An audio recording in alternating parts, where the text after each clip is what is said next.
Does the beat take you over? You just can't breathe. Do you feel your bones start to shake? Do you feel the earthquake? Do you feel your bones start to shake? Do you feel the earthquake? Do you feel your bones start to shake? Do you feel the earthquake? Do you feel your bones start to shake? Do you feel the earthquake?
Over. Matt Replenish is coming through to connect, but it might just be 150.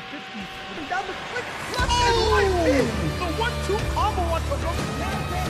Hold on. Space. Let's go, boys.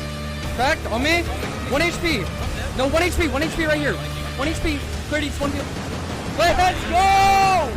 This is what it's all about. Let's go. Yes, they're in our game. Yes, I'm in grief mode. Yeah, we talked to you. Good fucking shit, guys. Good fucking shit. Let's start the show.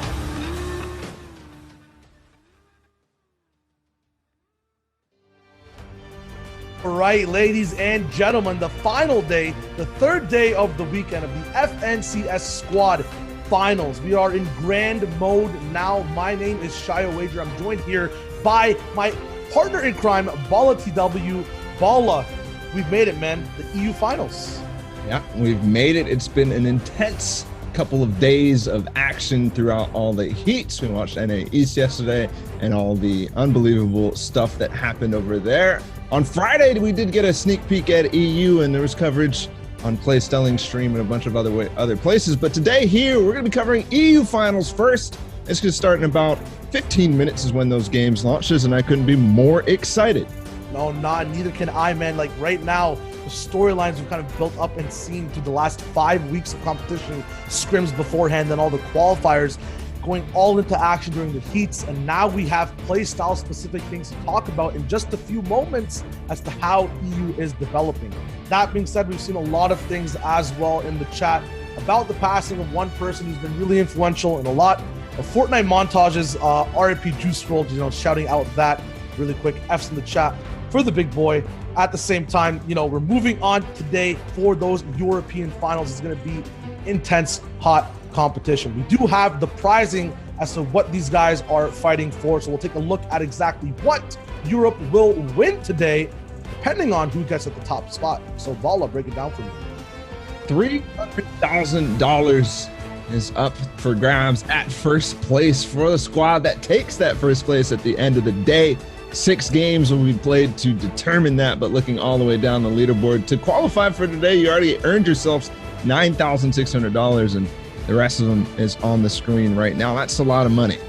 Yeah, right now the entire day is basically going to be focused on getting in that top 10 spot. The big focus on the heats is to make it to grand finals, half of it mostly for the competition, but to get that 24th place prizing as well. If these guys do place anywhere between 9th to 1st, they'll get a big boost in their pay cut for their squad. So it's not over until it's in that 6th game end game circle for all of these squads. And while we talk about the people who did qualify for finals, we'll go ahead and take a look at the player list too. A lot of people that we would have expected to qualify actually didn't in EU, but also The biggest names, the people we expected to win, are 100% here on the top left at the top of your screen. Airwax, Sneakoff, Vato, and Skype, who took Heat 1, which probably was one of the most stacked heats in terms of top of the top names. Mitro, Falconly, CRR up at the top left, and Alex, 4ZR, Nord, and DRG2. We've got a really, really good day ahead of us because of all these names. Yeah, Ritz Crew, Beehive, and Chapix, I believe that was your prediction. Only team I also believe to have 2 victories in all of the heats. They really popped off. At the same time, now they have a lot more tough competition to get through. Motor, Mexi, Sneefer, and Virox right below them. Yeah, we can't forget about Jamside, Flexi, Letwick, and Dementos. They were so good in trios and continued their form through into Chapter 2. They are one of the strongest teams and one of the most kind of wild card teams. Some days they're on, some days they're off because they play so aggressively. Can't forget though about Mongrel, Wolfies, Benji Fishy, and Nate. This is a team that has been consistently improving day after day after day. Every single event they're playing. The comms are there, obviously, with Mongrel and Benji, some of the loudest people in the game, but they make it work. Yeah, this is like the Frankenstein's monster of Europe. All the time I see these 4 players with some other different type of squad finally now mismatched and jumbled together to form the ultimate beast in a sense. We've got aim, we've got the brains, we've got the clutch plays. It's a squad to watch out for. At the same time, I believe Mongrel did fumble up at the very last trio finals, had a nice lead going in the actual competition, but then after that, you know, kind of just fell a little bit behind. Retail Row is obviously still in the game, not as important, but the drop spot still, you want to be uncontested. And speaking of uncontested, I think they might have Slurpee swaps to them, but we are looking at the Lords of Consistency, the people we all expect to do so well, the people who played exceptional throughout the heats, and every single game they accrued points that were relevant to them staying up at the top. That's, of course, Cubex, Raxo, Evil, and Teak, who came first place in theirs. Kinzel, Mitro, Falconly, and CRR came second in theirs as well. And Andalex, 4ZR, Nord, and DRG, I believe there might be a little bit of a spawn fight between those two. So back to the beginning of squads forward. Yeah, you'll notice that a lot of placements are shared here as well. We have Mongrel, Wolfies, Benji, and Nate. Surprisingly, one thing also to mention for all these squads is no wins came from the heat. So out of the 6 games that were played by all these squads, they didn't actually get to that number 1 spot. This playstyle shares a kind of similar aggression, mid and low ground. The thing is, with these 5 teams here, is there enough space or enough placements to accrue what you need to do to get to the end and get your points? Yep. But one thing that's common across all of them, no matter how they place, no matter how far they get in the game, they slay out. 10 plus elims is not uncommon for them. You can see the KD on the left there. We don't exactly have it called out, but for Kinzel, Mitro, Falconly, and CR, 10.17 in their heat. That is a insane number. Yeah, every time you do get an elim, you knock another top player out of the competition. So if we know these guys are going to be side by side in their lanes mid-ground, dropping the low for safety, Mitro's going to be taking on the likes of Andalex, Mongrel, possibly knocking them out of the competition and lowering their overall KD as well. Moving on out, we're going to be right back over here as well, just to also look at exactly what's going on. We're going to move on just real quick, yeah, to the next card. All right. Here, the super team winners. These are the guys who actually won games in their heats and qualified through. We see the likes of Red Rush, Drobin, Snappy, Wakey, of course, Airwax, Skype, Vato, Nikov, and the Svenskarna guys, the Swedish guys, Ritz Crew, Beehive, and Chapix, who won 2, the most out of anybody over in EU. I think they were only matched throughout the heats that we watched by Booga and company, so that's quite interesting. Regardless, it's the EU right now. I mean, in order to win these tournaments, you got to get the high elims like Mitro and company, but you also got to get the wins. That is how you push yourself to first place. Yeah, and wins are always kind of birthed and conceived from win conditions. You know, we talked about the very specific ones that Crew, Ritz, Beehive, and Chapix have, being close to that half in, half out. Every time we see that, these guys run away with the game. The thing is, there's multiple teams still fighting for those specific win conditions, and obviously only one team can win a game. The win, so important, those 15 points for the total amount of points these guys accrued during their games. You'll notice 4th place overall in the heats was the lowest placement these guys ever had. And in order to grab those wins, everybody's seen in Chapter 2 the effect and influence of taking high ground. That's the Solary and Lestream guys did many times in heat number 1. It is going to be interesting. Who's the people who are going to go for it? Who are the people who can actually hold on? Who are the people who can take it throughout and force people down? That's the stories that we've seen from basically every single region, is the power weapons, the RPGs, the nades to force people down, and also the zone plays to come out from the side and unexpectedly take height. Yeah, that all starts with having a good spawn as well, so you're set up for it. The big question in squads is, do you like having your spawn uncontested or contested? Yeah, so we talked about, obviously, Mongrel, Benji, Fishy, Nate. They are at Slurpy Swamp. Possibly they might be uncontested. That would be huge for them, because Slurpy Swamp is probably one of the best spots in the game, actually, especially when given to a good team. But what ends up happening is actually people, play at that and only play because they're so good. So people get scared. Other news, see what happens at Dirty Docks. Not sure if Mitro and company are going to stay there. They tweeted that they're moving over to Sweaty Sand. So maybe Andalex and them might just trade and go over to Dirty Docks and say, hey, no chance in the finals that I'm going to play contested. We'll see how that unfolds. That's definitely something that I want to watch straight off the rip. Yeah, talking about straight off the rip, that game 1, so important for these guys' mental games when it comes to actually going for their motivation over the whole tournament. You're going to want to have non-tilting moments. You're going to want to have a game plan and stick to it regardless of how many grenades are thrown at you, regardless of if you do not get the half in, half out zone. Everything's kind of on the line in that game 1. We see people play really, really tight compared to the rest of the competition. Do want to point out, of course, Red Rush, Robin, Snappy, and Wakey. This is a team that's consistently been improving as well. I'm not sure exactly where they're dropping. I'm not sure what teams are, kind of splitting farm, going towards Risky Reels. I believe it's actually the Solary guys around Risky Reels. Xeno, Item, Kinstar, and Nyrox, they like to play over towards Pleasant Park, the houses up there, and the islands. And then Ritz, Crew, Beehive, and Chapix, they have that wonderful play over at Craggy Cliffs. Yeah, multiple organizational squads here as well. We have full teams of people who played beside each other time and time again. We've seen that before as well. We talked about it in the heats just a little bit. Some of those teams did qualify. The biggest and scariest one, in my opinion, is that Solary Lestream combo that's going to be coming in, sneakily playing both those types of play styles with consistency. And as you said, high ground retakes to get that win.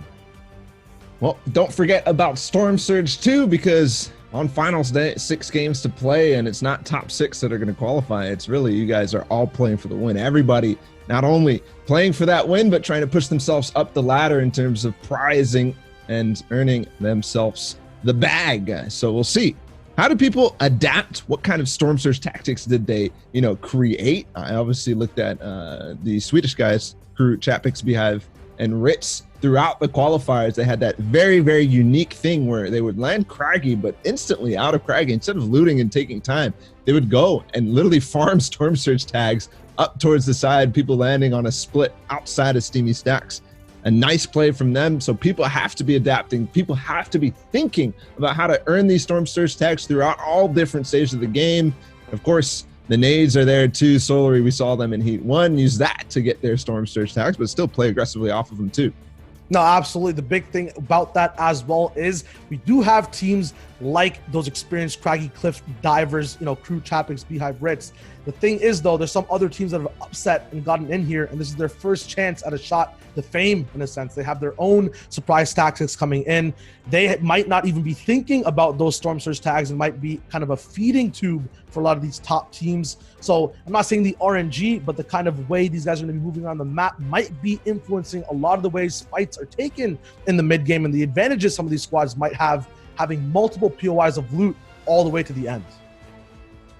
We are about 2 minutes out from games launching, and of course, how we do this here on this stream is we are going to be following streams, but also using the replay mode to find updates on people who are not streaming, how they are moving along the game, what their loadouts are, where are they positioned as they move through the zones. Obviously, that's 5 minutes delayed, so we'll have a little bit late information about them, but then when we get to the end game, we'll follow all the way through with the streams that we can, and then hop into replay mode and catch exactly how everything unfolded, not just locked down to the perspectives that we got. So if you see us hop into replay mode, just know 5 minutes delayed, and we're trying to basically find updates on anybody who's not streaming. And in EU, that tends to be a lot of people.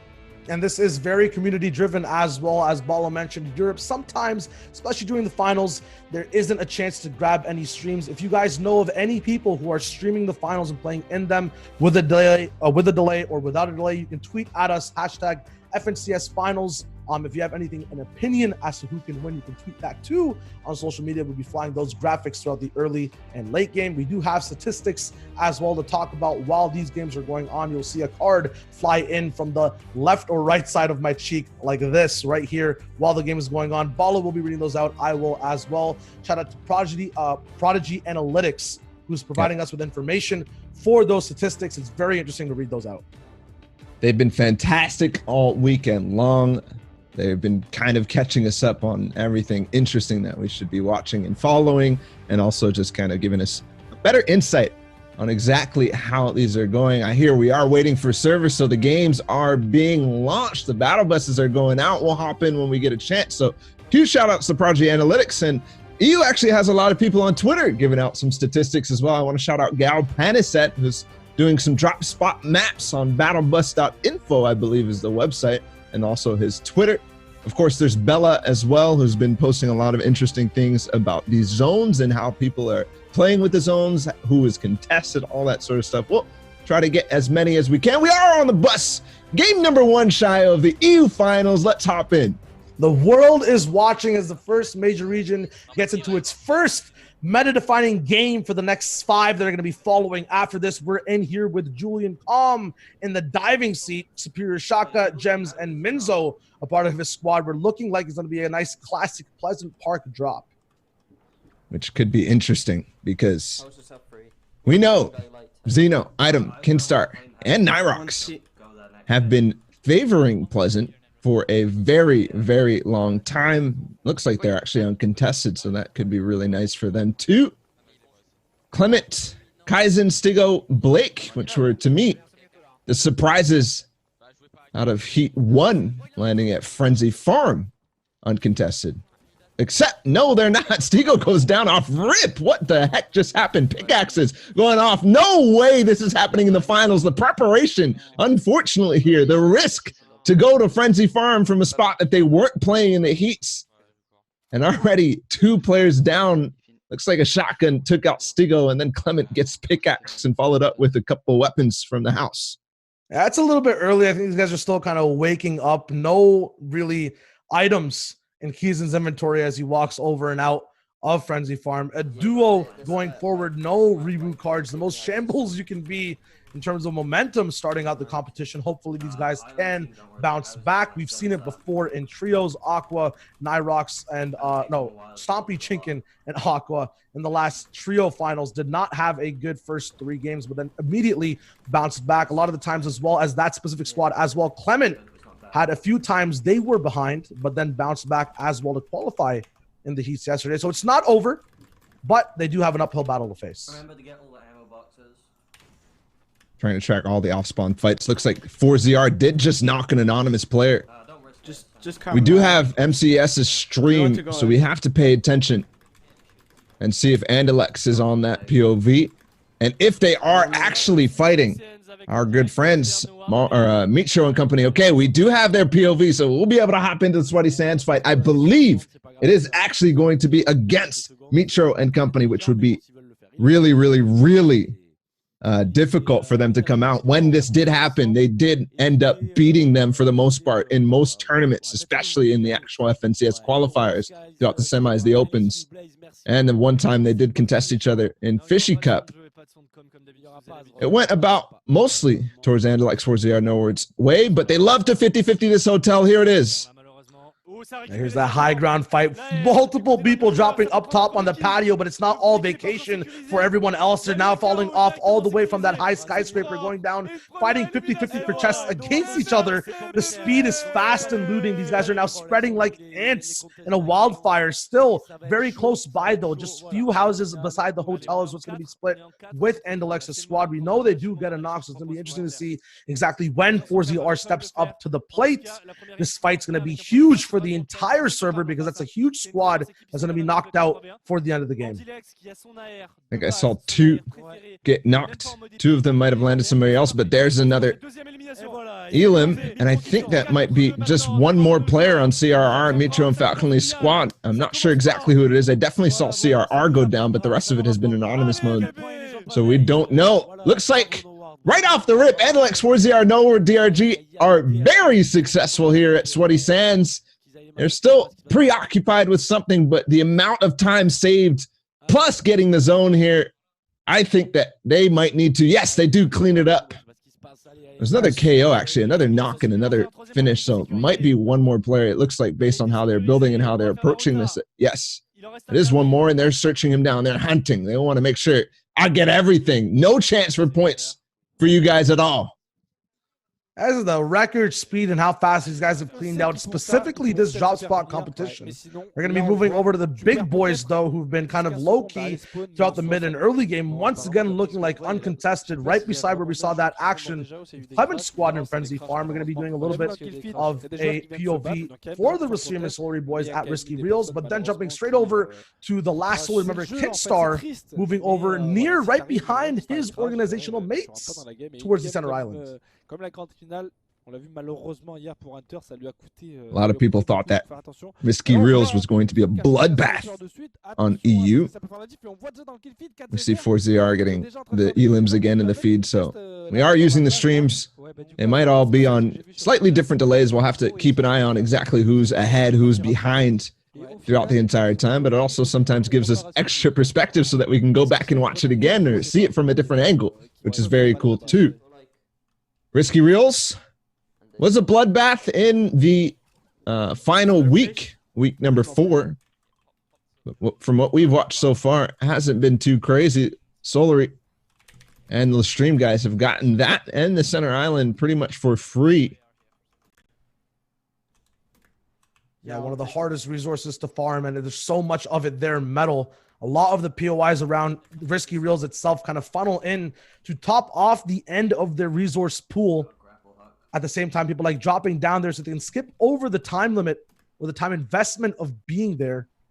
Now, though, people are done with their early drops. We do see maximum materials on Julian as he moves over to his mid-game rotation, finally getting into the zone. And it's looking like it's slightly central, but pulling towards the bottom. 85 players left alive. Fish and the flopper. It's a large departure from the heats in the sense that there's a lot less people alive at this stage of the game. We are approaching that first zone closure, about halfway through to closing. And 85 people alive already. That means there was a lot of off-spawn fights. I did see we did not have a full lobby going into this game, so a couple people disconnected. Be curious to know who that was. Here at Flexi. A little bit of a rewind by about a minute. Flexi, Dementos, Jampside, and Letwig. Looks like they have a very nice split of Misty Meadows and the eastern portion of the bridge, the broken house over here, the little shack. And then also the bridge. By the skin of their teeth, Marcus, Kaiser, Tripper, and Scram after 3 games at a total of 11 points, then surged to 70 to finish the series and qualify. The question is, will that momentum be used today as well, or will they have a better game plan moving forward to have those early game potentials? And that was literally by the skin of their teeth in heat number 1. They were out of contention. They were in, probably something like 14th place going into the last 3 games. And they turned it up, clutched out. I think they won the 3rd game or the 4th game. Played decent in the 5th, and then in the 6th game, a clutch performance by all of them, but specifically by Marcus C to actually earn themselves 2nd place. He had a zone play against one of the other teams that qualified and they're playing today and really, really put on a show for us. Yeah, these end game moments where everything kind of comes right into collision. Every single team's kind of play style, every team's clutch players, the last person left alive for their squad placements haven't been handed out. These guys then finally clash. Marcus yesterday obviously did come out on top, but multiple regions have seen the same thing develop and happen. Very difficult to get those placement points compared to regular play in qualification because there's so many top tier squads that stay together. Talk about uncontested drop spots. Flexi Dementos, Jamside, Letwick. Definitely looks like they had an easy time of it. They're able to move east and then move west. Here's another one who's uncontested. Benji, Fishy, Mongrel, Nate, and Wolfies. They've done it. They've pushed everybody off Slurpy Swamps, and they are completely clear. They have so many options. Look at the split on Slurpy that they're able to get. Look at the amount of loot that is available to them. Look at the amount of control. And we all know how good Slurpy is, not only because of positioning, not only because of just how much loot you can get, but because you can all get healed up without any care in the world. The Slurp barrels, the Slurp tankers that are around Slurpy Swamp make you so easy to save your resources and save your loot. You don't have to spend anything. Yeah, right now as well, looming fear for the entire server and tension as not many people have been eliminated and not many names have been seen, which means, you know, a lot of uncontested top tier squads as well as mongrels are on people's minds as we move through the most dangerous spot of the map, Weeping Woods, where sightlines are very hard to see if anyone's hiding in the most bush populated area. It's going to be tricky to move through here. You want to make sure you're not taking too many tags at the same time trying to get your own. We talked about it in that pregame show. Storm Surge, so important. I haven't seen many people shooting at all in the mid game.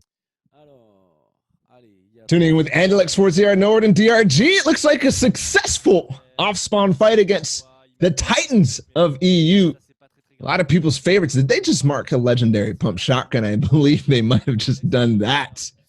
So Sweaty Sands, another one of those spots that, yes, it has a lot of loot. Yes, it has good fighting conditions. If you are one of the best teams in the world, it is quite easy to fight there if you can just control your drop, if you can get that hotel and get a nice, decent split across the entire of Sweaty Sands.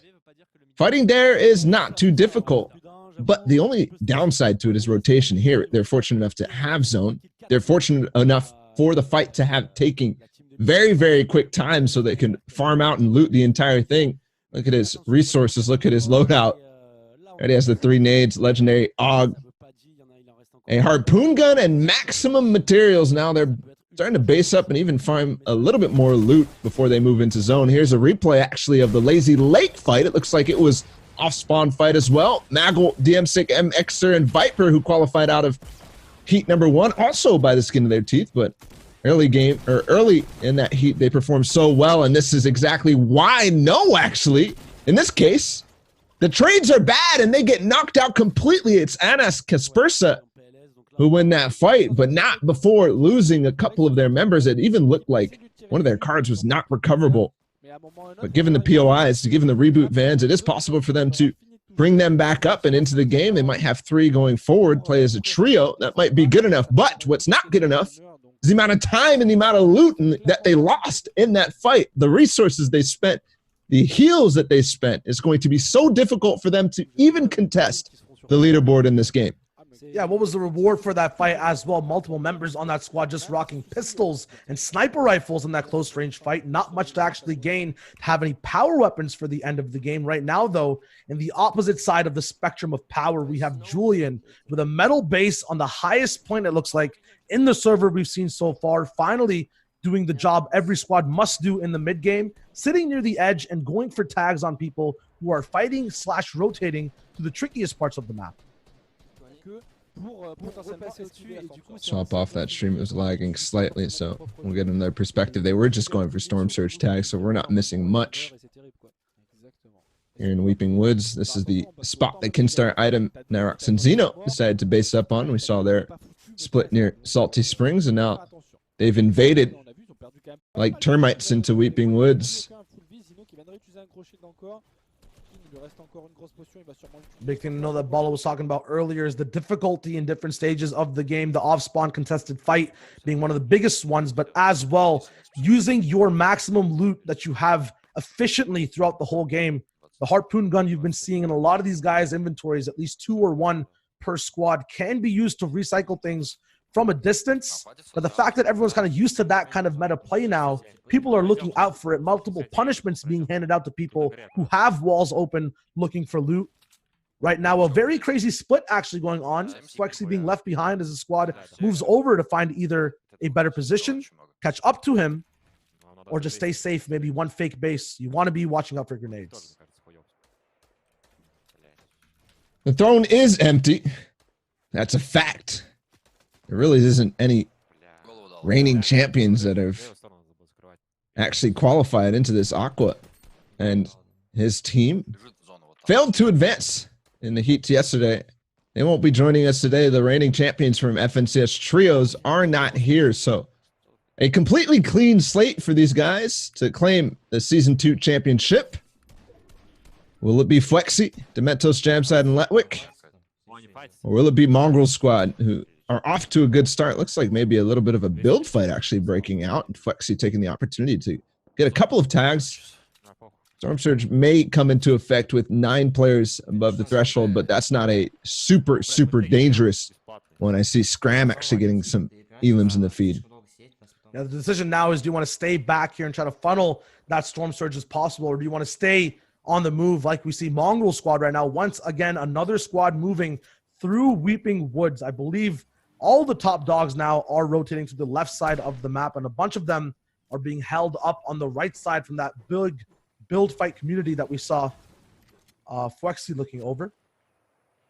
And the interesting thing is actually all the different perspectives of EU. The delay actually for replay mode isn't that much farther. Right now we're watching Kinstar item Nyrox. Zeno is down in this fight in Weeping Woods. Given the position we saw in second zone for Mongrel, Benji, Nate, and Wolfies, this could actually be them encroaching on the Weeping Woods.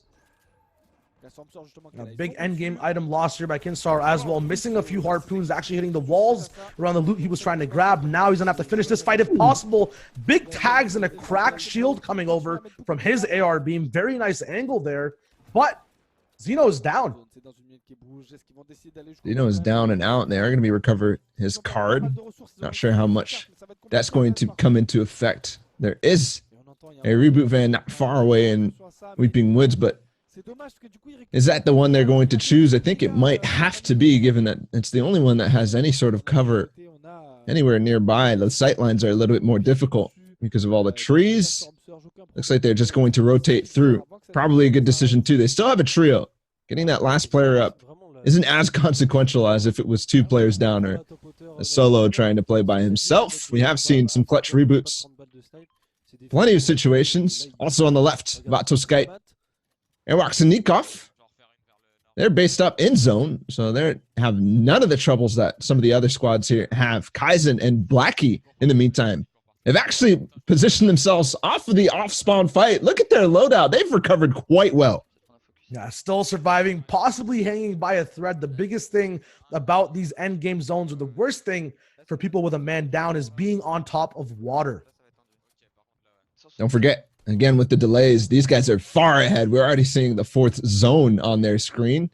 And given what we saw in Weeping Woods, that means that that team, sure, if they do decide to end up storm fighting, or if the circumstances force that situation, it won't be the end of the world. Now, Kaizen and Blackie, as a duo, they are very close by, and I think this might be the end. The team does decide to throw a couple of nades on them, and that's the signal for the rest of the server to say, yeah, let's shoot at you guys. Hopefully I get the elim.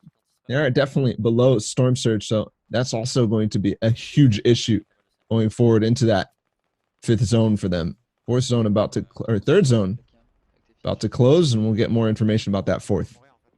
Yeah, these guys have a big task of actually surviving these grenades and onslaughts of pressure, but then only having 2 eyes to watch and 2 ARs to beam to collect any type of damage for Storm Surge will be so difficult.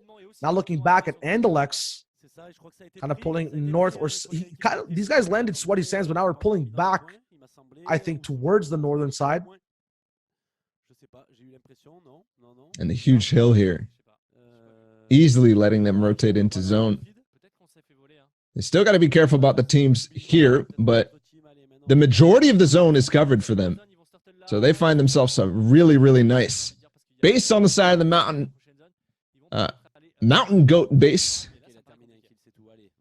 They're standing with good position to able to look down and go from there. Here, the rotation from Nyrox. And the Solary guys, or I guess it's only Kinstar on this team. The Duo World Cup champion Nyrox is actually in zone right now. They're pretty happy with where they're at. This is actually the team we were just watching. Andalex, 4-0, Noword, and DRG. So they've got to be careful. Titans against Titans. And one big Titan does fall down. Snappy actually got eliminated in that feed with that rotation. The first person to get cracked from the 70 player count in the server. Now it's dropping over down to 66. Crew picking up an elimination on the Verox. Big high profile names will be being eliminated over and over again through every elimination. All these squads are such top tier individuals, but there's only so much room when you're near the edge of the zone. No one wants to be touching that water whatsoever. You have to invest so many mats to move through it. The south side of this zone is going to be overpopulated.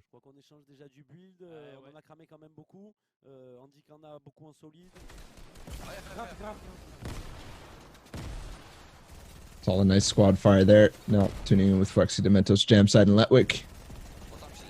There is trouble for them. They are indeed looking to make a statement after stumbling in trios. They were actually up there with Mongrel, Mitro, and Benji. Had some of the top dogs going into trios, but ended up definitely not having the best performance in the actual finals here today. They want to change that.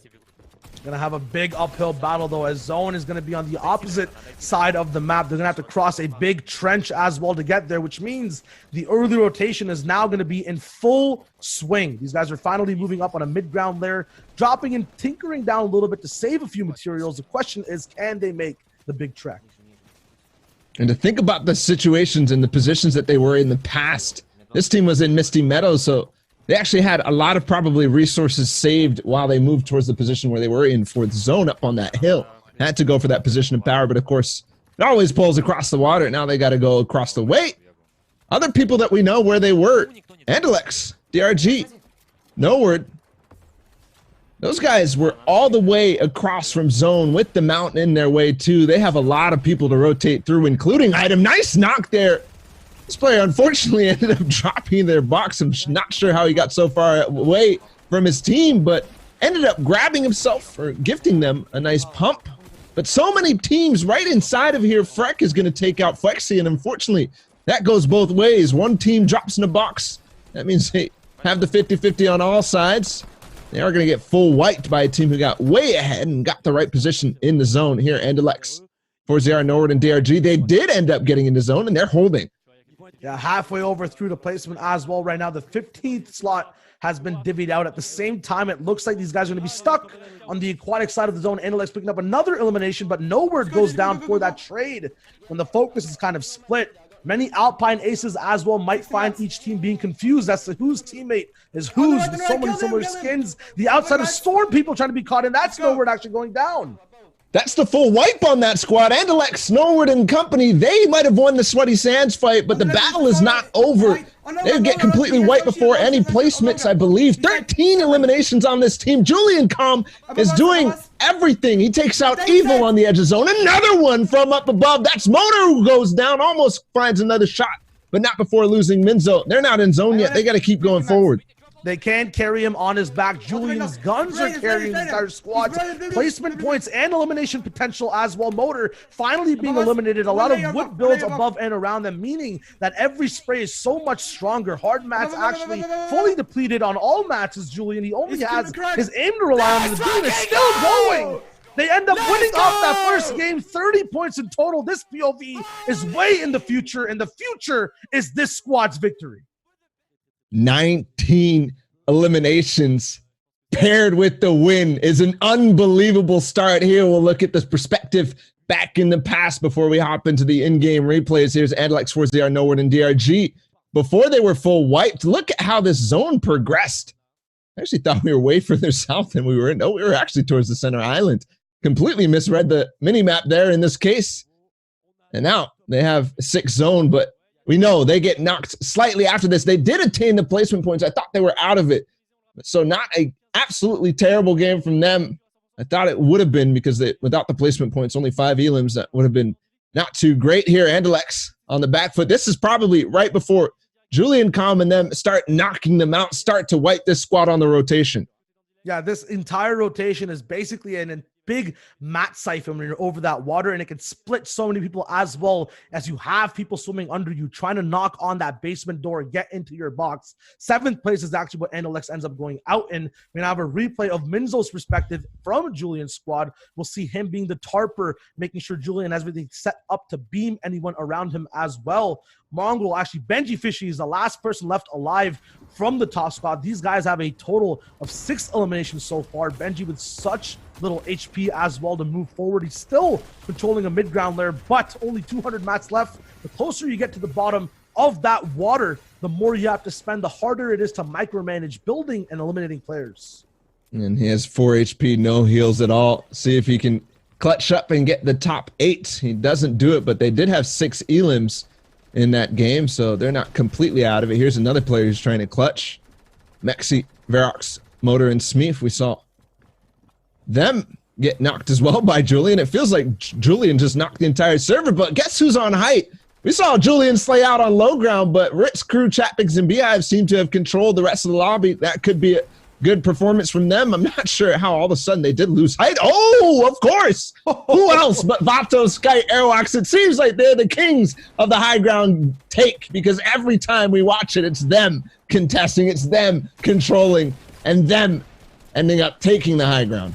Yeah, multiple squads fought for that Regal crown, but then King Cub got usurped by the Lestream and Solary combo. These guys finally dropped down. Airwalk's actually taken out by Raxo, Teak, and the Mine squad is still alive here. They have floppers in zone. Curious to see if you can play that heal game out. Raxo now, one of the last remaining individuals of this squad. This squad is also very, very split. Evil finally caught up with. Surprisingly, though, the Lestream boys lose out on height at the very end of the game. I'm not sure how this happened. It must be the material situation for them, the amount of cranks that they had to go to at the last second. It was super difficult for, of course, Julian to win this game down from low ground, but it's not often that you see Lestream with a high ground advantage end up losing. Now, right now, the final moments of game 1, Smeef actually going down. Motor was taken out beforehand. The pinch from the top and the bottom. While these guys were distracted, making sure everything was held down, Skype actually falls over, and then Vato immediately gets sprayed down as well. Multiple angles of beams. Superior Shaka, that superior word in his name, actually being the operating word for his gameplay as well. Immediate tension diffused, knowing exactly where to look when both materials are out. That's pinpoint adjustment. You know, you have height. Doesn't matter if you have to fight the onslaught of multiple people shooting you. It must have been, honestly, a kind of misplay and mistiming by the Lestream guys. You saw how they all of a sudden both decided to drop down and try to take the fights. They must have been running out of materials. Of course, the team that they took high ground from, Crew, Chatpix, Beehive, and Ritz, looks like they got eliminated quickly after they lost it. High ground sometimes is expensive, depending on how many teams do contest you and do try to take it from you. And in this case, even one more player adding it to the mix as a solo. And so they run out of materials at the end. Julian Calm, who was feeling it, he was absolutely feeling it down on low ground. That team got 19 eliminations. They end up taking the 2v2 or 3v2 against the Lestream guys. And that's a clean win from them. They're definitely going to be up there at the top. I think they're at 31 points off of one game. That's ridiculous. The question is, you've seen this time and time again. Big Elam win. There's always one secret team that plays that mid ground that we never see the POV of, that has a 10 Elam game, maybe second, maybe fourth place. Was it the Lestream boys up top? Was it anyone else we didn't get the POV from who had early game contestation that they won, and then kind of translated that, and there were a few more mid-game eliminations and then end-game eliminations. Big question as well is, will these guys have an opportunity like that again, where they get to stay in their base for so long and then finally drop down and burst out? or will they be put on their backs with pressure? The question, though, is how are the leaderboards looking? We have them ready. We're flipping over to them right now. These are the standings for game 1. Let's get to it. In first place, no question of a doubt, it's going to actually, yep, it is Julian, Gems, 34. Shaka, and Minzo. 34 points with that Victory Royale, doubling almost an EU record in the Grand Finals game 1 for first place. And look, actually, how they control the rest of the lobby. Chapik's Beehive and them, they're not even on the leaderboards. Only 18 points out of the Solary guys with the high ground that they had, because sure, they might have had high ground, but there was nobody there was nobody to eliminate. There was literally just Julian and company.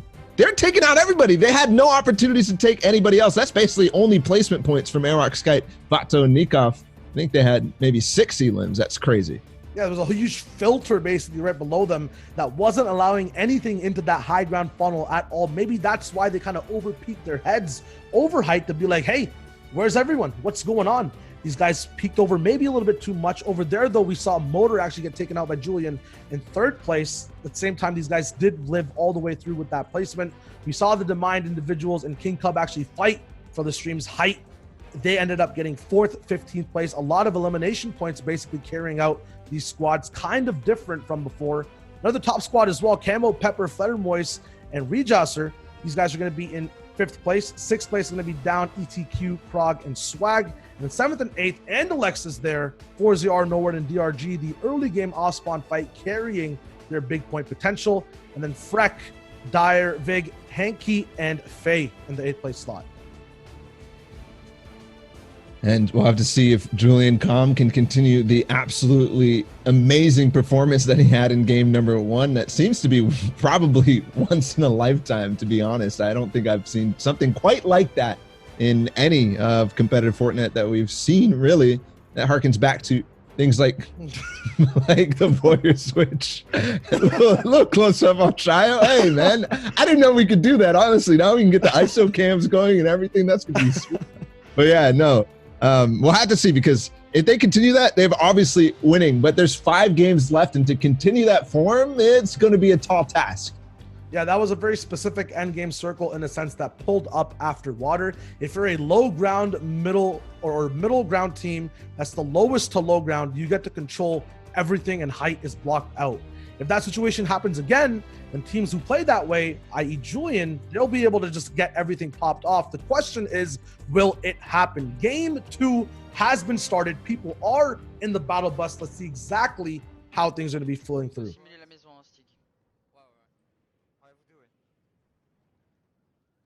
At the same time, I think the most fundamentally sound performance in game number 1, not relying on, just the amount of luck and skill and aim and mechanics and just the being fortunate in the right place at the right time for Julian and Com. The most fundamentally sound game was probably from both the Lestream guys, the double RPG high ground take from multiple angles, and also possibly Beehive Crew and Chapix, the positioning that managed to get them height from that 6th zone. So make sure to keep an eye on them. Is that a llama I see in the background? I have obviously not the greatest quality. It does look like it was a llama. This time, they actually have Frenzy. Fairly uncontested. No pickaxes off drop. And maybe they're splitting the loot here. Maybe they're splitting the different opportunity. Oh, hold on. Are we actually at Frenzy? Where are we right now? I'm not even sure. I think we are. I believe we're at Orchard, which is a little bit north from Frenzy. We can see Steamy Stacks on the top right side over there. There should be some type of contestation possibly happening at that spot. You have to remember that when you are gliding over, you can see everyone dropping with you. And with Season 2's map layout, there's a lot of tertiary and secondary spots you can go to save the off-spawn battle. These guys can't dodge it, though. Stig actually going down immediately, and no shields on Blackie at all. Clement actually moving over. He's going to try to help out with all the mats that he has almost capped out. A big advantage to have in the early game. There is a squad over here. It's going to be a 4v4 at Orchard, and he gets immediately beamed down. So many resources not being able to be used in this early game fight. A huge disadvantage for this squad. Clement immediately knocked He was what I would say. Well, actually, this entire team played such a good team play in heat number 1 as they continue through Orchard. Might not be enough loot to actually contest against the other side of the Frenzy farm. In EU, defend the farm. It's kind of a preview of what we might possibly be seeing in NA East and the difficulty of these teams to play here. Kaizen's actually going to be able to get the revive on Clement. And with the trap, that's going to buy them a little bit more time. They do have materials to play with. They do have a shotgun to play with. But nades coming in is going to expose their position and force them into uncomfortableness. Kaizen holding off by himself. He's got to hold on for Clement to get this med kit off, and then they can maybe contest, maybe fight back. Yeah, healing up for 100 HP, but losing 100 shield on your teammate, is it worth? You talked about playtime, a lot of toys here to play with, but these guys are not having too much fun on the back end of possibly a 3 or 4v2. Moving forward and finally using out all of their hard mats, at least Clement is over here, usually the driving force in early game clutches, meaning they might have a high chance to actually get out of this, and it's being slightly buffed as well. These guys are going to be moving forward but not have as much room to work with, so making their own with their builds. If they do start getting beamed and pressured, they will not have the ability to hold these walls as much. The mat counts diving lower, lower, and lower in this early game fight. 91 players still left alive. Many other fights also going on around the map. A big peak with the pump shotgun coming through. It's going to be a low ground stalemate up in the Orchard of Frenzy Farms. And this is what we've been continuing to see time and time again. These early game fights, if they take too long, really, all you're doing is hindering yourself. All you're doing is not only not getting loot, only a white AR and a white pump shotgun. For Clement, no heals, nothing really available at all. Plus the time, they do find one. Kaizen is able to pick it up. And all of a sudden, they're trying to take height. Yes, they are actually going to manage that. Another pump shotgun shot. If they clutch up with the loadout that they have, no, just barely going to lose out the shotgun 50-50. The tac shotgun going to be better. Trying to pickaxe him down for the Simon, but yes! Kaizen clutches up and makes it so that they can try again for duos to get the points that they need. So far, it's been okay, I'd say. 3 eliminations in this game. They got 4 points last game. And they can do it. They can try. It's not that far on the leaderboards. Don't forget, pricing across the board does change drastically how you place. And obviously, everybody wants to place first. Looks like at Sweaty Sands, we might still have the contest. Yes, I believe we do based on how they're positioning themselves. But when I've seen Mitro, CRR, and company take this position, the height against Norward, Andalex, DRG, and 4ZR, they end up winning out. They end up pushing these guys out. But again, the time is so important. The time that they're spending just zoning each other and making sure nobody's making a play is so critical. But again, zone, fortunately for these guys, is slightly close to Sweaty Sands, which is not something you see every day. You talk about time investment. The fact that DRG is investing so much to be in this position and not still going for the other loot available to the bottom of Sweaty and above Salty Springs, exactly where he's actually running to now, means that he still continues to stay on no shield whatsoever. Only a total of about 300 mats as well in his inventory. Going to be very hard to fight with the gray loadouts of ARs and shotguns. Back with the kings of game 1, Julian, Shaka, Gems, and Minzo. Moving over on advantage. Have not seen many people this game at all. Still at 34 points. Uncontested off spawn, it looks like. And moving forward, finding the mid-zone position to have Storm Surge tags in the mid-game. So far, zone has been quite nice for a Pleasant Park team. Again, Sweaty Sands and Pleasant Park usually aren't the people who earn the gift of zone. It's usually favoring people all over the place. Here are the landing spots in game number 1. There is, I'm curious because I want to know exactly what the plan is for Mitro and company. Are they going to contest again? These are 2 of the best teams in the world at Sweaty Sands. For whatever reason, they decide to continue contesting when there is space available on the map. Of course, let's say maybe they didn't want to contest the docks, dirty docks, for whatever reason. Looks like it's the Fnatic guys dropping over there. But for the rest of the lobby, it looks like everything else seems to be fairly uncontested. There is a fight at Lazy Lake. We got that replay of that last game. Do you see an elim from Wolfies on Jenner?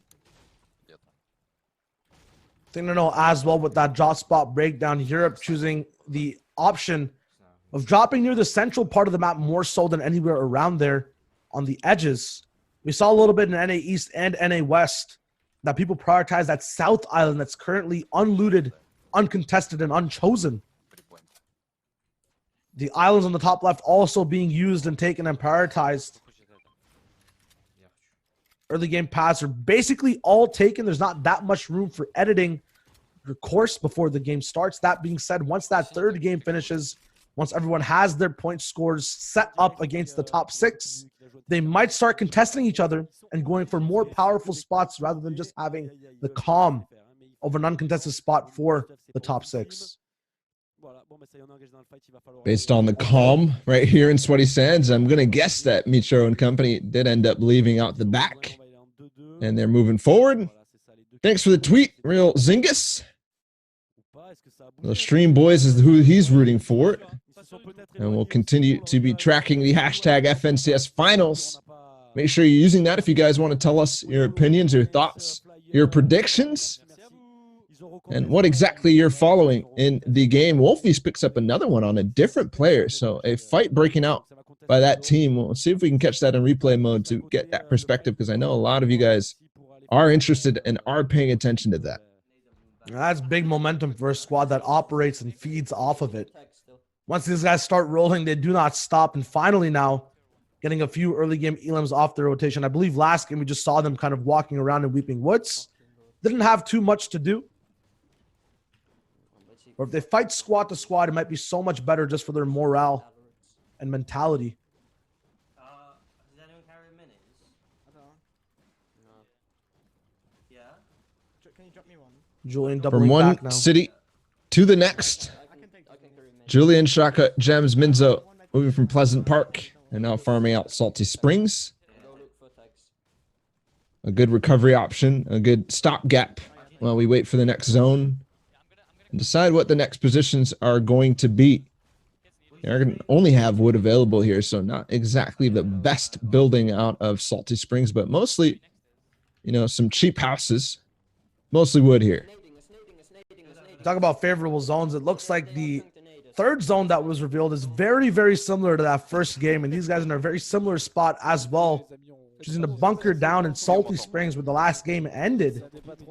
Now checking out two different perspectives of height, with Kinstar all the way up in the sky and Nikov moving around with a few fake bases of his teammates around him as well.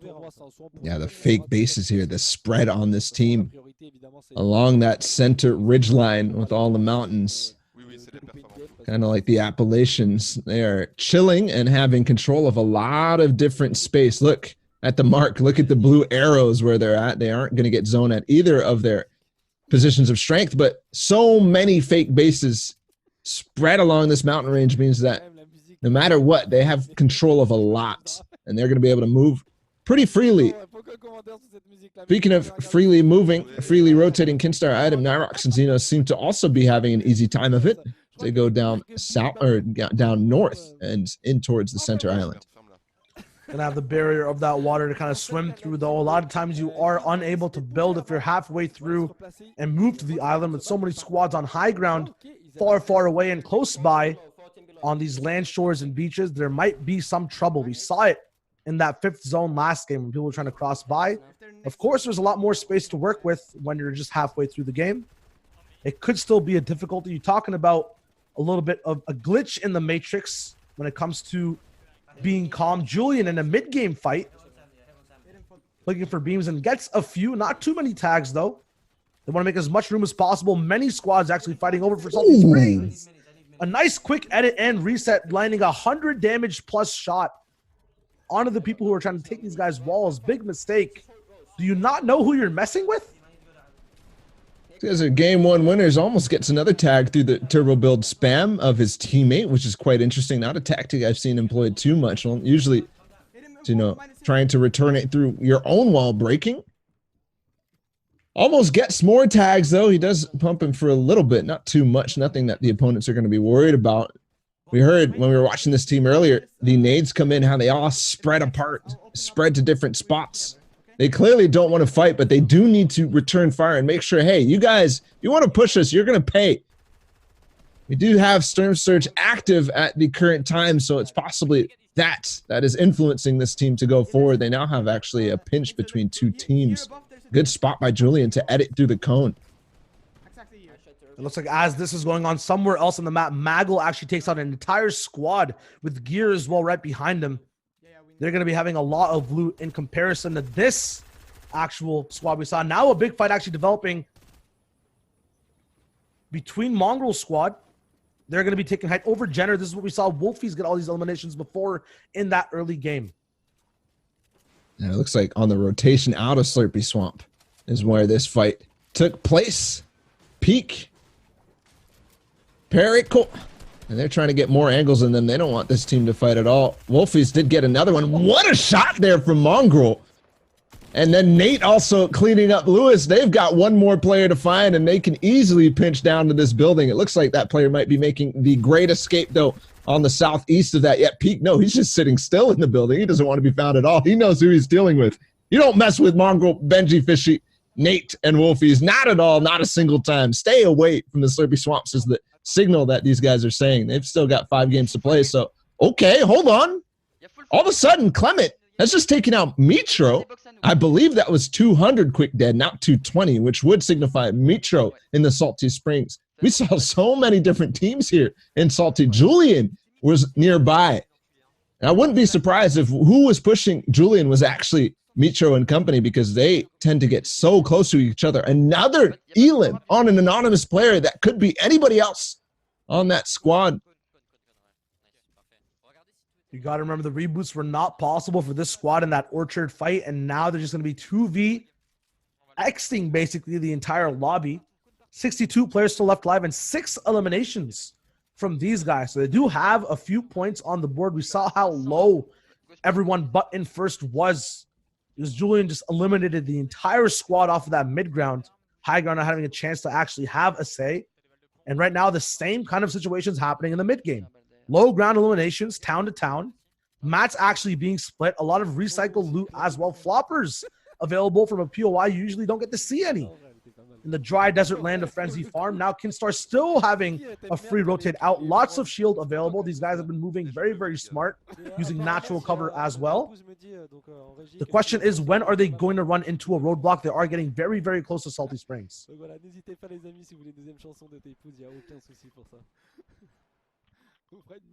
There's that third zone. You can see it on the top right. It is greatly on the Salty Springs side. We've seen it on a couple of other streams. Curious if we can now see where the 4th zone is. As they base up towards center, they should be catching that 4th and then be on edge, depending on which side it goes to. Here's Flexi Dementos Lutwick. They already have man down. I think we might have seen that earlier. Moving through the Weeping Woods, they're going to come somewhere out on the south side of zone. There's a sniper coming through and just barely missing, but giving the scare. Might have been that actual bug where you hear yourself get hit by a sniper, but you don't actually take the damage. Getting hit here would be the worst thing possible when you're fully white health and have no extra shields to drink or get. Speaking about recovering in white health, looks like Julian actually survived the onslaught of Salty Springs, got out as well. And these guys are finally healing up with a few bandages. The big issue is they're running out of steam when it comes to resources on healing. Don't get any attention on us. We have enough tags. We can wait. That they are, and also starting to run out of resources. We said Salty Springs only had wood basically to refarm. All they have left is brick and metal, so they might have exhausted all of the wood in the house. They did end up tunneling towards the spot that they're in now, which is on that northeast side of the zone. Possibly have the opportunity to get half in, half out here. We got 15 seconds till it reveals. That's going to tell us a lot about who is positioned where, who has zone, who has the opportunity for height, and who has the opportunity to really take advantage of position in this game. Yeah, man, it looks like right now there's absolutely no room to make a single error. Every time anyone leaves a wall unattended, they leave an angle unprotected, you just get hit down. And that's because of the Storm Surge as well. Across the zone is where this team has to rotate, and they're getting hit by 25 with the server over and over again, finally going for a box fight, but it's a full metal base. Rax finds a little crack in it. We'll see if he's going to be able to survive towards the end game. This is one of the top squads actually going for a box fight from the bottom side. Chapek's getting a huge damage shot down with the shotgun. This could be a Storm Surge influence fight as well. Ritz moving around too. This is going to be on the edge zone. Kaiser actually goes down and finished out fast as well. Another wall retake coming through. Will Ritz find the edit is the question. Peeking on two people possibly. Has the RPG. Intense mid-game fights. Don't forget, since we're in replay mode, this is quite a while back, but we do want to cover the best of the best teams. Nice pick-off by Ritz to come at the perfect time as crew finishes off the last member. They get a full squad wipe, and that means they're probably sitting pretty on Storm Surge and on position going into this last moments of the game. Now that's multiple top tier squads that have eliminated multiple other squads as well, sitting very pretty on Storm Surge. That's two things though. Gives them big freedom to do what they want to do in endgame. They're not ever going to be influenced by that drastic number being so low. And it makes it so that it's very, very hard for a lot of other squads to get up to those high Storm Surge tag numbers. You saw it from Rax's squad. Look at the result of what happened. 3 people fully eliminated. No reboot cards available as well at this point in the game. And Rax, no shields, no heals, limited ammo, limited mats. And here is Julian's squad, the team that won game number 1. Unfortunately, on the rotate out of the Salty Springs, on the rotate into this half in, half out, they end up struggling. They lose Julian, the star, really, of that game number 1. Nice shot there from Andalex onto Fleer Moise. That looked like a full elim, so that squad who was in the top 10, top 8, I should say, was able to go forward. See how this team rotates in a half and half out. They've got a little bit of work, slightly kind of the same rotation that they had to make, or that Julian's team had to make. And maybe they even got payback. We are back in the past now. Oh, no. How unfortunate for that rocket to go in at the last moment here. Now Minzo is by himself trying to clutch up. I don't think we're going to see the same magic, the same flair we saw out of game 1 from that team. Yeah, Minzo by himself. Rax is also an individual who's going to be fighting against multiple squads. And we can't forget Clement's squad. I want to see an update on where they are playing as a duo. Still have 6 eliminations, 534 damage below because of the result of all these off-spawn and mid-game fights. These top squads are taking and winning in fast fashion. If one person does not get eliminated at the moment, the server will rain down damage. There we go. 30 people now finally left alive. No more Storm Surge to worry about. Limited mats, though. Only 150 for Rax to work with. He does have that blue tack if anyone gets close by. Barely in zone, and it's going to go back. So fortunate for him, he has room to work with. Might be one of the most ahead POVs we have. So we see where that 7th zone goes back up north towards Salty Springs. And no water. We basically just got above the river, and then we're going right back away. It could still continue to turn for the worse in terms of water zones. Not a big river, though, so not much cover. He's still chilling down on low ground. He looks like he's completely by himself. Good layer.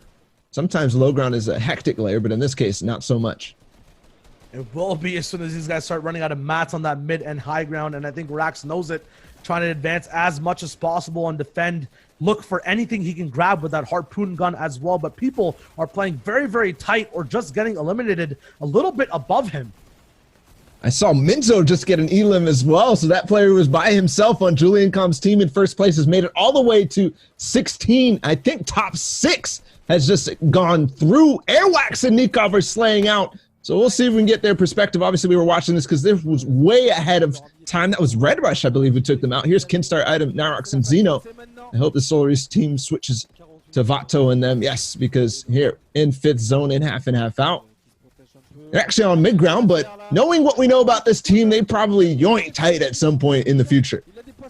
Yeah, as well, big shout out to Rax actually being the VIP, clutching out 6th place as a solo with no shield under Storm Surge. That's big pressure that he actually played out with, but now it's all about the big points, the big damage. DRG 1 second away from getting a full elimination and reset for Siphon.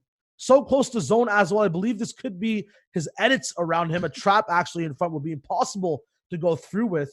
4ZR did also get full elims on actually Item and Nyrox. So the team we were just watching, they actually are going to get credit for that because one player stayed up. We do have the perspective in Kidstar, Item, Nyrox, and Xeno, so we might see where everything went wrong for them. Yes, here it is. Xeno gets pushed on right before 6 zone starts to move. It is moving now, and they're going to have to rotate out, but Xeno gets taken early.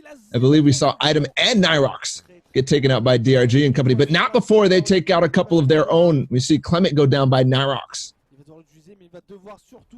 Now we see Kinstar trying to get into that backstage access on the entire server, sneaking around in the zone using one of his floppers for actual rotation rather than the heal game potential all the way at the end. Now moving through uncertain territory, we flop over to the left as well. Nikov has an entire different station of movement with a whole squad in front of him actually tarping out. The shambles position though, as Item finally goes down, it's all up to Kinstar on the right. We tune in though with Nikov leading the mid-ground squadron. Airwalks going down as a result of all the chaos. Kinstar still alive on the right, moving through old builds over and over again, but his health is ticking. He's in front of walls, just playing for as much placement as possible. One away, he gets out in 9th place.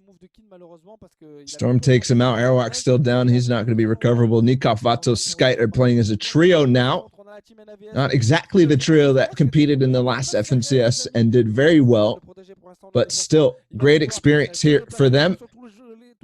We are looking to see where exactly they place. I did see a number of elim feeds when we were watching the POV that was so far ahead without the delay. They still have at this point 0 elims, so it must all of a sudden turn up the heat, but the placements are going to start racking in here. We definitely know they got at least 1 threshold because Kinstar went down to 9th. So they got at least 8th, but 6th place has not come in yet. All of a sudden, the pressure up from high ground, this might be time. This might be the trigger for them to start going for it. He does have 1 more RPG. But no, they're going to go full low ground. Ooh! You get a nice key elimination there. The issue is no mats, no long range ammo, and only a few floppers left. A big 198 pump on Magnus, though, as Nikov actually hides out in the zone, baiting his teammates. But is it a bait if you end up clutching at the end of the day? The bandage cannon is available. These guys are still staying alive. Look how far zone's actually moving. Very similar to game 1 as well, as it pulls up another 50-50 fight happening. Only 5 HP. The flopper not coming through. 4th place getting divvied out. Jason actually gets that elimination. Does he have enough heals to make it through? The flopper actually being picked up off the rotting corpse of... And now that we hop back into replay mode, it's going to be Mongol, Nate, Benji Fishy, and Wolfies who are on height from that 6th zone. They are going to be able to maybe maintain that. We see Chapix in the background as well, but nice target from Mongol, taking out actually no word. Curious if they know exactly based on kind of the different skins, but look at this, how far ahead they are. Benji, Fishy, and Wolfies getting so far ahead. That means that Margot has all the time in the world to work with, kind of harkening back to the earlier days with the infantry rifle. He's up above and spamming down trouble on everybody else in the server. It might be a win from these guys if all goes as planned. But Margot, all the way down to low ground, I think, no, that was just replay lag. Sorry about that. Right now made an entire bridge across the server to make their Terminator operate, and operating he is. Multiple elims, 5 now all the way up top in total, with just an AR, has a few sniper rifle bullets, but can you even ask him to use it at this point when his aim is so good with the spray? Tack shots also coming out. Droban pressured from up top, and Red Rush and Wakey actually held back in Storm, have to find a way to move through. Still, the high ground developing. Hard mats are available at the 7th zone point in the game. The resource management is so perfect. And you see the spot that Margot is in all the way back from the tunnel, all the way back in that tarp. If anybody does RPG, he can actually reconnect the tarp ahead and force Benji and company to still stay connected even though they're far ahead. In this case, it did not work out because he actually got tagged by the rocket, but they're still maintaining, but running out of mats in classic fashion. Are they going to be able to maintain and continue to hold mats, or are they going to need to drop down and start looking for some impacts? I believe it's going to be the latter. Yeah, hit by an RPG running out of mats. Mongrel stays unfazed, actually brings out his pistol to whip anyone who's trying to get right in front of him. Kiriachi actually moving forward and getting a very nice tart, but what can you do when you have 4 people who are hungry for eliminations, out of resources, and only have eliminations on their mind? We saw that big kerfuffle in low ground. We can see it on the edge side of zone all the way in the storm. Right now, though, Benji will be looking to finish the entire game. He's finished his mat resources. Another pistol actually available by the squad. A full sideshow reel of shots being all taken down with one ramp. And we see what happened on the outskirts. Skite getting taken down by Jason, but Mongol, Nate, and Wolfie's Benji, they're pouncing on Kiriachi's squad, and they're going to wipe them completely. The full 4-on-3, actually a 4-on-4 against Kiriachi and company. Wolfie's Mongol, Benji, Fishy are going to take game number 2 in a amazing fashion. They do have above 12 eliminations. I'm going to say 14 eliminations in that game, so we'll see if we can obviously check the leaderboards. That was definitely something that was crazy happening there from this team. Yeah, at the moment as well, that was an entirely insane game. We might be having some technical difficulties as to how badly or Mongrel's kind of shaken up our observers as well as the opponents in his game. We might have to be right back. At the same way, we're chilling at the moment. Looks like things were fixed. We're all in surprising fashion shaken by that game. That was just online momentum from the 5th zone all the way to the 9th. These guys stayed on height, double tarp the whole way as well. You mentioned it, Mongrel staying at the back.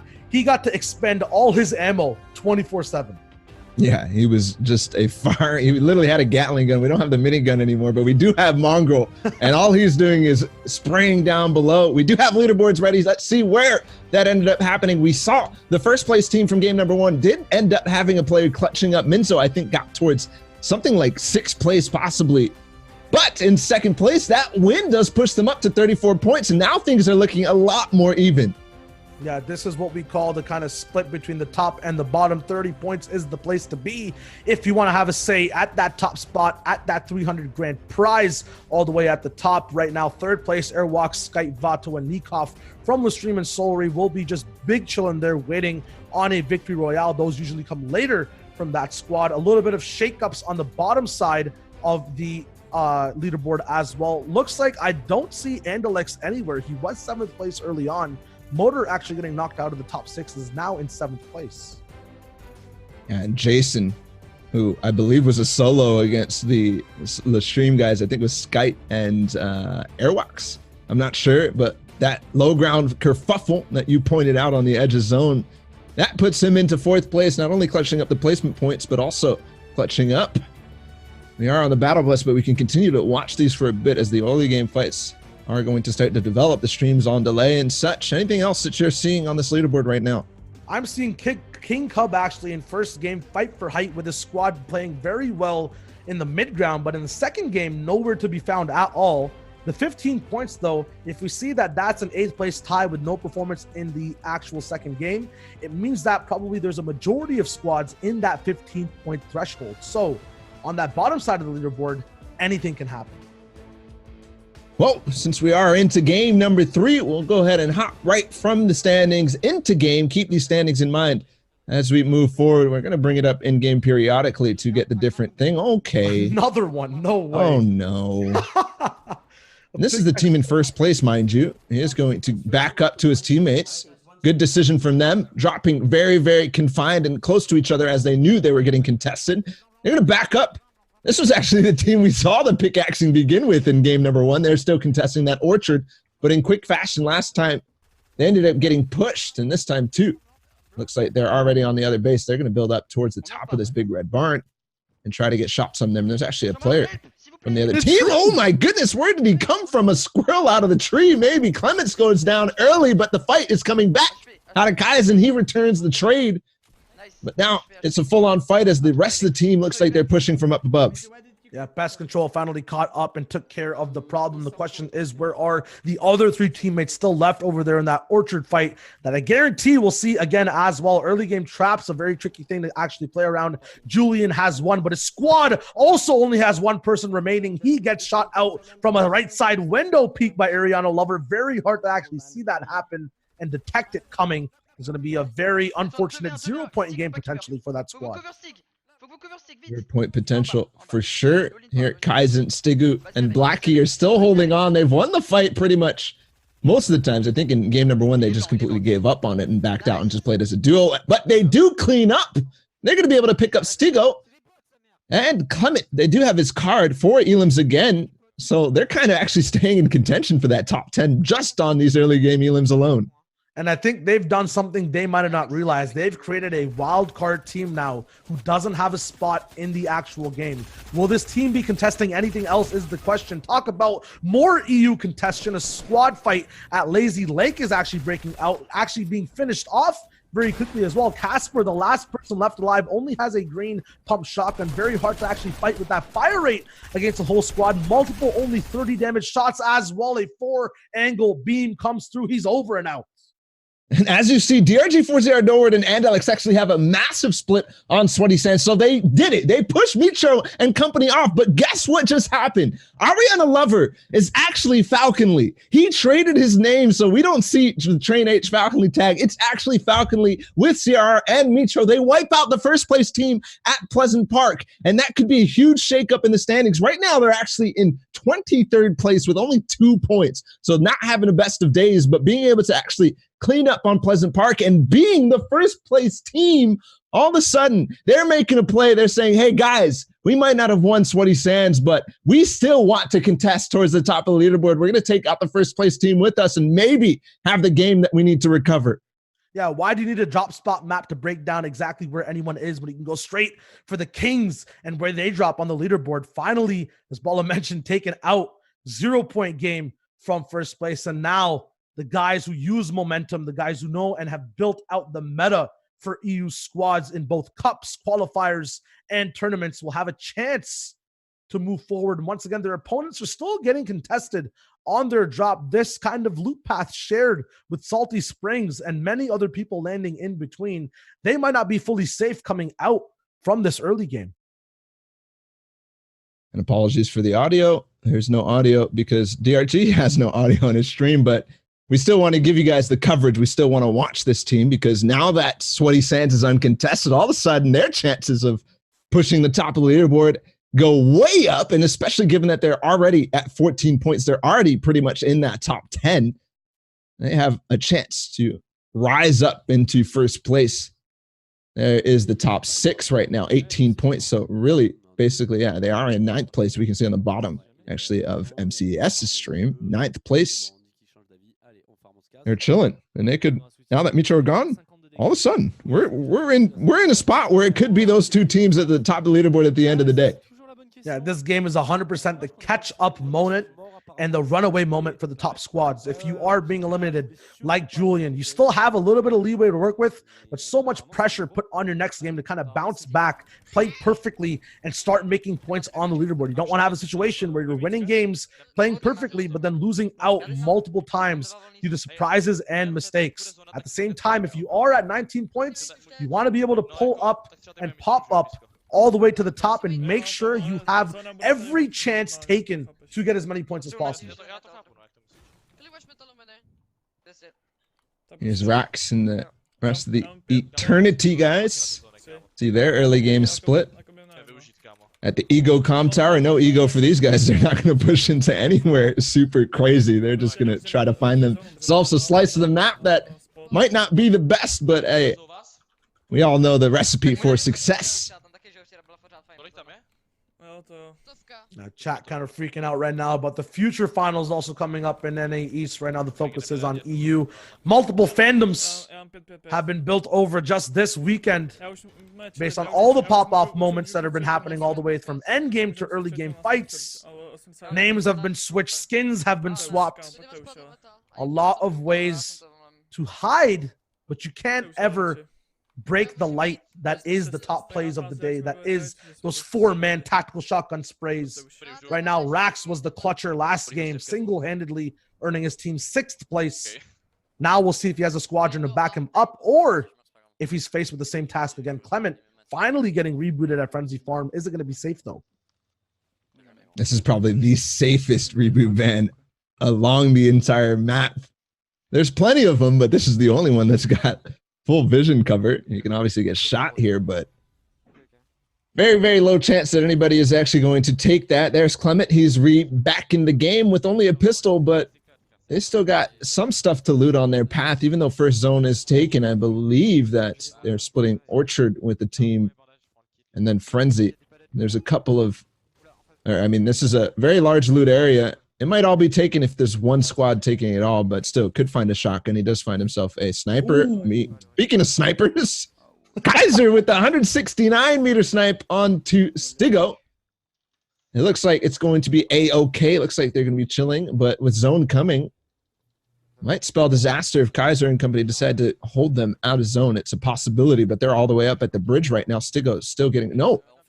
Nobody actually went back to res him. He was safe, but they all went ahead and said, leave me, but I guess they thought he was going to get finished, but the angle and the way that he was able to make it in the garage means he's safe. He does have Band-Aids to heal him back up, and given the path that the rest of them took, they actually already have a path into zone. They're kind of chilling. At the same time, 2 mouths to feed now. Before they just had to worry about getting Clement back up and into the game. Now they have to find heals for not only him in terms of shields, but Stigus now needs an entire arsenal of white heals to help him get back through. He might have to actually get revived again moving forward. The zone's still moving in 1 minute, 20 seconds. These guys do have time. It's not that worrisome.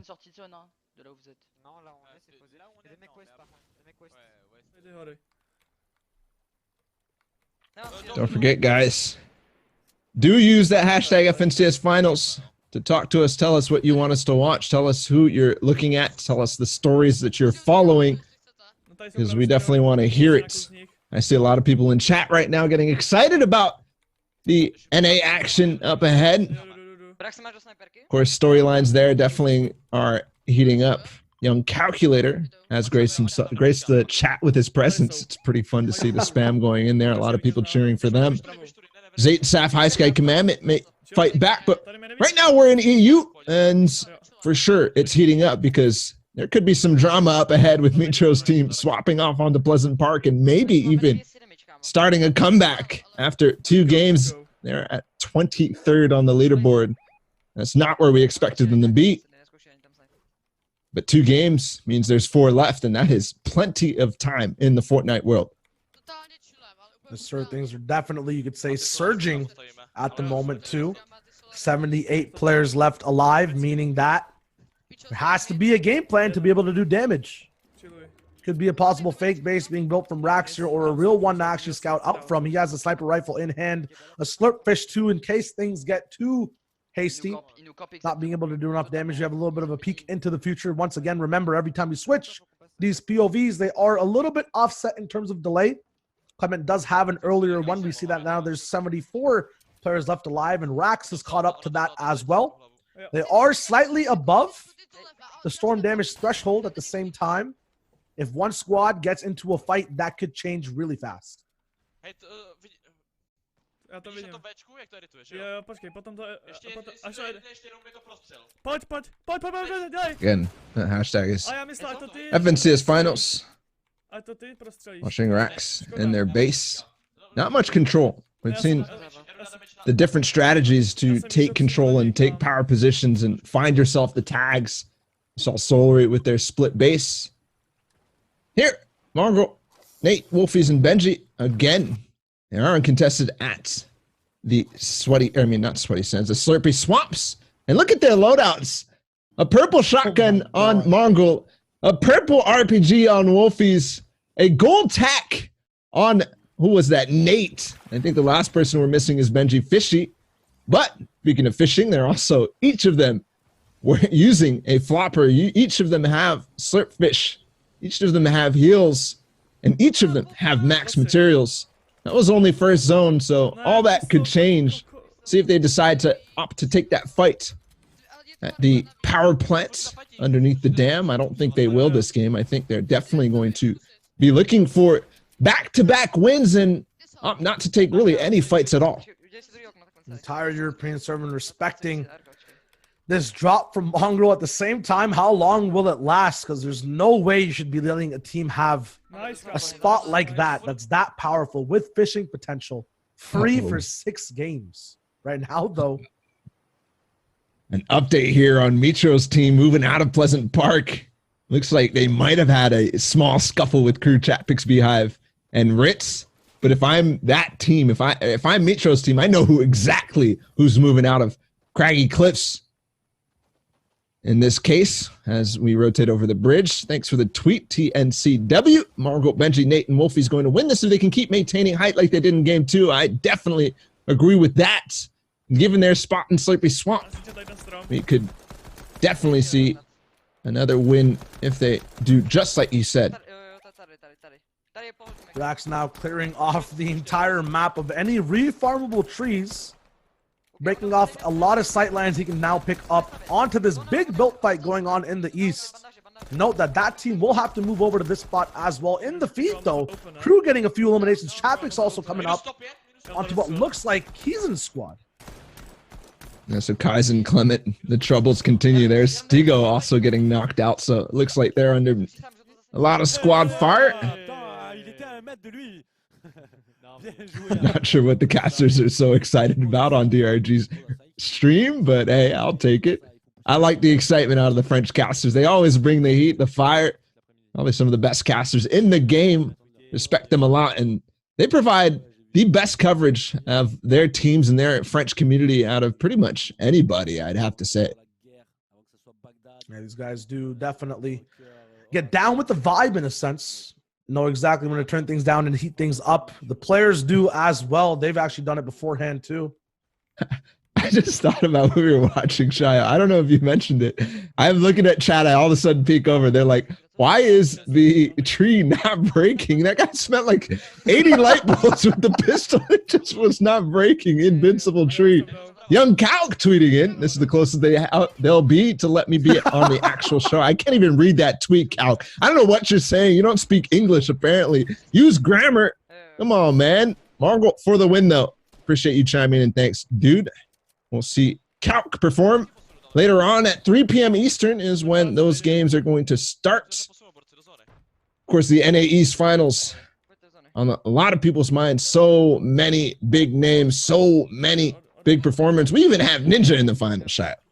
That's an unprecedented event in the sense, I think last time these guys weren't close enough to get right in, this time in their home elements. Ninja been streaming the squad's game mode for a couple of years now, basically. And it's competitive. Natural element. Right now, though, looks like the Mentos either left the game or didn't actually get in from the beginning. A common problem we've been seeing over and over again that every team has to deal with in this competition. Big base is built, though, a lot of mat investment.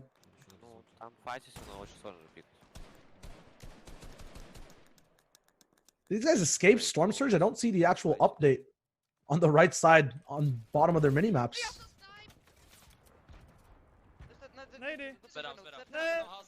Notifications haven't quite gone out.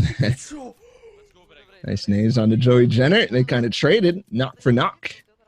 I think we're going to get the finish. It doesn't look like he's doing it. Kind of indecisive on what he wants to do. They do have a power position, though. But given the fact that the next hill over is already taken, this might not mean much for them as fourth zone does appear and shows us exactly where it's going to be. It's going to be on that center ridge line.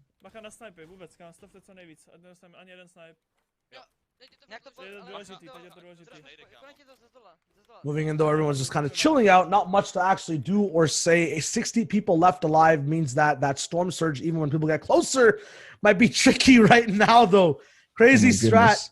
Kind of casual, kind of tricky. One person kind of moving out as well. We are Bush Bandits back again with Crew Beehive, Chatpix, and Ritz. We did see them get a couple of elims in the feed. In the streams, we are in second zone here. I think they actually wiped out the rest of Clements and company. A couple of tags for them too. Looking at the inventories, it looks good for Chatpix Beehive, Crew, and Ritz. But the rotation, they still got to go straight across the center, which sometimes is okay, sometimes it's bad, but the little lake in the center does give you a little bit of mobility options that we saw Kino or Zeno can start item and Narox take advantage of.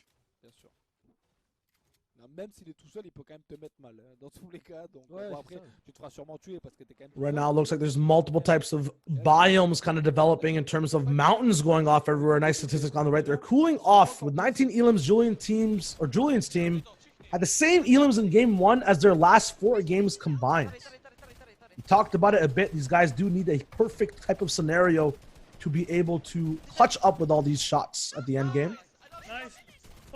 And obviously the 23rd place with 1 elim is actually because of Mitro's squad changing their drop spot and going to Pleasant Park. That fight ended quite fast. Here's half in, half out. Going to be gifted to Rax Sydney. Hoodie and Minnie, the Eternity guys. So they had no points going into game number 2, but Rax clutched up, got the placements that they needed. Now they're at 8. They've got 1 elim, and with all of them inside a half in, half out, something that you do have to be careful of when you get zoned like this is getting focused too early. So have to kind of have a wide base and a big split because nades could come in from anybody outside of zone looking to take position, but they do actually go for height. The timing going to be important though. Any one of these aggressive teams could decide to go for it. I'm going to guess Mongol Benji. Mitro, or not Mitro. Clearly not on that anymore. Mongol Benji, Wolfies, and Nate. They're probably on this side of zone, the south side coming out of Slurpy Swamp. That's my guess. Question is, what does that mean if they are coming from that end? They usually will perform really well when they do have that height advantage. Right now, Rax is going to be the person who gets a little bit of karma back his way. Last game didn't go too well for him, but now everyone's up. Everyone's operating. Eternity is going to be put on the entire server in terms of waiting to be able to move around. All this pressure on high ground. I appreciate the attempt at coming up with an eternity pun. We're chilling here on height with eternity. It feels like, here we go, I got one. It feels like we've been here for eternity. I definitely want to see any updates on anybody else moving into zone, but don't forget we are using stream, so the delays and all that, how they work. They're 6 zone, they don't have it, so maybe maintaining height might not be the best idea. Nika, Fato, Aerox, and Skype, we're all the way on the other side of half in, half out. We don't have to stick with them for too long, but that's the rotate that they have. They do pick up an elimination. Here's Andalex, 4ZR, Norwood, and DRG on their rotation in. Looks like they got something pretty clean, but 3 people all of a sudden dropping down the hill in their direction. Guys, you're going the wrong way. And that causes Andalex and them to box up, but they still move forward across this house. I think they're going to be A-okay with 4 members and 4 possible people to build. Not a single tag has gone through since that beginning engagement. 4ZR, no shield on them. In their perspective from that squad, they edge their way in down on the bottom, but there is a massive hill up here, and that's where the Eternity guys are chilling. Now 6 zone moving. They are going to try to fight for it, but definitely not going to be able to maintain it. Another squad going for a full height battle. Looks like maintained now by 1. Every single squad has kind of gone on into initiative, except for the Eternity boys, and Sydney actually going down now. This entire actual situation on mid-ground and low ground is such a tricky, slippery slope. Many mountains kind of being pulled away from by the zone. New mountains showing up that people have to kind of rotate around. If you try to drop down to low ground, it might not actually be that low, and then instantly in a few seconds, finally just drops down. These guys are probably really high up and don't realize it just yet. Yes, finally looking down. They're on peak moments of height, kind of a skyscraper, have to invest a lot of mats to actually fall forward. And Zone is still pulling through. Only 3 squad mates to be able to do it, and they're slightly split sometimes. And game number 2, it was all Rax by himself. This time they've got 3 members still alive, and they're doing quite a good job. Oh my goodness, Rax! What was that 200? All of a sudden, he's running on the stairs tunnel, and they make the edit, they make the opportunity, but he knew it was coming. Rax with the 200 pump shotgun keeps his team in the game and jumps into the water. More elims coming in. They're at 7 right now. Rax, all with Mini. He's down. It's all up to Mini now, but a performance of a lifetime coming through. When they run out of mats, they still perform. Flexi now, Jamside and Letwick on what looks like high ground. He's not blocking his top. Yes, I believe he has it. We're all back to 6 zone, though. Yeah, a little bit of calm there, but at that moment, I believe Rax did more damage in those 2 shots than his team has done in the entire competition so far. This man just came in, popped down back to back, and still survived the jump. Not a possibility to live, though. Now we'll see a little bit of context on how height started developing. This is the opposite side of the zone. Rax is actually all the way over there, I believe, tarping a layer lower and finally getting pressured from the back. We might be able to see exactly how Sydney went down. Keep in mind, Letwick goes down, and these guys are one person short from the get-go. Dementos, I believe, did not get to play this game. Quexi now has minis and a big pot to pop, but at the same time, Jamside is also struggling. It looks like the squad might be in a lot of trouble. Man, that shot by Rax still has me rolling. We still have more opportunities for a hit to happen because we got the 220 quick dead weapon in Flexi's hands, and he is such a good player. He is quick with it. He's by himself right now. One elim for them, and no placements just yet. Only 10 points as a team that we expect to do very well, but they're hot and they're cold right now. Flexi does have the water possibility to jump in a second, like we saw Rax do. Moving forward, though, running out of materials. He's at 160 metal. He's got to get through, but he's getting held out. Finally does get in. Not sure if it's the right idea to continue to stay here. No, he does not have height, and I think that's the end as height starts to focus down. Who is it? It's Nappy, Red Rush, and company, who I believe have it now backing in to the pass. It's DRG.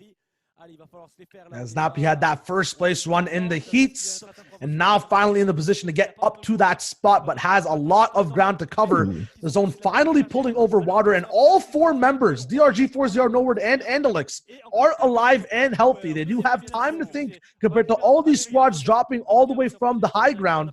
They have such a slope to fall down, a downward spiral. These guys, though, just moving forward. Such low amount of players left alive. It's 8 players finally left alive, and half of them are this squad. Half of them are this squad. I'm interested to know what Snappy up on high ground is doing. Are they a full squad? It looks like they're at most 3 people now. Possibly a 4v3 low ground versus height. We'll see how this develops. We have this POV pretty much all the way into the end for sure. RPG's now raining down. Are they going to continue to get pressured? Are the sightlines going to force a full engagement? Not yet happening. Now swapping over to Andalex. It's the same story here. And we'll see if this is a possibility to gain up on height, but we saw how much of a downward spiral there was that people came down from. It might be too much of a quest to actually trek forward to, and the mats actually aren't there, at least from Andalex. More RPGs actually coming down, more spray. It's an edited floor, but one guy gets dropped. There's no fall damage when you're up on water unless they build out floors. Still dropping down, looking for the Elam. Andalex tries to find it. No word goes down. DRG fully eliminated. Andalex actually getting the big shot off to his head. It's all up to 4ZR facing off against 3 players. It's Sky, Vato, Airwax, and Nikov, actually, so it's French against French. The Heat 1 action is still continuing. The Heat 1 rivalries. 4ZR now it's going back towards that island, but he doesn't have any mats to play with. Here we have his perspective, but they're both going to pounce. Like a shark, they strike. They smell blood in the water, and they're going to take it home with the win. Airwax, Sky, Vato, here's them on high ground. We talked about how these guys just wait.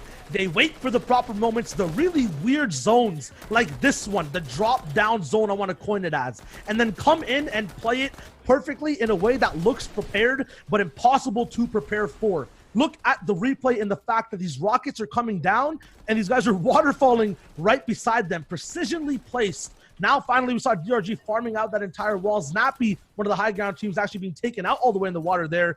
Still being so much happening in this action. Now what we actually know exactly what happened in this game. The replay does give us some perspectives that we didn't. Mini actually clutched up into 3rd place in this game as we saw Rax pop off with the crazy 200 pump shotgun shot over the stairs. His teammate clutched into 3rd, and that might mean they're in contention now from game 1 having 0 points, game number 2 clutching up as a solo into placement thresholds.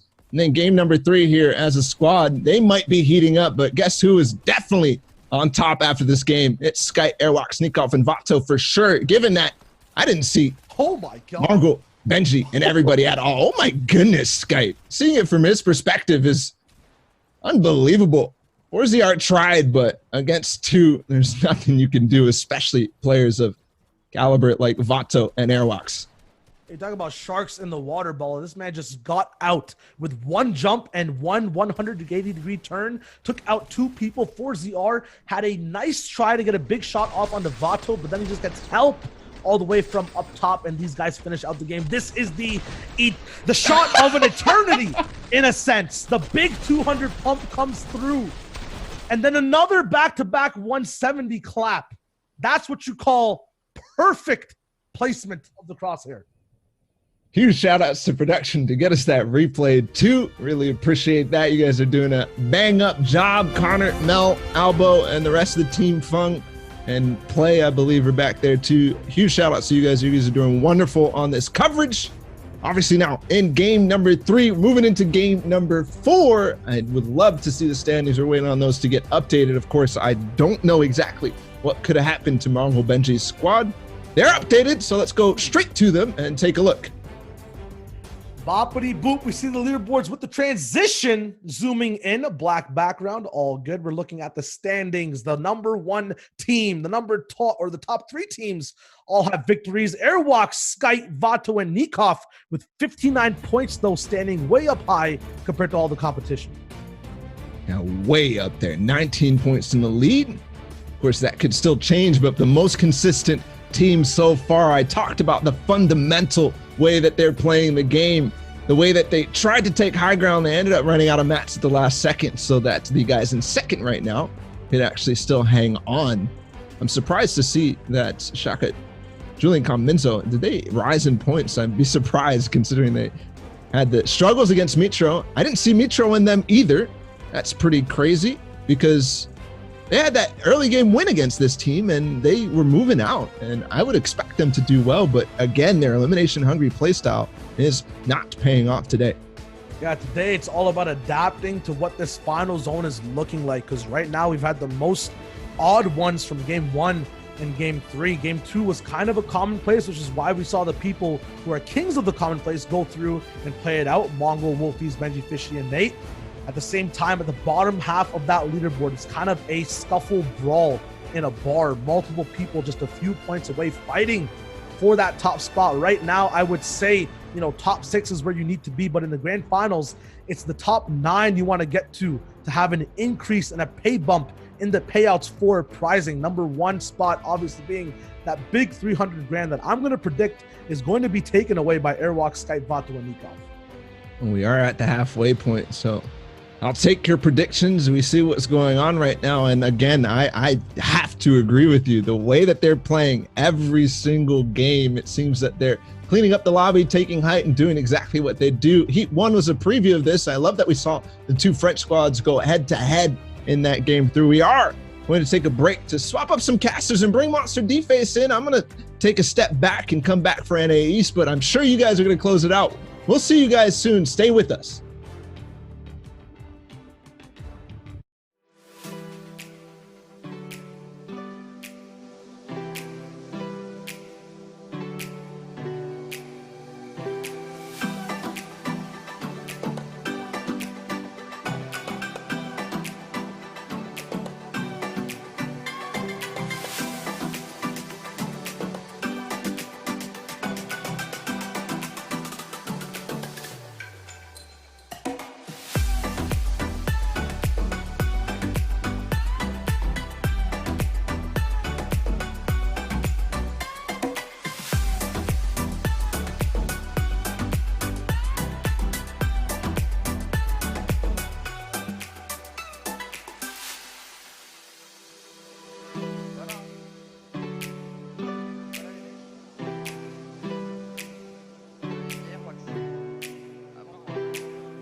On fait full déliné de toute façon.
All right, ladies and gentlemen, we are back after that quick short break. Just has to mix things up. It's your boy Monster D-Face, and of course, y'all already heard Shayo wager this morning, killing it. So GG's to the first half. Our games are pretty much ready. We're just getting right back into things. We're gonna close the show out, Shayo. Yeah, this is all about the hype now. It's the last 3 games. We're bringing in the big guns as well. Monster Deep-Face jumping in for the last of EU, and he'll be continuing with Bala for NA East as well as we jump over to game 4, I believe, of 6. We're going to be tuning in to see exactly how things are developing. We left over with a question. Where was a Mitro squad after such a nice early game performance, actually jumping up to 15th place in the leaderboards from 21st with a 9th place, I believe, 12 Elim run. So that's pretty cool.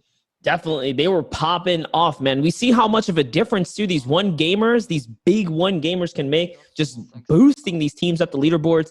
I didn't even get the full context of the story last game. I know Mitro was contesting some teams, really shaking things up, making it that much more of a storyline to give today. So this second half, we're going to have to use that replay mode and catch up to things.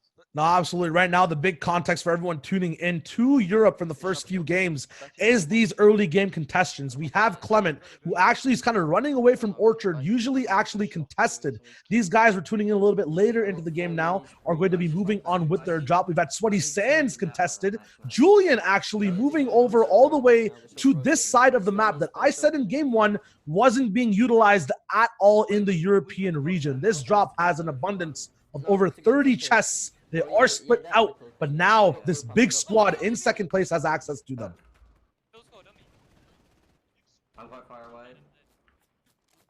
Give me a second, Sha. I'm gonna need you to keep running with this. I'm getting multiple audio feeds right now, just trying to iron this. Bet up. So have some more context of Julian's squad that we're getting contested at Pleasant. Mitro actually jumped off of Sweaty to go there and surprise them. Ariana Lover, aka Falcon Lee, through the window said, "Hello, it's bright outside. See the sun." The sun being his big pump shotgun.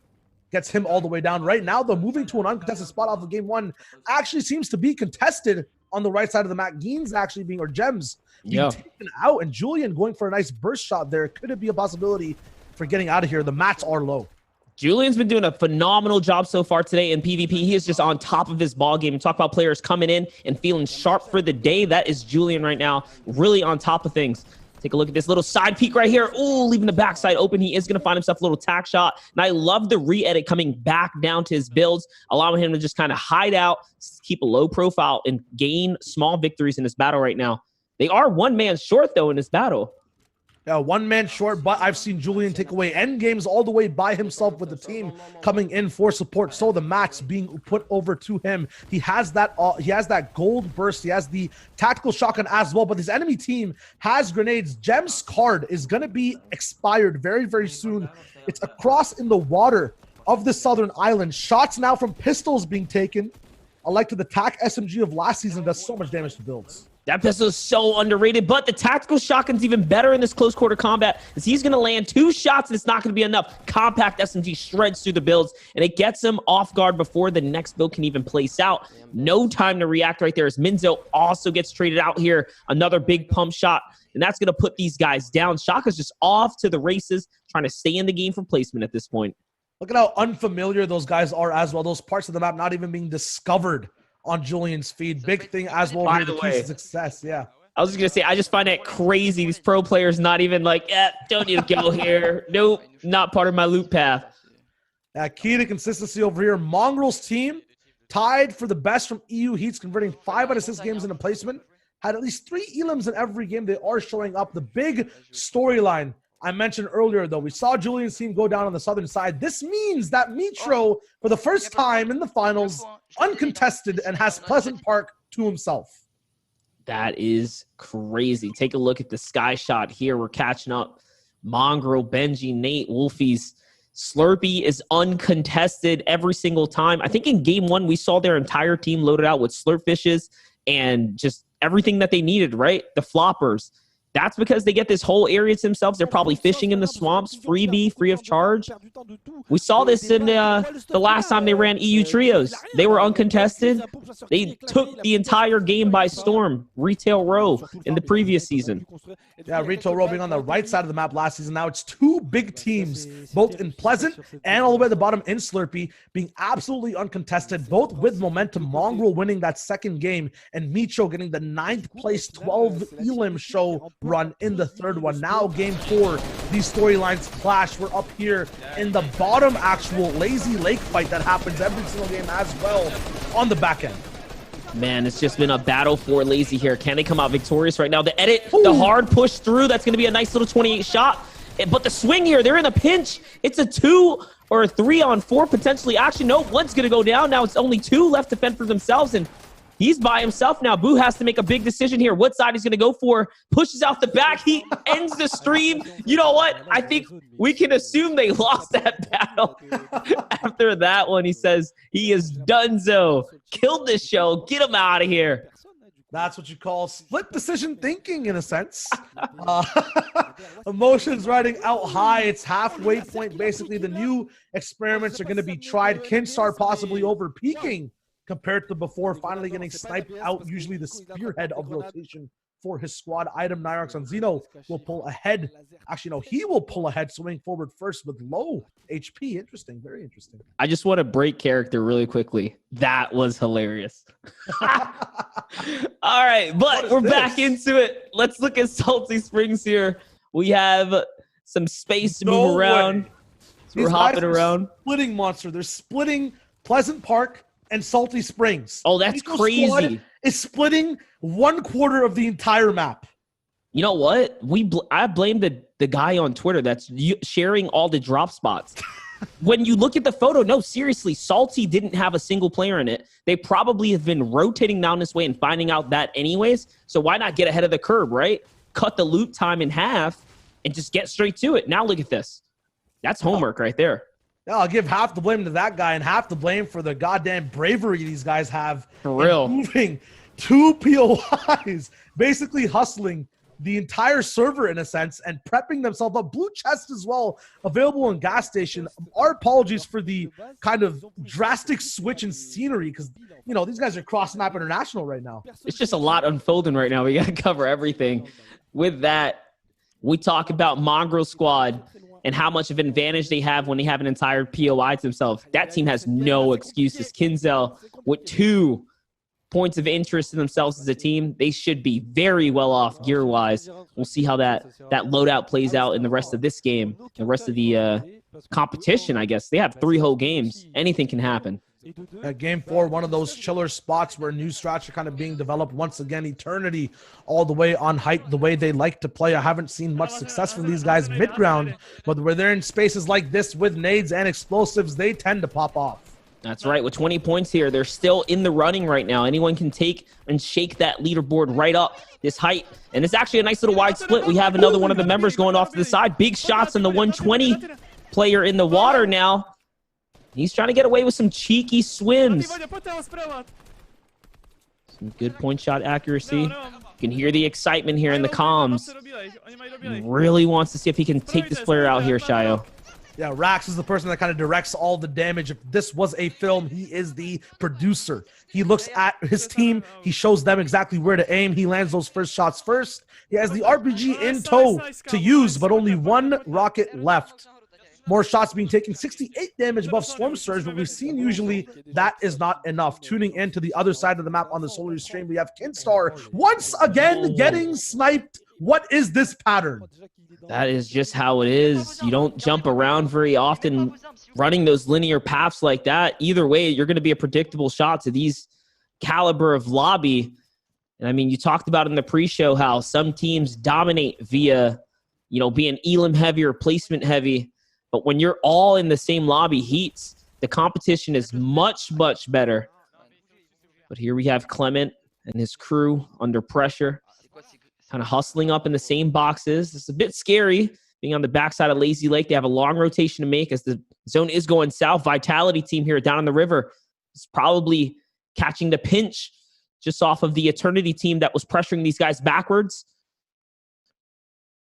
So we're on two fronts for these guys right now. They're getting shot up back from the zone. This is a previous actual in-time feed, so this is not exactly where we saw Clement at. A fact on the right, though, there, Monster. Good point indeed. But 4ZR Nord kind of moving across here now. Look at that fact. Let's see. Separating themselves after 3 games, Airwalks is the only team to place top 8 in each game. 2nd, 4th, and 1st. That's incredible for placement. The earliest we've seen is down to the 1 team this week in EU. That's crazy.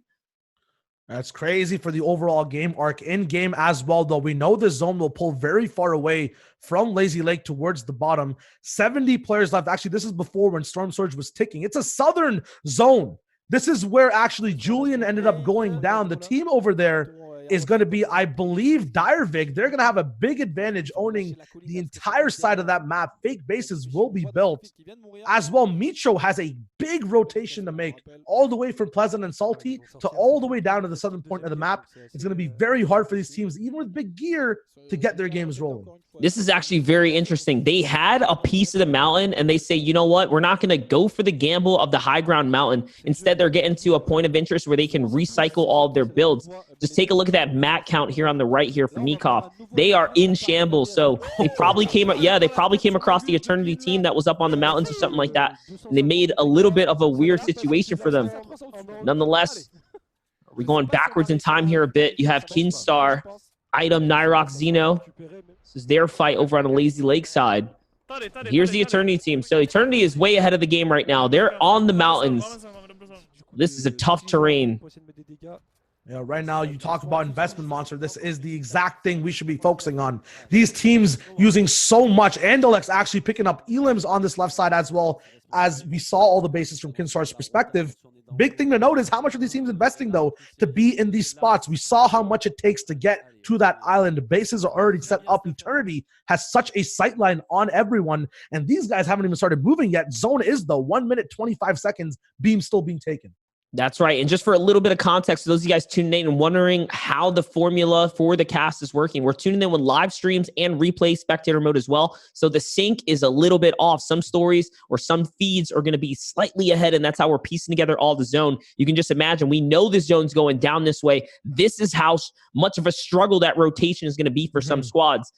So there's a lot of insight to be had when you can kind of time travel the way we're doing here for a little bit. But look at this rotation. A near free rotation here, Shayo.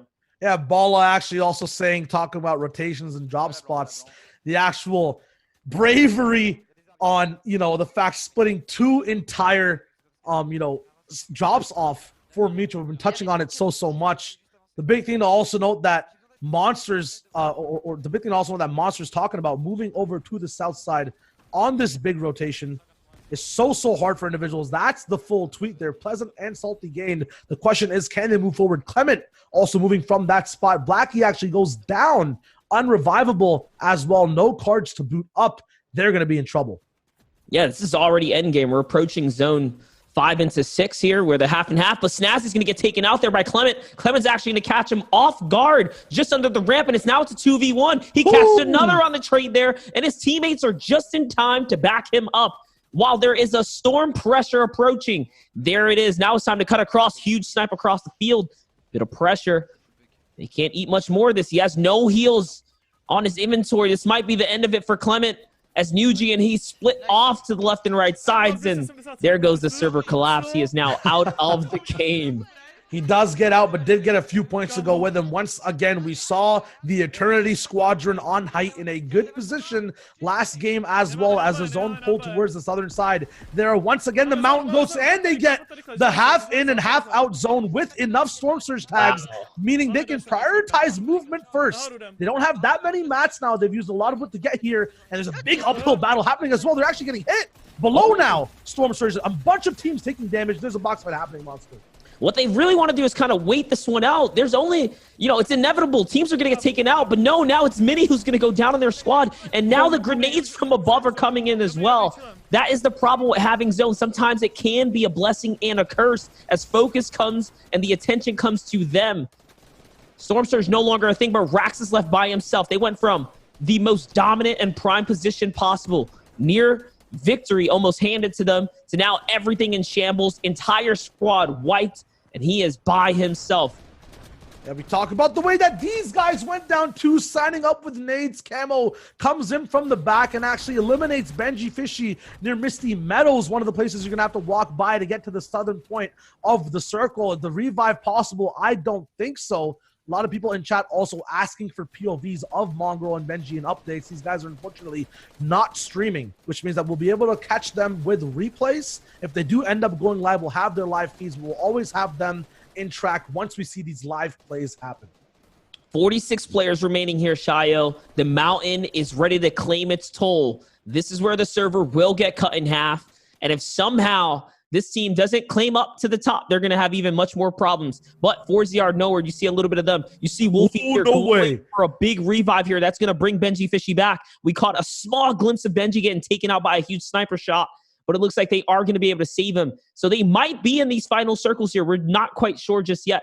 Only time will tell. Yeah, the action that happened all the way up the mountain actually gave Andalex, DRG, 4ZR, No Word the freedom to get all these elims on the low ground. Now moving in with 3 and 1,000 damage of Storm Surge to move into the rotating circles. Round 2, though, is in effect with Rax being in a clutch position again. Last time he got 6th place. Now these guys have a big journey as well in front of them. Yeah, I just wanted to ask you, how do you make this rotation? They're just waiting. You know what I mean? Like, look at the amount of players. Look at the cross country they have to do right here.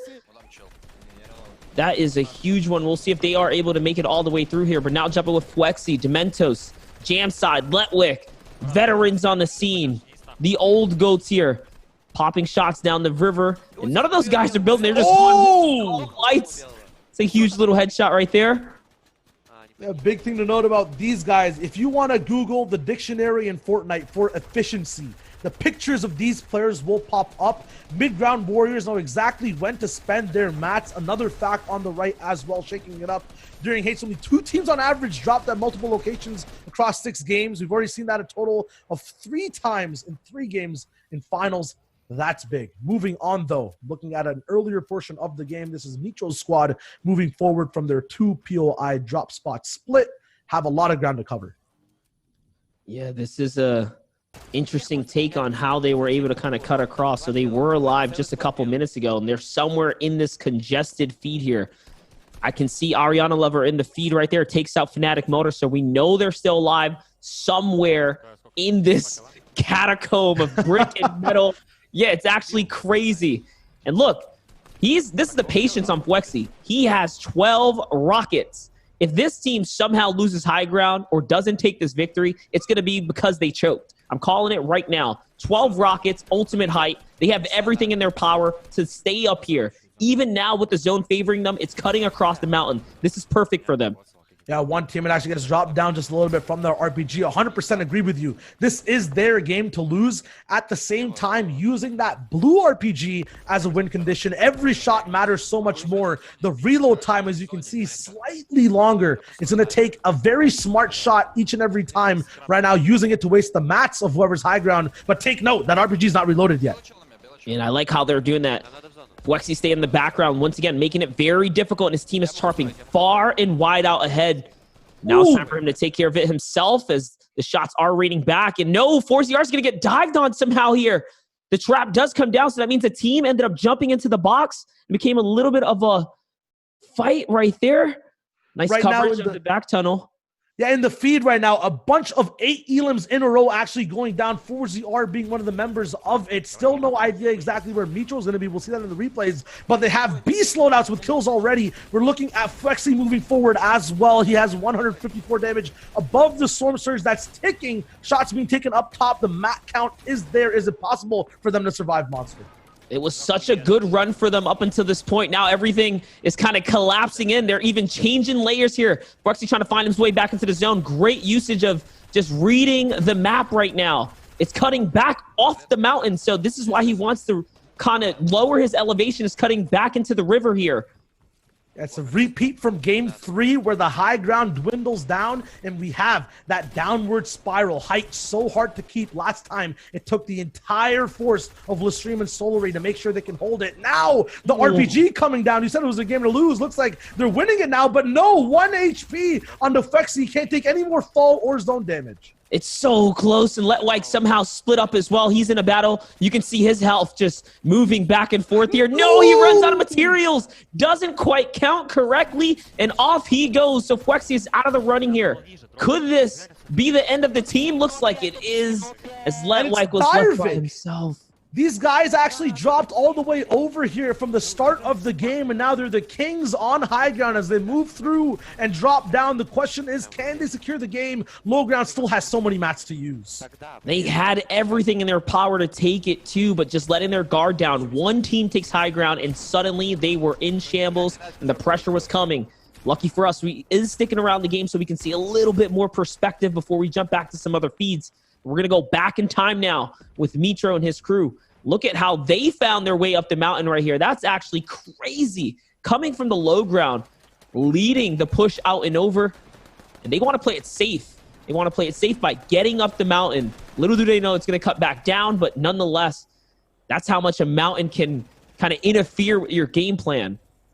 Now, one person also note that I saw the name of who got rebooted with full shield. Benji Fishy is still alive, looking like the last individual of that squadron. Nate actually with him as well. CRR is going to be having trouble in the zone. This big feed, once again, Direvig not only working the high ground of this game, but the high ground of the leaderboards, taking out Julian early game, taking out Fwexy, who's near the 8th place slot. A big jump down from Benji Fishy, though. He picks up another Elim onto Falcon Lee, the Mitro squad. They're now being stopped down. It's a crazy game. All the leaderboard spots are being shuffled up.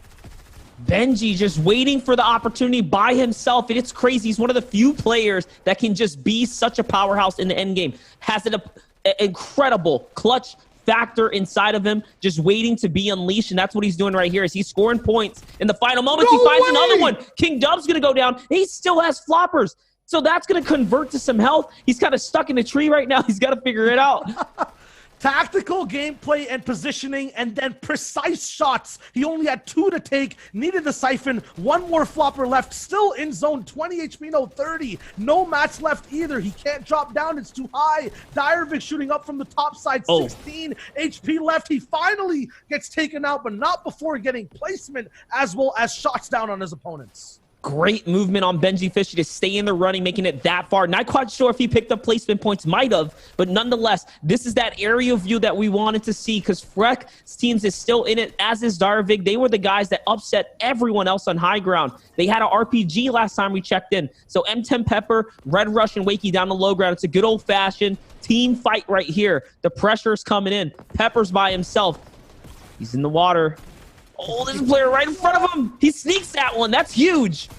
Huge fight right there. 2 more squads left. It looks like it's going to be a 3v3. That's all that's left here. Hackney actually has to go for the heal in Storm. Wakey and Red Rush take out Direvig from the top. Freck finally dead. Hanky's the last person who can actually hold on to not only his drop spot, but the last win for this game. No match or time available. Red Rush from the bottom side takes out high ground and the solo drop spots for people who drop here. This is king moments at the end of the game. And that is a scary mountain view. You saw the builds going way up and over, out, and then all the way back down. That was an incredible end game. Red Rush clutching up and even hitting down bodies in the zone. Guys, it is important to hit those down bodies because if the zone ticks them, you can actually snag that Elim for yourself and get that point. So he was hitting anything that moved, literally.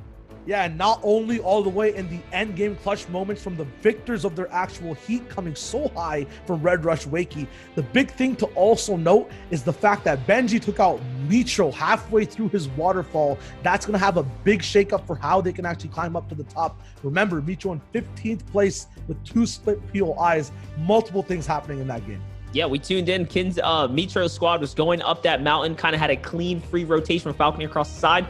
Benji was just like lurking, looking down through the wood builds, and then just pounced on him, caught himself a freebie on Falcony. That was a huge catalyst to keeping him in the game. And I think they scored a little bit of placement out of that as well, because he stood alive. He was eating floppers. The Elim started converting while he was still in the storm. I think they even squeaked out more solidification for a top spot just off of that play alone, bringing Benji back. Yeah, and that play was allowed by the zone, looking like it was leading us to another new Fortnite map. It was all the way off into the water at the very end of Shipwreck Cove. Some places that, as you mentioned as well, you were kind of surprised, none of these professional players have explored. So a very odd zone to be in, right? DRG and his home turf still being usurped. That was a crazy game for him. Absolutely. I wonder how that is going to translate to the leaderboards, though, man. We saw kind of a little back and forth. That POI split definitely paid dividends. I mean, they made it to end. They didn't quite seal out. Obviously, some upsets with the zone right there. If you think about it, Landon Pleasant Park going way as southeast as you can go. So that was definitely clearly not the zone that they wanted. But Shayo, we got word from the back. Leaderboards are ready. Let's go ahead and load these bad boys up and see how things are looking. At the top now, taking things by storm. The top 4 players of Team Royales. It's Red Rush, Droban, Snappy, and Wakey. A dominant performance on Logan. I want to know how many elims they had that game, because that's a huge jump to first place. The big question as well I was trying to ask or think about was exactly where were Vato, Nikov, Skite, and Airwalks? I didn't see them last game. They still hold on to seconds.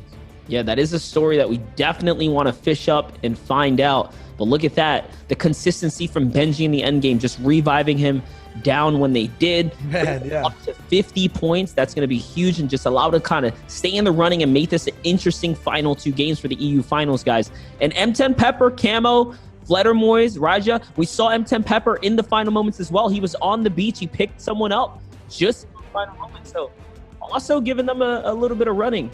Yeah, 18 elims apparently as well from that first place team. I believe tying the record for how many points you can get in the European finals in general, I believe. And 100% shout outs to Pepper, Fledermoys, Raja, and Camo. These guys actually snuck up on Benji, who then came back at the very end to take out exactly where they were. So intertwining storylines. Near the bottom though, Teak, Evil, Raxo, and King Cub in first game had such a dominant performance, trying to get height and surviving mid-ground. Hang on by a thread with 27 points.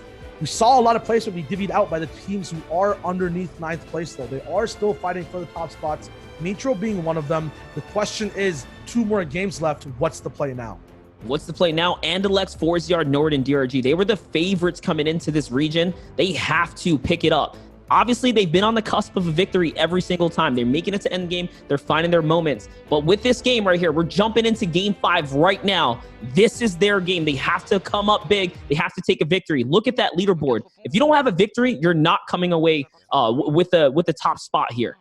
No, absolutely true. Right now, tuning in as well to a little bit of the bottom side of that leaderboard. Clement actually moving in 18 points, having trouble coming off spawn near Orchard, being contested multiple times, time and time again. Sometimes they win. They never make it out of that end game, unfortunately, though. We're going to be tuning in with a lot of people who've been uncontested, such as Andalex last game, who ran into trouble mid-game. It'll be very difficult for these guys to find the bread and butter, but if there is a time to find it, it's now. Drop into that pantry, find what you need, get it on the plate, start eating. 2 more games left.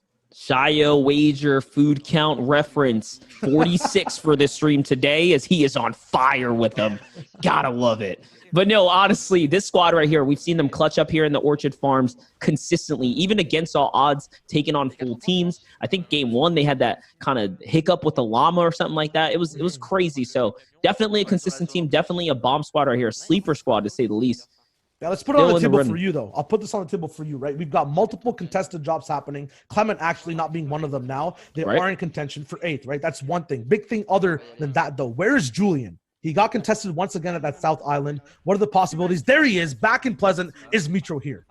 They must have got wind that the team was splitting up, so a 4-on-2 is definitely an advantage if Mitro's squad is trying to play that risky split. I think maybe they were playing mind games. They gave up the point of interest one time, probably played a hot drop to kind of see or get their feels out. But Julian has been on fire today. His team has been playing really well. The last time we tuned in, they lost the battle, but it could have just been the circumstance, right?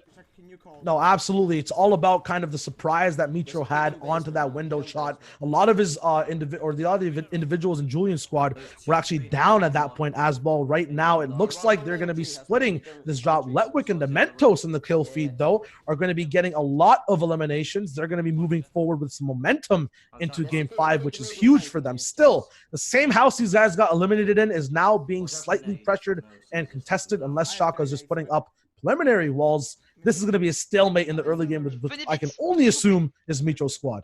That's right, and we saw Clement wasn't having a problem with the landing here, but looks like Keys and Stigaz and Blake now have another issue. Their rotation is contested, I think. Someone wants to slurp chuck. They're trying to hold on to it. Waiting for their last teammate here to come up so they can all get that effective shield. There it is. That's going to be a big 80 piece for all of them, or I should say 100, honestly. It's going to translate to 80 shield for Clement. Clement with only 18 points as a team. You're still in the running, though, to make something big, make some big dollars. Prizing here if they can scratch their way to top 8. And this is that stalemate you're talking about.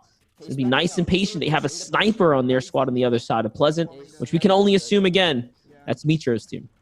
Yeah, but how long can you wait in a stalemate in an early game doing no damage? We've already seen so many teams. There's only 9, actually not that many teams, actually. 90 teams now left alive, but some of them already had off-spawn fights with knocks and eliminations. When you knock someone, it's a potential of 200 damage. You eliminate the knock player, that's 200 more. Teams already have that. When you're stalemating, you're not fighting, you're not rotating, you don't have the option to get these snipes down. It's trouble for both teams. Yeah, more importantly, you're setting yourself behind material-wise. You're not getting loot. You're not getting ammunition. Like, look at this. This is a shambles start for them because of the fact that there was a team there. Just that stalemate, that not, that ability to not want to commit in that moment. And look, they actually lost someone. Shaka gets taken out for being trailed behind, unfortunately. And it says there, Shaka took the L. So I'm actually not sure what happened. I think he got disconnected.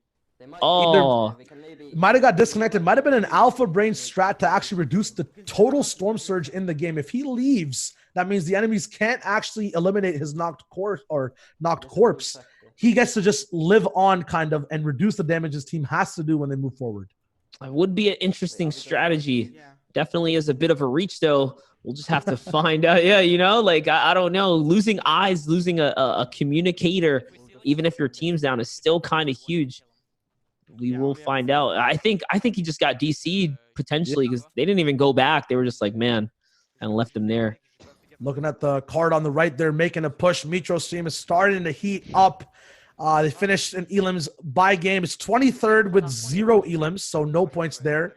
Finally got 15th with 1, 9th with 12, and then 6th with 6. If they continue on this upward spiral, they can have a big game here, or the stock market for that team can crash and burn, and they'll be out of the running for that 9th place pay bump. We already know just getting eliminations alone can definitely carry you very far into the top 10. Placement has to come along with it, though. Now jumping into Julian. Let's see what his team's got here as Jens and Minzo is rotating across. We already know they lost a teammate. And look, just firing, trying to add some pressure here. He's out of SMG ammo. He basically has to rely on a good old-fashioned box fight tactical follow-up. And this is a great tactical we're talking about here. This is a shambles push and a desperate, decision from his squad to try and make a comeback here. This is the pressure of the leaderboard ranking and their point total influencing the way they play. There's so much to still loot around this individual area. They're finally calming down, but to push for that. See, ammo boxes already. They have the light ammo. They can loot back up. They only have to feed 3 mouths.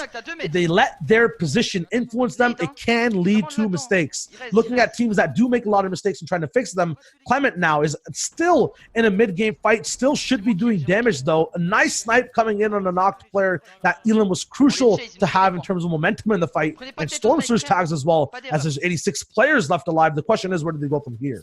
That's right, and he did pick up a big bulk of shotgun bullets, so now he is good on ammunition. He can take any fight that he pleases. Last time we tuned in with them, they were just picking up a slurp truck. Now he's got all kinds of loot to go with it. Extra shields, extra heals, and I think they want to count this as a small victory. Look at the disengage here. Kind of called it out, says, you know what, let's back up here. Let's just chill. There's no reason to get crazy right now. They already are winning this battle. And the medal. Nice little refresh right there. They win the fight, and every fight you win does have spoils of war, and that's extra metal, as you mentioned, and shield. At the same time, 19 points. Try to fight and get on top of that leaderboard between them with Kingstar at 14. Surprisingly, had a little bit of trouble in those 5th zones getting into zone. We saw Kingstar get sniped multiple times as well. Turning over the Kings on the right, though. Nikov, Vato, Airwalks, and Skype from Solary and the stream. They're going to have a big pedestal to play off of. 100%. I love the dual POV here as well, just kind of giving you guys insight into what's going on. Just look at the maps more importantly, right? The map gives away so much context onto how the game is going to play out, where zones are favoring, how teams are going to have to maneuver around, and what spots are going to be most likely to be congested on. Because last we saw Shaka squad rotated out, they're going to have to come right back in according to that zone. So we already know they don't have much, but look at this replay right here. Jam side with a quick 3-peat forehead shot and another one on Luis. Is he going to catch the flick right here? Look at the movement. My gosh, so clean. Combat veteran and assassin with the reaction time of a machine. That was insane. A big flick on someone gliding with a burst rifle combined with dodging shots and finally getting that elimination. Top tier is the only thing allowed in these games right now. I thought Benji had the moves. Jam side showing he's someone to be reckoned with as well. Take that man to the dance floor.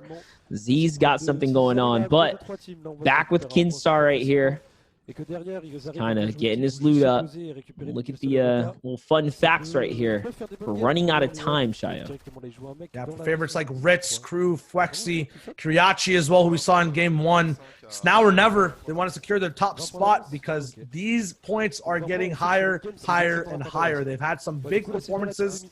At the same time, we saw it in the heats. If you do win games, it doesn't matter. You need to have consistency across those 6 games. You need to be able to put down your check on another one, not just one big buy. So right now, these guys will be looking forward to have the maximum potential to get points in game 5. Still have one more game, but this game matters the most.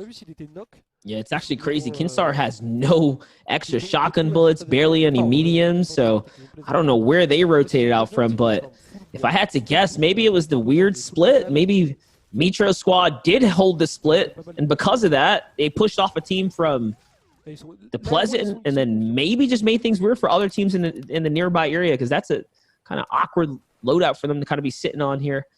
Not too much context on it, but just look at Mongrel Wolfies, the uncontested swamps here. Just look at the loadout. Beautiful. The fishing gets him the pump. He's got surf fish. Benji fish is loaded here. This is crazy.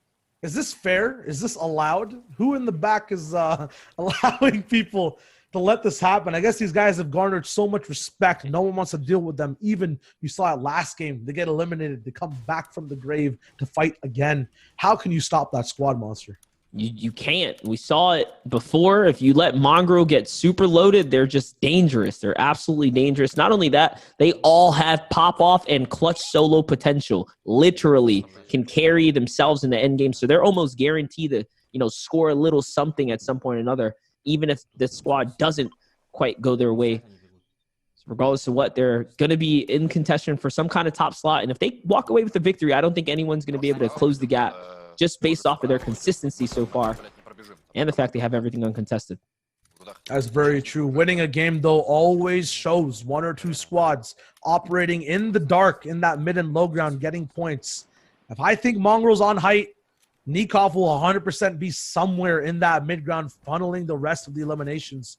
Right now, though, it looks like Falcon Lee is by himself in a bush. His squad is not near him, but they are alive. A sneaky strategy. It's going to be now collapsed on. Building in wood may be a mistake to take those shots. Didn't actually see where he was coming from. Big pump shot for a little bit of pressure. Kind of deflated, but he ends up going down. A 1v4 probably not being the smartest thing to be taken. No way. That was Nyrox that wrapped him up right there, and that was just a little bit of a kind of rewind in time there, guys. So they were at Salty Springs. Something did happen with the Pleasant drop. They tried to split. They got landed on, but lucky for them, it wasn't calculated enough that they were kind of called out on it. It's almost like, when you call someone's bluff, right? Yeah. Early on, that could have spelled disaster for their team. Either way, I mean, something clear didn't go right. They got dropped in Pleasant or in Salty, but Hiding in So close. bushes, waiting for shots. That's shambles mode in a sense. That's when you're doing those desperate strategies. But one more game, Falconly has to have a say in how his squad's destiny will go. Speaking of destiny, Eternity has been in the best spots time and time again, but end up losing out their entire team. No surprise, I don't think they'll have any trouble getting past this kind of tough spot that they're in. The question is, can they convert their good spots into placement? Yeah, they have definitely had a little bit of zone favor so far in this finals run here. Remember, guys, we are here in the EU finals. This is it. It's do or die. 6 games, and we're in game 5. It's make or break time. 78 players remaining in the lobby. The lobby is just approaching that halfway mark. The next zones, the next rotations, all of these engagements right here are going to spell a lot for the future of these teams and how much prize they can walk away with at the end of this all. Don't forget to drop your feels using hashtag FNCS Finals as well. Tag any one of us. Right now, it's Monster D facing Shio Wager doing the casting, but Shio, we got Andalef, some huge grenades right here. He's connecting. He's definitely connecting on the leaderboard as well. We can see on the right, 5th place in total, only 6 points behind, but almost 30 to 40 points behind the #1 spot of competition. Qualification does not matter anymore. It's your total placement on the board. So game 5 and 6 for this squad are so crucial in going up in prizing. All these shots need to be hit. Sniper pre-fires need to be accurate. At the same time, these guys need to stay alive. The biggest mistakes are made in those rotating circles. ForZR, though, will be the captain in those points, being the most clutch player when it comes to rotating time and time again. And this is why they're in the top 5 right now. The patience and the execution. Although they landed some big shots and you know, hit the grenades right there, they didn't overcommit. Even with the huge shot, they could have, you know, most teams would full dive on that and go 50-50 toe for toe. But no, these are champions you're looking at right here. They're just going to retreat, get their loot back up, and take it as a victory to the Storm Surge. Because now they're not going to have a problem. They can sit and chill and let the other teams get into shambles positions. We're swapping POVs to DRG as Monster is absolutely correct. The temperament of this team, so smart. This is the lack of temperament sometimes, though, from the Eternity Squadron. I have hope that these guys will be able to finally, in game 5, push forward. They need to break that 40-point mark, in a sense, to get into that top 6. At the moment, they do have stellar performances, up to 15 to 16 elims during the games that they do perform well in, and win is usually what high ground kind of holds for them, and that's the situation they like to play for. That's the win condition they like to play for. Speaking about winning, though, back to Julian. These guys are looking at third-partying a lot of things, but remember, Shaka is down. They broke LOS. They broke the line of sight. They see a team in the base. Here comes all the grenades. Down comes the rainfire. It's like a blitzkrieg, and it is going to be a connection right there. And this is the difference. They hit these shots. They're going for it. We saw ForZR's team not go all the way in, and this is what can happen right there. Julian suddenly gets tagged from the other team. Just little too much focus to the left and right. They can easily stormhold right here, but no, they're already fully committed. The team's kind of split. Let's see if they're going to kind of back off here or go for it.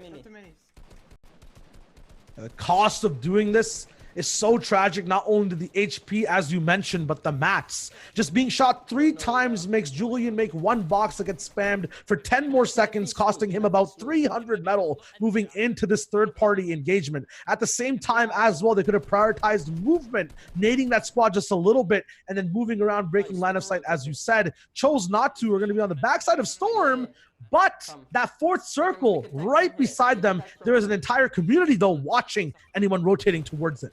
It's actually a really good zone as well. They only just have to go south. So the material they wasted might not be too bad. They can recycle just a little bit because they can just head out in that way. The zone's very close.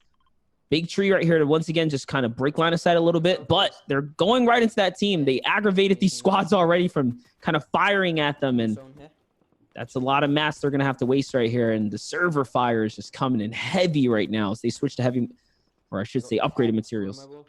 I got 310. You need to build up one. Big thing to note too, Julian, the star player, look at his loadout. We talk about having the tactical shotgun. You know, we just had an SMG before.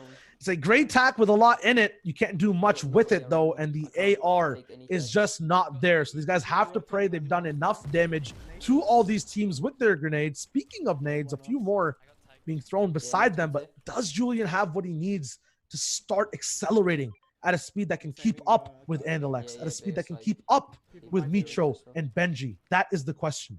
This is one of those use it or lose it situations. They have a lot of material, but not quite enough. They're only in a 4x4 kind of box base, it looks like. So the server knows they're there. They're out in the open. There's no one nearby. Their next rotation is going to be a really, really scary one. If I'm them, I think they have to move ahead now, right? Kind of start getting closer to the other teams.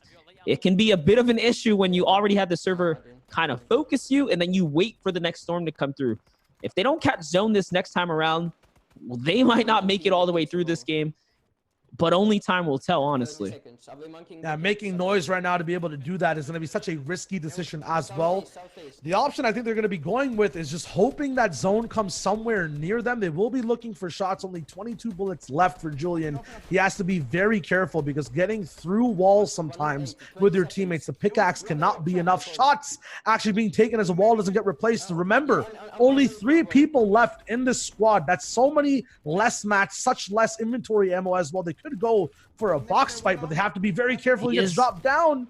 He's going for it right here, Shayo. He's trying to take the wall. He already took one. Shots coming in from the side. Is his teammate to back him up here? And look at the patience. He's not even sitting in enemy builds. He's backing up, already knowing that they're taking a huge risk, but they need the bullets. They need the material. It's do or die, and lucky for them, they actually catch zone. So there are some Fortnite gods in their favor. Storm Surge giving them a big problem right here. They are below the Storm Surge. The server sees the action unfolding, and now they're trying to take their shots. It's not going to be enough, though. Julian is going to get taken out by Chapix.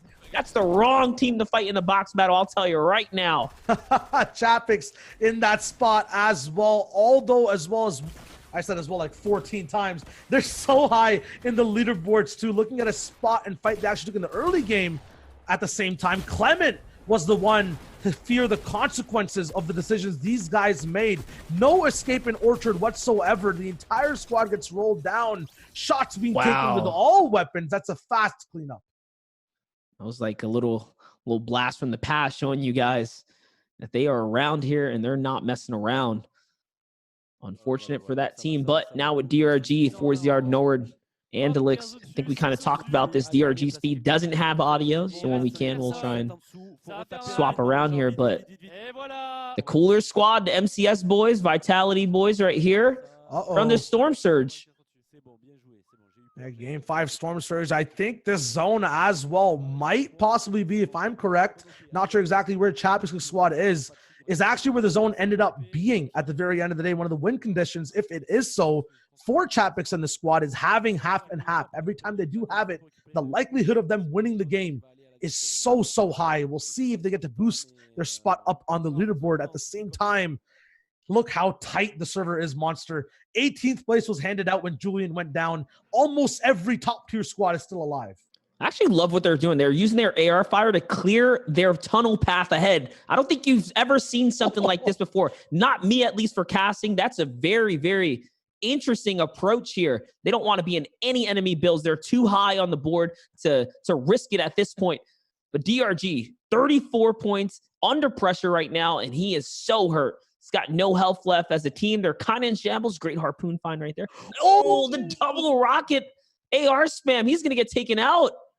And look at that Elim feed on the bottom left. Multiple people going down. The problem that Andalix can't solve is the rotation in this specific zone. DRG fully taken out. 4ZR, 10 HP remaining. Cannot eat Storm for even just 1 second. They're finally in that half and half circle, but there is no security or calmness for these guys whatsoever. On the other side of the top tier teams on top of the leaderboard as well, we have the Solary and Lestrane boys. Yeah, and they found zone nice and early this time around, and they're just checking that, hawking the backside of the zone, honestly trying to find opportunity, anyone that's going to make a mistake here.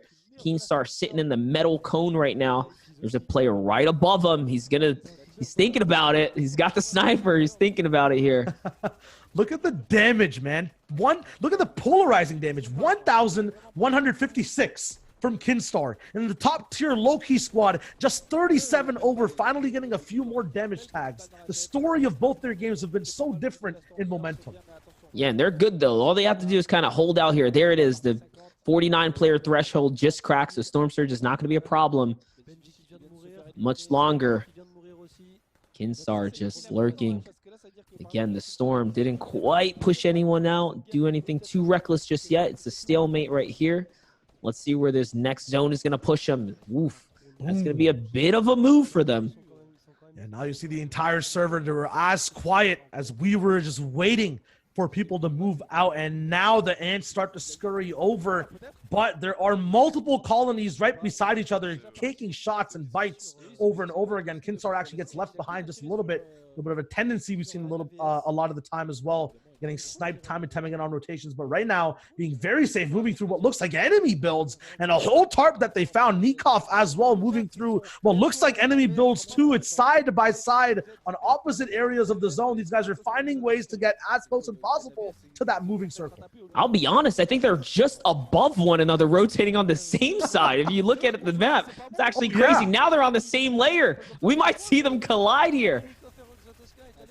Keenstar's definitely got some action going on his side, though. It looks like their team has finally collapsed upon someone else. They're opening fire right here as they're limited on materials. Someone's in the tarp. He finds a freebie. It was Frey. And that's going to be a nice little loot drop for him right there, giving Keenstar a bit of a replenish, generating 150. Now with Nikov's team up top, they're looking for some more action as well here. They are so close to one another. Both bar graphs are 100% going off in this presentation. Both squads getting Elim side by side. All four individuals staying alive, but the right side of the screen, Nikov much more healthy. Kinstar finally going down. They have to move forward and see if they can win without their IGL victor. Multiple actual teammates falling. Item, the last person left is Zeno. Can he win it? That was actually a huge elimination. That was M10 Pepper. We saw him in the contestation right now for going for first place. Oh, and that's a big rocket launcher. He's not going to catch one of them, but that's okay. That's enough as the Storm is putting the pressure on everyone else that's there. Nikov on fire right now. His teammate is down, though. Vato down just above the Storm. Behind them now. He is getting ahead here. Skyte's still in the zone. Is he going to be able to make it out in time? No, Skyte's going to go down right there as well. Nikov taking the lead here with the builds. 30 materials left. Vato's trying to get revived. I'm not sure why Vato went in the zone to revive him. That's going to cost a lot of health for him. A lot of health, but he actually comes back to fight another day. Very low, might not have much room to move with a big flick. And Nikov has to try to get the finish. It's not possible. He gets eliminated box to box. The revived man is Vato, the last person surviving. Can he get a little bit more placement? No. They end in 7th place. 64 points currently, and a height retake happening over here from God knows who at the moment. He gets shot down. We move back into replays before this action started. We're going to be taking a look at how Kinstar actually went down from Pepper. Exactly. This is a top 10 team right here. Pepper, Camo, Fluttermoys. They've been running it. This is the kind of performance you want from a team like this. This is how they're going to make it all the way through. So the Bandage Bazooka, keeping them in the game right here. They're going to go down to the low ground tarp. Remember, guys, we're rewinding in time here. We're back in the replay mode to catch all of that action. Nowhere's going to go down here. Is he going to be able to grab the mats? Oh, that's how the confirmation happened. So it wasn't the zone. Yeah, it was actually nowhere getting shot off from the backside. We thought it was all happening from the right, but no. Double RPG came through and another squad actually capitalized who's on the low ground. The question is, how will these guys be able to push forward, win that game when their mat counts are going to be this low? Someone else has to try to take over the tarp. Right now, Pepper looking for any other shots. The #1 team in the region for Game 5 right now, though, is still moving forward with just one player. It's Red Rush. 71 points now, finally finding some placement at 7th place. We know who goes down here as well. On top, though, Nebby, Jason are going to be controlling the entire server. That's right. We are seeing some new faces finally find opportunity in this endgame moments here. 2 games, make or break. Raija is going to go down to Red Rush. That's a huge knock right there. Top 10 teams colliding here in the final moments. Red Rush is going to get taken out. And now we're looking at the final moments. Casper with 3 HP, high ground. Forced to heal. Magnus somehow falls down to low. So I think RPG pressure has put this team in shambles. Can they close out the victory against veterans? Teak down in the low ground. Yeah, Teak down in the low ground, picking up multiple eliminations. These guys were in 8th place. So this game, if they keep performing, can go very well. King Cub still alive, but taking a lot of pressure. Jason falling down with Janice, looking for any type of angles, but Cub gets a huge elim, trades out. Still one person left in that team that's all the way on the low ground. It's going to be a 1 versus 1 scenario at the moment with another squad all the way up top. 5 people left alive, 3 squads placement still to hand out. They're all in the zone. This is their game to win right now. Teak trying to find his way to high ground. He's going to get spotted by Casper and crew, and they're putting the fire down. He can't make it through. Jason is also still alive. Atik finds him. He might be able to stay in, but it's not going to be enough. Oh, the come down like a Spider-Man shot right there takes him out. Rasco falls. Teak falls. There is no hiding from Boo. A meteor comes from the atmosphere and crashes down. There's nowhere to hide. A bush late game in the storm. Heartbeat sensor. He finds him. The then back-to-back shotgun shot. The 200 quick dead item reaps rewards, man. That's an insane finish.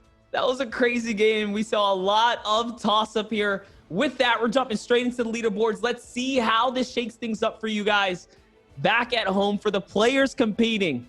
Number 1, Red Rush stays in the first place position. Airwalk, Skype, Vato, Nikov making it all the way through in the end game is going to get that much closer to first place now. This is a story of consistency in the final moments.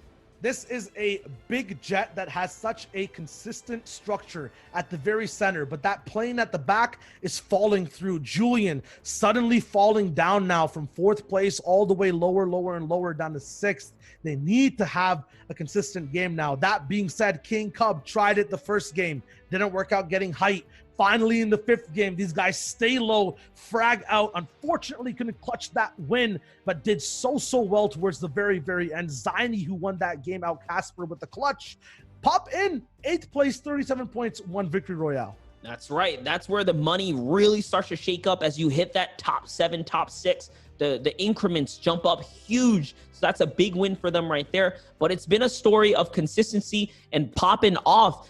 Camo, Pepper, Flutter still in the running right there. They're just squeaking out some of those top placements and getting elims along the way to keep them in this game right here. But my gosh, that was still a crazy shot right there. I'm not over that. Like, that was wild. He came down crashing so hard. Crashed so hard, took fall damage, but just enough to actually still stay alive and get the final shot in as well. That's an 8th place moment. The question is that the top of their ladder, or are there still a few more steps they can climb and get up towards more placement? Remember, 9th place overall in the leaderboards is where your money starts to increase. Everyone else walks away with that same prize. So you want to be fighting for it. Big 2 things happening though. Top side of the leaderboard. Red Rush versus Airwalks. How are these teams going to collide? They did see a little bit of drama with each other in the last game. The question is, these guys are the closest ones for getting first. Everyone else seems to be at the very same level, Monster. That's right. I mean, we saw other teams making these, luxurious plans to land on one another to kind of shake things up. I think that kind of leaves the ballpark in Mongrel's hands, right? Or Teak's hands here. They were just that close. If any of them want to go for number 1 or take it over, they have to make some kind of game plan. You have to dismantle what's at the top, or they're going to just walk away with the throne. Yeah, and a bunch of these teams we've been watching, Clement, Mitro as well, 20 points, 21 points. First game, the pop off 18 elim victory, even if it was 12, netted you about 28 to 31 points. That being said, all these teams that we've been watching and following who aren't really up in the top 9 have a chance in game 6. Usually this doesn't happen in many heats or finals, but it's literally anyone's game as we fall into the last portion of the European finals. Just depends on the main thing, I think, in this entire, I would say, heat of grand finals. Where do you drop? That's right. And Europe always makes it interesting. Europe always comes down to the wire. There's always something unfolding. And that's what we're looking at here. I'm happy it's not just one team kind of running with it. No, the entire top 10, there's battles going for, for every kind of placement, every threshold. I'm happy the 1st and 2nd place teams, and even the 3rd place, honestly, Mongrel squad can still take this home. It's going to be a big story to kind of unfold here in the final game. If any one of them go out, that's it. They're going to be praying that the other teams go down with them. Yeah, before we get into the next game, I want to take a look at the prizing once again. I just want to see exactly what these guys are fighting for, why we're stressing 9th place so much. So we'll jump right in to check. Let's not undermine that. First place is $300,000.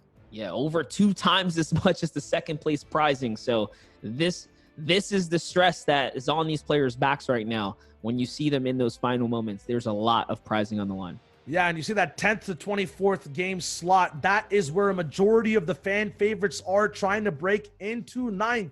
That being said, with all these numbers, we're in the 6th game, the final game, it seems like, of that European region. Let's tune right in and see exactly how things will develop. Julian, it looks like the 12th drop spot these guys are busting out of their strategy notebook arsenal are landing on the top left side of the map. If I had to guess, they either jump first or jump last. I mean, with only 89 players in the feed there, I'm guessing they jumped last, right? They went to the back. People already gotten taken out, probably off the spawn. This is quite interesting. Weren't they just in the orchard field? They probably got dropped so hard by Chapixine. They're like, yeah, we're not going to be your 50 free pots this time. I believe that was Clement who was actually finding so much trouble in that orchard field, but these guys were being taken out all the way down at the bottom right side of the map by Dyer, once again by Mitro and Pleasant, once again by, I believe, Mitro in Pleasant. So they're trying to find a secluded spot. We need to talk things out. We'll be tuning in with the other side of the mid-ground Warriors and Misty Meadows. A lot of M's here. We'll see if Jamside can dunk on anyone who's landing beside them. They will be contested. That's right. Wexy, Dementos, Jamside already kind of having a couple big moments today. Wexy trying to get his loot together right here. And whoa, what a find off the bat there. Big purple pump. It's going to set him up nice. That's a confidence booster, if any, for a professional player. That confidence versus ego is a storyline we've been following, though. Will he overpeak once again as he did on Height a few games ago? Wexy has to move forward carefully, hopefully making the right decisions and not biting off more than he can chew. 100% here, but this is the story unfolding right now. We have a full game, big lobby, teams splitting up and mixing things up. Do you do that in your last game, or do you just stick to your game plan? It's kind of hard to tell. We saw, was it Booga, right? He changed his solo drop spot when he was about to take it all in the final moments. They're in the World Cup. I mean, like, the big thing about game plans is how do you adjust them when one of your teammates doesn't load in? The Eternity boys might have waited too long in the lobby. Something happened, but they only have 3 players to move in with. I'm also hearing 7 people in total are not a part of this game. That is potentially 7 squads affected, depending on where they're dropping, because it's so important. That could change everything for those people in 10th to 24th place and make it so much harder for the top 9 to defend their spot. DRG has not made it into Game 6. Wow, that's a huge upset right there. Not only that, I didn't even see his teammate in the party as well, so some big problems there. Yeah, it's going to be a game shifter and a mood shifter. Honestly, this is the last game, if any you really wanted to get here, but let's jump in with the story unfolding. Letlike has been taken out. He is down, but not out here. Big headshot from Wexy here. Wexy's shot is disgusting, hitting a nice little flick right there. He's now rotating to his team. He has shot a few times from that upgraded pistol, but it's all good. Still in the running here. Dumpster in the way. So take that out. He's got some control here. He's got a little bit of kind of space to mess with. Yeah, as he buffers out over there, we'll talk about exactly how. Oh, no. Oh, no. Stream people are getting real serious. This is Shambles Town. On the line. The last game, once again, Eternity looking at their fast rotation, which is what they usually do. Is it going to be the exact same speed and the exact same caliber when they don't have one of the players available? Rax, thankfully, is still alive and moving. There's a 2-man operation from Andalex, and they're still controlling Sweaty Sands. People don't actually know. They haven't made it in-game. The secret sauce, the question is it tasty enough? Can 2 people be able to win out and hold out their spot on the leaderboard? Now you're looking at the duo world champ here. One of the 2, so don't count them out. But regardless of what, I just want to say I think that fight in Misty Meadows, we can all kind of claim who won that one. Wasn't their team, unfortunately. That's why he went offline. People are playing on delays. I didn't even think about that. Those guys probably lost it out. Yeah, they just canceled. He just said, you know what, stream over, don't cancel the buffer. I'm out. That's it. He clocked out for the day. Remember, guys, if we end up losing all feeds, should that happen, we have the entire replay mode to find out. So we will get this story to you guys live and direct. Big shot right here from Julian. Calm is 2, jump on him. He's going to make him pay with some shields here, and it looks like this drop did not pay off for them. Wait, were they hunted down? They were hunted down by Are you Micho's kidding squad, me? still following them game to game out. How? At 22nd place, Monster. Now anyone can catch up, including that squadron themselves. That's huge. How did they know? No clue. That is actually insane. There must be a mole, regardless of what. Rax and the other Eternity boys here are cutting across the field right now. Either way, I'll let the chat speculate. Nonetheless, those guys are definitely bodied right there. Yeah, big thing to also think about. We're getting word from the back. We had a plethora of streams, but as we've seen, fight after fight after fight, 74 players left alive. The tilt of not having your teammates in game, losing your top 9 spots has closed so many streams so far. We have 3 remaining. Eternity also just has 3 players remaining moving forward. Hopefully we have live footage on the delay. If not, as Monster said, we'll go over to replays. Who can withstand the tilt though? At what point do we just say, you know what? We're not going to just stare at this one team. Let's just, go to the mode, right? And follow the story as we can, as closely as we can. Yeah. I don't know where that line in the sand is drawn, but regardless of what, we still do have a couple feeds to follow with. We'll make that decision in a bit, and we'll find out. And Lixino are still alive. This is a crazy, this is probably the first zone to go this far north here for the European region. All the others have been way south from what we can tell, or the majority of them. And it was really unfortunate about that. Support from Mongrel by Tommy there. You look really similar to Zextro with that profile picture, let me just say. At the same time, the first time Sweaty Sands gets a zone, 2 of the players are not present to capitalize on it. Yeah, it's one of those things, man. Sometimes Lady Luck is not in your corner. Don't have the fortune this time. Not in your game either. Completely. No. Basically, he didn't get on the battle bus either. That's kind of what happened. Good shot right there from Nikov, kind of popping up. Jumping back into the feed here. We wanted to see what Mongrel and his crew was doing. Once again, Slurpee to themselves, so they're just able to kind of loot up, abuse the regeneration river there, get their health all back up to top, and get their mats maxed out. This is a perfect kind of scenario for them. Yeah, I mean, Mongrel's team, breaking news, uncontested. In other breaking news, water is wet. So we'll continue to see the exact same thing develop from these guys 24/7. Now it's a commonplace, man. Nothing surprising. That is true. But, all right. So Kinstar kind of looking out to the side here. I'm trying to gauge the map and find out where these teams are. I see Kinstar definitely has been, their squad's been around Pleasant Park. So they're just outside of that area, holding down the bridge right here. Glancing out in the distance, marking some stuff. You have Nikov over on the right. Once again, another team rotating across, trying to find some pop shots. That was a close one. They got actually forced to build right there. Now, they're seeing possibilities right now. We tune in back in with Chapix. I've never seen that fishy sign before from this perspective. But these guys are drowning out and looking for any possibility. A well-timed RPG. Looking at how many pickaxe swings Louis was actually dropping down over there. The absolute big brain mode over here. Chapix as well, absolute domination in box fight mode. 2 quick attacks to take out his opponents. Ritz now following in with him. Craggy Cliffs, always a big bait for the squad. They let their enemies feel safe. Little do they know, every single time they're walking into a huge trap. Yeah, it was definitely huge as they're hunting down the last player, but you can't hide right there. He catches him with the corner. Perry falls down right there. LG Beehive underneath the cone trying to get his kind of vision on, if you want to call it that. I think there's only 1 player left, and it's Peak. He gets hunted down by Chapix. Chapix, I think, picks up a nice little 3-piece right there. Good for him. It's going to be a lot of points.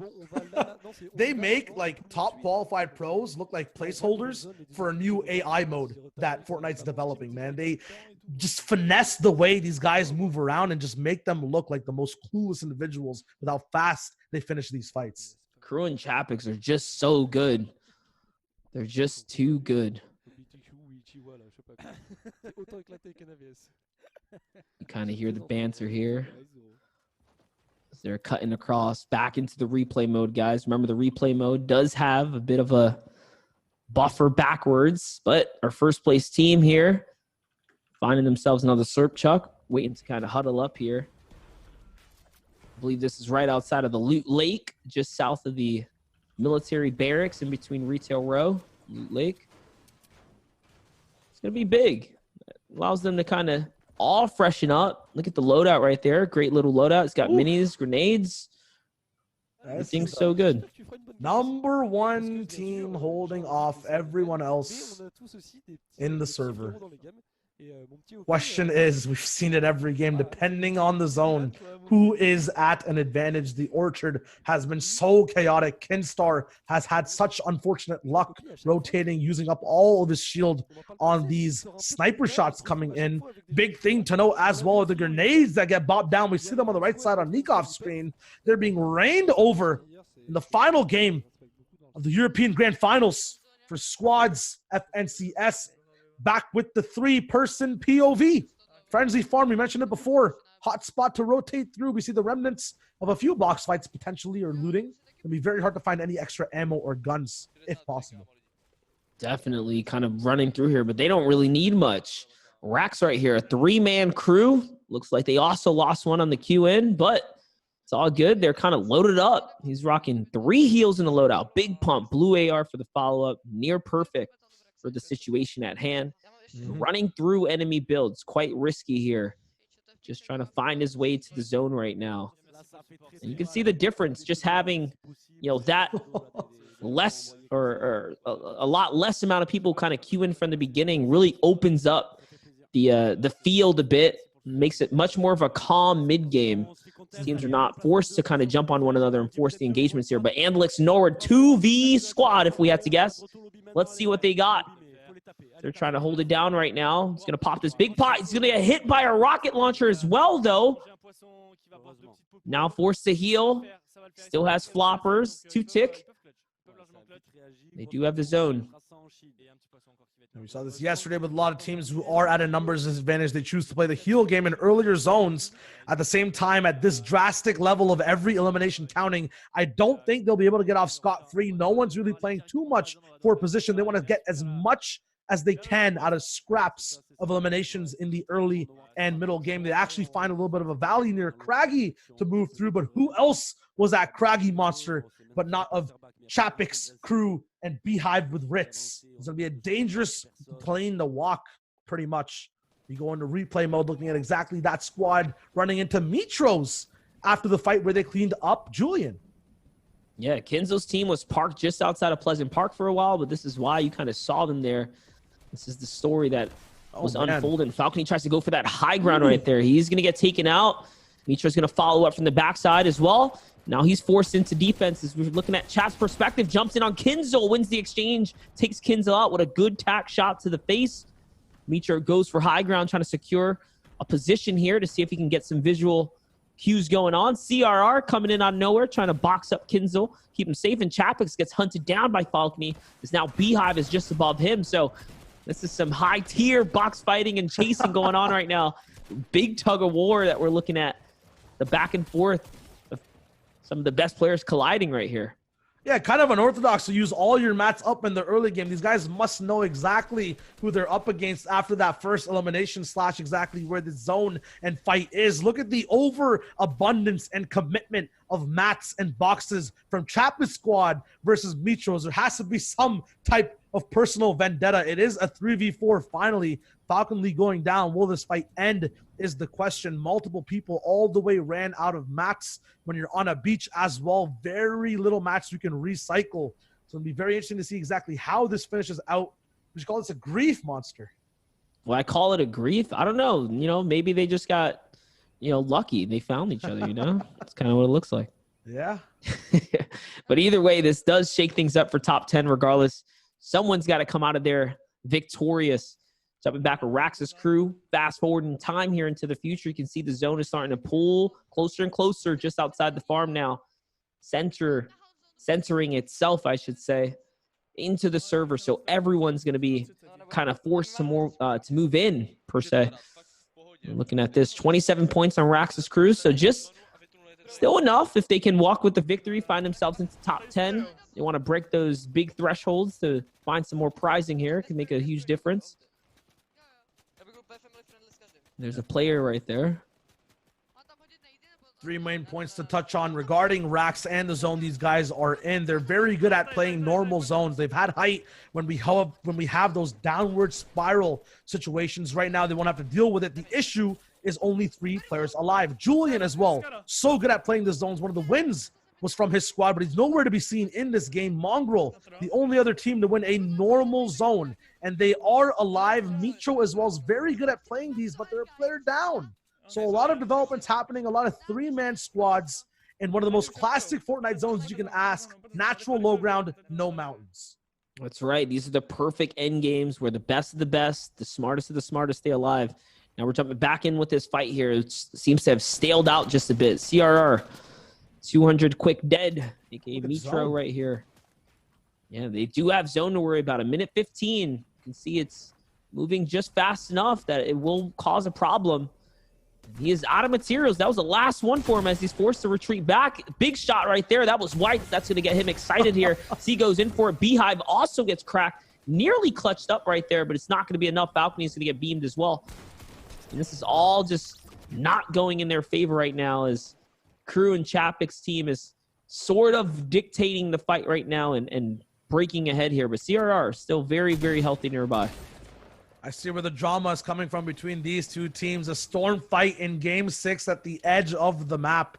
A huge 700-plus build fight enabled as well. Where did it all go wrong? Mitra had the highest average amount of points from elims of finals teams, but only 6 teams averaged those. The 2 teams with the highest averages are 14th and 24th. Now, these guys are eliminated. Unfortunately, CRR, the last individual staying alive. They have a boat to run away with, but I don't think he's going to let them have it free.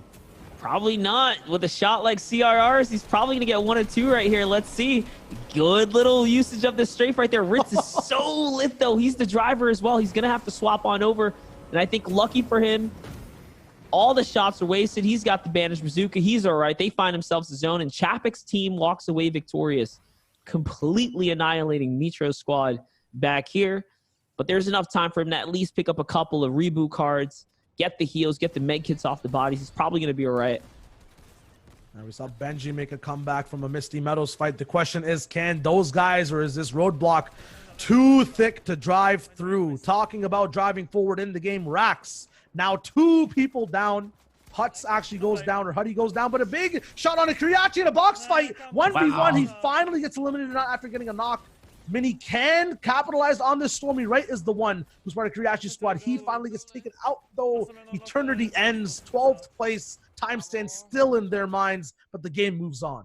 And that's it. They queue out of their final match right there. Guys, don't forget, you are tuned in to the FNCS Finals coverage with the practice server. If you guys want to find some of your kind of ideas on stream, use that hashtag FNCS Finals and tweet us.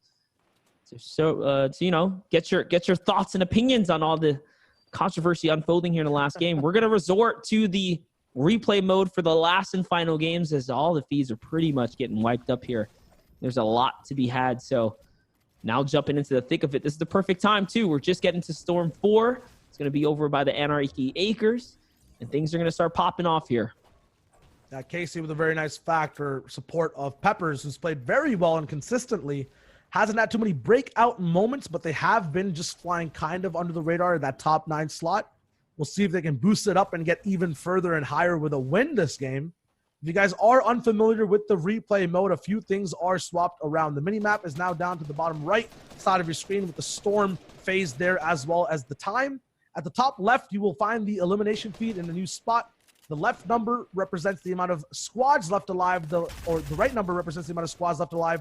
The left number represents the amount of players left alive. Benji making both of them fall down with an elimination.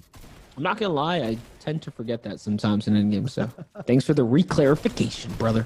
Let's go. But here we are. Benji Fish, he's still alive right now. We know Wolfie's Mongrel's so lit up right here. Mongrel's under pressure in a box fight. Disgusting flick from Benji. He's gonna put that player down though and ease up the pressure that was coming on in. And it looks like the elims converted for Mongrel as he goes back to max health as well. And they're back like it never, ever happened. That was at the northeastern side of the zone as we're going to jump back to Snappy. Red Rusher, first place team here. Once again, kind of in the zone. And my gosh, just from the The map there itself is going to reveal that there are a ton of players nearby. They're in the most congested area. There's about what looks like 3 or 4 teams probably sitting on top of one another. I hope Mongrel squad is going to win. Danny Letzty. The Mongrel support is real from the community right now for the EU scene here. Remember, guys, this is the final game of the European region. It has been quite the day of stories unfolding here today, and there's plenty of action for the rest of the day. And I see someone here says, I'm ready for Zexro Ninja Part 2, hashtag FNCS Finals, and then tags the entire caster crew. Gotta appreciate that. If you guys aren't aware when this European final intense game clashes and ends, we are covering NA East and NA West, and Benchy is not covering himself from the right, gets beamed Look down. at that. Save. Wolfie's with the save, though. Look who's on top, though, Monster. Yes, it is Pepper's crew and Camo. They're pushing on in with that good old L2. And it looks like the pressure's coming down as Benji's about to get finished right here. There it is. Camo's going to wrap him up. But now Mongrel, Nate, and his crew are backing up here. They don't want any piece of that. They're like, you know what? Let's get to zone. We got to leave Benji here behind and leave Wolfie's as well, because Wolfie's went on a split. You don't even see him in the front at all here. So Wolfie's off to defend for himself. We'll have to find out which exactly way he went. There it is. He's trailing in nice and late there. Camo and them just sitting on the loot, on all the spoils of war that they got to earn from that last one right there. Yeah, we can see right here with that big mini-map coverage, the stream is still up over on the right side. No word moving up from the top left. These guys are still in the game despite being down so many teammates at the same time on the top right. More fearful squads are moving in. We talked about Orchard being such a big contested spot in the early game. You can't write the script any other way. In endgame now, it's going to be the moment of hot contention with all these teams bunkered up in it. Unfortunately, Clement is not going to be able to have his mark on top of it. He went down early on, and we see the Eternity Boys, the other 3-man squad in the game. It'll be a hype time as we wait silence before the next zone closes in. A little southwest, whoever's in that southwest spot is kind of uncontested. They're just big chilling over there. They have that zone and that area to themselves, but we know that when you're over there by yourself, you also become the eyeball for the rest of the targets. All right, we'll be looking at a little bit of box fights being overtaken and moved around. The zone is going to appear on the northern side of the map, and who is going to be the leader of the squad and moving in from the right side of the Orchard. To note, the zone completely free low ground. It's going to be a classic Fortnite Battle Royale match. And a big spray from Mongrel, only 3 yards of the RPG, goes a little bit higher than intended to relieve pressure. They cannot see exactly where things are coming from the back of pressure. Vato moves in with Skype. That squad is trying to find their scraps and way in, but Mongrel will not have that happening for free. RPG blocked over. They have to move now. Mongrel's just too quick. He saw the rocket coming and caught it just in the nick of time. Is going to allow him to stay in the game. And now look at them rotating ahead here. Being masterminds at the rotation right here, doing it very well as well. Mongrel's going to take the lead a little bit, looking back the zone, find some pressure from the rest of the server, deciding whether or not this is the team he wants to unload on. Remember, very limited medium ammo, so he's being picky on who he's deciding to kind of open fire on at this point. They're sharing trap as well with the team that won last game, Casper. Now looking over at CRR, who actually ended up surviving from where he was in the storm. 16 squads left alive. He has to play for placement. It's actually a really good point. If Casper's team's still in this, they can give Mongrel squad a run for their money and their placement. Ooh. But MCS Squeeze is going to get taken out by CRR. CRR has been on a disgusting run so far today. His shot proving to be just that darn good right now, as he's only man left alive. There's a whole team rotating across him. He's got eyes on him. There's the loot that he left behind. He's just gonna let them take the lead here. Now he's gonna follow him in nice and sneaky here. If they don't cover their backside, no way! It's Hoppy who goes down from CRR, finds another point, bringing him to 32. Can he get another here as he's following up? He has a match available too. He's going to be pushing into the box, trying to find the Elam, but gets shots straight up to his back, has the ramp and wall available, but the trap goes on against the shot, but he can't finish it. That squad's going to be in shambles. 7 eliminations in total to survive the grief at the edge of the map. They will have points. Will it matter? Raija with a big shot. Camo is on high ground. I know y'all saw a little that ADS right there. That was actually crazy, but Raija landing some shots right now. That's going to be a shield pop. Nowhere still in the running. Oh my God. Still alive right here. He's right behind Kinstar squad. They're probably going to catch him. Raija is going to catch Stormy right here in the Zorm. Is he going to be able to conclude that? Elam, nope, it's not going to be enough. But Nowhere falls to the zone right there. Now Kinstar is under pressure in the Storm as well. One shot's all it's going to take, and Raija's just cleaning house right here. Yeah, at the moment, no placement has been handed out whatsoever, and there's 25 individuals still left alive. Look at the high ground coverage that these guys have, not only squishing down, stopping people from coming up, but horizontally covering the globe of this end game situation. Finally, placement gets divvied out. Nowhere still picking up Elam's on the item at the end of the game, but Raija finally takes him down. He gets the 8th place placement. That's the Storm. The Storm is just claiming players at this point right here. You saw Mongo's team also already have a couple Elams. That's another big shot right here from Wag. He's going to find King with a nice little headshot right there from above. So anyone can still take this. I don't know if Red Rush's squad is still in here, but Wolfies is lighting up the kill feed right there as he catches Kezher. And here's another look from Wolfie's perspective. He sees all kinds of players in their line of sight, and they're putting down the shots right here. It's classic Europe where we have high ground trying to find as many eliminations and pressure as possible, with mid ground sealing it across the whole way off of the shots they're putting down. Droban, who's also so far near the top, gets taken out. Wakey, the last person there of that first place squad. Now these guys, Mongrel, Wolfies, and Nate, with the help of Benji Fishy's eyes, will look to up their spot on the leaderboard. Droban finally getting eliminated. It's Casper also over there, who's in the top 9, getting wall replaced, blocking off with ramps, pushing back Nate all the way to where he can't actually help. 6 players left alive. The battle for height now. Swag takes over.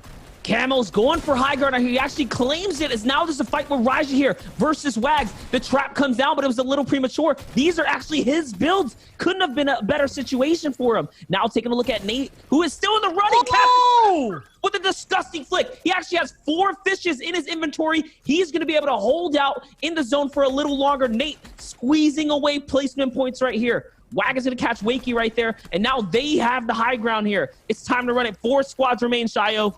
It's the heal off potential of Nate. Had the siphon, 3 floppers, 2 slurpfish. Has to make as less points or noise as possible. Still goes for shots on the Raija. Has to balance it out. At the same time, high ground dropping down. Camo lost it. Croc comes in from the bottom. Pepper goes down. He's going to be salty. Croc finally gets traded by Raija. Raija goes down. After that, Nate is taking high ground off of all the teams. Solo from the server. It's now a 1v1 versus Swag. He has the mats, the shotgun, no heal off potential, the gold AR available, the spray coming down. It's the 1v1 of European finals. He had everything he needed to make it this far. The fish allowed him to stay in the game, and even the material pickups. So now he's in it to win it. The high ground from Nate is putting down all the pressure. With every shot he connects right here, that's a little bit more confidence he's going to gain. Here comes the pump. He's ready to bring it down to the action. Pulls out the pistol. Pistol's so good for putting pressure down in high fire rate situations. Can he conclude this right here? All he has to do is hit him twice. That's once right there. Here goes for the big shot. And now he's trying to follow up here. Looking for it. Nate has no builds. He's going to get taken out. Wag with a huge pump to Nate's face right there. That is a huge pick-up Elam for Swag. Nate could have barreled down and got even further with so many placement points with that win as well, but Swag can now move up into that 46-point slot. Every top team had a say in that game. Every leaderboard spot was associated. It's going to be a big shakeup when we see that leaderboard and crown our EU Finals champion at the top spot. Let's see exactly who it is at first place. It's going we're going to the bottom up. From the bottom up, the suspense. It's Red Rush's team holds out into the final moments, securing more points. Mongrel, Wolfies, Benji, Nate with the phenomenal pop-off game right there is going to get them all the way up to second place. Still a huge game. The prizing bump is crazy, but somehow consistency pulls through. Yeah, people won games, still got down to 7th and 8th. Casper with the clutch to get his team so many dollars in the pocket. Ends up at 7th place. Julian, though, does not dwindle down far enough. 8th place is secured, 40 points. The big influence these guys had in the first three games follows through. And then Camo Pepper, Fledermoys, and Raija, kings of the 6th to 8th zone, didn't actually clutch it out in the 9th, but get 4th place, 60 points, no wins, phenomenal performance. It's actually crazy because if Nate wouldn't have eliminated Casper in the final moments, he would be pushing his way up, like towards like 5th, right? Breaking into that other threshold for big prizing. But Nate finds Casper, and that gives him all the fishes. Like he had like 8 fishes in his inventory towards the end. He literally boxed up, made a window, and just started pressuring players. That's where he caught Pepper or Camo, one of these guys at the final moments. That was actually insane. Yeah, to even mention ETQ and Swag, who won that final game, actually break the tiebreaker with that win, get 6th place. Big shout outs to them. Before we actually wrap up, let's see exactly what these guys, and we'll go over prizing just one more time. I want to rail it home to exactly what these guys are winning. First place, obviously, $300,000. And then second, 120K, 96, 72, 60, all the way down to everyone who participated with $3,600 for those guys in the heats. We'll jump back over to the faces as we close out the stream. Monster, favorite moment of today? Definitely that pop-off moment at the end there. That was actually insane. Nate really bringing it home for the show. What looked like a shambles start to game 6. All of our stream feeds getting taken out. The replay mode comes in clutch and delivers every single thing that we needed, and Nate was there to make it all happen. Yeah, for me, it's got to be the fact that these guys, teammates down, even Grief City Central, pull up to the very end of the game. No word. Magic. CRR, even Rax, multiple times clutching, man. You magicians of their craft. That has been the EU coverage, though, for today, for the grand finals of the season. NA East is up next. After that, NA West. We're going on a break. Keep your hearts pumping, though. We'll be back with more hot action.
take you over, you just can't breathe.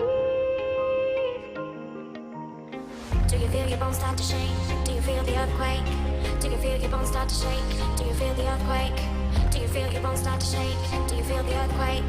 Do you feel your bones start to shake? Do you feel the earthquake?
Over. Matt Replenish is coming through to connect, but it might just be 150. Moving down the quick left and right mid. The 1-2 combo on Pregame. One more. Swing. Let's go, boy. Cracked on me. 1 HP. No, 1 HP right here. 1 HP. 30, 20. Let's go. This is what it's all about. Let's go. Yes, they're in our game. Yes, I'm in grief mode. Yeah, we're talking to you. Good fucking shit, guys. Good fucking shit. Let's start the show.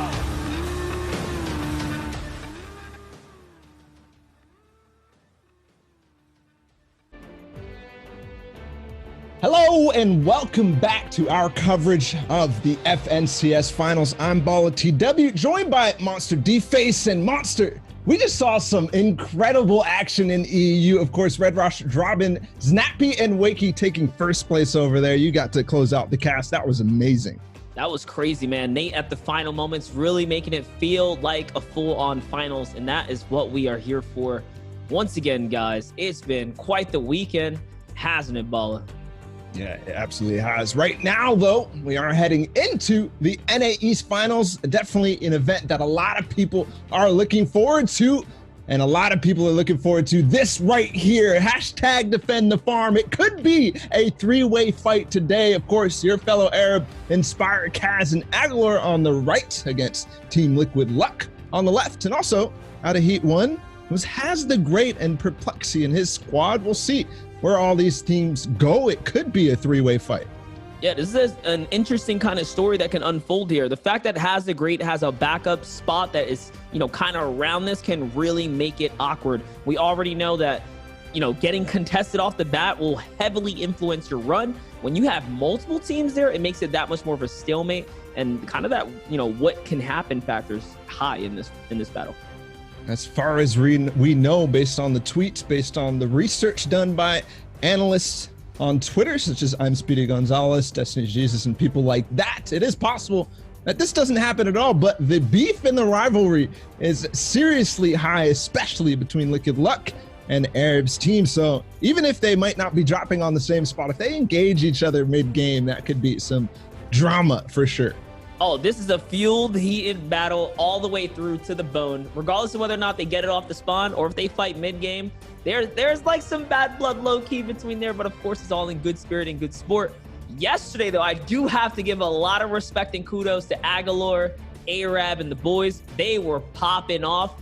They had what looked like a clear run to the finals, whereas the Liquid boys seemed like, were they going to make it for a second there? It was like two different stories kind of unfolding.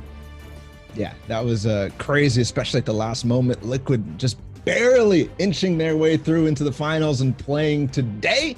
I don't believe they're streaming, so this is actually going to be the best spot to watch that story unfold. Of course, we do have Arab stream, and then I don't think Has the Great and company are streaming, but yeah, they're in for some sneaky surprises too. We did see their backup spot on the drop spot mats that are going up all over the internet right now. They're kind of landing over towards the top left of the map, and the Arab squad might be landing up towards the craggy cliffs area, just kind of east of that over the research center. So we'll see how that unfolds. We do obviously have more action throughout everybody. That's not the only people we're following. Of course, the back-to-back winners are still in this. They actually came in 3rd place in their first heat, but against the Kings, Commandment, Zayt, High Sky, and Saf, they did end up taking 1st place with the last win in heat number 1 over Zexro, Calc, Vinny, and Macwood. So going head-to-head now in the finals.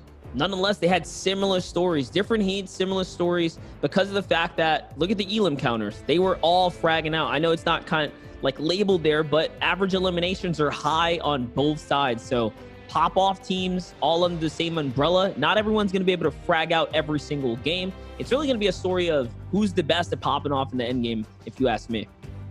Yep. So the Team Solo Vanguard, they were landing over towards craggy cliffs. I don't think too many people qualified who want to eye that as their drop spot. So we'll see. In EU, the Masters of Craggy Cliffs actually were the people who didn't really perform as well in the finals. So maybe that spot wasn't too good, at least for the EU zones that we had. We didn't really see any craggy end games.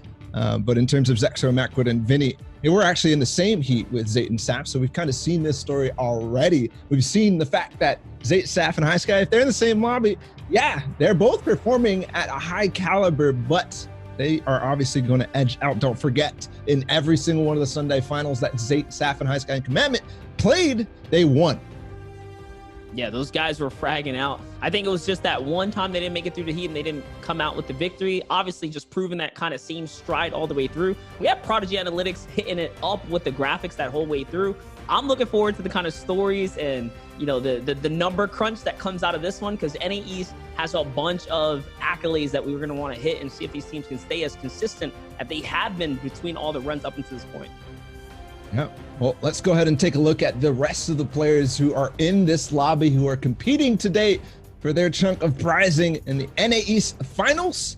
We do have all of these lists. Just a note, we do have, of course, Thwifo, Booga, Clarity G, and Stretch, who played in heat number 3 and had the most dominating performance out of all the heats that we followed, at least, scoring 111 points. They really cleaned up that lobby every single time we were watching them. They're controlling the map like none other.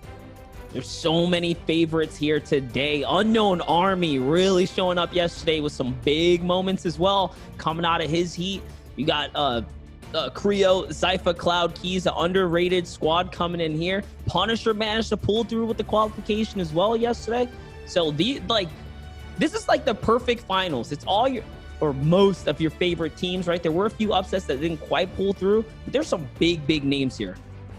Yeah, absolutely. There are possibly a few errors on this list, but don't forget all these different players. You mentioned Unknown Army, Nate Hill, Ninja, Funk Bomb, and Reverse 2K. Don't forget them. They're landing over at Dusty Docks. Is that what it's called? I don't even remember. There's some Dirty Docks. That's what it is. Dirty Docks. And possibly uncontested. They had an amazing run in Heat 1. One of the most difficult heats with the amount of people who are vying for the top. And they pulled through, so that was a surprise for many, but not if you are still big fans of Ninja and know the history of Nate Hill, Funk Bomb, and Reverse 2K all the way back to the summer skirmish. Here they are in squads and still doing it.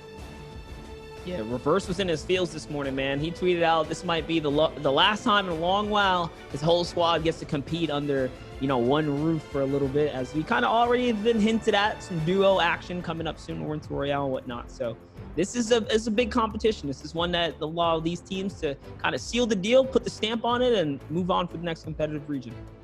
Yeah, exactly. We do also want to show you guys what they're all playing for, how much money is on the line, how much prizing is on the line. These guys are playing for a sum of money that we're getting used to in Fortnite, but still, when I see these numbers, especially for an online tournament, $187,500 for first place. And then second place, it's still an astonishing number, but everybody who qualified is earning $6,000 still. In good old Fortnite fashion, everyone's going to win a couple dollars, which is pretty nice. And, you know, everyone's a winner. Gotta love that story at the end of the day. But yeah, like you said, this is big prizing. I mean, I don't see this kind of money coming in. So, yep, it's a lot still to me. I know our Fortnite player base, they're used to it because these champs, man, they come in back to back all the time. And don't forget to keep an eye on the different thresholds that really do change the amount that you are winning. 2nd, 3rd, 4th, 5th, 6th, 7th, 8th, and 9th. All are different prizing. So pushing yourself up the leaderboard past 10th place does matter drastically. Yeah, it's definitely going to be a nice pay bump. It literally starts to double at that point forwards. We saw with EU, the increments were even larger, but that's because the player pool was that much higher. But either way, NA East is getting a respectable amount of chunk of change from this big prize pool for this weekend. And a lot of people think NA East is one of the most competitive regions. I don't know if they're going to be able to top EU, because what we saw over there was incredible in terms of the amount of teams that were vying for the top. I definitely, don't forget about Solary, who got 3rd place. They had some of the most incredible high ground takes and consistent play throughout the entire thing. But at the end of the day, it comes down to clutch moments and making sure that you're pushing yourself above everybody else. That's right. It was about sealing that deal. We saw teams like Eternity, who caught zone, I think 5 out of 6 games, and still couldn't quite seal the deal towards the end. So it's not just about, having that RNG, it's about performing. And under this kind of competitive hub, the best of the best are always going to thrive and pull through. We saw uncontested teams at Slurpee Swamp and saw how good they could perform with that. Mongro's crew specifically, they got 2nd place, uncontested POI, all the way through to the end of the run. Still managed to make it that much closer at the final moments, because Nate almost clutched for first. Yeah, and don't forget also the kind of drama that unfolded with Nitro's team against Andalex early on in Sweaty Sands. So maybe we'll see some of the top teams also contesting each other. I think the NA East teams have a little bit maybe less ego in terms of the drop spots. Sure, they like to claim them. They like to make sure they are uncontested, but I don't know. The one big one is Clicks versus Unknown Army. Clicks dropping there in heat number 4 yesterday, and Unknown Army in heat number 2 yesterday. If I'm Clicks, I say, no. Unknown Army is not a team I want to fight. Not at all. I have to find myself somewhere else. Yeah, and it was one of those things. Unknown Army yesterday was really dominant in the early game. They didn't have a free POI like everyone else that was qualifying yesterday. They were only one of the few, I think one of the 4 or 5 teams in that qualified through that were actually contested off the beginning. And they qualified with phenomenal performance. They were, demolishing the team that was landing on them. Like you said, that's a scary squad for Clicks. It's gonna shape up their game plans a lot. It's either gonna be what feels like a grief mode or an easy pass. Someone's gonna have to make a decision and back off. Yeah, and I am pulling up the drop spot map so I can look at them and reference them. But another story that I was looking at is Misty Meadows with Bizzle, Eclipse Dubs, and Mega. They have had it uncontested every time they're playing in these finals. Maybe one time they were contested, but one that came out of heat number 3, that was Boogus heat, was actually some people that, our Fortnite competitive is r/Fortnite competitive. The Reddit community is very, very excited about Zimio, Problem, Ace, and Haji. They were also dropping at Misty Meadows, so they could be going up against some Titans. That's right. And I mean, Twitter was on fire with this one. Some people weren't too happy about the gloating and the fun vibes going on. And then other people, like you said, the Reddit community had their back though, rooting them all the way through, just showing that they're here. They're taking what they learn and what they try to preach and teach, and just putting it into action, putting the money where the mouth is. So gotta appreciate that. And I'm also rooting for Zimio this time around. I want to see, I love seeing new faces come up and rise out of these kind of tournaments, especially during different seasons. And more importantly, right, because the game is ever so drastic season to season. And this is the finals that we'll probably see on this map, right, before things start to take a change in the Fortnite world. Yep, absolutely. Zimio and the Reddit community, I definitely have a certain respect for them, because at one point in my career in Fortnite, I was in the same position, and I love that community so much. They've done so much for me. So Zimio, the new face of Reddit, the new hero that they say they deserve or not deserve. I don't know. It's Reddit. The way it goes. Multiple personalities. That's how it is, man. The one you deserve, but we want. How does it go, chat? Save us from this one. Yeah.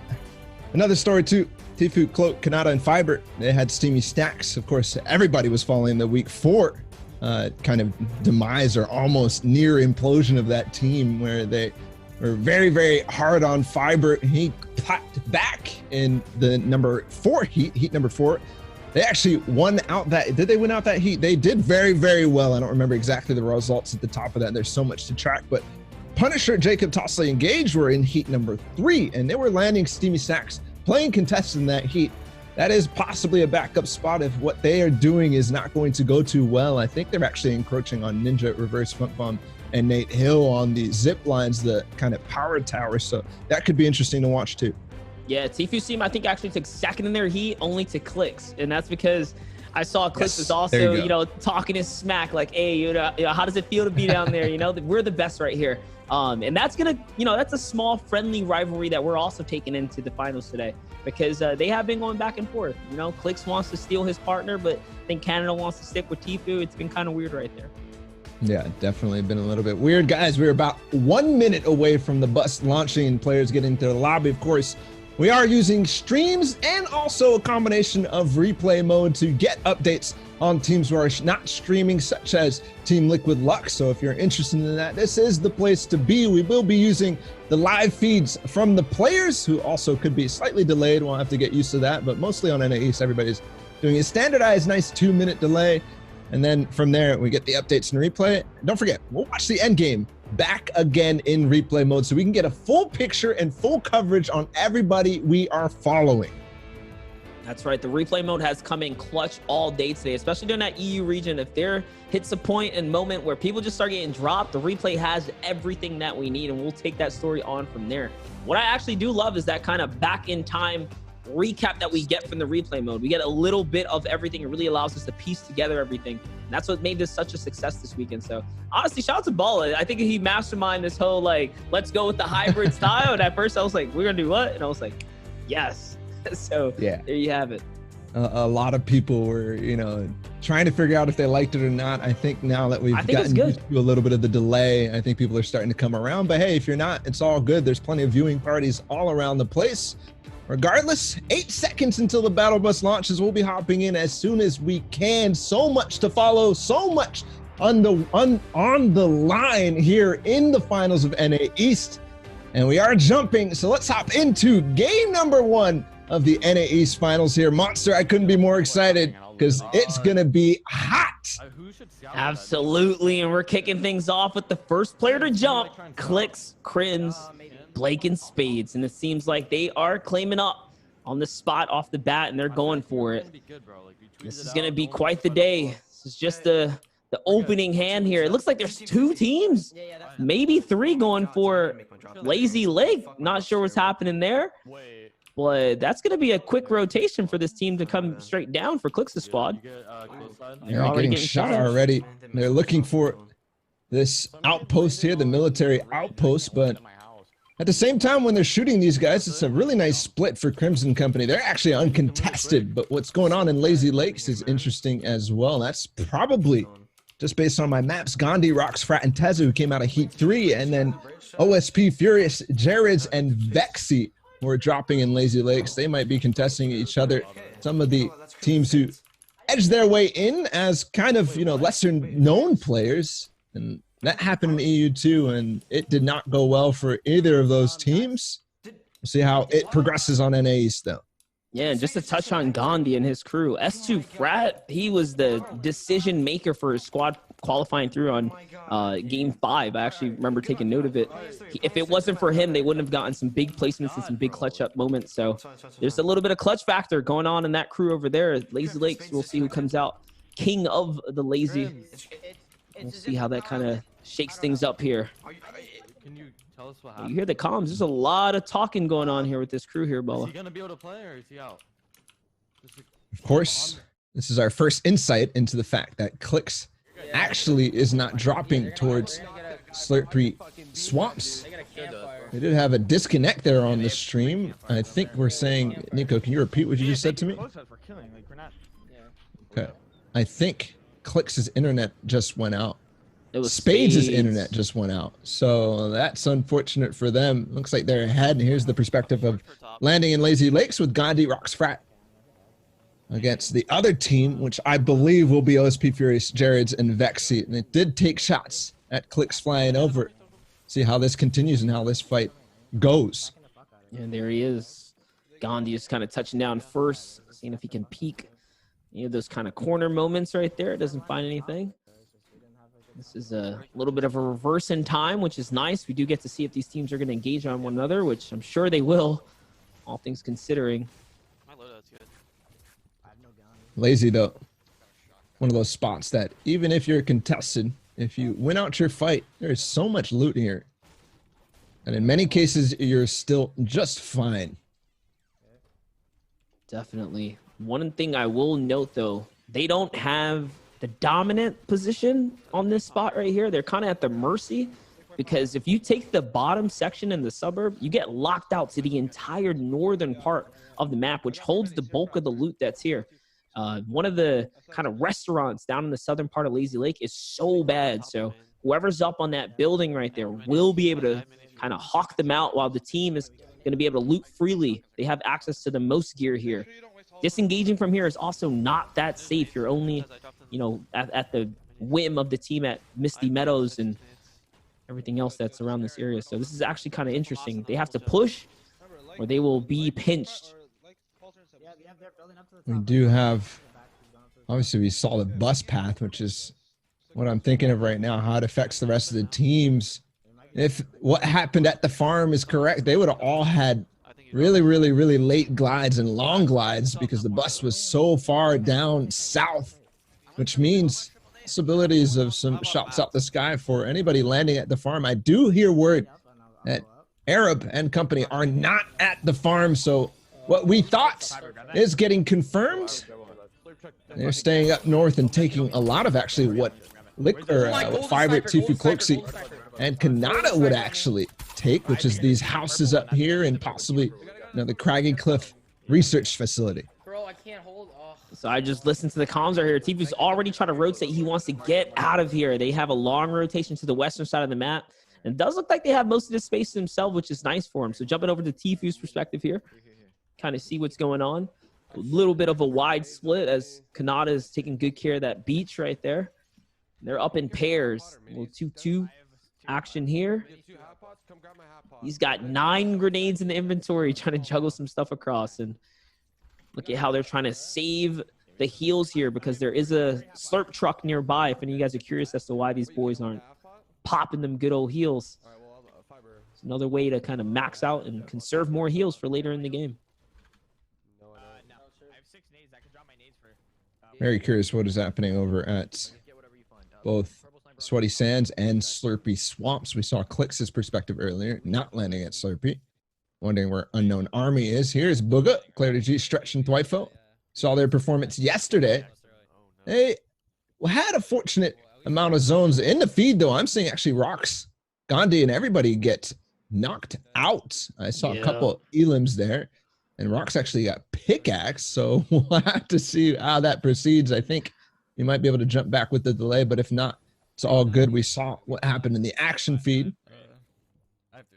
Yeah, and that does beg the question, too. Unknown Army, is he kind of running the Slurpy Swamps right now? We'll see how that kind of unfolds. You can see the Zypha is still in the lobby there, down on the left. Top teams showing up in what is likely the most difficult region finals from top to bottom. Only 5 out of 24 teams failed to make it to a weekly finals, the lowest number of any region in the East. I have 6 nades, 4 minis. Pretty crazy that even some of the teams that didn't make any finals whatsoever throughout the qualifying period are playing today in the actual finals. Here's Unknown Army's perspective and doing Unknown Army things. 3 instant tags. The comms are in. He is at Slurpy Swamps. A lot of people expected him actually to maybe drop off towards Pleasant Park. This could be Creo and company. We'll have to see where they end up going. Of course, they're not a team that's streaming. There's fishing hooks in like a basket. It's kind of crazy. His loadout looks remarkably different than Mongrel and Benji's, so their loot pathing obviously a lot different. But we're tuning in with your boys here. We got the Liquid Lux squad, and there are some players nearby kind of hovering overhead. But it looks like they got the majority and the bulk of the farm to themselves, which is pretty nice. Take a look at Vivid. Vivid actually taking shots at players in the sky, building up so we can get a better perspective. But looks like hashtag defend the farm, the campaign was successful because first game of the NE's finals here, and they are clear, uncontested, and also doing a good job really keeping these guys away, even, you know, shooting people in the sky, make sure anybody who sees what's going on at the farm, they don't get any ideas. That's what I was thinking. I'm like, Vivid's like that mean dog. You walk by the door and he starts barking. That's what those shots are pretty much saying. He's telling people, you know, he's snapping back at anyone that's nearby. They're really kind of adamant on making sure they got this spot themselves right now. And so far, so good. We'll see if they can kind of hold that machismo over the course of the day. This is just game one, guys, of the FNCS finals. We see a little bit of luck being thrown here for Ninja, Nate Hill reverse, and his crew. Got Nate Hill's perspective right now. Outside of Dirty Docks. They're rotating free to the storm right now. Definitely the fan favorites for so many people. They just reach so many and have such a huge influence amongst the community. They're rotating outside Dirty Docks. We did get a perspective on the zone when we were looking at Booga. It was way far past the center ridge here. I think this is pushing towards center. Steens, Ando, and company right now. They're right outside of Holly Edges. They might decide to push in, but for now, they're just basing up. This team taking defensive positions and keeping them back. I think they're successful thus far. Some nades being tossed. I think they're just poking, prodding, seeing what's going on. But 91 players remaining. First zone is about to close. We might be seeing the same old storm surge that we saw in all the different heats. The amount of storm surge that went off was ridiculous here. Vinny Macwood, Calkins Extra, the defending champions of FNCS, uncontested at Craggy Cliffs, and so far their loot looks great. They're definitely setting up really nice right here. Craggy's a nice spot, man. You can get so much gear over here, and just based off the zone, this is a good zone for them. It's not too far. They don't have the worst trek. They can kind of cut across. This is a nice little aerial view of the map, guys. You can see how much kind of free reign they have to make this rotation for later on. This also confirms that Zate did get risky, I'm assuming, right? They kind of have that space right there. You can see Aguilar's team Inspire still in the run as well. So something a little cheeky there, actually. Nice. Good zone. Aguilar inspiring them. They actually stole a little bit from Orchard before bouncing out. But if we can go south, so maybe not fully successful.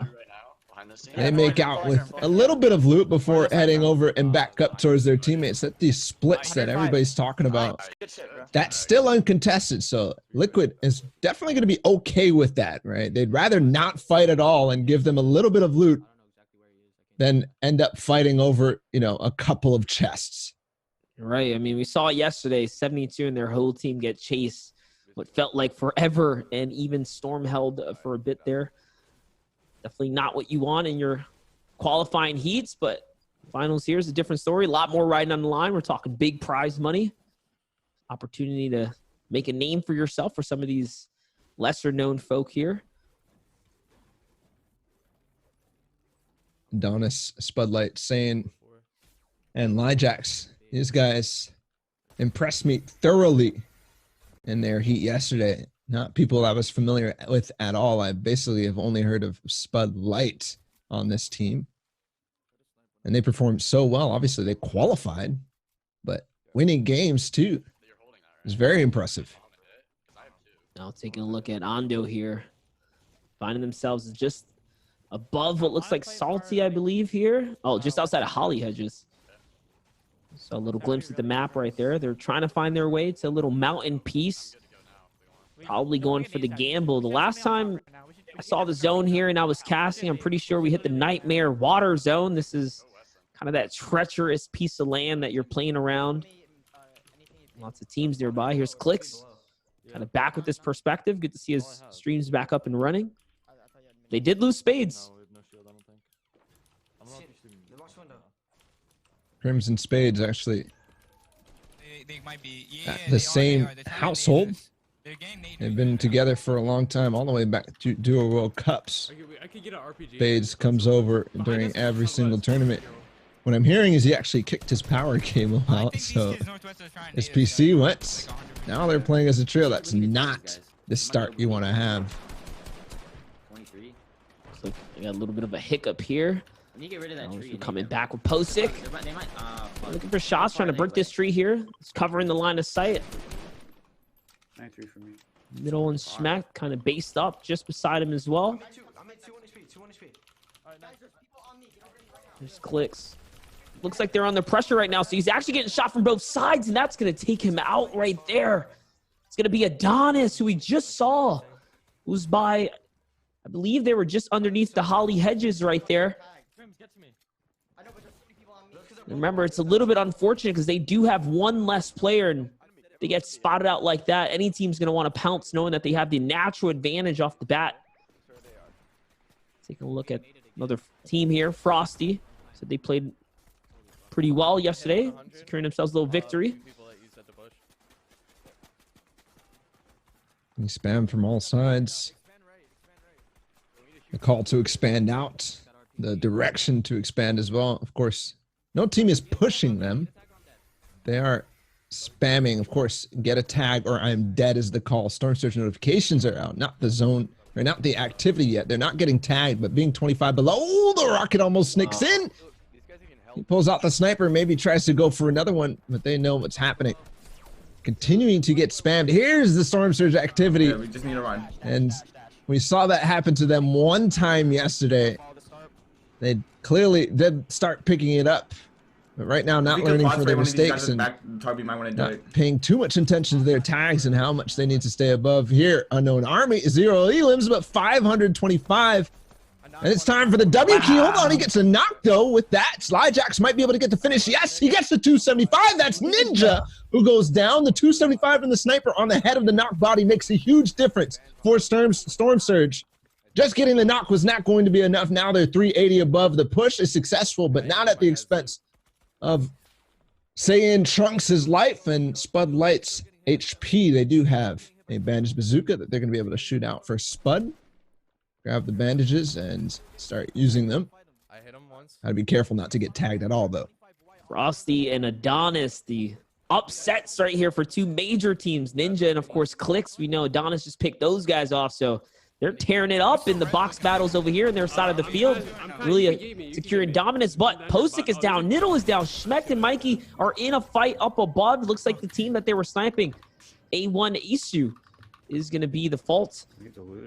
Get the elim right there. I'll come in with the other perspective here. Looks like we are on Schmecht's perspective. They are in the zone just above the threshold right now. 70 players finally eliminated right there. You can see a little. After week 4, Fiber was the story. They were all deciding about the fate of the team, kind of. Well, the community was. They clearly knew what was going on because they still had finals to play, but a lot of the community putting a lot of blame on the Fiber. He had a tough week 4, but in the heat yesterday, he actually finished 5th out of all players in total points added. That's an amazing stat. So his results, his actions added 17.29 points in clutch moments where he's down one teammate or more. Big clutch factor on Fiber right there, but a little bit of a fight here. Adonis, Frosty, and Spud Light still fighting for their lives right now as they're rotating out. Once again, that's a little bit of a tough situation for them to be in. Take a look with Tifu. Not a Fiber and closely. They've gotten all the way towards the west side of the map from the furthest spot east on the map. Remember, there's Steamy Stacks. How did they get here? How did they get across every single team with the congestion that we see? Oh, wait, never mind. Now, spotting over it to Unknown Army, they are towards that end game. 4th zone for them is revealed. And we know what they do in the end game. We know the amount of... Okay. Look at the little beam right there. Using the harpoon, trying to get the gear. He's going to hit some shots from behind as well. And all that attention is getting the server's attention. The harpoon's going to be able to yoink that loot, but it's just outside of his reach, so he couldn't pull it all. They are going to pounce right on top of it. They know there's still another player here, and here comes the pressure. This is why he's kind of hunting right now. What just happened there? Unknown Army gets the shots through the turbo build. He's going to get a nice tag on this player. Not getting the knock quite just yet, but they're still upping the ante. This team needs to figure out how to get away from one of the scariest teams in NA. 4 seconds till zone. That's going to decide the fate of whether this fight continues or not. There it is. No, it's going to cross, and they immediately back up. I love this early rotation right here exercised by Unknown Army. It's actually crazy. We talk about Unknown Army being one of those hybrid players as of late. As a controller gamer, taking lead on the boxing out as well, doing the leading for the tunneling here. But now back with Canada. Fiber, Tfue. 8 seconds, bro. Spray him, just keep spraying. Good pressure here. Doesn't matter to spray, you just have to spray, kid. They're just barely above the threshold. This is why they want to spray right now. Doesn't matter, just keep spraying him. We're below. Storm Surge is now active as the 5th zone reveals 2. So imperative for them to get more than 2 above, because that could change. Nice tag there. 1 with the pistol, but the range making the damage drop off being so huge. There's a headshot. It's going to be really nice for them. We'll lag on that stream. We switch off. Booga. Here's the perspective of where they were. 5th zone, of course, in the bottom left here. They're going to get very, very close to where that actually spawns. But they could still decide to go somewhere else. They have to pause for a moment as moving in is going to put them at risk. Here they go. Forward again. And you can see the material struggle right now as the zones have definitely not been in their favor so far. As a team collectively already dwindling on resources. Not sure who's closing up the tarp in the back, but this is a pretty wide tunnel right here. The box fighting, they're not giving them a freebie right here. It looks like they're going to get a couple tags. Can they close out? Booga force on the heels here now. Oh, good assistance with the Banished Bazooka from behind, though. Let's get the knock. Clarity. Booga says, nice job, but tried to go for the mats. They opted not to, actually. Good call by Clarity, I believe, because that team immediately was ready to drop them down. Dwifel getting a different angle at the meantime. Here's Zayt, Saf, Ghost, or Saf, Zayt, Commandment in the high sky. Hiding in the bush on the side of zone. Ooh, they take Has. Nice shots there. Unbelievable there. They're still alive in that 3rd zone, so they're going to be moving in towards the end game. But on the north side, we know zone goes down to the southwest of the map. Booga not too far away from it, but sorry, actually, it's completely on the west side of that. So everybody has to rotate that we've looked at, except for Tfue, Kanata, Cloaksy, and Fiber. Here they are in 6th zone already. All 4 members are up. And look at those materials looking very decent for what it's worth, considering that they just got the zone. That's huge. How much zone can play a favor and how much material you can kind of conserve here, but love it. They're kind of tapping off Kanata's resource pool here. He's going to be doing the bulk of the building out for them, the tunneling here. Playing it safe. Just got an elim on Zypha in the meantime as this 6th zone's about to move. Here it does go. They're getting ahead. Not only did they get the 5th zone, but they end up moving. Of course, this goes back after actually over old builds back into Sweaty Sands. Also notice they're slowly elevating themselves, so very good positioning move right here. Moving up little by little as they're getting ahead of the zone now. This is how victories are made and how high ground is taken. Very little kind of mat usage here. Bit of a buffer right now as we're going to hop back with Booga's POV here. Getting a virtually free rotation right there. They're able to kind of recycle lots of builds. More Storm Surge to the call. They are making their way into that 6th zone centered, so they have a good position. Able to hold people for a couple more seconds before the next zone is determined and where they have to move here. They're all into one. It's continuing to go towards Sweaty Sands. Monster, I think you might have cursed us because we're getting ever closer to that beach. Beach is not the place to be, but it does tend to happen at least 1 out of 6 games, usually, at least in this current map right here. We did see earlier 2 drop zone style maps that went off the side of the mountain, but Canada got RPG'd out, and that's going to be a deadly fall for him right there. As Tfue now is left to scramble back up, also taking a ton of damage. He's going to go for the save, and this is one of the benefits of being way ahead of the zone. He can actually get the save, but Fiber gets taken out when he gets left alone up top. Can he conserve or seal the deal here? Tfue has no health left.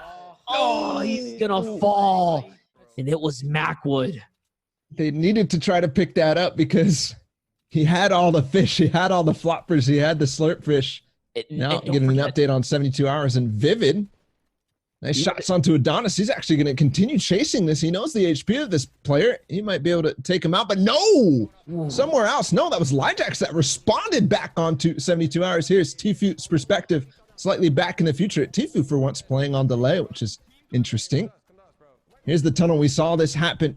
Unknown Army by himself, though. No, he has Avery. Avery just went down. He took out Macwood. This might be the final moments of the game, actually, that we're tuning in with. Unknown Army with a couple of elims. Plus 10. It's at least 12. He's by himself against probably the rest of the reigning champions, actually, and still making the edits. Yes, second place. Well done from them. They had 12 elims, and the second place, not sure exactly who won. We'll hop back into replay mode when we get a chance. We did see the demise of this team as we get those replays ready to go, and so we can get the full picture on what's going on as placements start to accrue for Tfu's squad.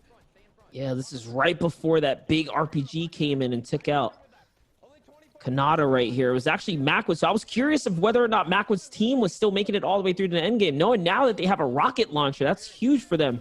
We'll see kind of how that plays out, and that's what happens right there. Tfu opens the box up, and a rocket slips in, and then the call comes out right there. Kanata calls to Tfu, and Tfu comes down for the quick save. Zone was only he placed himself on the far side of this box, he might have been able to actually pick up Kanata with the last couple of seconds on this revive, and then he could have fished in and continued going. But one thing is for certain, that timing was so unfortunate for Tfu's squad here. We're into replay mode now to watch the ending and get the full perspective. Here's Commandant, Zate, High Sky, Dubs, Bizzle, Mega, and Eclipse are still up at the same time, and we know for sure that Calc, Zexro, and them are in this game too. So 3 of the teams that a lot of people are expecting to win the tournament all together are in here. Dubs picks up a nice elim there, and the tunnels is forward. They're staying much lower than Tfu's squad. It's actually insane. Amongst all the chaos that's going on here, I still saw Unknown Army somewhere up top with no shield as well, still in the running. So Macwood's squad had the high ground. Zexro, Mac, Vince, or Vinny here, all had the high ground. They were pressuring players. This is how he ends up catching that deadly rocket right before this. Check the pressure just coming in at the server right here. No one is free on these rotations right now. Saf also now becoming the focus point here. You can see the elimination feed kind of lighting up. Mega catches Little J right there. Zimio still in the run as well. Catches Nanolight. And it is popping off right here. Actually, Cloaksy, when the entire squad got split, Fiber and Cloaksy stayed up, and Zexro ended up 1v2ing them. It looks like, yes, he did take out Cloaksy, but not before going down himself. It's Calc, Vinny, and Macwood by themselves now. Look at their elims, 8 on Calc and Zexro alone. They're up above 15 at least. Zate down on low ground. He does take out Ace from Zimio's squad. I think that was a full elim, so they might be out right now. There's Unknown Army on the other side. It goes Saf. Unknown Army did get second. This squad gets wiped out in 4th place. Here's Avery and them still up. So it was Zexro, Calc, Vinny, and Macwood who end up taking this game and definitely slayed out, because look at the elim count. I'm not even going to bother doing the math. That's ridiculous. That is actually crazy indeed. And I also see, don't sleep on Mega. Mega's just lighting it up right there. High Sky falling to Mega as well. They're down in the thick of it, and there it is. Mega finally gets taken out by Bizzle, it looks like, as all the trades are happening. Unknown Army catches a 3-piece. It was Unknown who caught Dubs, Mega, and Kez right there. Holy. Now, the final moments where Unknown was trying to clutch up with Avery and his teammates, but Vinny and Macwood were able to finish it off. Vinny and Calc, sorry, were able to finish it off with all the pressure up from high. Calc actually dropped down. They're both going to go on opposite sides and finish off Unknown Army. We definitely got the final moments of this from Unknown's perspective, and it was quite easy here for them. Yes, there it is. The victory royale for Calc, Vinny, Macwood, and Zexro, when it's possible that they could be already starting their campaign for back-to-back FNCS champions. Calc was in the chat earlier in EU. He got them rolling. The entire chat spamming back-to-back. Calc is here. It could be starting Monster. I think I banned someone for spamming that, by the way. No. So that shows how you feel about that. No, man. I've actually, honestly, I've become a big fan of Calc lately. He's just been on his A game, man. He's on his performance game ever since he's been picked up by Team Vanguard. It's like he's become a new young man. You know, he's really changed up. So he's doing good for himself. Keep it up, Calc. Well, as we saw in the replay mode, most of the final teams in that game were names that I think everybody expected to do very, very, very well throughout the entire time. They were performing unbelievable throughout the qualifiers, throughout the heats. I mean, Bizzle, Doves, Mega, and Eclipse, and then of course Zayt, Saf, High Sky, and Kamame, who ended up getting 4th. But I think we're waiting on the leaderboards to get loaded. I think there might be a surprise for us in store based on some of the stuff that I saw in the end game there. Unknown Army's team did have a ridiculous amount of elims, but I don't think they can keep up with the probably above a 30 bomb from Vinny, Macwood, Calc, and Zexo, the reigning champs. Point-wise, yeah, absolutely. We try to tally up their elims on a quick shorthand. We know it's well over the double digits. We saw what was, I think, an 18 bomb early in the EU region. We thought that wasn't going to be capped, but I think we might be seeing someone, or this team right here, kind of contest those numbers. That was a huge game. That's exactly how you want to open up your game one for your finals day. That's a big momentum tide. Not to mention they were already coming in on a high. Like, they've been playing pretty good as a squad. Haven't quite kind of hit that, taking the throne from Saf and Zayt in them, but they've been right there, right below them. I do have to say, I was very, very impressed with the amount of positioning that Tifu, Cloaksy, Fiber, and Kanata were able to grab on the map. Given how far away that zone was, that actually favored some of the teams over on the west side of the map, which it normally doesn't. But here in finals, we're seeing some switch ups because we saw quite a number of western zones in EU as well. We do have the leaderboard, so let's go ahead and take a look at how things are shaping up here after game number 1. At the bottom, we see Jampervoil, TJ, Vix, ECU, Asylum, Zjon, and company. But at the top, it is the reigning champions.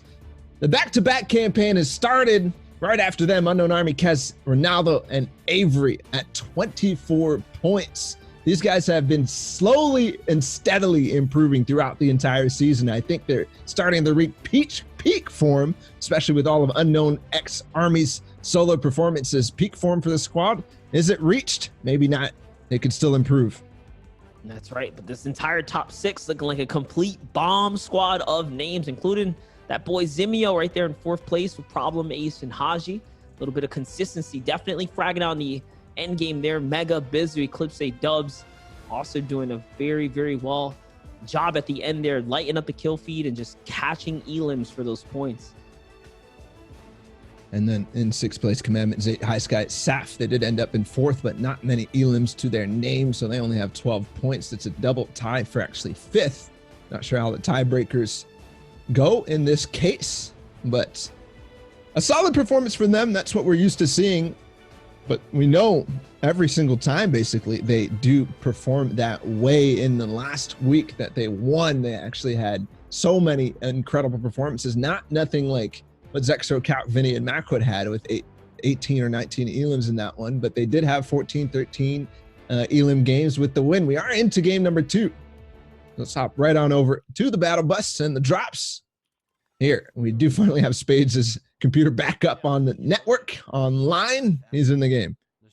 Yeah, let's hope he does not kick over the electricity or router that he's connected to, because that's very unfortunate. You saw how fast Click's team was dismantled by Adonis in the collapse of what might have been Ninja reverse and Nate Hill, because shortly after that, Adonis did catch Ninja on one of those elim chains right there. So the pinch was happening. We'll see if Spades can be the glue to kind of keeping this team back together and they can bounce back from the tilt, because that's the real kind of real demon here, right? It's the tilt factor when you start losing your cool. Chat going wild right now with all sorts of hashtags. Keep it up, guys. We want to see you guys supporting your teams. I love the sarcastic spam going on right now with hashtag get in the van. Of course, Vanguard yesterday preemptively tweeted that they won FNCS. Hey, so far so good for that team. They did just recently pick up young Calculator. So Team Vanguard already showing up big in the Fortnite competitive scene, their first pickup. And he's at the top of the leaderboards after game 1. That is indeed the start that you want for an org. So we're looking at Blake just kind of get his maps together. It's the perfect spot to pick up that quick max medal right there. Once again, they have this kind of area to themselves. Unfortunately, this time we didn't really see how many players landed over at the lake. First time around, there were a couple teams there. This looks like there might have been someone over to the side there. Does a quick little peek. I see him. He's looking for shots. I did also realize that Vanguard also picked up Kez. Who's on Unknown Armies team. So Team Vanguard, their first 2 pickups in the Fortnite competitive community. And number 1 and number 2 on the leaderboards at the end of game number 1. So hopefully they don't preemptively claim the win here, because that would definitely be a jinx and a half. All right, look at Canada here. Last time we saw him, he had the space himself, and ooh, he's gonna eat a nice little snipe right there. He's trying to be cheeky right here for the Storm Surge shots, which are very important to claim early on, especially if you get the opportunity to. So you can't blame him for going for it. It is going to cost him a little bit right there as he gets 100 shield, probably ripped off right there. I wasn't quite sure how much health he had before that. It definitely looked like a headshot or a sniper shot of some sort. Oh, and I get the bug. Cloaksy was notorious for actually stealing some loot from the Craggy Cliffs team. Sometimes even landing all the way up at the research facility, split from his teammate. Now here is Arab, was taking a couple tags over, not too far away from the Steamy Stacks team.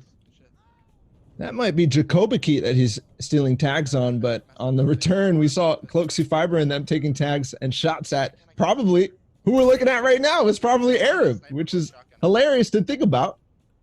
Or they're taking tags on themselves, trading out. Sometimes that's not too terrible. I don't see the sniper for Arab just yet. He might actually be in trouble because of the mats that he has. The rocks there are going to be able to be farmed up, not too hard. And I think Kaz is standing by nearby with a sniper, so he can support, provide the cover fire. Something interesting too is that these teams that end up, switching and taking these spots on the edge of maps where they need to split quite wide and are between multiple different POIs end up being Storm Surge fodder for a lot of the bigger POIs. In this case, Arab doing a good job trading the tags back onto the Steamy Stacks team. But you've seen people from Craggy Cliffs push on over to get tags on these teams who land at the Broken House. You've seen Cloaksy yesterday push on even over to Craggy Cliffs. So Storm Surge fodder, you got to find it because it was such a big factor in the game earlier. And it could continue all the way through the finals. Yeah, it's actually a good point. This is kind of a cool perspective because we get to see it from the opposite end, right? We know that that was Kanata who was actually firing in. That was the pistol that kind of hit him for a good little 19 right there. So having the backup from his team up above, again, this is just really good for Arab's team because we do know they landed a big shot in return. So that Storm Surge is definitely something that is going to play a factor in probably all these games. NA East region, specifically known for being one of the slower paced games. Storm Surge always taking effect in most of the runs, being more placement heavy over W Key Fest. Yesterday, this squad had an incredible performance in the heats, won 11 points. I've said it before, I'll say it again. Is that going to continue today? So far, the answer is no. Was it all just because, of course, Booga got so many zones yesterday? Everybody's still spamming the hashtag marketable every time Booga is on screen, hoping for a zone. They did get not only did they get second, third, fourth zones, but they also got a number of half in, half outs. The controversy is that Booga only won World Cup because of how many zones he got, but we all know that was definitely not true. Booga's such an incredible player.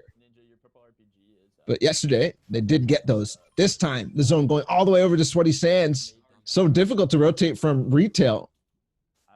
And maybe a result of why they only have 2 points here. I'm not sure exactly how it is, but it might be a long rotate again.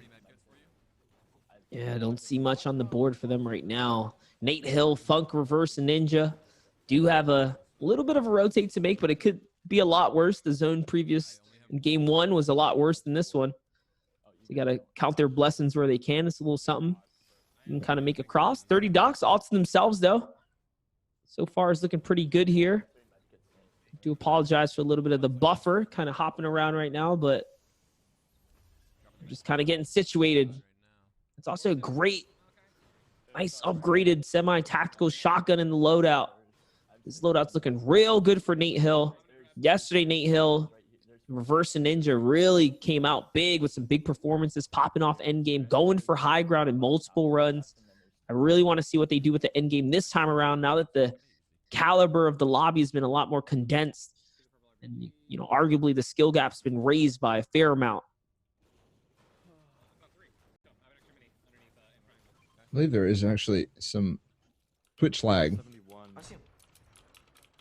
the entire way, so everybody may be getting affected by that, but we're going to be investigating the technical difficulties. Obviously, we still get a good picture of the game, so not affecting too much, but definitely impacting the enjoyableness. We'll be working on it for sure, though. Going back and forth now and deciding exactly how to proceed here. Clicks, Crims, Blake, Spades. Not straying too far from their drop spot. Their second zone, we just saw it for a second.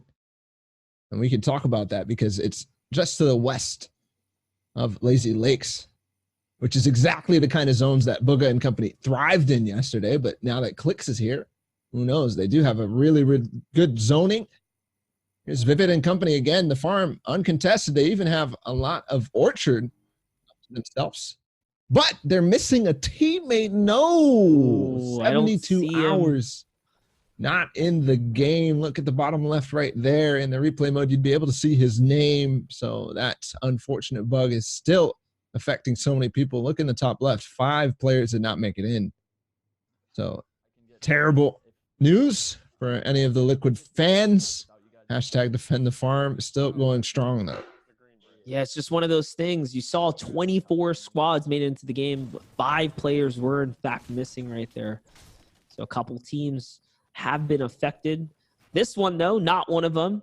Commandment, Zate, High Sky, Saf do seem to have the Risky Reels area all to themselves. Assume this is Zate. Yep, on his typical rotation up towards the bridge right here, just outside of Salty. So it's just kind of hopping back and forth, giving you guys a little insight onto the way they get their loot on. Here's the world map. Take a look at the map so you guys can see. See just below them, Clicks is Santa, Blake, and those boys right there. Really wide splits and off to the farms right there. There's no 72 hours. Wow, that is a big split from Clicks, Crims, and Blake.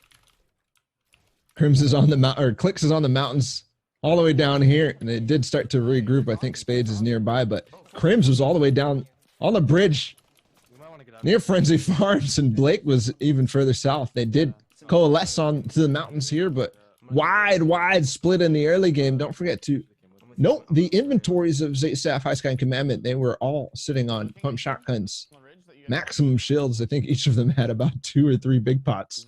And then the ideal loadouts, a couple of snipers, which they're so very good at getting Storm Surge tags with, and then the Bandage Bazooka that High Sky tends to carry every single time he can. Looks like Click sees a little bit of engagement kind of going on here, and this is like a little valley of death right here. You got to be careful. Several teams nearby. Goes for the snipe. That was almost a quick pickup right there, as he now gets stuck in the build trying to make the jump across. It is going to cost him a little bit of shield. We know they have minis, and now expending some of the whites here because Blake needed to heal up as well. He was already lit from one of his rotations.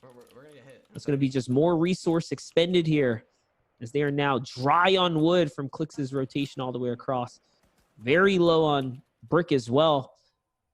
We know where they landed. This spot is abundant with resources, especially brick and wood, enough to fill up the whole team. So definitely just means the congestion here is costing them to kind of use a lot. Unknown Army and company are combining for a couple of elims. I did see Problem go down on the 4th place team of Zimio Haji and Ace. Ooh, that's actually an important elim right there. Avery catches Diggy. Diggy was in the top 6, I believe. 5th place. Yeah, he was in 5th. So him getting taken out right there. Anonymous eliminated Commandment. So, ooh, yeah, look at that. Staff and High Sky go down too. Commandment already was out, as Monster said. So we just saw the update from them, but now on the live feeds, that entire team getting knocked down. I think it's only Zate remaining, or that could be a full wipe. We still know that they can clutch up, and they're the team that I would say has the most chance of picking up any reboots, but losing all his teammates means that they are not going to be good on Storm Surge at all. And given the fact that there's 88 remaining at this point in time in the game, and the third zone just revealed itself, it's going to become active any second now, means that might be the end of Saf High Sky Commandment. Yes, there it is, active. Clicks 34 below, so it's affecting them too. And 87 people means 17 need to go down before anything happens, and people are already falling left and right. Breeze and Statsy are down. 84 now. Clicks still getting shot or zapped by the Storm Surge. He needs to find a snipe. I don't know. Otherwise, this might be the end. Zate, meanwhile, did go down, so that entire team now wiped. And I do see Reverse 2K and they're popping off as well. I think he just completed Haji's team right there. You see Reverse 2K also caught Strobe as well. So whatever he's doing is going well for him. Lucky for Clicks, though. Kind of smart right here. I don't think we've seen anyone combat the Surge like this, but he has no wood. He can't actually stoke the campfire. It's not enough. I think there's a bush just to his left. He didn't have enough wood to stoke the campfire. So unfortunate. Maybe that tent, just give me something. He's just standing on it. 4 people need to go, but Crims and Blake have also been eliminated. I'm not sure why he hasn't gotten them all to come over to this campfire. In the meantime, it's gone completely. Now they're going to be able to stoke it now that Spades is here, I think. No, it looks like he doesn't have enough mats. They're above. As Crims and Blake fell, they finally are above, and the threshold has now stopped. Both of these guys are completely eliminated. Don't forget, when you fall to Storm Surge, you just get knocked out of the game. No chance of coming in back unless you get the cards. That was actually crazy because for them to die first, too, just get taken out like that. All the material drops right there. Their position, they have to give it up if they want to go for the reboots. That's a huge setback for Clicks' crew right there. I didn't see anything in the feed about Vinny, Macwood, Zexro, and Calculator. So maybe they are just fine on Storm Surge. We know they're lining over towards that craggy cliff, so possibly a ton of different teams giving them influence on here. Now, we're quite a bit back. Here's the Storm Surge again for this team. Gandhi, Rox, Frat, and Tezza. Are they going to be able to continue to stay above? I believe they might, but I'm worried about Gandhi staying so far out in the open with how many teams are above or below this threshold. They might get pushed by a desperate team.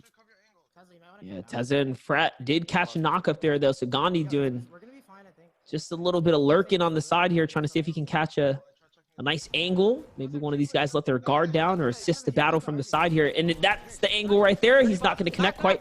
That's going to be the knock on Polsic, who did not have any white health. So that was probably the revive on Polsic. And now you hear the call out. They're going down right here. They all get naded. They do finish that off. Niddle, I believe, was the other player there. I couldn't quite read that. Regardless, they did take advantage here. 2 points now in this game as they left Lazy Lake. I'm not sure if there was any contest there. Last game there was. I think they got completely wiped this time. Outside and taking advantage of Storm Surge. Because while there might be a lot of cycle players, there's also a lot of people going and getting eliminated by the Surge. So if you get any tags at all, you get the Elim credit without basically doing anything. All you need is a tag. So at the same time, I said it was dangerous for him to stay out in the open. In this case, turns into 2 Elims. Kalk, in the meantime, does connect with some nades. He actually gets a knock. That means they're still alive. Still in the running here, but look at this rotation here. 50 seconds remaining for them to cut all the way across. They did just replenish up on materials and loot. Doing a quick divvy out right here. Yo, the team's ended out towards us west. We're getting RPG'd. A little call out here from Cloaksy. Storm Surge. I think we should push up on the side of... we should push east, maybe. Storm Surge is Still got to be aware. We have the 4th zone here. The notifications for Storm Surge are going to come out soon for that team, and still 13 people above 50 here. The proficiency of the nades, it's actually on to Blake and Crims. That's what we saw earlier, the knock. Actually, I don't think we saw that. Clicks immediately gets over. I believe they do save him. But that is valuable tags for Dubs, Mega Bizzle, and Eclipse. In terms of the Storm Surge, now back to cut out a fiber in them. But ask yourself, how important is a 50-50 zone? Because, as our stats say, as they're backed up, it only differs the average placement by 1 in terms of whether you're furthest from zone or actually having. It is important, but not super Here's Saf, Commandment, High Sky, and Zayt. We know that they actually got completely wiped during that Storm Surge, or briefly before, and it's because of this. Wow. They tried to go from some nades, but got from behind. It's Perplexity and Line Jackson Company, a bunch of different teams actually deciding to spam them at the same time. So positional error from these guys, and they get pushed right back. I think this is Haz's team that ends up wiping them. Unfortunate here. 12 points for them. That's going to be where they leave for game number 2. Yeah, Zayt was the last to stay alive on his team right here, and you can see he's kind of in the scramble, really trying to go for it, trying his best to desperately stay alive, even recycling some of his old builds right here. Once again, it's just what happens. It's one of those things, right? You set up for the nades, but then you also become the easy target and victim for the nades because it's kind of easy to call out and spot. So got to be quick on the draw when you're going for the grenade spam right there, or you'll fall victim to one. Where? I'm coming. I'm getting naded, Cloak. Cloak, in my box. Cloak. I'm nading, I'm ready. He's pushing me. Is he going to be able to hold on? Yes, he does. Solo above you guys. Good call to spot the solo. He knows exactly what's going on. I don't think he even got any tags, so it'd be kind of crazy to push into a full spot at this point. But what he is doing is he's holding back this one. They find him and get him. I'm not sure exactly who that was. They're going to continue to push down in towards that 5th zone. I think they have a free rotate from here on forward. Yeah, they are definitely ahead of the curb right now. Look at this. Is that... No, it's not going over that. It's a huge snipe on Lijax. As Frosty right there gets taken out by Kanata from down range with the huge snipe. In comes the pressure, and it's probably going to just stay just like that. Yeah, they're not going to have a lot of time to save him. They have to cut across to the zone here, where now we see the complete opposite. Nate Hill's sitting on the zone. So we know he's going to get it right after this. Their whole team's alive and healthy. Yeah, every single member up and about. 4 elims for the squad combined. They didn't get any points in game number 1. We saw Ninja go down. Nate Hill, Funk Bomb, reverse. And Ninja now on height, on the edge. You said they got zone. So we'll see. 1,000 damage above Storm Surge. Obviously, they have 4 elims, but they basically have 6 more on their own. Now, looking at Unknown, they're already in the moving zones. He's got 8 already. This team might be priming themselves for a first place overtake against Young Calc and them with 8 elims already. All of a sudden, the team slides down in front of them, but Unknown is already on the offensive. Thank you. He was saved right there, edited out. And Kez, now he's trying to get back to his team. I love this, though. He's not sticking back to fight. And that was a player in front of him, just kind of sitting on the teammate's name tag. He almost didn't even notice it for a second there. He's got to convert now for the health. That's going to keep him in the running for a little longer. Can he get up to his team in time? He is on the box now. He's in a desperate situation. He doesn't even have mats, but he's going to drop what he can to his teammates. Already at 34 points, which is, I believe, where first place was. So now tying up against Macwood, Calc, Zexro, and Vinny. But Splodes come in. He does get tagged, but does get down to the correct layer. Not before getting shot from behind, though. Avery is going to come back and clean up. Tessa's the one who takes him. Avery trying to make the rescue on Unknown and getting a little bit too greedy there. He does go down. Kez, though, one of the best ungame players on this team. He makes the right calls so often here in the clutch situation. Can he do it? That's the question on our minds. There is water down below if he needs to, but getting sprayed and out. It's Tessa who wiped that squad. It might be them on high ground. I'm not sure exactly. We'll have to see. I think ended out on 40 points. Now Booga, Clarity, G Stretch were back in the past. Thwyfo did get knocked. Apparently that was Cloaksy on high ground. We'll have to see. Yes, it was Kanata, Fiber, Tifu, and Cloak on height. We saw them rotating the difficulty in 5th zone. That stream continues to lag, so we have to look at a different perspective. But they were on height. We'll be able to get the full picture in replay mode afterwards as well. It was just enough for Unknown's team to get placement, so you notice that's why they were celebrating here.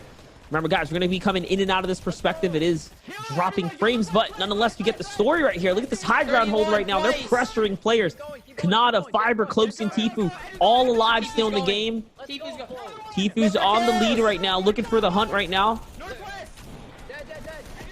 All the proper call-outs coming out here, targeting anything that moves, anything in the zone as well. Looking for the spray shots right here, putting pressure down in the entire lobby. Only 10 players remaining, 6 of which are enemies, and even less now.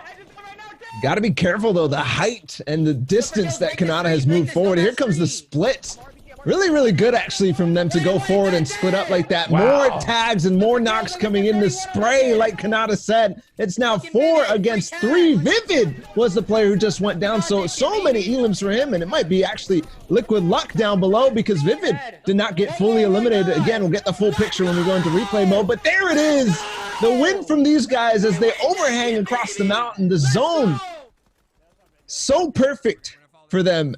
Definitely something that we're going to continue to watch is the success of that team. They love to try to push for high ground. This time it works out. That was the hype story right there. The excitement on Kanata's face. Getting that victory right there is going to set them up big time. We know they do tend to play well when in a better mood, so it's going to be a nice boost on their confidence. Nice little textbook end game right there. Vivid, good to see them come all the way through to the end as well. So that's going to shake up the board as well, giving them a lot of points. When there were only 3 members of it, 72 Hours was not in this game. He didn't make it through, and they clutched up and made probably what looked like 4th or 3rd place by the, time that Vivid went down. I'm not seeing Zexro and company on this game at all here. We're outside of the placement threshold before 6 zone starts to move, and it goes down the mountain. Remember, the success that they had yesterday and the success that we've seen time and time again when the elevation changes so drastically for this team. Look at the so smart of a rotate from Chap to drop down and go around the side of this house right here as it comes off down into Lazy Lake. The positional genius and the rotational mastermind is at it again here in the 6th zone. They're going to clutch up a number of elim points. Here's Teza, Brox, Gamdi, and Frat picks up Unknown Army. This is where they ended up wiping down. Avery goes down because he tried to succeed and defend, but no, it's not going to pan out for them. Meanwhile, on height, look, Ninja reverse there on mid-ground. I'm not sure exactly how Tfue and company ended up taking the height. So many elims here from Vivid. It's just feet pickings, the spray. What is this? 3 elims and possibly more. Yes, H-Tag is going to go down. 2 Vivid, putting on a clinic on the low ground. 6 elims, 8 total for this team. And he still has knocks that haven't even converted yet. Dubs right there is going to get hit and tipped by the storm, which is probably going to transfer over later as well. And now they're just off to the races right here. That's going to be the comeback game that they were looking for, especially considering the other champs are out of the running here. Now Reverse somehow finds himself in the low ground. He's going to get tagged up a few times, and Vivid's not going to let him go for free. He's going to hold him out to the storm right there. And slowly but surely, Reverse falls to the pump of Vivid. In those moments right there, here's another one. Liquid Luck running the low ground right now, making good clearance and riddance of all the players there, as the pressure from above finally comes in and closes out. As we know, that was Kanata and the boys shooting down. And the split here, the zone actually went back up the mountain, so there was really nothing that Chap could do. Says Lucky just tried his best. He didn't have any mats to even get back up of that. Look how many times it changed the different elevations, and that's where Liquid thrives. They're going to push themselves up to about 30 or 28 points or so.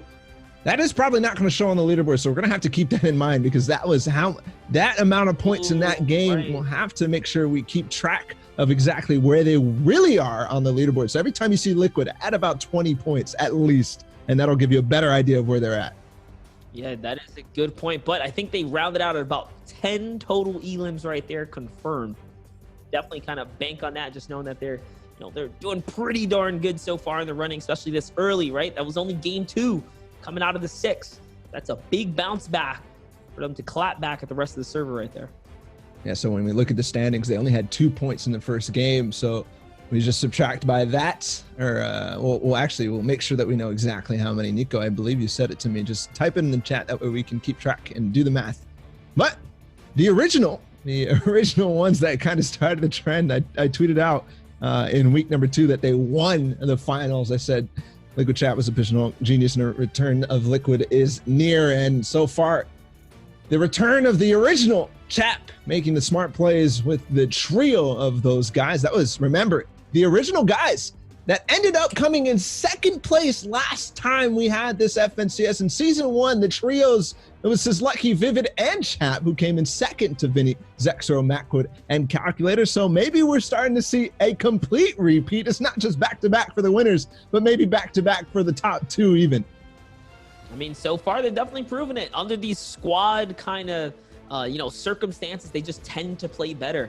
I guess more minds, they just have better team cohesion than a lot of other teams. A lot of this comes down to that communication, being able to trust in your leader, and Chap just kind of pushing all the way through. And that was kind of crazy because sometimes, it's arguably between 72 hours and Chap that take the lead here. But you saw that without 72, Chap was able to kind of lead them all the way through, still to the end, just showing how much of a strong force he is a part of his team. So we are looking to see where else everything is on the leaderboards. We do have it. Is that what you just said? So we will be swapping. We are actually waiting on the leaderboard, so we'll continue to watch and wait for that. Other stories, Monster, that were in that game, I think Booga and company are continuing to underperform, even though that time the zone was the same as yesterday. So maybe the lobby had a lot to do with it. The different amount of really, really good teams and the amount of people that actually play that mid-ground layer that Booga does is affecting them clearly. Yeah, we also didn't see really how Ninja and his crew lost the high ground. They had the zone. It pulled all the way in their favor, all the way through on that mountaintop. Somehow Reverse still found himself all the way in the low grounds. Something definitely kind of unfolded there, but we do have the leaderboards ready to kind of be loaded here. So let's see where these teams place up. We know Saf, Zate, High Sky, they were all taken out. They were nade spammed out of the game. So they're going to, or we can expect them to drop to see how these other teams kind of hold up here. So here it is, the standings going in from 8th to 1st. You see a couple of teams drop, but there, Nate Hill, Ninja, FaZe, Funk, and Reverse push themselves into 5th. So the return of that squad is still big, but coming out in 1st is actually unknown. Kaz, Ronaldo, and Avery who overtake. We saw how many elims they had going into those 6 and 7 zones. Ended up going down. Note that Liquid's points did not count. I believe they're around 34 or so, somewhere in that range, 24 actually. So they would be in 5th place, just above Nate Hill, Ninja, Funk Bomb, and Reverse. And don't forget, in 4th place, that's the winners. That is true. So it just kind of gives you guys a little bit of perspective of how tight the running is right now for 1st through what would be 5th place. Remember, count that Team Liquid team in. Count all these other teams in as well. It's about consistency and pulling all the way through. But man, Unknown Army, Kez, Ronaldo, and Avery leading off of pure elims alone. We saw Avery lighting up the feed in the mid game, which is no surprise for Unknown Army's crew. They're definitely very aggressive. The game 1, we saw them score some points, make it all the way through, I think taking 2nd. But not only that, they were like 1,000 DPS above, or 1,000 damage above the Storm Surge early in the mid game. So they are taking battles. I'm not sure what team they're rotating into early, but they're making someone's run a nightmare. That's for sure. I am seeing a lot of worried Team Liquid fans. Don't worry, guys. Their points will count. Epic is fixing any instances of the bug where players do not get into the game, and thus their rest of their team is punished and their scores don't count. They do add up at the end of the day. We just have to keep track. Of course, they still have a chance to put themselves up on the leaderboard. They are just missing those points that they earned that game. They are still tallied at the end of the day. No, Bala, if you haven't learned yet, if you explain it, they don't listen, so they'll still... we just talk and blabble. No one hears anything, you know? Yeah, absolutely. Not a single person knows what we're talking about. We could talk about anything, Monster. Talk about anything. And they wouldn't have a clue. You just put them in a trance. You know, that's all that happens. I mean, that's mostly what I do anyways as a caster. I just spout random stuff. So we're good. Just breaking a little bit of that wall. But yeah, we are loading into the next games because game number 3 is probably underway. We are in game, so let's go ahead and bounce in there.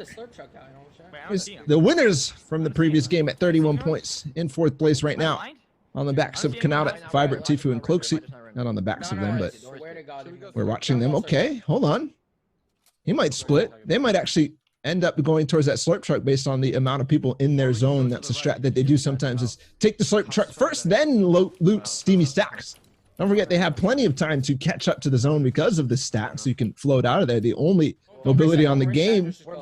A lot of elims actually going off on spawn. Here they are. This is what I'm talking about. Going over They probably want Steamy.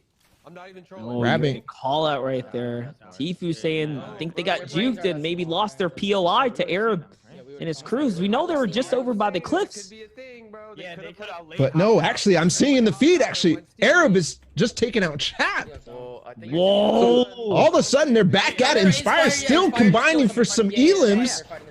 And it's on. The attack the farm, maybe defend the farm. I don't know whose side you're on, but make sure you're cheering for them. Liquid, as soon as they have any modicum of success, as soon as they knew that Liquid, their mentality is down from losing 72 hours last game, they pounce. Don't worry here. Tifu is lucky. Arab did not have some master plan to juke them out the sky. They still do get the Stevie stacks. We're going to watch this for sure. It's so unfortunate. But we'll see here the contesting of both teams. They definitely needed something better given the fact that there's only 1 point on Arab, Aguilar, Kaz, and Inspire. They decided, hey, what we're doing right now isn't working early game. We're not getting what we need. Here's Arab. He's going to spot 120 tag out the sky. We already know that Chap goes down instantly off of Arab. Does get the chest here. How does this continue? No way he picks up a blue tactical shotgun out of that. That's going to be a confidence surge for him indeed right here. He's going to go for the push in. The 50-50. There's no reason for him not to at this point. You know exactly how much material this player is probably going to have. Just a couple more left. Good on him to get some farm right there as well. Kind of making the pause. Jumps all the way through it. My gosh. He's going to take out one of the boys right there. It's actually going to be Liquid. Chap who goes down. 2 on you. 18 white on both. The phase trick to get in the box. Chap tried to hold out with the one chest that he had, but really only had a blue burst. Nothing to be done from Chap in that perspective. There's Inspire connecting for one as well. Inspire goes down in the meantime, though, because of the backup from, I believe, 72 Hours and company. Says Lucky is down. Kaz is just taking him out. Inspire got a knock earlier, so I believe it's just on the back of Vivid now, who knocked Inspire in the first place. But the pinch is coming in quickly from this team. He's looking for. And there he is. The box is here. He might decide to phase in again. Yes, he does get in the box, and that's going to be another knock. He might have gotten the pickup on somebody else. That's 72 Hours, so it's all up to Vivid now against Arab, Aguilar, and Kaz. The nades going through into the cornfield. Going to catch that. They do spot exactly where he is. I'm picking him up. Yeah, I'm picking him up. Screaming out, defend the farm, boys. And it looks like they're stealing the slogan right here. He's going for the immediate reboot as well. As Arab, Inspire, Aguilar take over the entire farm right here with a masterful landing and execution. More importantly, it's about executing it. He did that. It's not over yet. It's not over yet because I think Arab has already called out that there's another team approaching the farm. So knowing that there was a fight going on here, Zayt, High Sky Commandment, and Saf might have decided to capitalize. They've got to be careful. Yes, there is somebody in the house. They're trying to heal up before it happens there. I think that's probably Vivid. Hunting down the last member.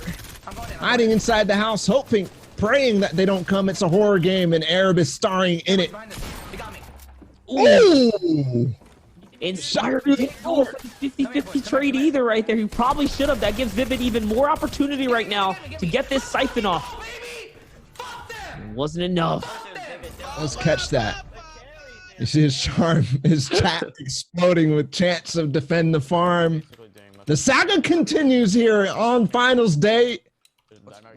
And Arab is the winners. Last time this happened, last time they actually won the farm without without losing a single member, they went on to win the game. And given the fact that we see zone right now, it's going north, it's going more centered over the farm. All of a sudden, that team could not only have the momentum boost, but they could also have the Frenzy Farm buff in the end game if it does end up going that way. This is a battle for the ages as the story and the plot thickens. We'll see as the games tend to develop how Liquid is going to bounce back from this one, because that's got to be extremely tilting, not only to not see their points kind of pop up on the board, but 72, not getting that warm-up time for being in the previous game and then getting taken out immediately off the bat there. That's a setback.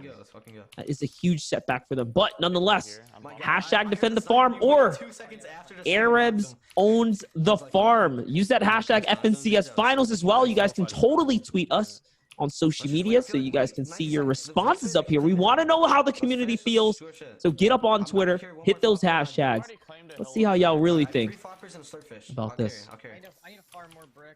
It's only game number 3. So the mind games are on. Sure, Arab squad might not have been happy with exactly how their loot was panning up in the craggy research facility and the broken houses up there. So deciding now, remember in game number 1, they did actually yoink some of the orchard, and they kind of condition. This is what I'm talking about in terms of early game strategies. They conditioned Team Liquid to think that they were safe, that they could get wider and wider on the farm. And that's what happens. Meanwhile, Vinny, Zexro, Macwood, and Kalk, uncontested. Craggy Cliffs, it's all theirs. They all land quickly doing the classic Beehive Chapix crew. Dropping in at the restaurant and grabbing the slurp barrels. They all get max shield so instantly. No one in sight on that side of the map. Not a single person even up in the northwest of Pleasant. Yeah, that's just an incredible route. If you guys kind of caught that, they land, they immediately max out, and then they split off like little ants to hit their loot pass, completely optimizing the route. Now with Booga, Clarity, Stretch, and Thwyfo here, we know Clix's team kind of has this wide spread over this mountain here. You can see how this can cause an issue. They rotated up for possibly some metal, and then you just hit the barrage of, or the mirage of bases all set up from Clix and their team. Probably a bunch of fake ones off in those mountains, but nonetheless, still scary. No one wants to rotate into those because some of them are going to have those players. But jumping back into the replay mode here to show you guys the Kings that are still alive here. Commandment, Zayt, and Saf, High Sky have their normal, typical split. They do have zone this time around, which is a bit different than the previous games. Inventory didn't look as good as last time. And we know what happened last time. A little bit of unfortunate circumstances when they were trying to get their nade season on. This time, I didn't see any nades. I didn't see really any nice shotguns. I didn't see too much shield on that team. But of course, we're looking for it. You can see this little banner right here. Lemonade out of lemons. TSM Vinny continues his impressive play from the heats where he led all players. 4 minutes, 36 seconds alive by himself, showing he's deadly even with bad odds. It's actually interesting, though, jumping back with Clix's crew. They're rotating closer and closer to the farm. We know the zone is here. We know Arab's crew is nearby, capitalizing on resources. You could see a clash of these boys next, as Tifu, Kanata, Fiber, and Cloaksy also make their way in. This is the area of collapse right now for many players trying to get center zone. I believe they are center zone at this point. Look at the amount of building that went on the farm. And we've seen what happens when Arab's team does get the farm yesterday, winning, I believe, game number 3 in their heat, because they were able to edge their way into zone every single time with max resources coming from the farm. They pretty much have it mastered when it ends up being a zone that favors Frenzy Farm. So them being there, being centered, probably basing up on the big building, able to refarm and remax everything, they might be putting themselves in a position to take game number 3. It was actually a bit of a surprise right here. Nate Hill, Funk in reverse. Nate's not maxed out on resource. They have had the zone for at least 2 by now. This is a team we haven't seen much of today. Coop had some crazy highlight moments yesterday on his road to qualification here for Sunday. Now he has been the victim of a couple early game deaths. You see only 3 points on his team right now. A little bit of that controller movement hitting the nice rotation horizontally.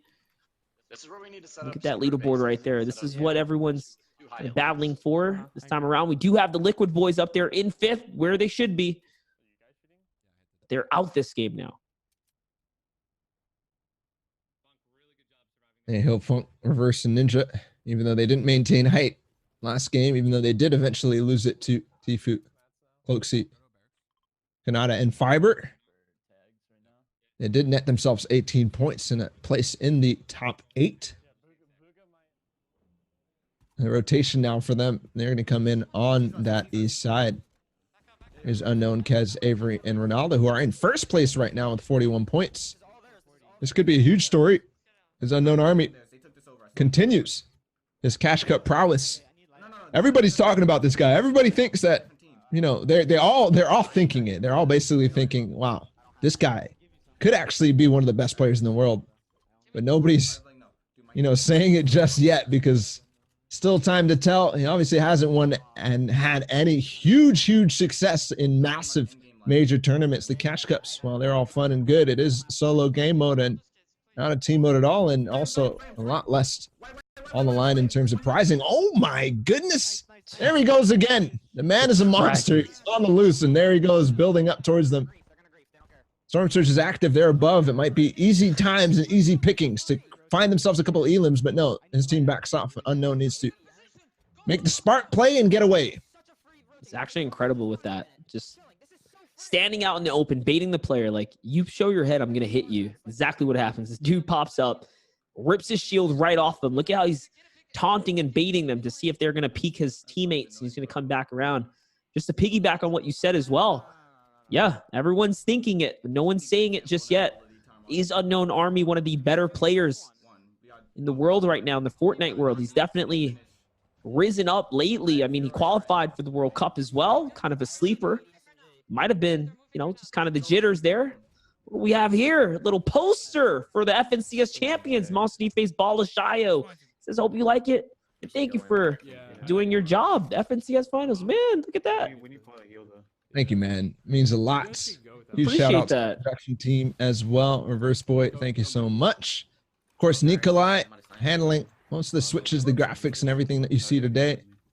Mine with a couple of different people, and then the observing chart to meet the true heroes, the true people who helped this show get put on. They're all in the back, switching the perspectives for us, trying to cover all the action, trying to cover all the threads that we care about as a community.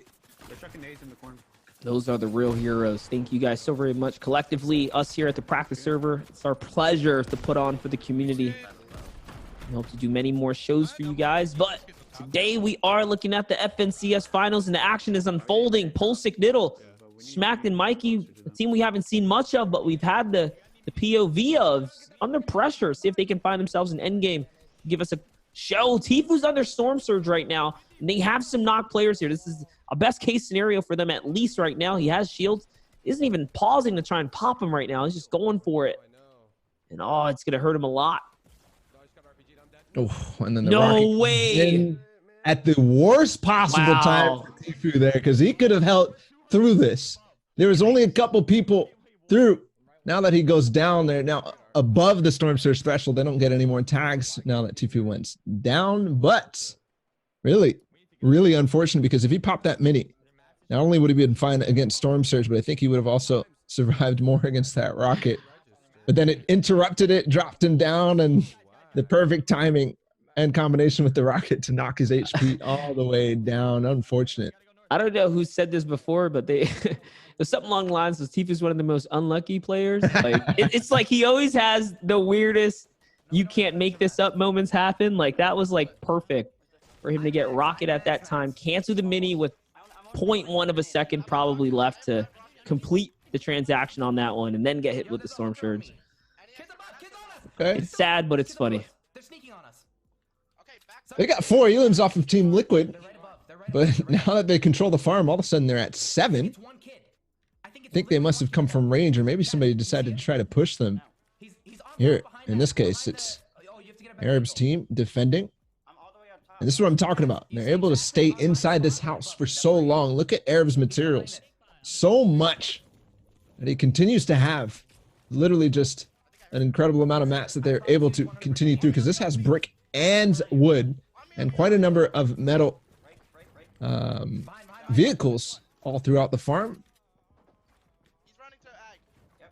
One thing I did notice, Arab is great at communicating with his squad right here. I really do believe he is the glue to this entire team and their team's success in team fights. That's how they are managing to just wrap these players up right now. He actually has 6 of the 7 elims, maybe more now. Definitely they have more as a team. There's about 5, and they have now 9 points as a squad right there. Wrapping up another player, getting the trade out. We did see Funk with the masterful RPG just before this, 70 players. So this already kind of happened in terms of the story and the timeline here. A little bit of a rotation, Nate Hill. Should probably get behind the wood, but it's all good. Just taking that rotation. It's going to make it across.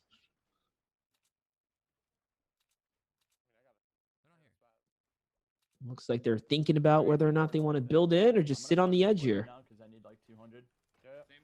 Kids rotating, one of them got beat. Back onto Arab. I can't imagine they need any sort of storm surge tags here. We see position of that force zone, half in, half out, about to reveal itself on unknown stream. Look at these angles that they're able to find, almost catching the legs as that player just was only on screen for a brief moment, but they all take the opportunity to take tags. Nothing connecting just yet.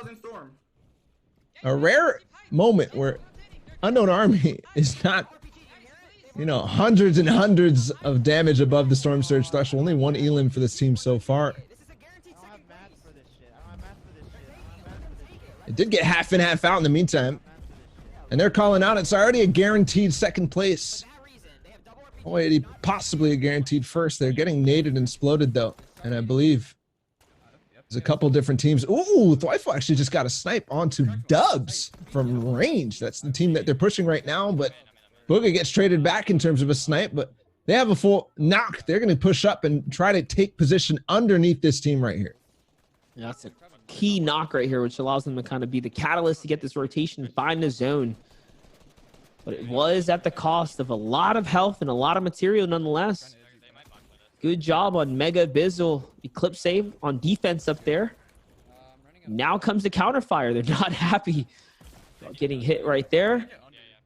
Focusing them a lot right here with their resources here. Booga down to 50 material.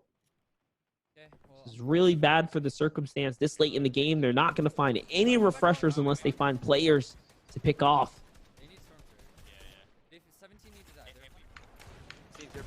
Calmness of that team always or never ceases to impress me.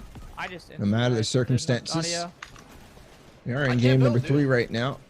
I couldn't build. And it is time to start playing as hard as possible. Ooh, the rockets sneak into that base. I didn't really hear too many tags, but they are white. Dean's doing what he can to the team that looks like he wiped out the squad. He did get him. That's Ace, actually, part of Zimio's squad. No, now he's in the zone just a little bit here. He's going to have to push on through. He does have the zone, though. They actually get lucky here. Although they lose Coops in the exchange here and a couple of his other teams, Fiends has to clutch up. He's going to find him right there. It's going to be a clutch point for what it's worth. Something is better than nothing, being that they haven't earned much. He has tons of material. He has to get off this layer. Into the storm he goes. Sit here. That team's getting hit 4 floppers. That is okay. Can actually eat a fair amount of this for a little bit. A lot of people knocked right now. Don't get worried about the amount of HP it has. The spectating when you are down. Nice. Ooh, that was actually I can't believe I've never actually seen somebody spend so much time in the 5th zone. It's only ticking for 5, which is a difference. So able to just basically out heal it with the floppers and spend. It almost was like what 15 seconds in the zone there. That was quite impressive and a very, very smart play. Here's Booga making the rotation in towards that 5th and looks free for now. Definitely is, and this is... Oh, no, he gets hit again just after healing. So now he's down to 18 health. In a desperate situation here for Booga. They're pickaxing their way through enemy builds right now, I believe. Did find an entire tunnel. Kind of take all the way through to the zone. Lucky for them. Notice how they're now leveling their way up after finding themselves to the safety. They're trying to get off the pressure zone. The difficulty for this squad. No heals in terms of shield. Not a single one that I could tell. Booga was spending the time to take the bandages. I don't believe anybody has made the call that he can drop him anything, and they have a team in front of them that they need to pressure. They're all stuck in such a really, really awkward position, and there's that 6th zone. That is awful for them. Finally, the markability of Booga might be running out, and guess who it is on height? It's Arab. Inspired Kaz and Aguilar. So the Frenzy Farm buff is still nice and large for this team. Good connection up ahead all the way for 6th zone. Look at this tarp. It was very, very risky. 1 RPG and it would have been all said and done for this team. But now they're definitely going to be able to secure it for quite a long time. Spending a lot of mats, though, to continue to tarp this. He is spending a ton of mats right here trying to hold it down, but he does have that bandage bazooka allowing him to kind of flirt with that zone just a little bit more so than anyone else. Looks like Booga is going to get eliminated here. Stretch as well. That team is slowly but surely getting dismantled as they have to rotate all the way across from the zone here. Arab just making sure that he's controlling the height here, tarping out for the team, and the rest of the boys are firing back. Now looking at Nate Hill's team here. Ninja's down in the low ground. He gets taken out. Reverse 2K and Funk are still in the running right now. These are the final moments as the first zone wave 6 hits us with a rotating zone right here. Take a look at Funk as he's leading out the push. Here you'll see Arab's masterpiece of a tarp all the way across the field there.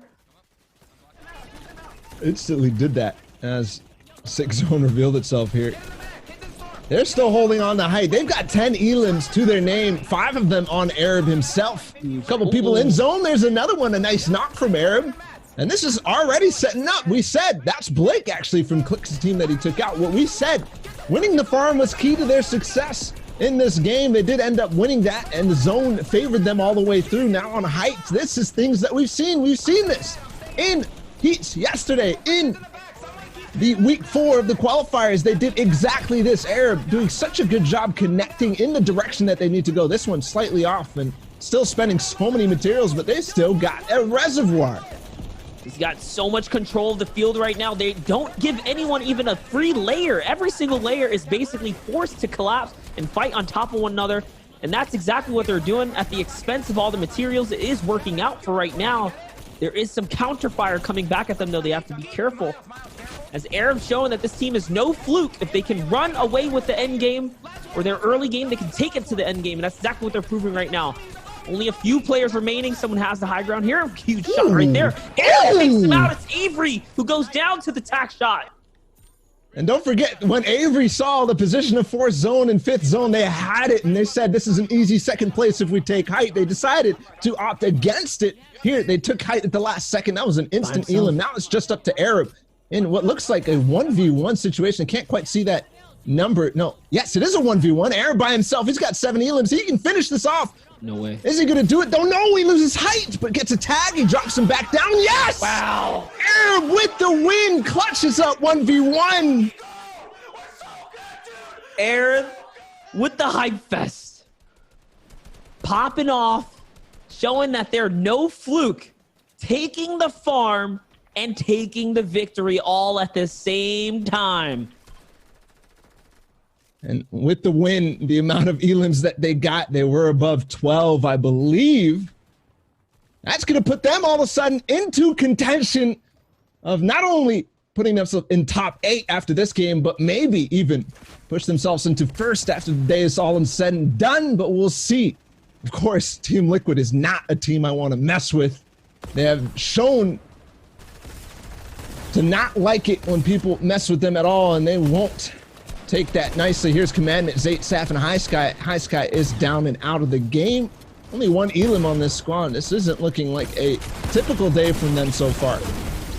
Definitely has been a sleeper first half for Commandant, Zayt, and Saf. High Sky included, all of which have not quite found their stride in fragging out today or really securing that end game. And just talking about how 1st place might be, you know, overtaken. I think so. I didn't quite see Unknown's team up there in the end game with the rest of the names here. So this is shaping out to be quite the game 3 right here, which is going to set us up for a weird second half. Look at that shot right there by Cloud. He's in the zone. He gets hit by Avery. Avery, which we know make it all the way through to the end somehow. That is actually Unknown squad. Avery, I saw Kez in the background too. Unknown. Oh, there's a shot by Inspire onto Keys that we did not see from their perspective. Inspire at 7 elims by himself. We definitely didn't see the amount of this going on because they're at 19 at this point of the game. He's going to find some more too in zone. Yes. Can he find? He actually knocks down Nate Hill. There's a player in zone still, but knocking down Nate at that point was critical to their success, making sure the pressures from down below. And here was the final. I believe the 1v1 was Arab against Nate Hill, actually. So Nate Hill making it to 2nd place. I'm not sure how many elims he got, but that team being in 4th, that's Ninja, Funk Bomb, Nate Hill, and Reverse 2K. They're starting to make a run for 1st place as well. This is the last moments right here. So it was Nate Hill who Gets chunked out by the zone. I don't know if the feed is going to go to Arab because he did land the shot right there on Nate Hill in the final moments. And I did make a mistake. I didn't realize Avery was there in the end game. It all kind of happened so quickly. I forgot because Arab deleted him. That high ground tactical shotgun shot. He erased him from my own memory. He got hit that hard. So, but kind of how that went. Arab to clutch up 1v1 in that situation against Nate Hill was very, very impressive. You saw how the stairs actually blocked out Nate from moving out of the zone, so he had to back up. But Arab knew the angle and able to play the footsie so well and to chase all the way down. Clutch moments from Arab. You love to see it, and it's exciting moving forward. And definitely, you know, shutting up some of the critics that people are saying, hey, he's just griefing it, he's just doing it for the clout. But no, maybe he's just actually doing it to try to win the tournament, win the whole thing. It's possible here on the last day of the FNCS. It's really been a roller coaster of emotions the entire season. 4 weeks of qualifiers and now 2 days of heats leading into the finals. We're in the second half now of NA East, and so far it's all crazy. I am seeing a tweet that we might be able to pull up soon. It's by Liquid Chat. If you guys are on Twitter, go check it out right now. We're probably going to put them up on screen because it is dramatic, to say the least. Definitely, to say the least. But yeah, no, just to kind of jump on that, dude, Arab, you know, kind of jokingly from the start of it all called himself, you know, the content crew, whatever, just kind of messing about. But with consistency, continue to perform and play in these tournaments, these squad games, he's now finding himself in his own stride. Like, you gotta kind of take him serious at this point. He's literally snatching up victories with the squad. And look at that. As we're sitting here defending Arab, he says, love defending cloud, or love farming clouded people. Yeah. Hashtag defend the farm. Arab, you're not helping yourself, man. You're not helping yourself. He's helping himself lead his way to the top of everyone's discussion board. That's what he's doing right here. He loves just poking at the trolls, man. He plays along with it. He does. And there was also, you know, a couple of other tweets too, and we'll see if we can show them all the way through. We are waiting for the leaderboards to update at the same time, so bear with us. Of course, I think that things that we want to talk about that game, other things were, of course, Unknown Army, Kez, Ronaldo, and Avery continue to, you know, have consistent games. There it is, my chat. This is what I was talking about. Liquid is not the team you want to make angry. This is not the beehive you want to poke. It's a wasp nest. You don't mess with this, because all of a sudden it is they're not holding back at all. Liquid, we saw them do it in week number 4. The fact that Arab's team even considered to drop on them was a fact and statement to say, grief mode enabled. We have it in our heart, bro. The leaderboards are up to date though, so let's go ahead and go to that straight away and see exactly how all this is shaping up. Meanwhile, there they are. They finally broke through. I think actually that the points were fixed, Nico, in this case, because they're at 25. So Epic is on top of it today. And then they're in 8th place, especially after losing that. But guess who's in second? You guys, everybody saying, hey, grief mode or whatever. After all said and done, they're in 2nd place and they're en route to maybe overtake Unknown Army. Right now, it's only 3 teams who I think are in the running to possibly overtake Unknown, Kez, and Ronaldo, and Avery. But if they continue playing how it is, I'd say we're already seeing the ends of the 1st place fight. Quite possibly. I mean, it's that close though. 2nd to 6th, everyone's still in the running. This game is going to tell a lot though. We're jumping into the next one soon, as we're looking at everything unfold here. And I think the story is whether or not Arab is going to land back at the farm. Everyone wants to see it kind of play out here, but take a look at the tighter landing spot here with Clicks, Crims, Blake, and Spades.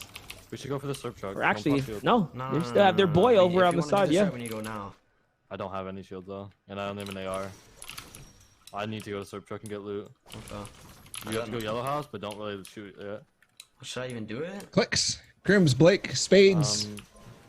I could risk my death. Getting even more of a split I'll be there than we saw in a couple of games outside of Lazy Lakes. We saw the major split that they had in game number 1. I think we should all get in. Continue forward. There's no one I can get over there and then fight Lazy. Take a look at this. Clicks and his crew changing up their rotation.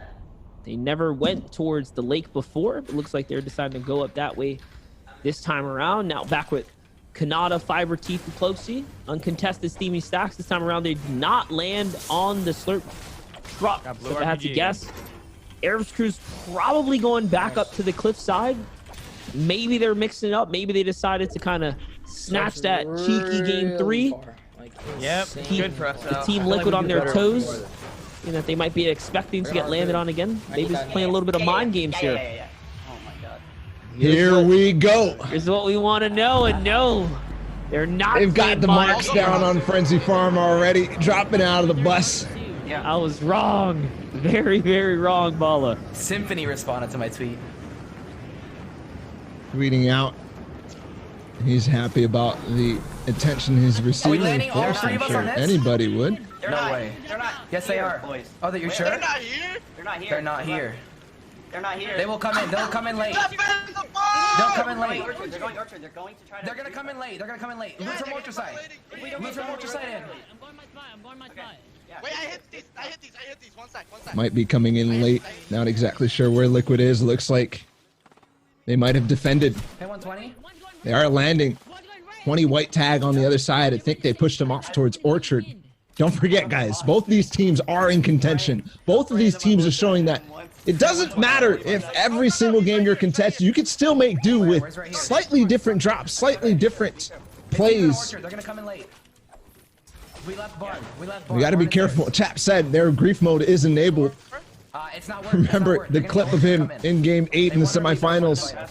Arab was in their game. They said, grief mode, they're in our game. It was in the hype trailer. We'll see whether or not they're going to push in. I definitely say that that's not the play. Liquid, they might play the mind games. They might play the activity games in terms of trying to push people off for their spots. But what they aren't is stupid.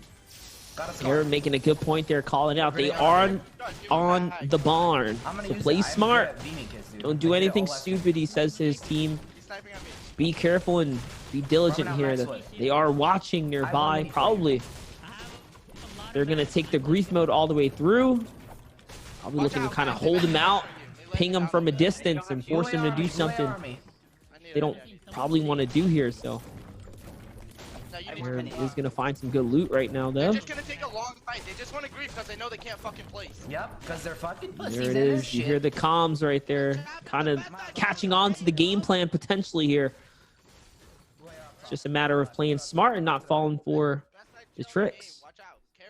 If I'm Arab, I already have the loot that I want going forward for the game. You know, all the elims that I got were high ground AR shots. Yeah, that's that purple scar.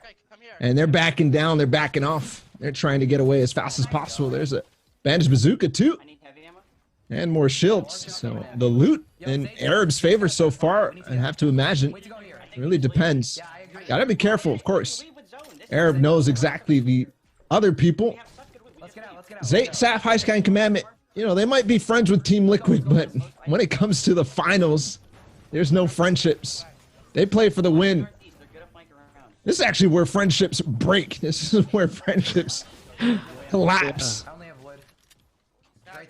I like what they're doing, though. They're rotating right on out of here, not trying to fall into any traps or play any mind games with anyone. They have pretty good loot. Bandage Bazooka here especially plays a good factor in these kind of squad formats, not to mention the Epic AR sitting in the inventory right now, so they're going to be good for a little bit. Take a look at Clicks, though, who has been tagged way down to whites right now. I'm not sure if they got to catch some elims off of this, but it's a battle on the bridge right now. We know they went down towards Loot Lake, somehow found their way back up towards the bridge here, going back and resorting to their normal route back across the mountain. That's probably Air's team right there rotating out of the farm. Could be potentially.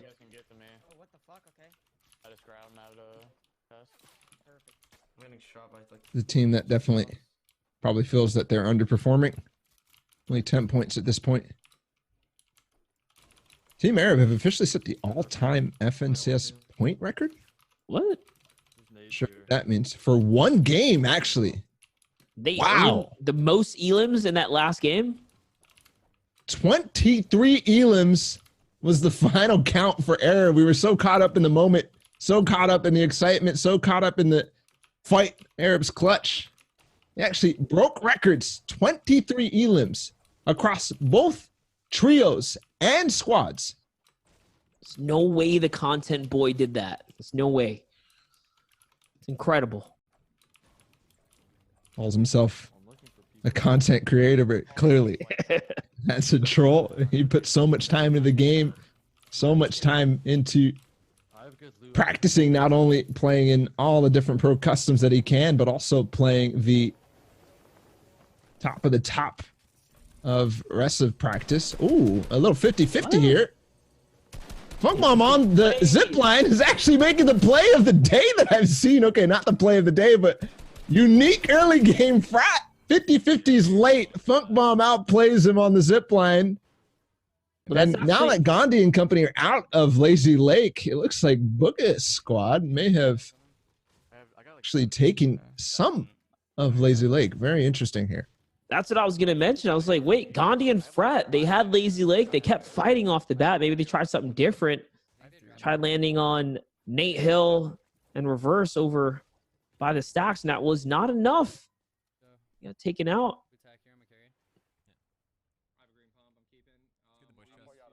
Sets these team up real nice with some early points. It's basically a free 50 off the bat, being that he couldn't find a weapon to defend himself right there, unfortunately for him. Now they're going to cut across. This is the worst rotation for them, actually. East to west once again in game 3.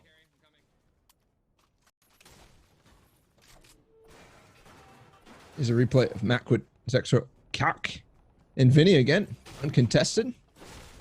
All 4 players are in the game, so nothing unfortunate there. It's interesting that I have to even think about that going on. 37 points for them. A quiet game 2 and 3. Obviously, most of their points coming from that game 1 victory. The back-to-back so far isn't coming too crazy. Hold on, what is Haz doing? Wait, so we thought originally at the Orchard was probably the Liquid Boys, but it looks like that's Perplex. Hold on a sec. Knight and someone else up there. I think there's a team main island though. Yeah. So much development. How is Frat? Not sure what happened. But Gandhi's whole team's alive. Yeah. Well, Frat, remember we saw the fight with Nate Hill and him. Nate Hill outplayed him on the zip line. That was Frat. So people are all of a sudden making such crazy different splits. I'm very confused as to all the different developments. I think that replay was maybe ahead of time. So who knows? Definitely a mix-up of drop choices here. We're jumping into this game right now. I'm going to try to get an update on where Liquid is in this game. Because clearly, Arab, remember, they landed. They thought they were uncontested. Yeah, bro, these fucking idiots, bro. They thought they were dropping late. They thought they were going to grief them. Here, Posik, Niddle, and Mikey are missing smacked in this game. There's a house next. And in a bit of a fight outside of Sweaty Sands, this is where they drop.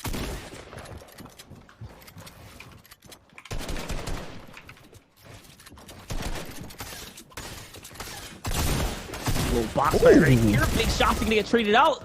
Does not confirm the edit in time, though. Asylum's going to take him out. Posik goes down. Niddle is still here, though. He's kind of lurking on by. He's still looking to take this fight. Notice how he's listening in right now. Does have the compact SMG, but the RPG is going to rip apart the shield. This is not looking good for Mbala. Not at all. Niddle, Posik, Mikey, and smacked, missing one, and then getting pushed outside of Sweaty Sands. Such a difficult spot to contest, let alone contest as a trio. So the vibes are definitely going to get destroyed. Now we're watching Unknown. It looks like they're W King a team outside of Slurpy Swamps in between Weeping Woods. And again, choosing and opting to back down here. We see, this is Lucky, Vivid, Chap, and 72 Hours. They've got all 4 members up, but they're in a little bit of a pinch between a couple of different teams. There's Rox, Gandhi, and Teza, who we saw earlier. Are they going to take shots? Yes, I think they do get a couple of tags. Don't mind that 3 on their standings or on their score. They definitely are much higher than that. We saw them in 8th place at the beginning of this game. Now back to Unknown Army. Interesting note from our stats team. They say that Unknown Army obviously deserves all the praise that he gets, but this team isn't just unknown. Ronaldo has actually led his team with 14.71 points contributed in clutch situations, which is when it's at least a man down. Oh, it actually took you guys so long to box me up. But I'm not even sure how many clutch situations there are on this team, because they kind of like a bulldozer when it comes to endgame. Every single player just rocking it moving forward. Look at all the fish that they have just from having the slurpy swamps themselves. Really allows them to bounce back. Even now, just exercising patience here, trying to save and conserve those fish, going for the loot instead. Stretch is actually down once again. It seems like he's been the first to fall in the team today so far. Booga left to fend with clarity. Dwifo here, the nade spam is coming in. One's going to connect though. Booga, the champ, is going to get taken out. And Clarity gets caught as well, so that's a 2-for-1 special from Jeremy right there. I'm popping this big. Entire squad wipe, the instant lead from Booga that he's so classic with. Doesn't like to show anything on screen. Makes it more difficult for us, but hey, that's, you know, the situation yesterday where he ended up going down in endgame and Zimio dancing on him is exactly what he wants to try to avoid, because just ruins your mood, even though it's all for fun, even though we enjoy it as spectators. We enjoy the banter and trash talk that Zimio put on. But as a pro player, it ruins your mood for sure. Nice shot with the RPG onto Steens. This is the team that actually wiped Booga's squad, so all of a sudden it's a three-way fight, but Booga is out. Clicks, Crims, Blake, Spades may be coming at the perfect time to wipe up this fight. Unknown Army actually might be involved in this too. Oh no, Clicks is going to get hit by a grenade right there, and the follow-up of the AR, who I believe it's Coop from Team Evade right there, is going to take him out. Lucky for him, he is going to get picked up and tossed back to the metal builds right here. Definitely one of the coolest features of the new season. Definitely makes for better situations and saves like this. Lucky for him. Going to bounce right back into the game, but jumping in with Arab here. He's got eyes on this fight as well. Remember, they're all in the Weeping Woods, just south of them. That's where Clicks was. That's where Booga's team was. Interesting stat is that there's only 2 teams who were outside of top 10, really all the way back towards the end of the leaderboard, 22 and 22nd or 23rd, respectively, for Arab and Niddle's team. Now they're in the top 10. Arab still up. Niddle, obviously, we saw how they went out. Wow. A lot of damage has actually been taken by Vinny, Zexro, Macwood, and Calc. I'm not sure how their HP is so low. They must have stayed in zone. Now they're land boating and making a rotation. We know where second zone is. We know where third is. But they have to move through so many players. This is where they hop out. And zone still, it's not moving anymore, but they got so far with that boat. Good rotate from them. A lot of time spent in zone means they spent a lot of time looting. We saw 4 floppers and a bunch of inventory. And this fight is actually 4 ways now. Kanata, Fiber, Tifu, and Cloaks here involved too. That's right. Everyone seems to be coming in from this east to west rotation and just landing up on top of one another. Now jumping in with Clicks, who's making the counter rotation. A little bit more southern here, right underneath what looked like to be Arab's base up here. It might still be in there, to be honest, if not just ahead of them. This is why the rotation matters that much more, to get ahead of them while it's before it's too late here. This is actually a bit of an alpha push up, trying to get a little bit of high ground taken up and over this team right here. They become the focus point. Here Clicks telling the team, let's play for placement. Again, more nades coming in. This team can't find a break.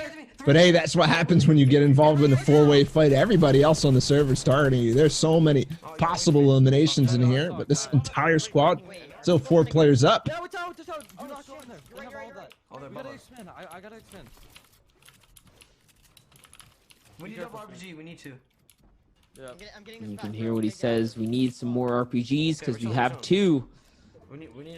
But they want to prioritize placement right here for sure. Oh. Looking at the other perspective here, this is how Booga, Dwifo, and Stretch kind of caught themselves in that weird situation. Oh, and no! What? The glitch where you jump off the zip line and land in water, it actually doesn't prevent fall damage like it's supposed to, both the water or the zip line. It's as if the effect cancels out. We have to be aware of that as players, hey, I you guess. gonna save him, Water, or should I, the zip line, do it? Nah, it's all good. The drastic change in Hashtag Booga's fortune. marketed. Yeah, the drastic change in Booga's fortune and marketability is still under effect. Not a single zone going in his favor. And even the game working against him now, something that he's so knowledgeable about. End up slipping. Here's Unknown Army, Kez, Avery, Ronaldo. The team with, as of right now, the best chance of winning the entire thing.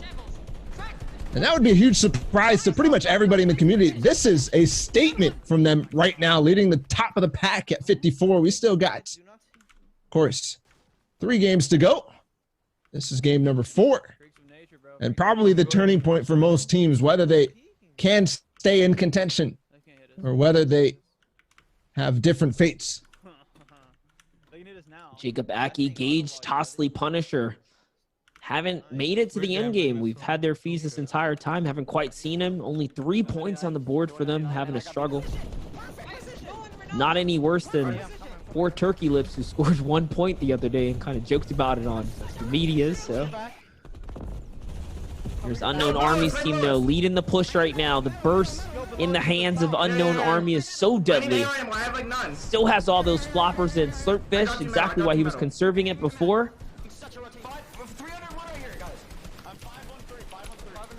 Clicks finds the zone of 50-50. That's actually perfect for them. They came in late. Little RPG. Not finding anything, I believe. Based on how many people we saw involved in this fight, Tfue is probably in this position as well. So this half and half out, actually favoring the majority of teams in the game. There's actually a double edit possibility. Arab is involved. Oh, they get knocked out by nades. It's OSP who takes him out. A team that qualified in the last heat yesterday. Arab's team, I don't believe, got any points in that game, but not at the hands of Team Liquid. So the mind games are there. We'll see if it's a full difference. Team Liquid backing off completely, or if they're going to go back even to the farm. We saw in EU Heat 1. I mean, in EU Finals, the difference is that Mitro's team made and how they bounce back and forth between multiple different drop spots and really catching people off guard. I think that's something that is crazy undervalued in competitive Fortnite. That is true. I have 6 nades. Arab's team is confirmed out. No points gained that round. That gives teams like Clicks and these other crews here to kind of come back up and shake up that top 10. Remember, once again, at the very least, they're battling for top 9s by the end of this whole day, because that's where the prizing starts to shake up and really divvy out more the respective teammates and players. Cannon and Fiber, the only players left on this crew right here, looking for the cone takes right now, trying to see if they can find a team that's below him. Here's back with Clicks' perspective, though. Someone is down in the base right now. It's Spades. They're carrying him into the zone. A little bit of a rescue mission right here. The second time, actually, this happened this game. More RPGs trying to come out, but I believe they're starting to run out, and that peak times where they would have wanted all this double RPGs. I don't think they're going to be able to pick up Spades, but this tunnel is very long, and they're still holding on. Clicks is in zone now. Are they carrying Spades? No, he's down and out. So much damage above Storm Surge. This finals is popping off. Kanata, Tfue, Cloaksy, and Fiber might have won a game, but right now they only have 2 players up. And without the high ground, that's where they tend to win from. Curious who is on top. I know Unknown Army got another Elim in the feed. Gotta move. Here's Clicks leading out the beautiful push once again right here. Clean rotation straight across.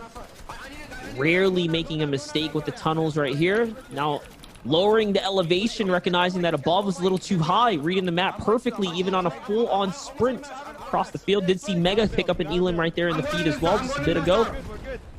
Now jumping into Unknown Army.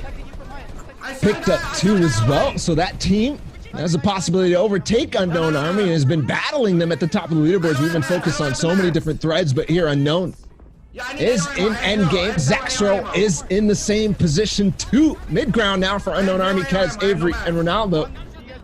The RPGs come in, and immediately Unknown's trying to take out the players down below. They find another layer, and he does come in with the save onto Ronaldo. Avery is down and out, but now in the zone. Unfortunately, everything seems to be going wrong, but they've got floppers left and right. Both of them have them, and the zone comes back. Yeah, look, he's saving them. He's not even using it for shield. Oh, there it is. Okay, he decides, you know what? He wants the shield right there. That was a bit interesting for a second there, but that Elam was important. It does give him a little bit of material because he was actually on a big donut for Mats right there for a second. He's going to change layer. Now Clicks, once again, in the same position. Low material right now, using all of his mats. His teammates are going to split some. Wasn't much, though. It was just 40. It looks like Unknown is going for the safety route, eating in the storm to play for placement right now. It's Kalk who takes out Clicks. Actually there, so 4 elims for him. He's already dropping down to low ground. It might be them on a height. Kez does get knocked. No, he knocks actually. Dubs. Oh, from the zone. Unknown gets 1, maybe gets 2. Both of these players in zone. I'm not sure why. They're both here. They must have so many fish. He even has more. He takes out Bizzle as well, who might have fallen to fall damage, and he has to start the trek. I don't think he has any more Siphon coming in. This might be the end. Hold on, there's another player. Unknown in zone. Grabs 2 and possibly 1 more. No, he finally goes down in the zone. Down gets Kalk 2.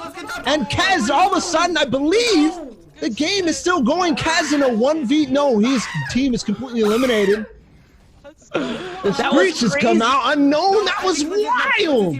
The shot that he hit on Kalk still converted because his teammate was in the game for like a split second longer. So it was still his Elam. They still get the point for that. That was huge. We will hop back over, hopefully into replay mode so we can see exactly how that all went, because Mega got a couple of Elams. Commandment, Saf, Zayton, High Sky were again in the end game, but not quite having the game, not quite winning out. Maybe they did at the end. We still don't quite know. We know Bizzle's team was up on height. That was who he was beaming from outside his zone. Zexro's team was somewhere in there as well, probably in the realm of top 4.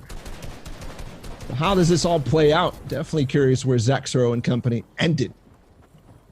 Just praising Unknown Army as possibly being one of the best players in the world, and then has quite the phenomenal performance and decision making at the end there. He was holding off those floppers for so long. You guys see the power of it. Commandment catches OSP. These are finally the kind of Elam chains that we're used to seeing for this squad right here, as they're finally starting to rack some up right now. 7 for the crew. And endgame, as you would expect of High Sky and the boys. Here's Zexro. Ball, I know you were keeping an eye on them. He's actually the player who knocked a lot of the HP off of the Click Scrims Blake and Spade squad. Got a couple. And who else is in the end game? No placements for that team though. Reverse Ninja, Funk Bomb, and Nate Hill. They end up going down. Kalk, Zexro, Macwood, and Vinny still hanging on the lowest mid ground. He's coming through as well. Oh, finding themselves more. Yes, he does find. Actually, Ando, who had such a performance too. On the top 8 accruing placement points, they're at 44. This is where they start to rack in. They swap perspectives again. Look, that's where Avery and everything else. Meanwhile, Saf, Zayt, High Sky, and Commandment, they're still in this. It's when the zone backed up for Unknown Army Kez when they were using the fish. Yeah, you can just see the Elam feed lighting up. Crims catches Avery. Unknown traded out somewhere right there. Zayt finishes up Zexro, actually. That's how that kind of unfolded. It was just a huge tug of war. There goes Mega. Picks up Ronaldo. Commandment leading out with High Sky here in the build for the zone. This production tries to catch the angle so you guys can see how many players are in the running right here. It's all just kind of going down. We did have Mega, Dubs, Bizzle, and Eclipse on high ground, but it was Vanguard Kalk mixed with a player out of team, but on his org, Vanguard Kez slaying out in this game. They traded people, and then High Sky, Zayton, Commandment actually took height on Bizzle, Mega, Dubs, and as Unknown Army was spraying at them, he took Mega, and then Bizzle went down to everybody else. They wipe it. This is what they're known for. This is what they're so good at. The last second height takes, the perfect opportunities, keeping tabs on everybody. Commandment at 4, Elam, Zaf at 5. That puts them at a total of 9 plus 5, 14, 15. 16 elims. Is it 16? And from Staff's 8, High Sky and Commandment, all of a sudden they're now also pushing up and catching up probably to Zexro and company. I'm not sure how far Unknown and company are ahead because I'm at about 84, 85 points and wiping the floor with everybody in this finals day. Yeah, at the end of that game right there, Unknown catches Bizzle. Like I said, that other one on Calc just catching a tag that converted to another point for Unknown. So it's no surprise those guys will be clear in the lead. But with the 15 bomb dropped, at least for Zay and his team, that's going to be huge for them to finally put them in the running as we approach the tail end of the race right here. Remember, at the very least, you still want to break top 10. You still want to hit those other prize thresholds. It's a lot of money on the line, even if you can't quite catch up to Unknown and his crew. Yeah, we'll see where the leaderboards shake up. I'm waiting to see if they are updated. Not quite yet. And then, of course, we have to wait to get them on our screen, but so many different threads are unfolding here on NA. It's hard to keep track. There's so many people, not only in contention, but also making a name. I did not see Liquid.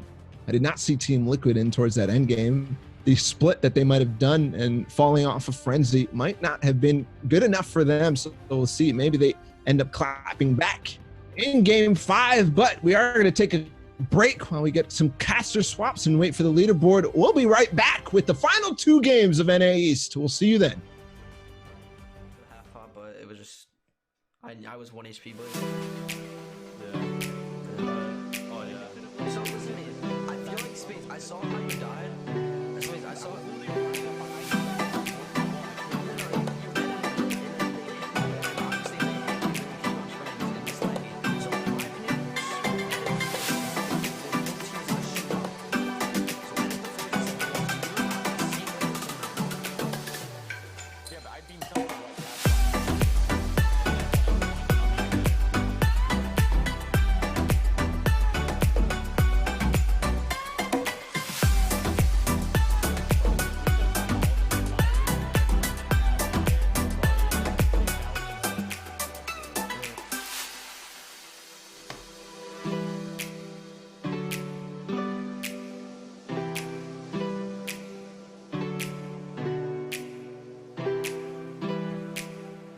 I'm not even trolling. You can really get up to 2nd place. Yeah. Depending on how. Wait, what's first?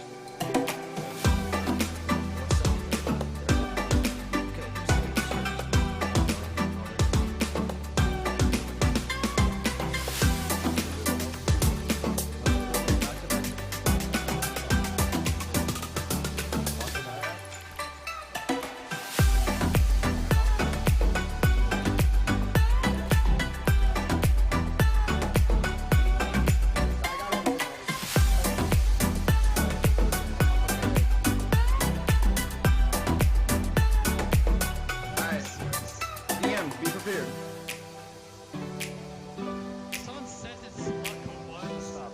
It's actually stop.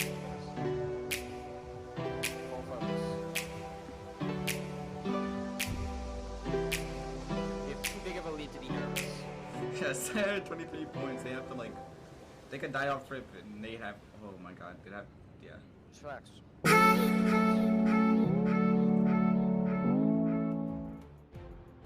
Game 9 is underway, and the dynamic duo is back. I'm BallerTW, joined now by Shio Wager. Thanks for Monster D-Face joining the cast. Shio, these games have been amazing. We're going to hop straight into leaderboards before we hop into the game. Of course, there's tons of developments. Unknown Army is quite ahead, so don't worry, guys. We'll be able to catch everything because the delay is there.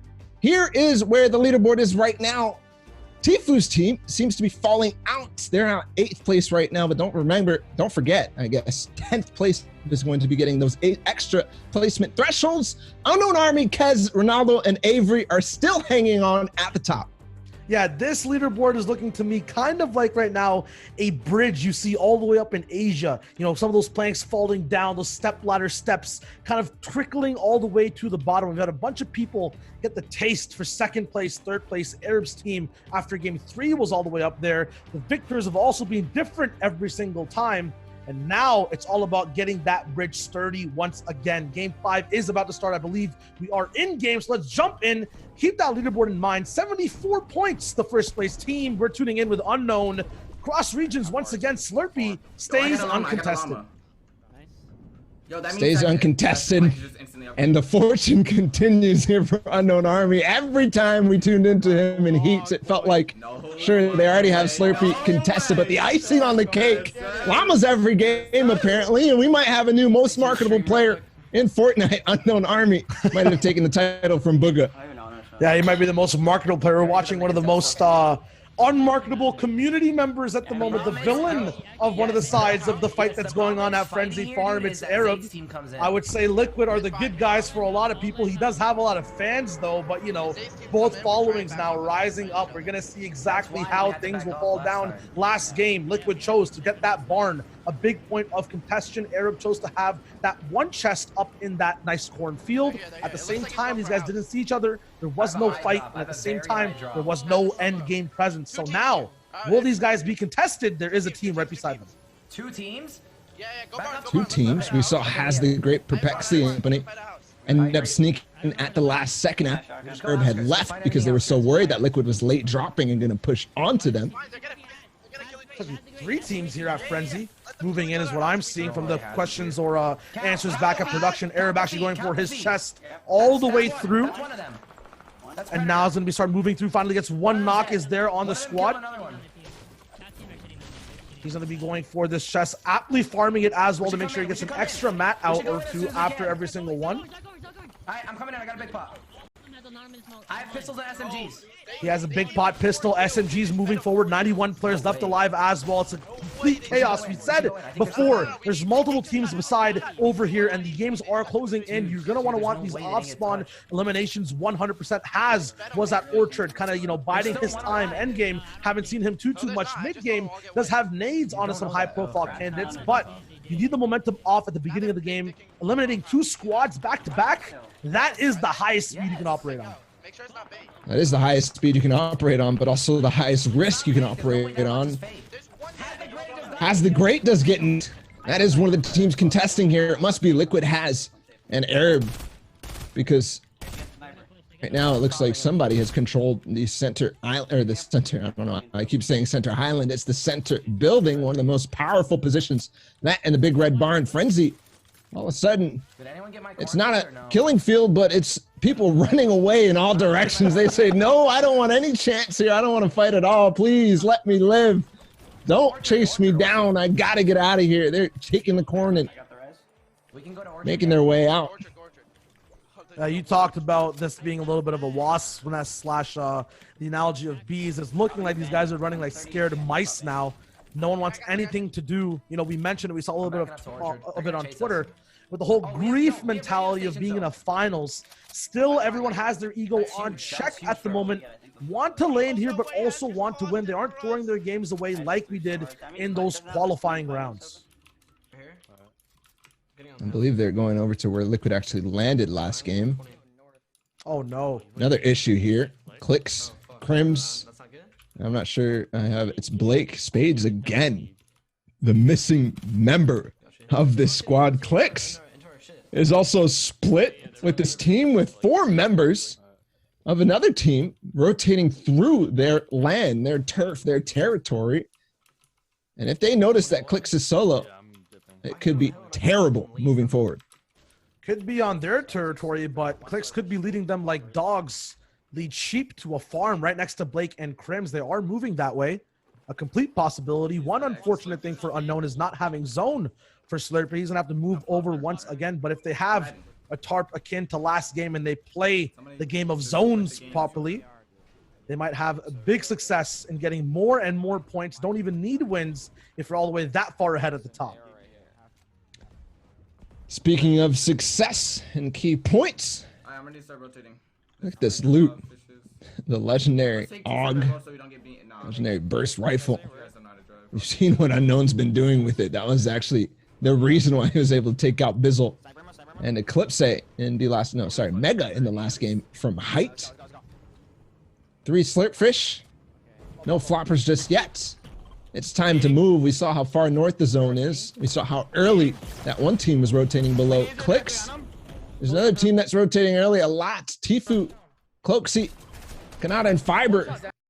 They're so far ahead, and they're always leaving steamy stacks ahead. This is way behind now. Speaking of ahead or behind, this is maybe why this fight started in the first place.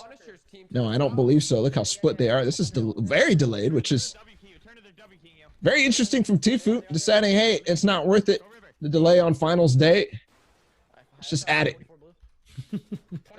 Man dives right in. I believe people might have been saying Ninja is the person being pushed here, but we'll have to see if there are any knocks or if we have a replay available a little bit ahead in time. At the same point, I got to stress it, 2 more games left. These spots off spawn are getting so intense. Game after game. The big thing to also mention is how much they're changing and how much it changes mid-game rotations. These guys practice so much, are so used to certain people moving in certain ways. It changes game to game. Usually, you'll never see them fault to grenade strats, but it's happening time and time again. So much so last game, I think we saw 6 different teams get naded multiple times. Here is that fight. And it ended up breaking down and out of taking height right off the break. You said this might be Ninja Squad. I wouldn't be surprised based on the rotation path moving slightly left, slightly south for Tifu Squad. Means that they do end up in the path of where you would be leaving the dusty...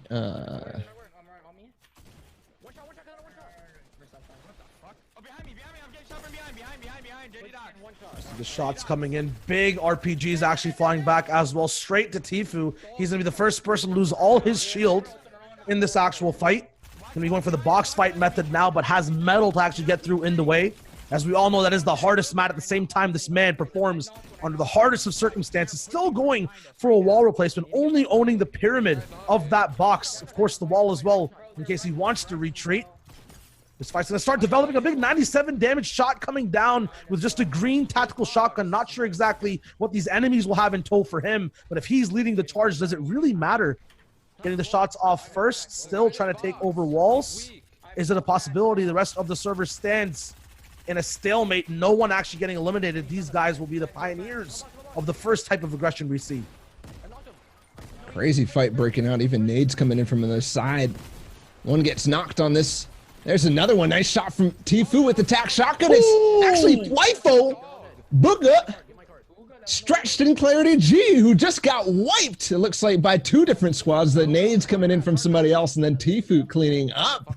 A good fight by them. I'm not sure exactly why Retail Row is rotating in this direction, moving straight north. That's something that they like to do a lot. And in this case, rotating into Tifu, Kanata, Fiber, and Cloaksy. They can't be happy about that. Sometimes when push comes to shove, you start to speed up your rotations early on. Not being used to doing that, you run into teams who are doing their casual.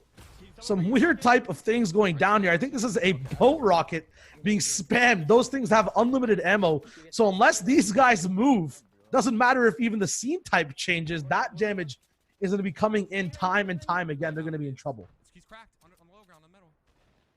And from the backside, actually, it's Nate Hill, Funk Reverse, and Ninja who are able to clean that up. They got Stretch and Clarity G, but also Fiber, and then backed out. They said, okay, cool. We don't need any more, guys. You guys have had it. You have all the mats. You can feel free to make as big as a base you want. I think it's time to back out, but no, actually, Nate Hill, he's going to take height. This might be the spot that they want to sit at. So let's fight for position. I'm not sure why it might be this instead of the hill itself, but hey, it happens. Wow. The play from Kanata to go back to Dirty Docks and revive Fiber. That's a teammate if I've ever seen one. Meanwhile, Cloaksy and Tifu are carving their way up all the way in towards zone. That's a play and a half from Kanata to bring back a teammate, a whole teammate. So important. Here is what unfolded over in Frenzy Farm. 3-way 50-50 for the main house. And I think actually Arab's team is going to be the guys who get the best of that because they back off the house and say, no, no, no, I don't want this. Here, 72 RS is lucky. They actually take out Not sure exactly who that is because of his troll name. Has the Great comes in too. They're going to wipe this, I believe. Knight Perplexity. And Has the Great, last 3 members of that squad remaining. Chat, meanwhile, goes down. He seems to constantly find himself as a solo player in these early game engagements. And defend the farm, Liquid win is exactly what Tony predicted and is going on over here. You said that Arab is actually happy he's not here. At the same time, Liquid is too, as they get the house and they get the points that they need, the momentum that they need in these last 2 games as well. We see Arab leaving early already, going over to Orchard. Very good analytical decision to move over to the north, knowing that, hey, the only other team that would have the knowledge to contest the farm and the motivation for it would be someone also landing beside us, that being Has. All the different teams that qualified for the finals, playing the farms. They're all coming home.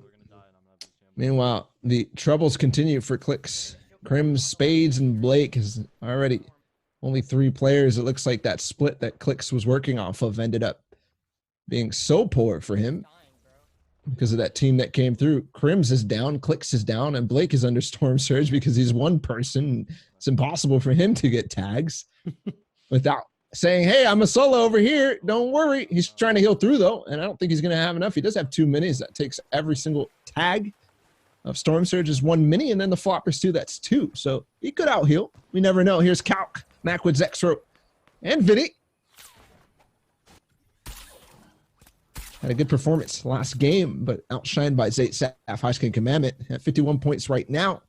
They're still, I believe, in 2nd place, but 20 points plus off of 1st place being Unknown Army and Company. Look at this split for Macwood, Vinny, and Calc. They've actually controlled the north side of the northwest side of the map completely. Look at the names on the northwest side of the map. These are some hard-hitting teams who have a shot at the top spot of the leaderboard. Everyone also is living as well right beside each other. And you see Arab, Kaz, Inspire, they might have fought the farm, but they went back to their original plan, which was to sprag a research facility up on the north side. Meanwhile, they did wipe Perplexity, Knight and Company, and they have a nice big split across Frenzy Farm, or they had. Remember, we're in their future now. Another split that was interesting was Zayt Saf, High Sky, and Commandment somewhere along that orchard, somewhere along that mountain, that little weird mountain right above the orchard, and across Risky Real. So plenty of space controlled. Yeah, we shouldn't go for it because Storm Surge is not a problem for Postic, Niddle, Smacked, and Mikey.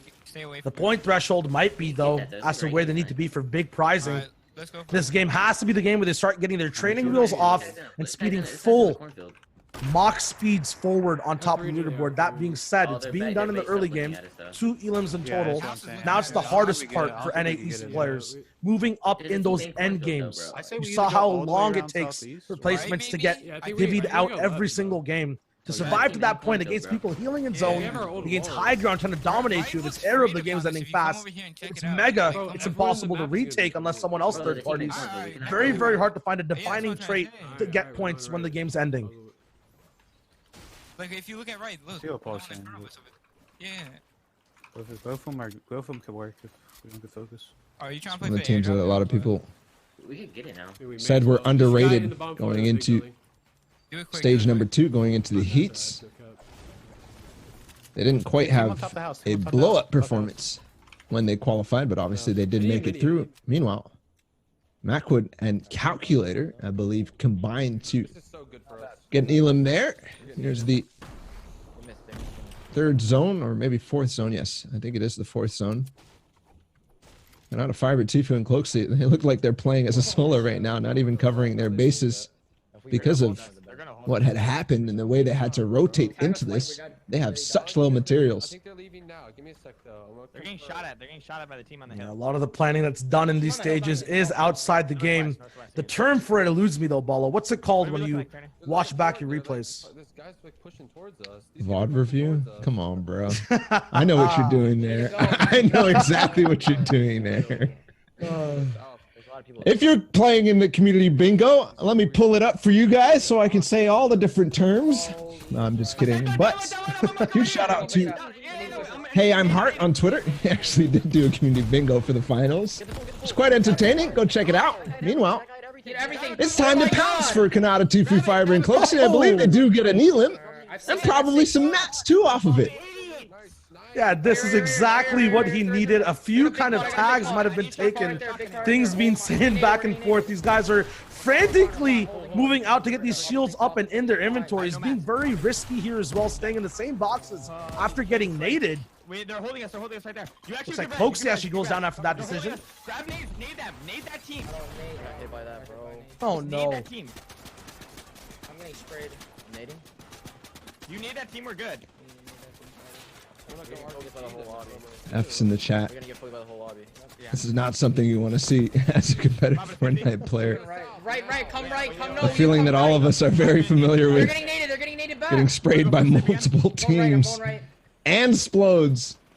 Tough to reckon with. Kanata still has 220 metal to work with, but that's not really enough to sustain an entire team. And now the tension has gone to head because all of a sudden they're all split. Kanata by himself. Tfue went a different route. And they're playing so difficult, the situation there. The freeze comes in. They do make it into zone, but Fiber gets knocked. They might be able to pick him up one more time. Meanwhile, the people who caused all this hurt on Tfue squad in the first place, Snake Hill, Funk Bomb, Reverse 2K, and Ninja. I think they might have just gotten zoned. Tfue, Cloaksy, Fiber, and Kanata. They definitely did. Oh my god. So the unfortunate circumstances finally do end up ending. Here, Unknown Army, our first place team. They're making their way towards zone as well. Not too far. They're almost in. 75 points. If they continue to have a good game, they will secure this. This is basically right here, right now. If they have anything above like 10 or 20 points, it might be the end for everybody else. Zexro, Macwood, Calc, Vinny. These guys are crossing their fingers. They're crossing their fingers that Unknown Army and them do not have another pop-off game, because if they do, their chances of going back-to-back are close to nil. Even more so for a team like High Sky, Saf, and Commandment, but hey, you never know what happens.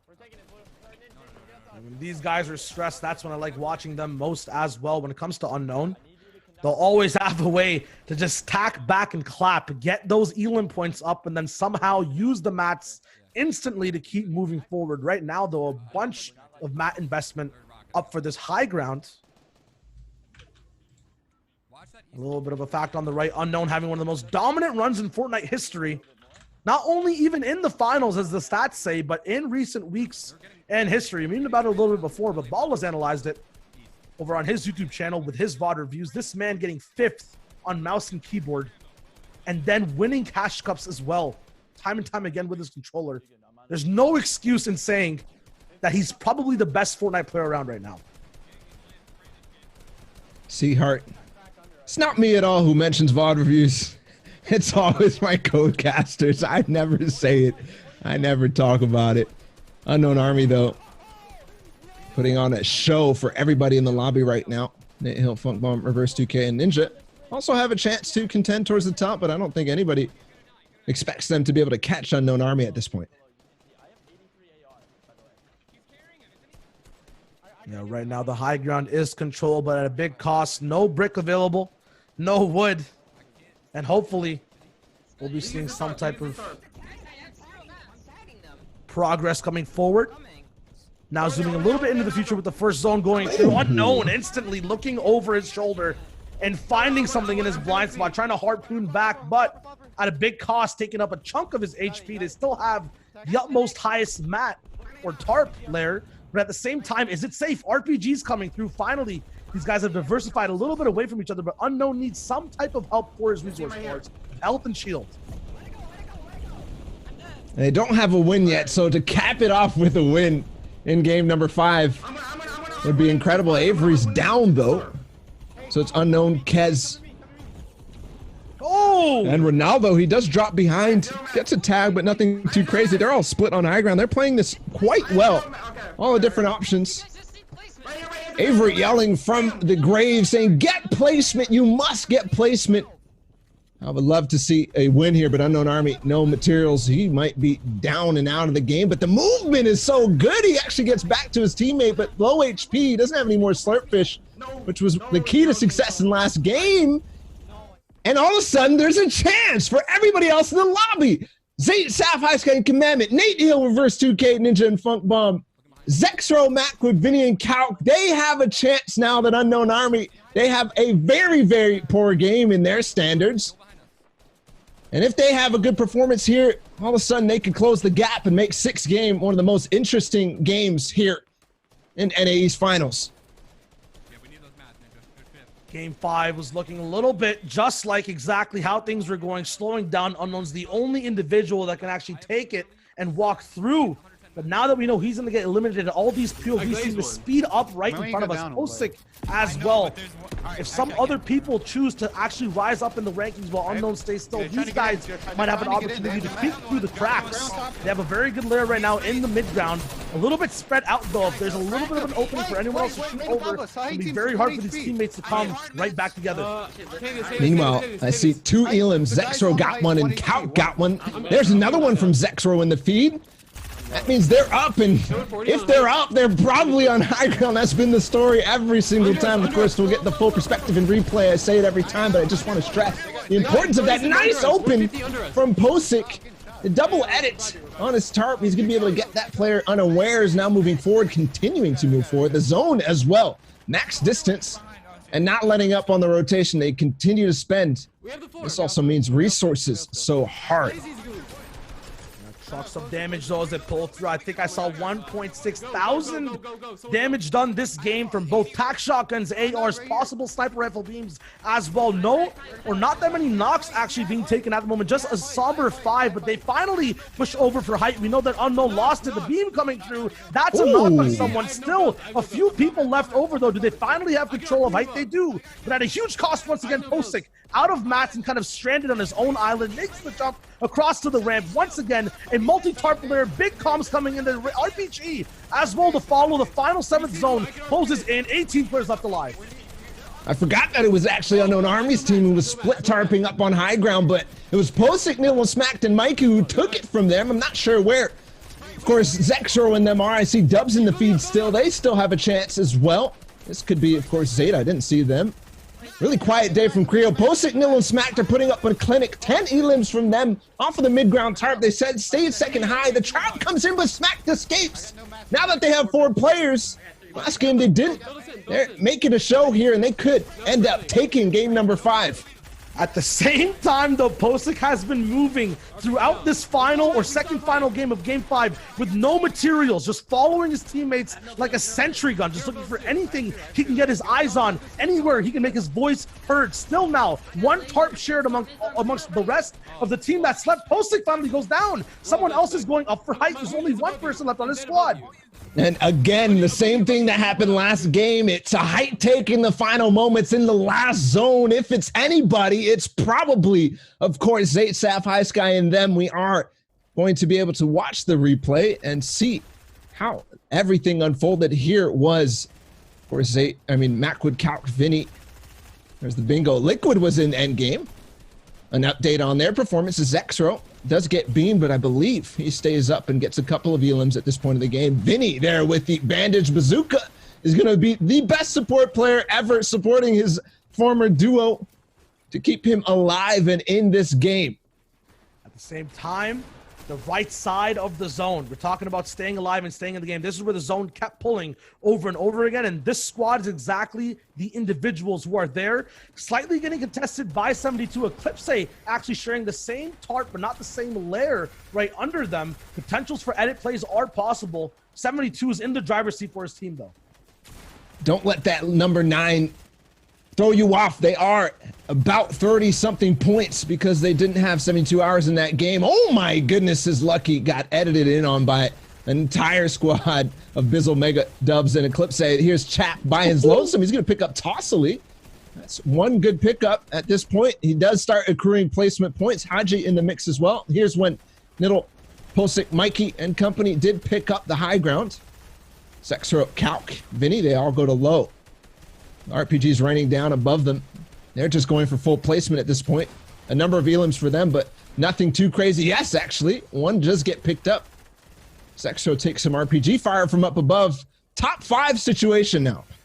I think Unknown Army squad was around at 79 points when we first left them. 5 elims finally ended up going down. The big RPG that we saw live separate the entire squad. And then Cal picks up one of the individuals who dropped down from it. Expert eye tracking there from exactly who's falling and who's where. Will these guys go up for the high ground is the question though. Mac still at the bottom. Everyone finally making that final push. There it is. Yeah, there it is. All the way up on height, they have the chance to finish this game and possibly get 79 points. Taking the L is Cal. The L dance to add insult to injury on this game. Another one onto Posick. They wipe that squad, and now Calc drops down to end everything. The win to catapult themselves into first place. All 4 members alive to take out Smacked in the last second there, calculating the elims, 14 elims, and the win. You said Army left at 79. No placement threshold accrued for them in that game. That means we got ourselves a real match. That's Team Solo Vanguard versus the most infamous aimer in the city, with Vanguard as well in that squad up near the top 2. I'm hyped up to see the leaderboards. BBG, though, coming up on top, holding that zone for as long as they did after overtaking it. That's a lot of shakeup in those bottom tier teams, not bottom tier, but bottom ranking teams from 10th to 24th. Don't forget a couple of teams that we saw elsewhere in there accruing the placement thresholds. We didn't see quite, and were able to tally their elims, but Team Liquid, Chap, obviously coming in 7th place that game, at least 1 placement threshold, maybe some elims on their side. Doves, Mega, Eclipse, and Bizzle were in that end game too. So continuing to push their way up. People missing. Where's 8 Saf, High Sky, and Commandment? So maybe their run is now over. Maybe the Kings have been dethroned this season of FNCS, and maybe we are setting the stage for back-to-back FNCS champions. That would be something, wouldn't it? It's going to be a 2-term election in a sense, and we already know who our president is. Bow down to Young Calculator in a sense. This man has been in the chat. This man has been shooting the RPGs. You can clip that and take it to the bank. We're going to have some legislation being passed in the Fortnite comp scene.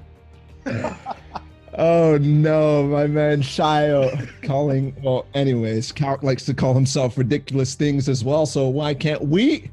We are waiting on the leaderboard, see where all these threads end up sewing together, because we are moving into game number 6 at the conclusion, the epic conclusion, I think is safe to say at this point, of the NA East Finals. Here it is. The leaderboards are up. We got 1 more game to go. There we have actually added the points that Suzuki, 72 Hours Chap, and Vivid did not get because of their earlier thing. But there it is, Xro, Calc, Vinny, and Macwood 1 point ahead, and they take the lead against Unknown Army, Kez, Ronaldo, and Avery. Yeah, I'm talking, all right, you know the food analogies, hitting you with a big one. This is a reverse burger. Usually you'll see a bun with beef and then a bun. Right now, beef at the top. Who is the best? 1 point game for first and second, and then beef at the bottom. Who owns the farm? Who's outplacing who? It's a meat sandwich, covered in meat and wrapped in meat as well, because look at the middle right there, man. Mega, Bizzle, Eclipse, Dubs still fighting up for the top spot, 61 points. Victory Royale can break the tiebreakers. Not sure what's going on with production. I'm ruining things right now as well. But like, you know, it's a 1 point race on both ends.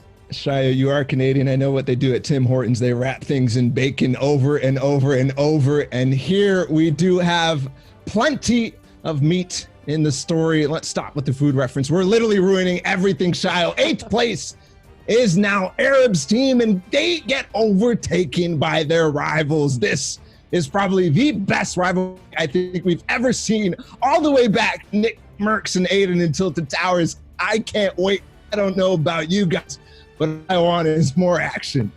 No, I 100% want to get right into game 6 if possible. If not, we're still chilling looking at, actually we are into game 6, ready to jump into the conclusion of this epic multi-threaded saga that is the North America East Squad FNCS.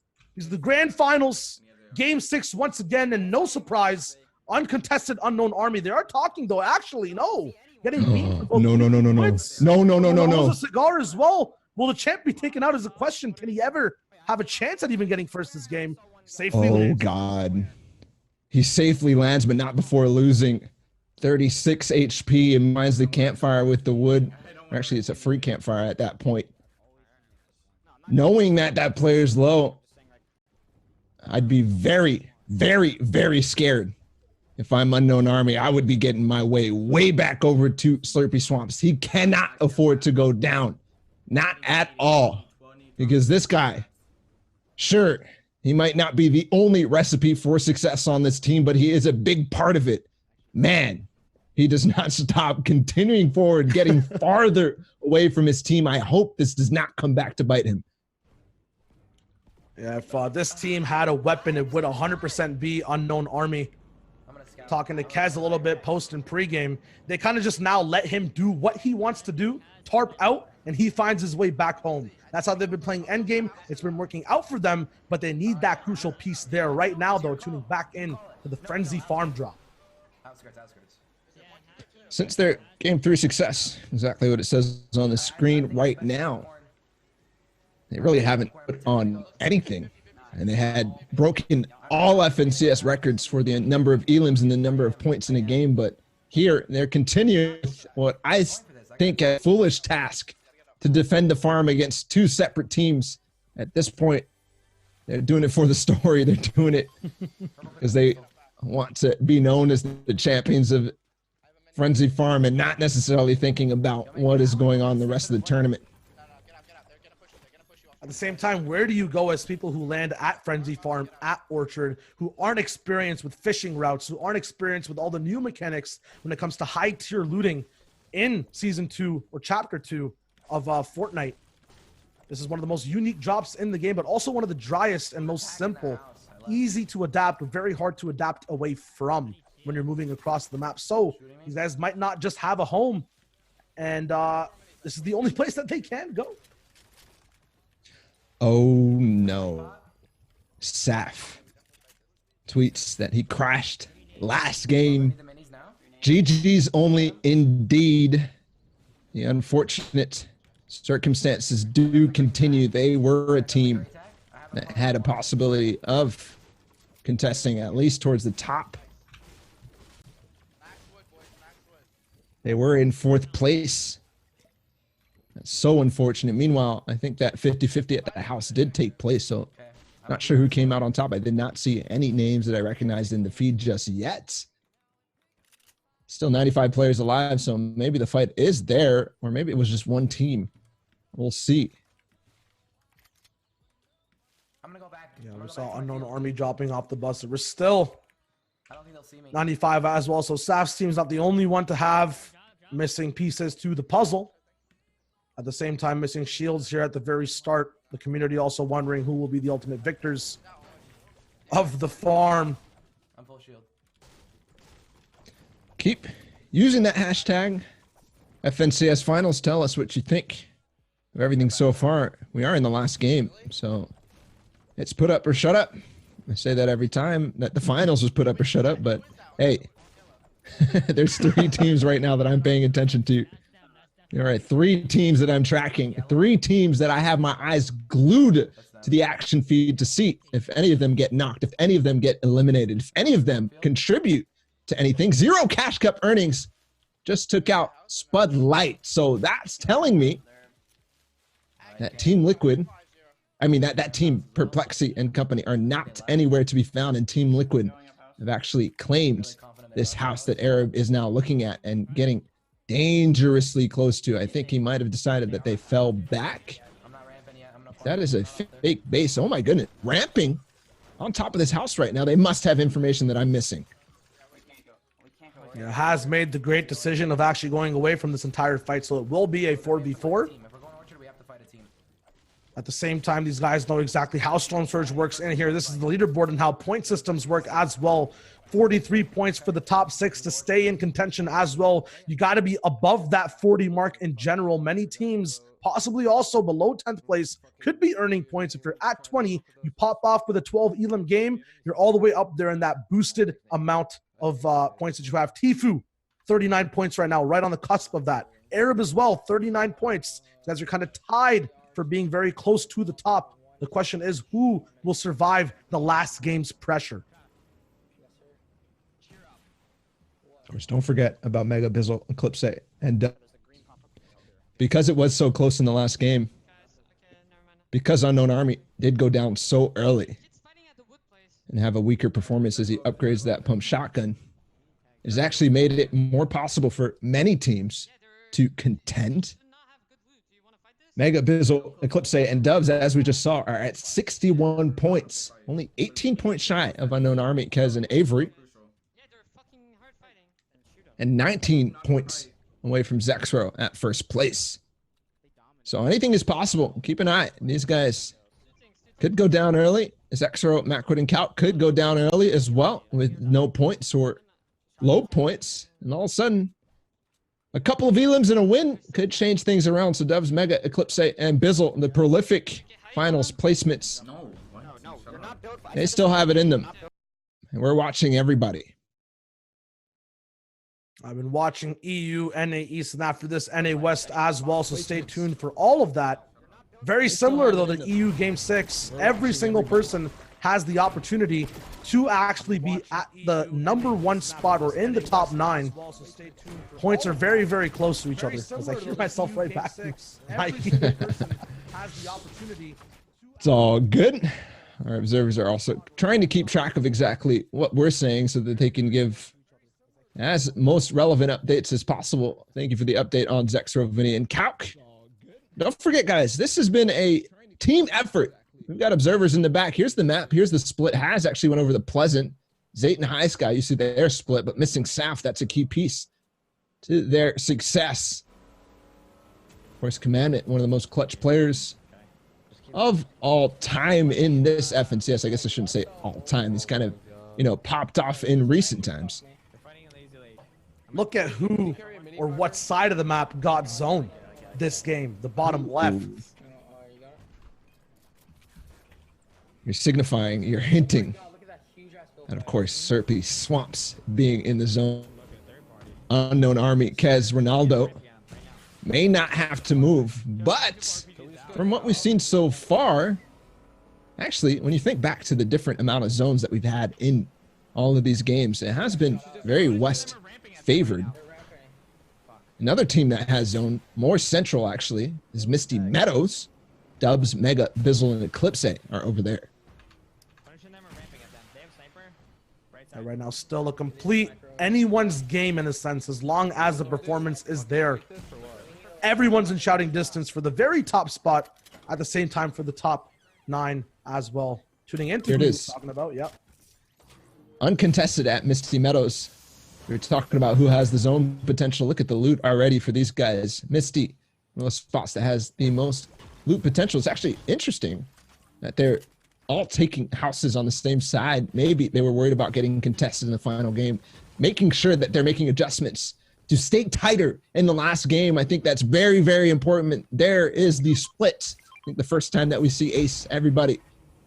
So many different splits. I don't see Grims, but it's possible. Look at the different people. Ooh, Unknown Army, Ronaldo, Avery, and Kez were actually split this entire time. I thought that they might be contested against Creo. That's what should happen. Instead of full-on 50-50ing each other, hey, guys, don't take the risk in early game. There's a lot of loot to go around. We got plenty of loot. Frenzy Farm is, I guess, the only place that isn't really taking note of that. Of course, it's a different situation at every different POI. They're splitting this game, Unknown Army and company, really not taking any risk. Now, the risk will come in that late game, and the reward is there. Early game, though, just a few points. Maybe the momentum is not really worth it for a lot of teams. 75 players, though, left alive makes it seem like a lot of people, as we get a glimpse into the future from Tifu's feed, are taking these risks.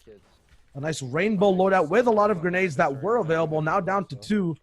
Excess shield is here that Cloaksy might drink up just in case these guys want to move out and stay topped off. Full metal in both their inventories. I would assume everyone's inventory as well. There's to refarm their wood and brick. Move out forward. It looks good on the horizon for Tifu squad.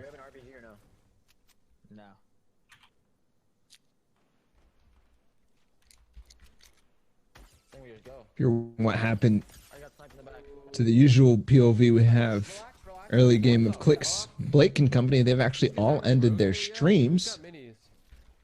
This continues to happen time and time again. And speaking of them, here's an early game engagement. Blake down earlier. Crims was in the game. Spades coming from behind on Vivid. Don't tell me this is a snipe from behind. Don't tell me the sneaky bush plays are actually coming against Liquid instead of from Liquid. Clicks is in such a bad position. I have to keep track of Liquid for sure. Everybody's so interested in if they can overtake and actually beat out Arab squad. If they can keep that. Great protection from all these guys, but Spades starting to set up grenades. Is this going to work? I don't think it is. Hold on, here they come. Great job by Sizlucky to know exactly to back off.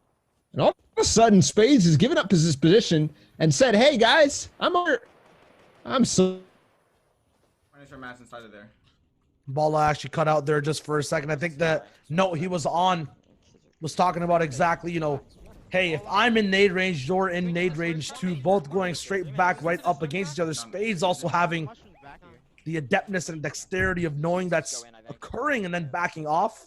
453 damage above Storm Surge's Unknown Army, moving through exactly where Zayt was before as well. So these two squads, both high up on the leaderboard, might be on high ground or fighting for it together near the end of the game, very close by. We have Swordfish, right? Where's that mini? I have four. I think they just started to move south.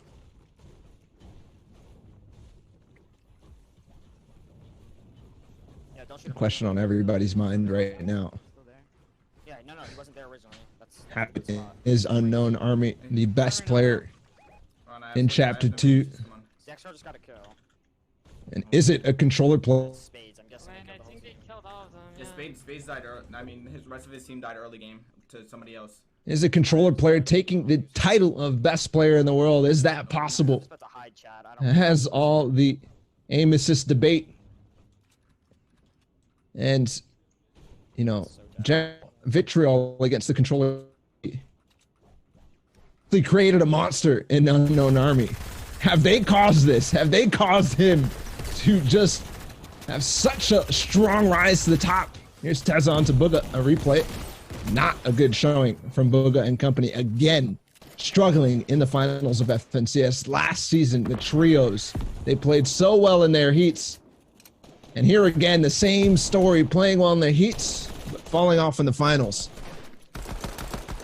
Yeah, right now I'm also hearing that the placement of the team fighting right now, Tesla Gandhi Rocks, one of the lowest, unfortunately, because of all the off-spawn shenanigans / mid-game unfortunate rotations, but they take out one of the top contenders who were expected to perform.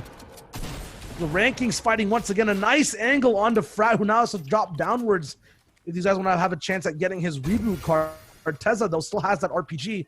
Misty Meadows being their OG spot they used to land in when it came to scrims. The question is, can they take over and come back again? A nice side title card there as well. Zexro still having a chance to score the most points in FNCS squad finals of all the original 6 regions. OCE had the biggest showing with 99 points.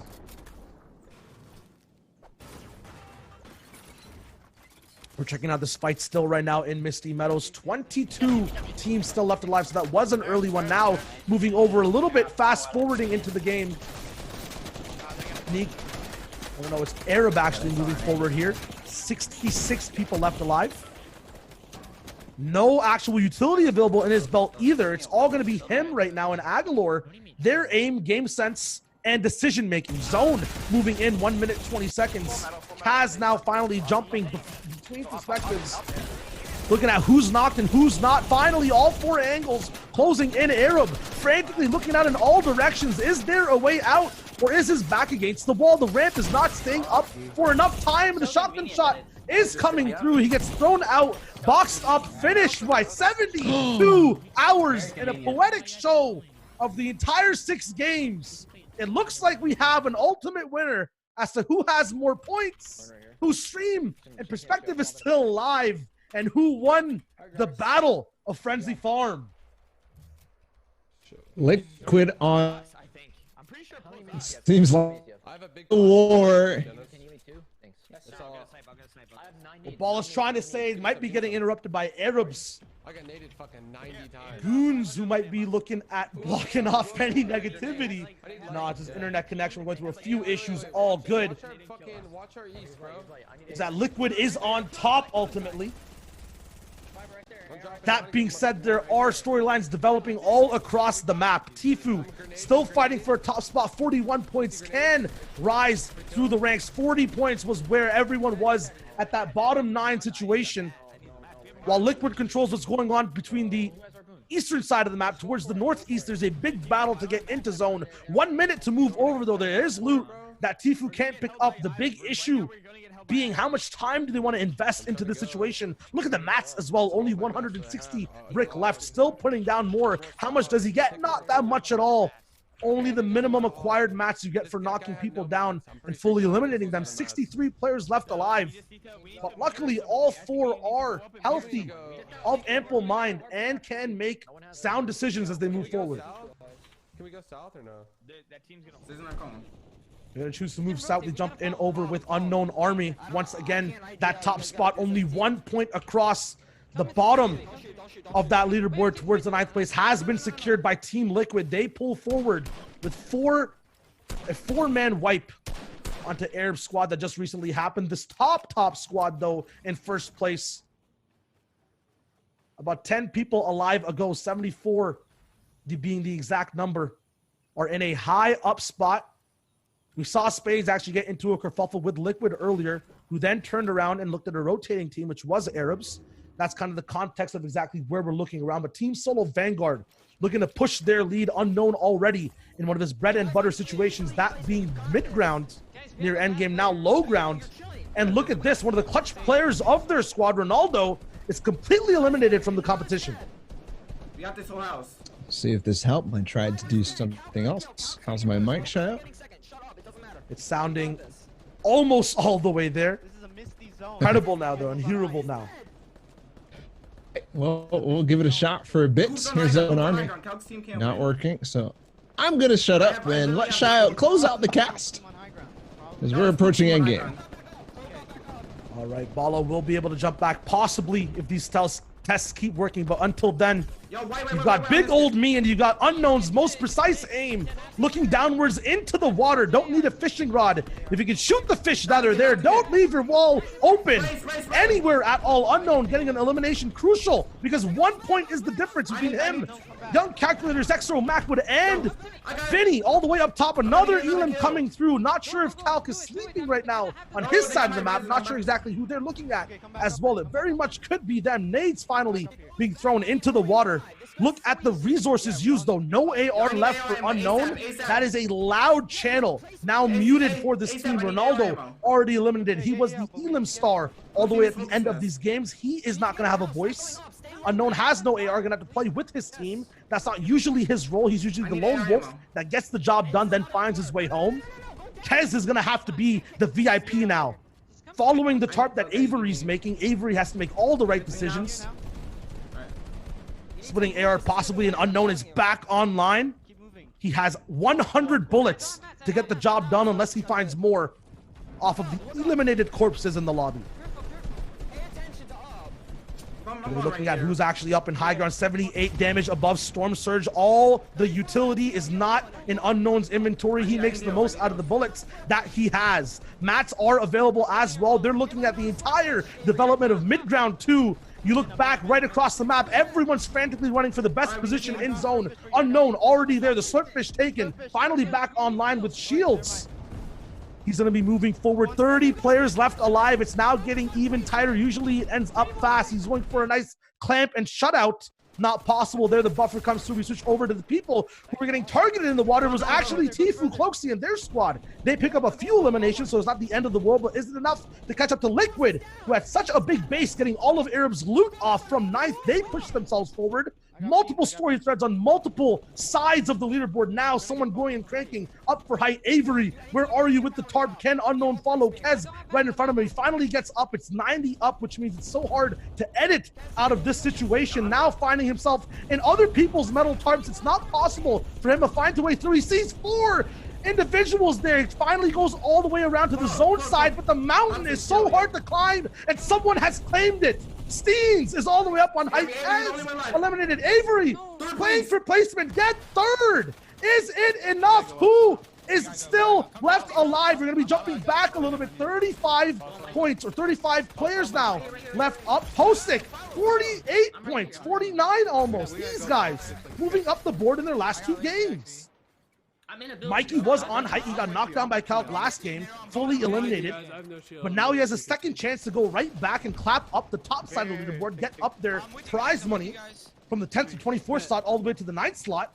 Now on ultimate low ground, so it's a completely different picture. Flip it upside down. That's the leaderboard update. Zextro Calc up on top, 1 point difference. Now, actually, these guys are in 6th place with 43. They overtake 2 different teams. Not sure where Nahil and Ninja are. They might actually be all the way out, but these guys have a little bit of trouble actually moving in through the tarp. They're going to be moving forward 500 damage above Storm Surge as it clocks in. It looks like Posick has an angle, gets the first shot, has 2 edits to go through, but it's too much for him to move and still stay on top of zone. Not possible. Has floppers and a bandage gun, so he can't catch up. We see a lot of his squad actually moving forward. He's going to be left behind, has to go for any type of points that he can. He's so far back and away. 30 players still left alive. Only 5 have gone down through this entire cast and this entire game.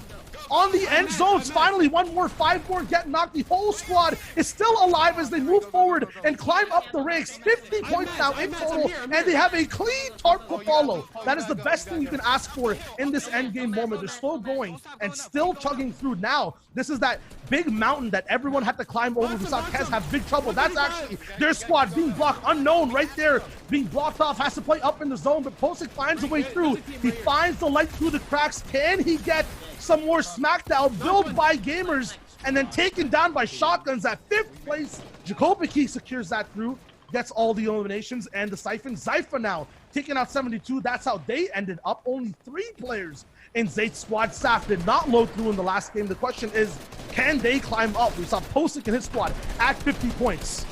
Now it's going to be Zate's squad, also at that threshold, but at an earlier point in the game, they go for a spray down on Keys. These guys might not have controllers, but they do have the best decision-making on when to take shots and the experience and aim to back it up. So good on mats as well. Full wood, half metal, half brick as they move forward. Slightly up with that Storm Surge. You know how long people lasted above 30 players might be an issue. 11 people, meaning that if you get knocked and eliminated here, you get no points whatsoever. We still don't know who's won the game, so this replay will show it. We've seen 4 different perspectives of people in the end game. A knockdown on the Zate. Once again, trying to fight for money, trying to fight for reputation. Is this entire squad the kings of all the heats? Can they rise up to the throne at the end? A lot of damage and chaos being taken. The whole squad is split up. Look at the mat usage. Commandment all the way down to 80 mats. 90, 30, 0. The shots there, his health. Can he be the hero? Is it possible? Zate now in the fray. An RPG comes in. He dodges it. Down to the left. Calc is there on low ground with Zate. It's a battle in the throne room. No trebuchets. Just swords. The shotguns. Haji goes down. Simio, Reddit, eliminated from the competition. Dubs is losing. So is Mega. Back to back. They're going down. Still moving forward. The amount of eliminations, 57 points. Going all the way up and through. 7th zone, not over yet. The bandage gun in Commandment's inventory. This man, if he has to clutch, does it every time with perfect form. Ando, though, at the top, Steens and Jeremy, they can get 9th place too. It's a race on all aspects. Jakobiki, we saw him take off everyone on the low ground and the mid ground.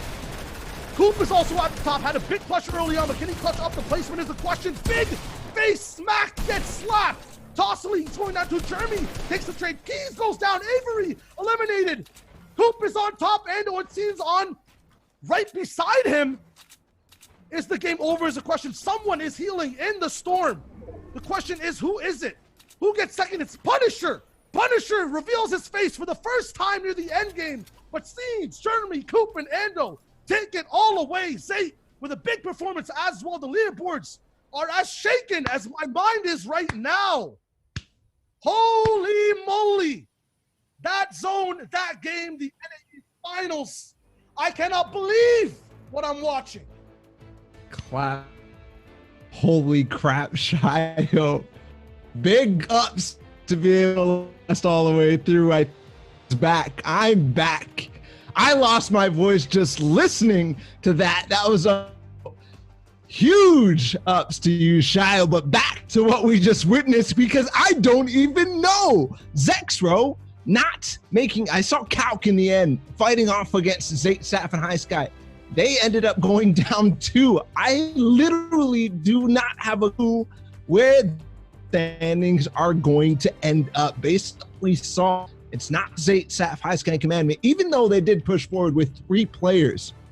That was unbelievable performance from them, but Unknown Army too, getting all the way towards, I don't exactly know where he finished, so we'll have to see how many points that was. Mega, Dubs, Bizzle, and Eclipse were in the mix as well. So really, we just have to wait. But seriously, amazing job, Shia. That was incredible. Thank you, man. What I saw there was a mountain turning that game into a blender. They put all the players in there. I don't know what type of concoction came out, but we had low ground fights. We had people doing what they do best. Commandment, the clutch of the century possibly right there in squads.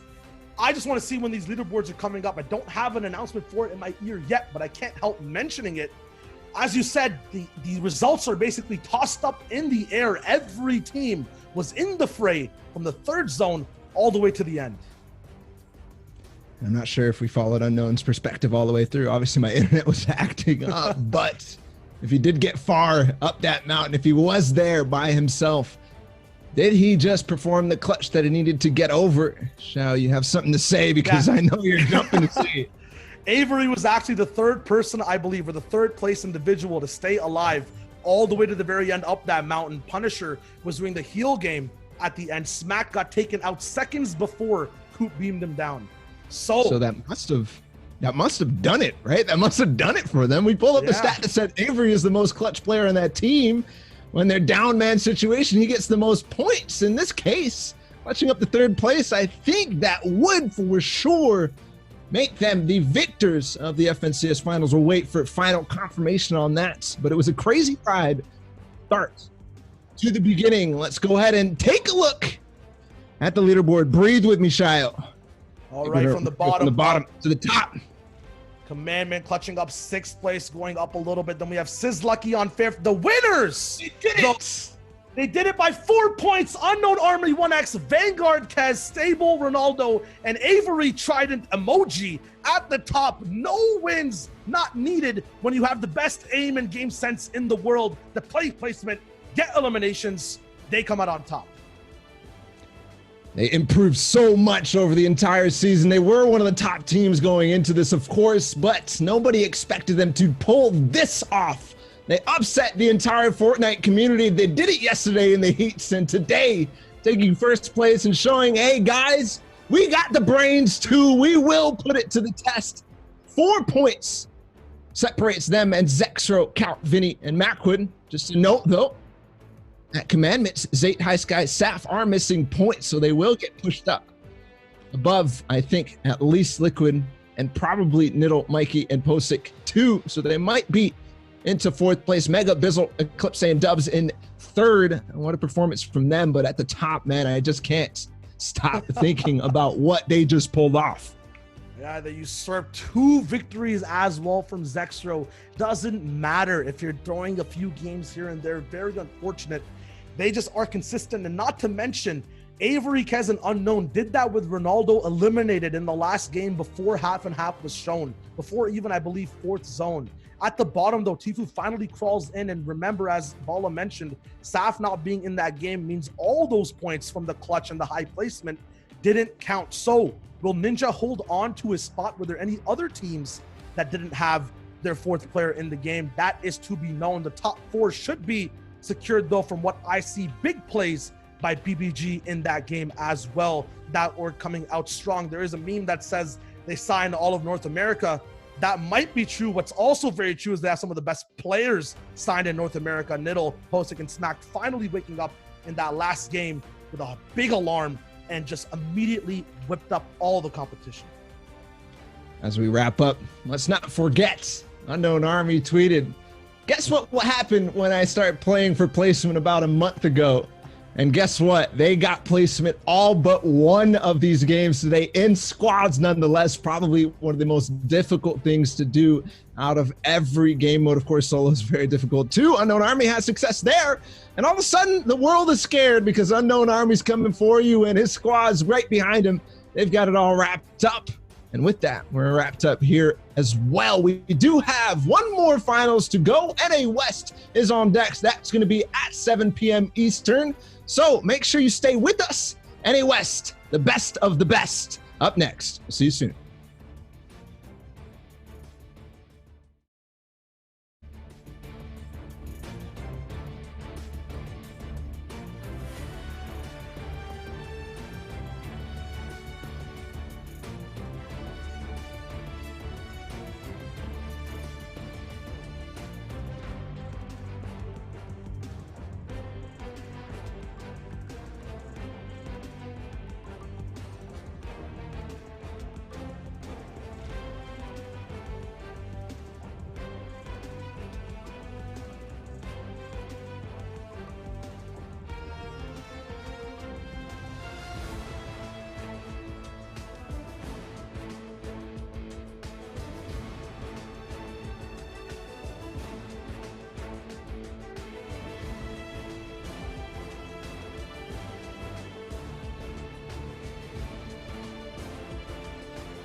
Does the beat take you over? You just can't breathe. Do you feel your bones start to shake? Do you feel the earthquake? Do you feel your bones start to shake? Do you feel the earthquake? Do you feel your bones start to shake? Do you feel the earthquake? Do you feel your bones start to shake? Do you feel the earthquake?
Over. Matt Replenish is coming through to connect, but it might just be 150.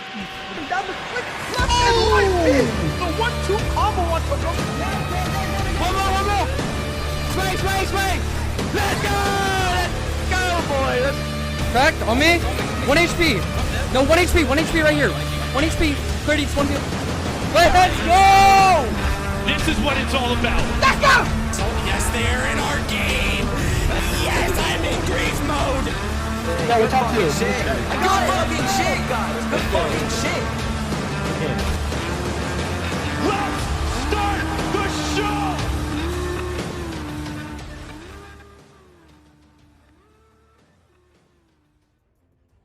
All right, ladies and gentlemen, welcome back to the Fortnite NA West coverage here for the FNCS Finals. It's your boy Monster D-Face. I'm joined with the incredible new solo caster, Shio Wager. Shio Wager, what's up, bro? Good, man. It's got my voice a little bit of a rest. Got a little bit of a tea drinking up over here. So we're big chilling now. We're back in action. I'm excited to see what West has to offer. No, honestly, guys, you guys did not catch the finals tail end of the NA East last game. You have to go back at some of the most hype Fortnite casting we've ever heard. I saw a chance of hashtag Fortnite World Cup 2 featuring Shio all up in the chat. Trust me, boys. It was real. It was a lot of fun. But we're here, bro. We're here for NA West. We're here to see who's playing and what's in store for us. It's already been quite the day. We got to close out the EU region together. That was super hype. Obviously, we just closed out the NA East region, so you're all over the place tonight. Yeah, now it's going to be me and you the whole way for NA West. All 6 games back-to-back. There's not going to be a break. That being said, we've seen prizing so many times before. If you guys want to check it out, it will be up on the website, etc. I want to jump straight into exactly what the player list looks like and who you're actually going to be seeing play these 6 games in a row as we cast them. So, NA West up top with a big stellar performance, 40R Storm, Frap High, Thomas, and Mackin coming first place, I believe, in the heat that they were in. But any other names catch your eyes? I know you have a few favorites in the West region, Monster. Yeah, so the West region, obviously the first team at the front of the line. Rex, Scented, Epic Whale, and Edgy. Definitely some of the scariest players out there. Scariest players on the West region. There are a few players that can give them a run for their money, though. We see some other competitive veterans out there. Luminosity Gaming, Frosties, right there on the bottom right, somewhere in the middle. You guys can see that. And of course, you have 100 Thieves Arkham, Falconer, Symmetrical, and Goshan. There's a few West veterans here that have been around for a while. So this is still not going to just be, hopefully not going to be, a walk in the park for these boys. Yeah, I've seen a lot of Kaizui wins West as well. He's going to be playing with Domo, Vic, and Sogi's TV. We have a few bugs sometimes that end up happening with the API for the leaderboard. So at the bottom right, you'll see none. That happens. That could be an entire squad coming in with the letters as well. There's actually only 24 squads for West is what I'm hearing from the back. So it'll be for all regions. I apparently didn't catch that casting all these finals. day. Very interesting.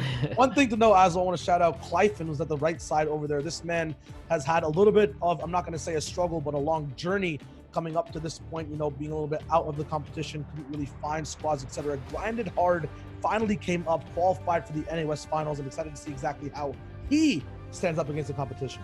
I mean, yeah, people sleep on Borrow and Snow. They forgot what they did all through the World Cup qualifiers, right? You sleep on people like Lazarus, Vide, and Spicy. Like, there are some players here in the West region. I know a lot of the attention, the eyes go to Rex, Scented, Epic, and Edgy because they are some of the best players that banded together and just have been dominating since the Trios division. And of course, they go, you know, way back to the solos, talking about Epic Whale and stuff like that. But regardless of what, there's still a lot of players. It's really about who can dethrone the best team of the West, who can take them by storm. Speaking about storm, top there, 40R Storm, Tomas, Frappi, and Mackin from KNG. Yeah, looking over as well near everything that's going on. We do have a few storylines to catch up on. One card this time for West that we can jump to and talk about exactly what is going on and what is up. It's basically high expectations. The time we actually get to see and watch West as a community is usually during these big grand finals. Sometimes those heats get skipped over in coverage, but these are the top teams from all the heats, firsts and seconds. They have a lot of expectations on them. Dude, I want to point out the 14 elimination average for 40R Storm, Macon, Frappi, and Tomas. That is absolutely incredible. Obviously taking their heat by storm. No one's seeing them coming. But look at the expectation list there. Look at what's kind of written out here. There's a lot to go through. Shia, where exactly do you want to start? Do you want to begin with the leaderboard pressure, the regional pressure, or the expectations? Where do you want to start with this? I mean, fan favorites coming second place. Will that repeat when it comes to, you know, the leaderboard in heats versus finals? Rex actually could not top off the top side of his heat. At the same time now, with all these guys in the same place, all placing first and second, when it comes to leaderboard pressure, who actually will share those top spots? I believe still there's only 9 placements that will give out a boosted amount of income for these guys when they win, compared to all the other 24 slots that are below them and available. At the same time, we noticed it in NA Eastern Europe. Who's going to break out of the gate fast? Who might get exhausted? Because this is a marathon, not a sprint. We noticed it time and time again. You need to have consistency even when you're winning multiple games. Yo, you know what I really want to talk about, though?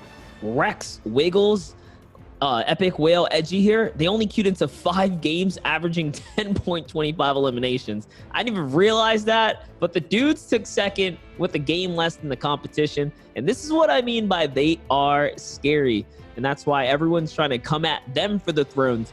We saw Saf, Zayt, right? The previous Kings not quite have the run today. When you take all the best caliber player and mash them all into the same spot, it really makes it that much more difficult for people. I see the chat lighting up. Happy to see the West community coming on out. We got you guys covered. I know we couldn't do the heats, right? As much as we wanted to, we're only like 3, 4, 5 of us, okay? So we do what we can do. We try and get the, you know, the exciting games where we can, but we're here for the finals.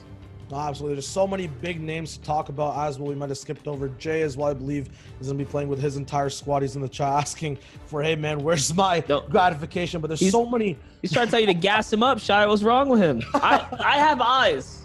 Yeah. No, at the same time, right? That's the thing about West. Since it is sometimes, some people say, a dry region, the big flowers that come in out of that cracked soil shine so bright. All these guys have such, you know, glorified communities they've kind of built up over time. They have such a fan following individually as a part of the squad as well. So that all clashing, right? I mean, I don't want to have a Defend the Farm Part 2 or anything, but there will be heat thrown left and right, and fans will have to choose who to side with because West is very tight-knit. What I do want to say, I don't have a drop spot for West, so I don't know too much information on where these guys are landing. But like you said, there are definitely, without a doubt, there's going to be some places, there's going to be some stories that are going to develop. And it's just you and I. So we got a lot of, you know, kind of gluing to put together here while we sit down and really get into the thick of this, guys. Shio and I will be casting the entire West region.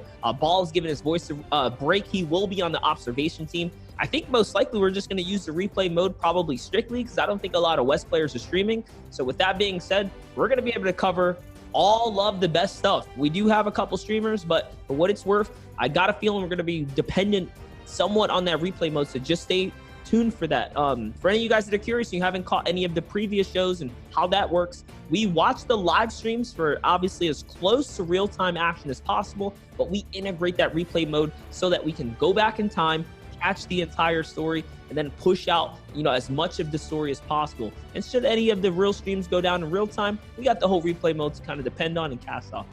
Yeah, we'll have multiple perspectives exactly how games end. If there is a knock that happens that's very crucial on top of the leaderboards, we can actually go back within 5 minutes and see if that individual gets rebooted. So it's very cool to jump back and forth. Might just be fourth more than back the whole time, as Monster mentioned. But that's the glory of West. We get to now see everything from a bird's eye view at the same time, synced up more so than not. It'll be so much fun to watch. Big thing though, while we prep up for game one, what are the stakes in having a good start off, Monster? How does it make you feel as a squad member on top of leaderboards compared to everyone else? What do you think? Yeah, every team today that started off with the right foot took it all the way through to the end and at least broke out a top 10, if I'm not mistaken. Big victories, big plays, at the very least translate into more money at the end of the day, which is what these guys want, outside of obviously, you know, quenching that competitor thirst that they have inside of them.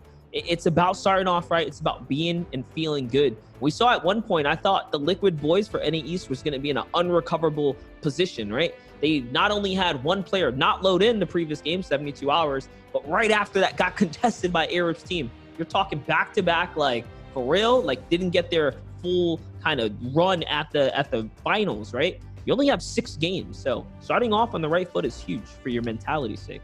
Yeah, 6 games, limited squads. You talked about contesting. Height is so huge on West. I feel like everyone operates from there for all their eliminations to come all the way down, waterfall through, and put pressure on. When there is people in mid-ground, West finds, I think, toughest time in getting eliminations down there compared to all the other regions who have middle ground specific teams. Height is something these guys love. But there's only one person who can stay on the ultimate top spot. Who's that going to be is what we're going to find out when we get into game one. As we wait for that though, just kind of simmering suspense as to how these games will go. Yeah, that's right. The games are just around the corner, guys. It's already that 15-minute marker. This is about the time where the queues start to load up, fire up, and get in there. I think we know that there are, like we said, a couple of streams going, so we'll be able to hop in there, follow those stories off the bat. And for starters, but if any of you guys in the chat want to give us your picks to go with, feel free to steer us in the right direction to kind of fire things up and begin some debate. Don't forget, you guys can use that hashtag FNCS Finals to reach us and get your tweets featured here on the live stream in case you are interested in getting your story across. Yeah, we've seen a lot of interesting things come out from the fans, a lot of support for the people playing today. That being said, those players are in the bus. They're flying through on that big balloon and finally dropping out to the game. Let's hop straight to it and see exactly how these things will start developing at the start of game one. All right, NA West FNCS Finals is underway. Looks like Gunfly is just now hopping on here. We're coming straight in hot for game number one. And unfortunately, looks like there are a couple of players missing from this battle bus. There's 96 players. Is that correct? That's correct. Apparently that is correct. Okay, so for a second there, I thought someone might not have gotten into there. That would have been very unfortunate. But this team, Prodigy Aces, Gunfly, Vizslas, Wheels, going for the lake. Now let's see exactly how they go and drop down. Multiple times we've seen this Lazy Lake POI been split amongst many different squads across all the regions. Now it's West's turn. They used to have a big reputation for being aggressive off the bat and all throughout the game. That's kind of evolved now. These guys have all developed their own particular play styles. Now they must clash. We'll see Prodigy Aces and Gunfly actually getting the first and most powerful spots claimed from the POI. There is another team I saw a little bit lower than them. Excited to see where they go. But being uncontested, Monster, is one of the best things that can happen to you at this stage of the competition. Yeah, absolutely. But we know that that doesn't mean you're safe for the remainder of the show. There is always that kind of lurking atmosphere that a player might be nearby. There's that looming danger here in the finals. Earlier today, man, I couldn't believe how many players were not sticking to a set drop, but mixing it up round in and round out. NA East had their fair share of players with backup drops, NA or EU, excuse me, had people hunting other players down. Mitro, oh, excuse me. Sorry, some guys caught in my throat there. But like I said, players are definitely holding on to some grudges. So we don't know what's going to unfold here for the West scene, but just know, just because game one goes well, no one is safe. Yeah. If it gets too bad. Safety, a big thing. Want to be taking shots from distance. Purple sniper available for gunfight to take. I think I saw out of that chest. Chooses to walk over it with his 3-gun loadout. Might choose to give it over to a teammate. We flip over to Sweaty Sands. That has been a hot spot of contention in many other regions right now. NA West developments makes it look like it's free to move off and move forward from. The most amount of chests in the game are in this POI. So Tricky Soars has the game in his hands. Yeah, I like Sweaty Sands. I definitely like this spot right here. But check this out. NA West drops contested more than any other region. It's not unusual for games to have several POIs with 2 to 3 teams per game. Earlier today, we saw, some of those dope EU stats that showed the drop spots in the actual heats in the finals. And one of the interesting ones showed that, Salty was uncontested. And then Mitro and his crew split a 2-2 split with Falcony. And they went for 2 major points of interest to themselves to loot the entire place. So we'll see if anyone from NA West is doing their homework. But I will say this, Shayo, Sam is definitely one of my favorite players, especially not just coming out of West, but just in general. One of the first big pros I casted over back in the early days, and I felt like he's always been an underrated talent in our community. He's disgusting. He got 2nd place at the World Cup. Yeah, if you had a tag for Sam, it would be the meta master in a sense. Every single time this guy is put up into a situation where you need to figure out what to do, you can see just by his creator code call to action, the swords, he's always on top and utilizing things better than anyone else. From a region that has the toughest time adapting from meta to meta, he is the pioneer at figuring out what's the best and how to exploit it over and over again. Now tuning in over to the top left side of the map, 94 players left alive. Only 2 have gone down all the way till this point. Once again, when we switch POVs, understand that everyone might be at a different delay. We'll be tuning in at different times. This is seeming to look like it's synced. Fight for the castle, though, all the way on the top. We'll see if anyone tries to triumph or if everything just disengages. Well, one of my favorite things about casting different regions is we haven't seen any action up here all day today, right? Different points of views, different teams that we've been tuning in with. This is one of the few areas we haven't got to see much PvP, yet alone anyone's kind of loot path. So to see Slick, Vinny, Regulator, and Litz here kind of doing it up back here, this is an interesting fight. They're going outside of the storm line, out of their way almost, to try and get up to this castle here. I wonder what's so significant about it. Outside of course, trying to, get ahead of the storm tags or something like that. But they're on a losing battle at that end as well. They're getting tagged. Yeah, I think the storm tags might be the inspiration around that decision. The big thing West has as an advantage over every other region, I think, in the world is the fact that these guys play one of the latest heats when it comes to, finals, even grand finals. They get to spectate and watch the patterns and the mistakes that every other region makes. You saw in NA East how much Clicks, one of the best players, was affected by Storm Surge over and over again. Those guys potentially went for an early game fight, now advanced over to the Ruined Castle to make sure that doesn't happen to them.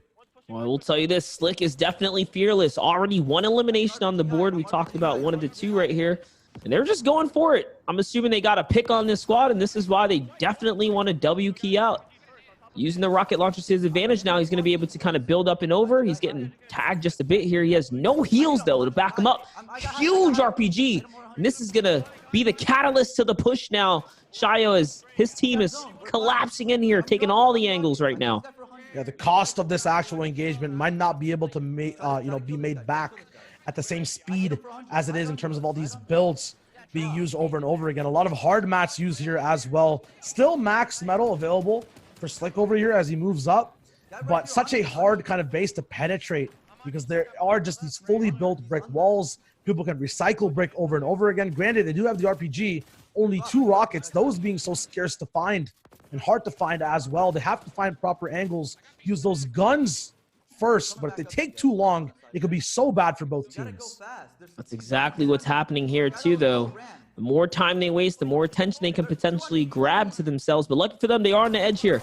Good tracking here on Slick. Is going to find the rocket. I think he is going to probably hit himself or get traded with a pump. I'm not too sure. Things kind of happen so fast right there, but nonetheless, he's going to be able to confirm that right there. And there it is. That's another one. Now it is just a 3v1 right here as they collapse down this last player. White's already tagged here. Who's it going to be as this squad gets completely finished up right now? Now, squad's gone. That's Jota going down. Is going to be a nice 4-point pickup for Slick, but not at a cost. Your early game is boosted up. The inventory, you now have choices, but you're one man down, and you have to go to a POI that's probably looted and still being contested by other teams fighting early game to get back up and strong for the end game. That is looking exactly like it. So now having Spidey Hanser, Biley's and Prodigy here rotating right underneath the team that we saw and kick this show off with. This is Gunfly Squad, who started over at Lazy Lake here. They're going to be on their trail. See if something happens here. But now, look, we just talked about battling out on these sides here. There's teams that might be nearby. Harmful, Vayne, Penguin, and Triggy Soars seeing all kinds of builds and coming on over to investigate. They did have Sweaty Sands look at the feed. uncontested. Oh, no, Edgy actually going down sniped from what looked like even under 100 meters. So kind of being a little bit careless possibly with the builds around him, because it is easy to spot people when they're that close. At the same time, the setup for this squad we're watching right now off of Sweaty Sands, half fishing basically, only one flopper available in Harmful's inventory. Is it just taking up a slot? Could there be a better option there, or will that 50 HP be the difference in endgame? They hold out a squad in the first zone. Oh, that's it. They've been spotted here. Vayne is actually just above them. You can see his character model lurking around the castle here. It looks like there's a player isolated in the back now. Vayne trying to give the call out. So I'm listening while trying to give a little bit of comms here. So I think someone's trying to open up with the snipe right now. Notice Harmful doesn't even have a shotgun. He's just, yeah, he's just AR and SMG. What's up with that? But, I mean, he's on controller. I guess that's all you need, right? Little distance and spam. Hey, possibly, but we've come to see that these individuals who are using the controller have some of the smartest brains available as well. The game sense and knowing how to fight and what angles to take help them out with movement as well so much. In terms of the region, top heavy. West known for the strength of the top teams. 4 out of the 5 teams that made finals in all 4 weeks have advanced to the grand finals in NA West. Rex, 40R Storm, Little, and Snack, it looks like, or Notch. I think they represent one of each team that qualified and made it through. That's actually pretty dope. So this is like I said there, top heavy. They're all representing a different team. Definitely means that we're going to have some heavy hitters here in this lobby. Definitely a stack one for the West region nonetheless, as things tend to buffer here. We're heading south right now. So False hits us with a tweet. Let's go. Rex sent it Edgy, Epic Whale, winning FNCS final. Monster D-Face, shout out with you. Hey, thanks for bringing the tags on, man. We appreciate it. Let's go as we jump back in time to where the map just started getting developed and dropped down. We see Epic Whale and a little bit of, I think, name switch over there. Epic Will and his team are going to be up in Misty Meadows, completely uncontested. Speaking of contention, I might have been incorrect about Sweaty Sands itself. I now see builds developing here. When these guys were here, they possibly might have not had the POI free, judging on the fact that Harmful does not have a shotgun. The ammo count, though, is still pretty high, Monster. Yeah, definitely looking very good right here. It's one of those things, right, too, like, there's a couple of different things that give a lot of confidence to players. It's health, having healing items, and having ammunition. Because you can always find resources in this game, but you're not guaranteed to pick up big ammo. So when you're sitting comfortable like that and you know you can pressure down the server, that's a good feeling. So jumping on over here, we have back with Spider. Or I should say Spidey. Hansy, Biley's, and Prodigy here. Cutting right across here, now through Weeping Woods. Perfect area to break line of sight so teams can't see you on your rotations. You tend to get them for free around here. That's probably a reason why we see this squad just loaded on materials right now. And we talk about the switch up from what we saw near Sweaty Sands. These guys have an entire full loadout. In Weeping Woods, though, there are multiple threads kind of now clashing. Looks like we have Twyco moving forward, or Twico, with Slaya. Astro also on the backside, going to be moving up the left side of Weeping Woods. We were in with Spidey over here on the right and bottom side. They're going to be following these guys' builds from the bottom. This squad obviously being one of the veterans of the West scene. 87 players left alive, 99 damage above Storm Surge, but 17 players need to be eliminated before that threat gets off their screens. I'm not sure what Hanser is doing, but he is tagged down pretty hard and already building on hard mats. And oh no, now Spidey is also victim to the shots right here as his health is going to fall down as well. Pausing to pop a mini instead of going for prime positioning right here. Might be a mistake. And ooh, that was a Banish Bazooka for a second there. I thought he got sniped and taken out. Even in-game, the audio from those are the scariest. That being said, all of Weeping Woods knows now that one individual near them was missing white HP. That could spell trouble moving back in with Sam, who looks for it himself, though. 75 damage away from Storm Surge or above it. He's going to be still pushing on for tags. I'm top. Though, he's going to be looking on for a build fight on top, actually, of everyone. He's looking for any type of advantage, but this fight's getting kind of messy. Definitely getting messy here, but especially because he's just on the Storm threshold line, the Storm Surge line. They traded. Whoever his teammate is right there, traded the shotgun shots just to keep the rest of the team safe. I don't know whether or not to call him a hero or just a reckless teammate right now. But I mean, it keeps him alive for a little bit. No way! Frosty goes down. We were praising him earlier. This is what the replay mode is all about. TSM Herons hits the long range downtown shot and connects with a three-pointer. Yeah, you guys can chill. Yeah, that is precise beam from the sniper rifle going down to one of the biggest and best aimers, not only in West, but the Fortnite community. People applaud Frosty for the revolutionizing montages, inspirational videos, courses, and tricks he helps with in terms of content creation and coaching with a lot of players and fans that he has. He's not going to be able to shoot anyone this game, though. 5 players have gone down in the last 2 minutes. That number is slowly declining, but now Sam's team getting hit with Storm Surge. They are not doing enough work. Yeah, remember, we have a couple of different delays here on different streams. I'm going to have to pay a little more attention to whether or not Sam is a bit behind, but it seems like they are definitely struggling right now. There's 10 players. Remember, 10 players have to go down this zone in order for the surge to stop. With them being 5 below, everyone else is going to be battling for Storm Surge. They're nowhere near safe, even this close. And look at how reckless players have to get in order to combat the Storm Surge. You have to go way out of your comfort zone and really hunt for some kind of shots. Any one of these would be so huge for him right now. It looks like there it is. Billy and Sam right now are the only ones starting to take minis. Vent finally popping his own. Storm Surge are slightly above it, but do they have the tools and the resources in terms of shield to be able to keep stalling the Storm Surge? And if they do, how much will they have left for endgame? Yeah, I don't know, but Sam was the solo warrior they sent out to go find some tags. That's a little bit of a different strategy, which we haven't seen employed before. Nonetheless, they do have great control of this mountaintop here, which gives them all free reign of a free rotation straight across. Take minis first. This team, though, think about it. On the hunt for Storm Surge, it's really gathered the server's attention on this northern side. A minute and a half, everyone's going to be rotating right now. He's still looking for tags right there.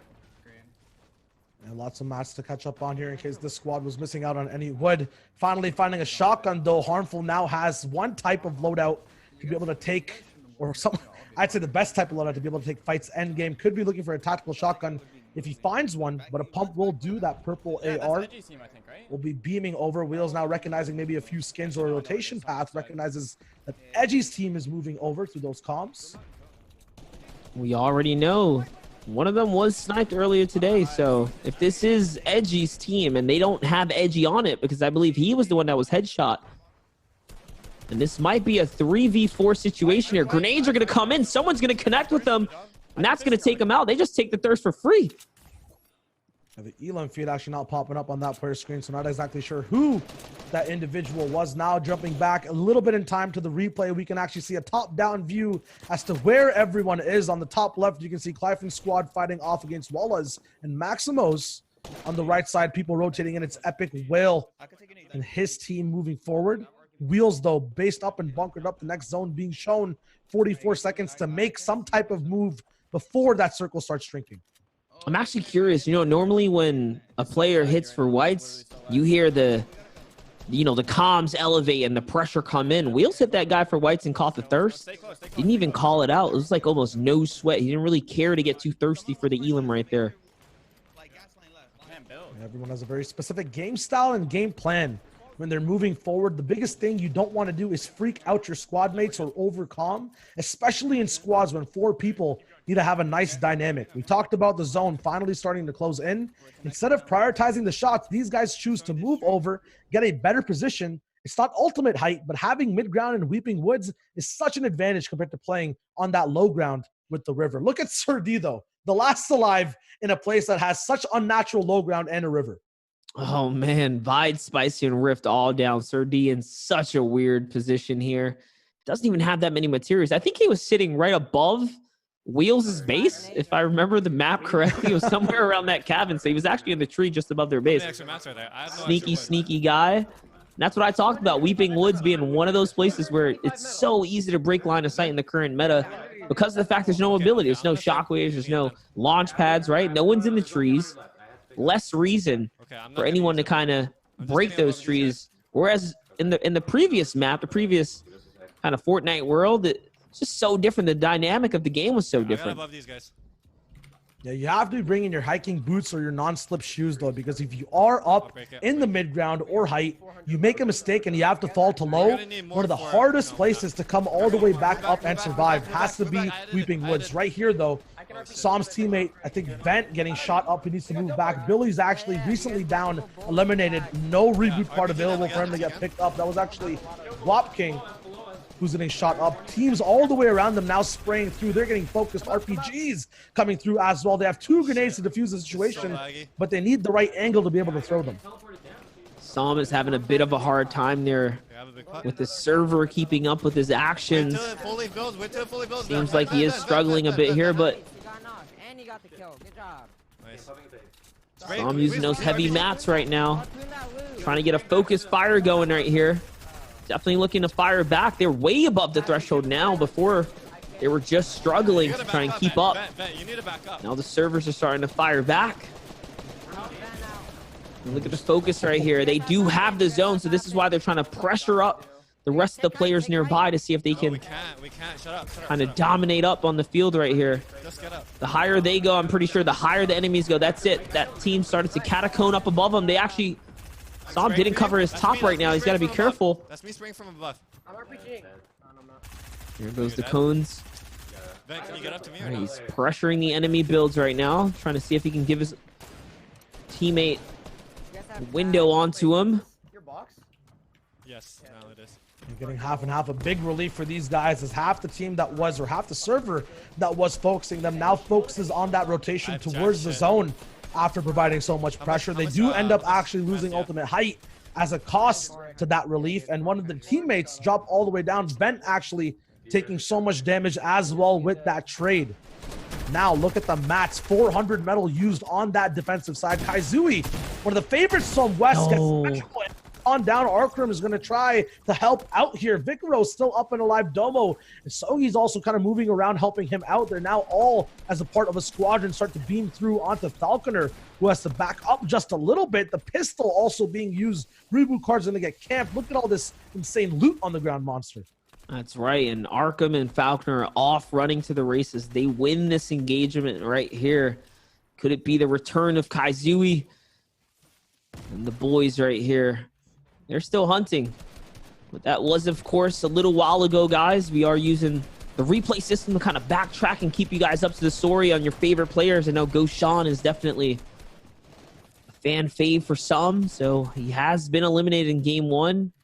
It's a matter of can he bounce back in the next games right here. And Som's team catches not only the half and half, but the next zone as well. And that's going to be huge for material count and all the other likes come with it. Check this pressure right here. We got a lot of shots coming in. Fortunately, no audio on this feed here. I do think we have Harmful's feed, though, so we might be able to switch off of this feed and hopefully catch Harmful's, who has audio and a bit better viewing experience, to say the least. Bit rate is kind of being divided out onto streams. You want to be able to stream to whatever your internet connection is. Right now, though, a two-man squadron has to play to where all their perks and strengths are. That's going to be box to box. It's going to be very hard to try to eliminate people on your own tarp layer. Once they finally find out you are just a duo, they will do exactly that. Going back on those skins that I recognize, that might be Kaizui's squad actually that we saw early on in one of those lower mid-ground layers. Oh my god. No. Down from up top, Monster. Sam just got hit so hard right there. Look at his health right now. He can't afford to get ticked too many times here. I think he only gets 2 ticks on this current zone right here. And then after this one, 1 tick and he's out. So he needs to catch an Elim and hopefully the teammate has some kind of heals or something for him. A good read on the map right now. He's playing it very, very close. If he builds too much out, it could also come back from it. He actually falls off, Shayo. Falls off, but caught by the water. Is that going to be the best place to be, though? We talked about it. Weeping Woods, when you're near the ground, hardest place to come back from if you're not a full squad, if you don't have the tools. No RPG in tow. 2 nades that take time to pop off. They need some type of Elim now, faced with a hill, with limited mats, only 100 left. Another squad above and beside them. Nothing to defend him from the storm. A big pump shotgun comes up from afar. Storm Surge active, meaning people looking for shots. No way. Picking it back up. He gets 2 Elims, 1 more at the back. Is it possible for him to survive? No. 10th place to beat out. Vent got shot right as he was making that rotation right there. He picked up that crucial Elim, which gave him a lot of health as well. That was so rough. All your sniper shots, you went Your Psalms giving the comms right there. Basically telling his teammates, it's not a good idea for you to be sniping. You miss those shots. They're crucial moments to just get free AR shots. Psalm, one of the biggest brains in Fortnite competitive, man. He's such an optimizer. I can definitely see why he believes in you know, the benefit of using an AR over sniper for first shot accuracy and just playing that guaranteed game. You know, it's like if you gave someone a lottery ticket, you say, hey, this one is definitely $1 million, but you know, this one right here, half the chance you might get $1 billion. Psalm's probably gonna take the mill, you know. And the man is tactical. At the top, though, are people who are in a better spot than him and chosen the richest, the $1 trillion, 100% guaranteed lottery ticket. J-Box sitting up on the high ground. Clifton also escaping at one of the sides on the low ground, but some of his team actually getting taken out. We're going to see the entire development from production right now on the server. Very tight-knit. No one actually going that far into zone, risking to waste the mats. Edgy now revived and alive all the way down to low ground. Dabsy moving in from the back. Harryon's right behind him as well. Geomox still holds high. I'm going to be honest with how late they took this high ground. I think they're going to have enough materials to connect all the way across. And yeah, there it is. JDW connects it to the previous builds right there. So now they're super situated. They made it all the way through. And they might have the potential to get recycled back and forth. They have plenty of mats to hold it out all the way through. This is looking like a good game right now for Jail, but look at this. Edgy somehow finds his way back in the game. Rex with no life and Wiggles somewhere off as well, but they're doing a fantastic job sticking together with one another. Wiggles somehow still knocked. It might just be a glitch in the spectator feed. No, there it is. He's starting to get bled out here as the storm does claim him. Rex, no health, Shayo. No help at all. They're finally looking up to see if they can find anything. The biggest thing about Jeremok is they do have the Elim or the placement points, but the Elims are missing, having a very troubling time to find any angle possible on anyone below. There it is. Jail's just putting that pressure down. We saw the return of the Liquid Boys this season and last season doing very well. Jail, one of the original kind of squad competitors, right? We've had in the scene. Definitely an old school vet right here, back performing for game one right now. 40R Storm is going to get taken out by Edgy, who had like nothing in his inventory for a second there, but now he is back, bounced fresher than ever. I think he's trying to get those floppers. He had a hard time picking them up. Just enough time to pop the tick right there.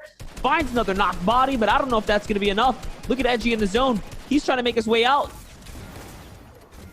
Oh, the clutch bandage gun on a Macken actually running back in the zone. He gets to actually survive just a little bit longer. Harryons has an angle, but it's not possible. You called it, Monster. Jailmock holding height the whole time. All four individuals get to stay alive with excess mats left over, and the veteran comes clapping back with his team. Might have not found all the Elims in the game. They did drop down to get a lot funneled in, and they win the first game off with the utmost placement on the NA West region.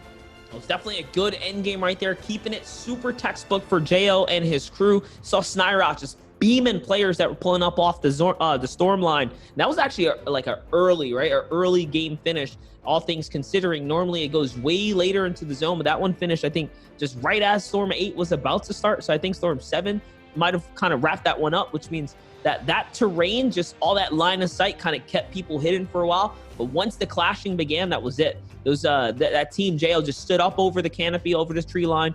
No one even knew they were there. Yeah, man, terrains and line of sight also ruining things for a lot of people on low ground. We talked about it. Sweeping woods, every time someone dropped down, never found a way up. Let's get the top-down look, though, on the leaderboards as we jump right through. For West's first game, down at 8th, we have Favs, Temple, Powered, and Dew going to be up at 7 points. A little bit of a low point threshold all the way at the bottom. Up at the top is going to be Jailmock, Sirat, JDW, and Zumba with 22 and a victory royale. That's right. JDW's been on the scene for a long while as well, man. Good to see these boys coming out and representing right now. Definitely looks good. Edgy Rex, Epic Whale on 3rd place. Looks pretty strong as well. You can't forget down here, down in 7. Don't count these boys out. You got Little, Leno, Parm, and Leno's duo. I don't know who's that going to be right there. Is that Jay? I think that's Jay, yeah. Is that Jay, Leno's duo? Yeah, I'm right. I think so. No, absolutely. The big thing as well to note is some of these top King squads having early game performances, specifically Harion's, Nabsy, Peace, and Dopai. We saw them get a big snipe across and beams as well. They're going to be carrying that momentum all the way to the end of the game. And the thing that you mentioned in pre-show, Monster, having a big outperformance at the beginning, held out to the very end in so many other regions. Do we already have our top 8 for NA West? You think these guys might push all the way through? Definitely. Like, without a doubt, the teams you're looking at here are definitely the teams that we were talking about on the Heat page. That's without a doubt. And they all made it to endgame. So with that being said, these are the dudes that are off to the right start. And if they can remain consistent, they're going to find themselves some big money before the day's up. Yeah, lots of space available in these leaderboards, though. 8th place and 9th, if you want to hit, is only 7 points at the moment. That means one off-spawn fight with a reboot for that full squad and a re-cleanup will do so much damage for you as we get through the different dimensions. I feel like I'm in a movie over there with all the special effects. You playing games? You playing games back there, Nico? What you doing, man? Nico's like this. Nico's been casting all these, like... I've been sleeping on the job, pressing the wrong buttons. We're back, though, at the same time, as I was mentioning. 7 points, not that hard to beat, to boost up what you're going to win at the end of the day. So I'm excited to see if anyone steps up to that plate. The pressure is still on. Game 1 comes with relief, and I don't think any squad has it. No, it's still a toss-up in the air. We saw some exciting things happen at some point in the mid-game when Edgy gets sniped. Wasn't quite sure who got the piece on him, but it just kind of shows you that anything can happen. There's a toss-up either which way when it comes down to competitive Fortnite. Regardless of whether or not you think you're safe, there's going to be players that are going to come up with plans. And if you mess up, there's no room for error. You have to play 6 perfect games if you want to be the champion for FNCS, especially the champion of your region. That's a big title to hold. Yeah, there's squad records per game to hit as well. I believe West can still break them. I think 22 elims is the number to beat at the same time. 99 points in total is the record, and I think set in OCE for first place that you can beat as well. West will be one of the last regions with the opportunity to do so, so I'm excited to see if they can beat that out. Big thing as well, though, that we can notice from the West region is aggressivity. It was a very tight game that we saw in game 1 at the very beginning. And then at the end, when people started to drop to low ground, that's where all the errors and the fights came in. Will it be that tight or will it be loose? That's the question, Monster.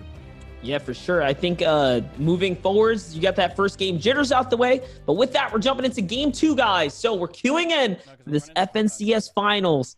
These are your last games of the evening here. Once again, brought to you guys by the Practice Server team.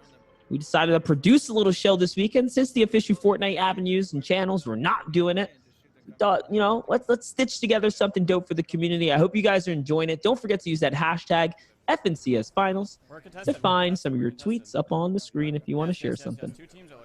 Now, once again, we're going to be dropping by as we see your tweets fly by. Their treats as well, 100%. Wheel's going to be now directly contested. It was a little bit easy to kind of find these buildings and pick them off, but this central big building is going to be dropped on early and taken over, which means the loot over there is going to be collected at such a faster rate. Yeah, the Brave Edit's calling Psalm a boomer, but he's pulling through for him. He wants him to come on out on top. That's right. Good love right there. Once again, use that hashtag FNCS finals. But, all right, Wheels, Prodigy Aces, Gunfly. We saw another team rotate right through here not long after they kind of pulled through, but they're moving like this is not a freebie, right? They're kind of moving around. They're huddled up on the same side. I don't think they got this point to themselves right now. No, not at all. As we saw when they were flying in, there were people who got the main big building, which just makes the entire POI so hard to kind of move around. And Sweaty Sands, I believe that Harmful was still also contested, judging by the loot, actually. He got moving out of the POI. This time now, freely farming down at the docks near Sweaty and having control of the hotel, as well as a little bit of the right side of the POI. I can safely assume and correctly say this time that these guys have an easy, uncontested job spot. Now moving back in time just a little bit here. Psalm floating on in. You guys get to catch his landing spot. So he is actually going for the military barracks. This is one of my favorite spawns in Fortnite right now, definitely for the new season. Let's see what he's going to get from his first chest. Little SMG, not too bad. I have to double drop on him next game. I can't give that shit up. You hear the comm right there. Psalm's like, we might have to just double drop on these guys. I think they want the Lazy Lake to themselves. Or maybe there's a player contesting the cabins or the hill up to the west there. So I have RPG also. Another team here. Shia.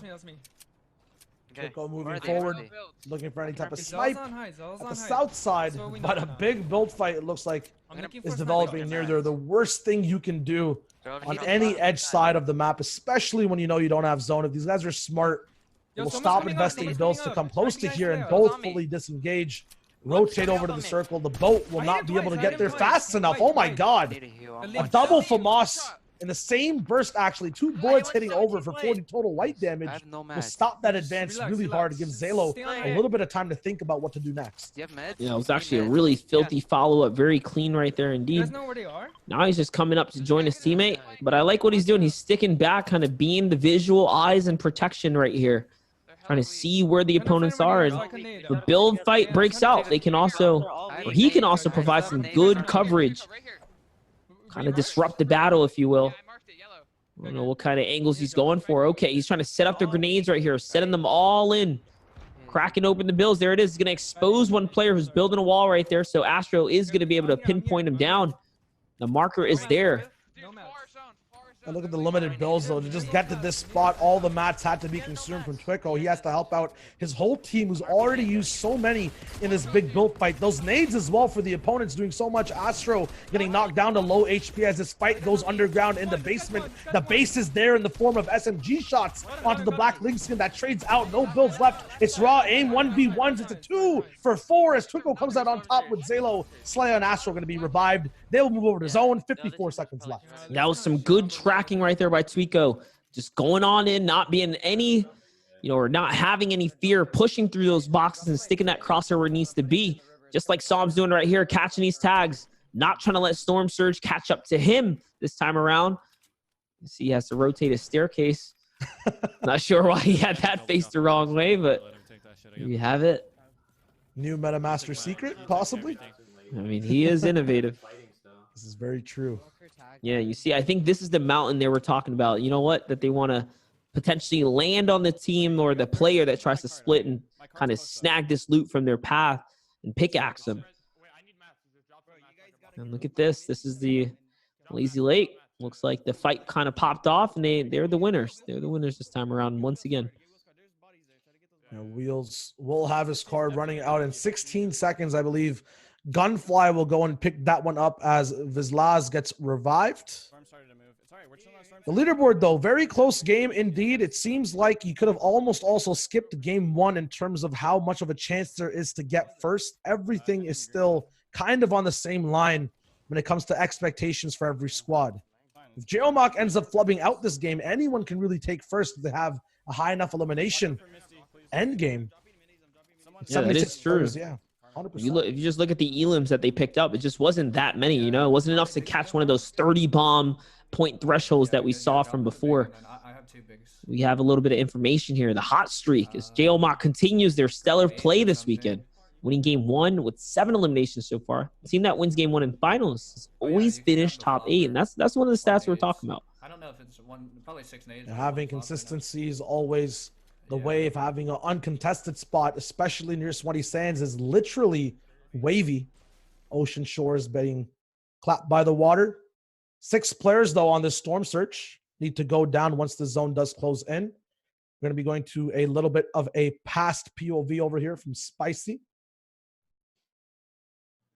And we are just kind of hopping around the timeline here, guys, as we're using the replay and live spectator 2s, or I should say the live spectator 2 from the replay client and the live streams to catch you guys into real time.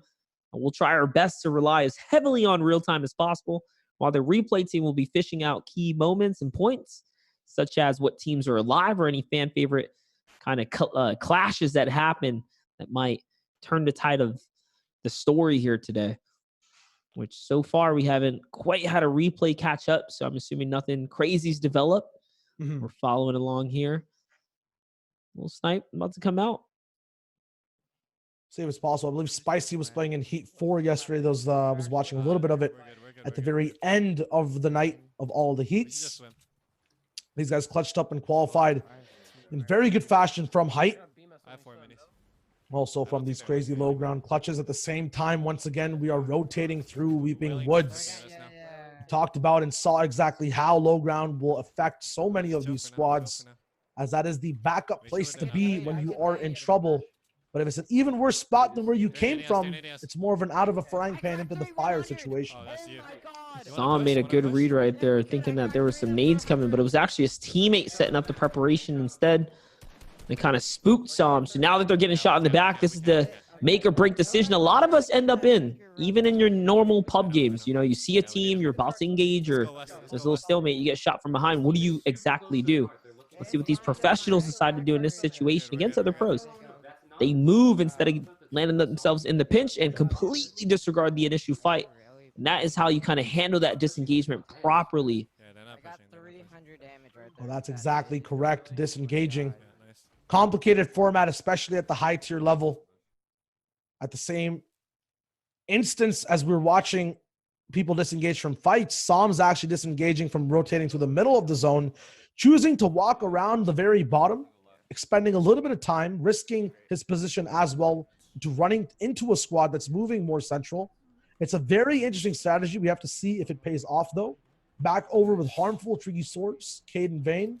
And Cool Penguin 48, they're going to be moving finally out of Sweaty Sands.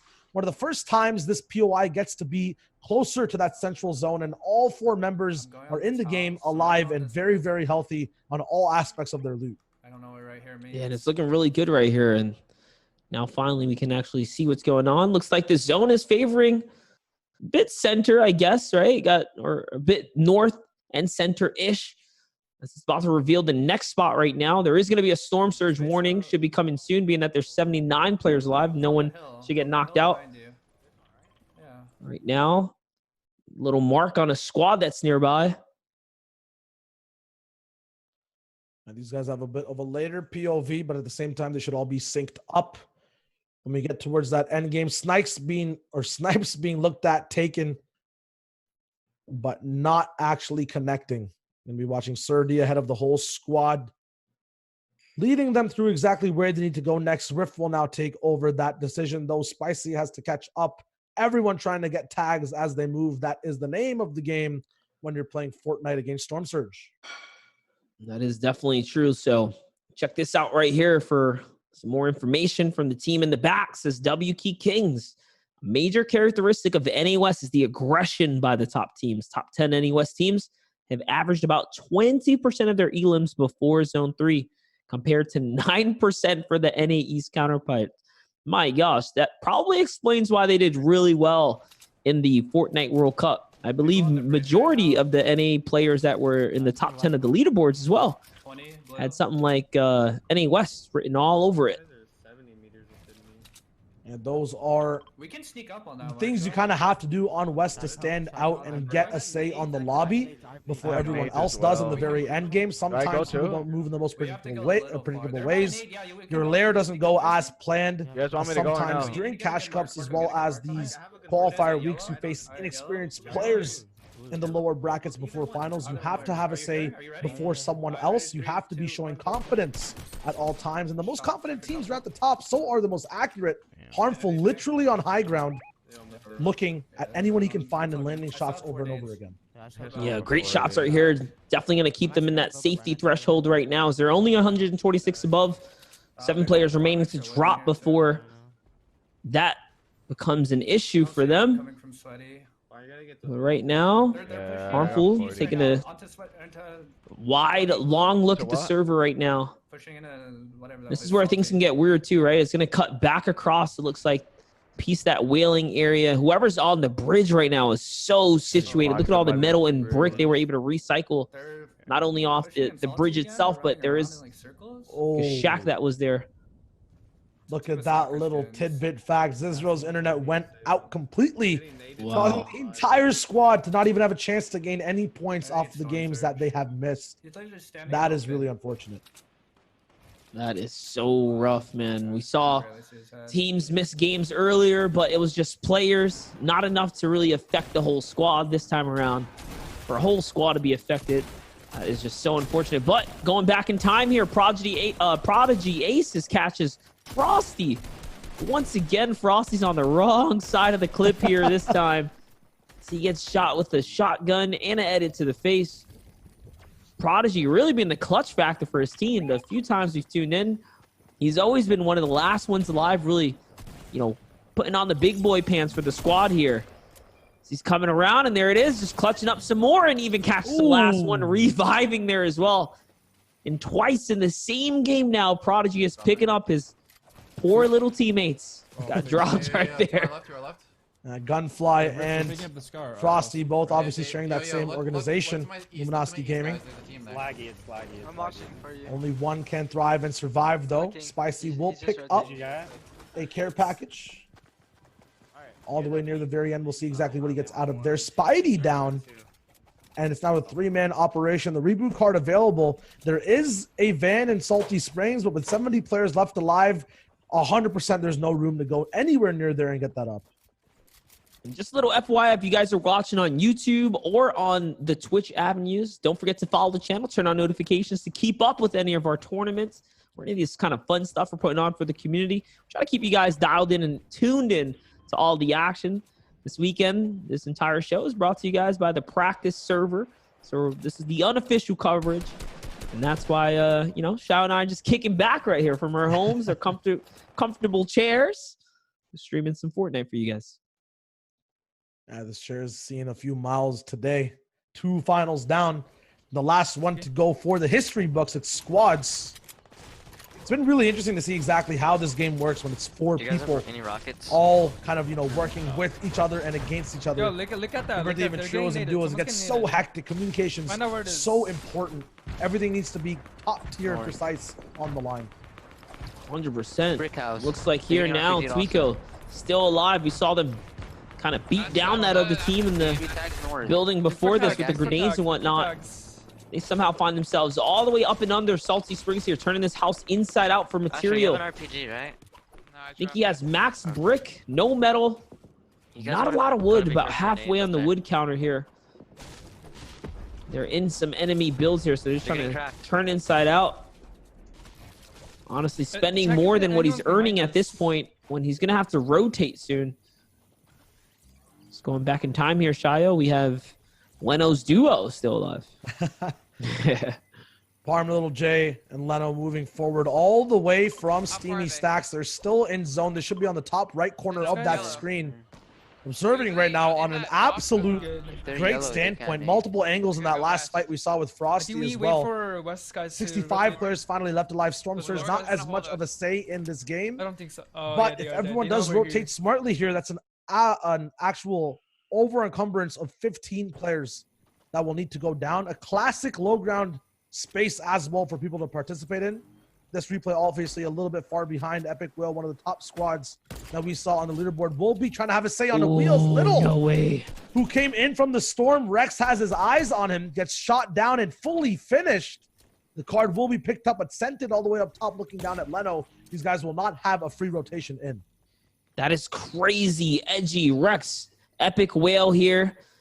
And the boys all connecting in on arguably one of the other best teams that can give them a run for their money. So taking out Little right there was actually huge for them, just setting up the pace of the game, right, and just kind of staying strong. And I like what they're doing. They're playing for the zone right now, trying to kind of like storm keep them out, right? They want to be the storm holders here. We'll find out more about that story as we jump into real time. Back into the game here. They're above us now. We try spraying one down, maybe? Dude, the amount of, I was going to say, the amount of time Wheels has been rebooted this game, I think it's twice. Probably the most of the tournament. I don't know the amount of times you guys have wasted mats, or not actually wasted, but used mats in defending their base has been so often as well. We've seen how aggressive they can be taking early game fights. You talked about Prodigy, the way he kind of clutches up for his team.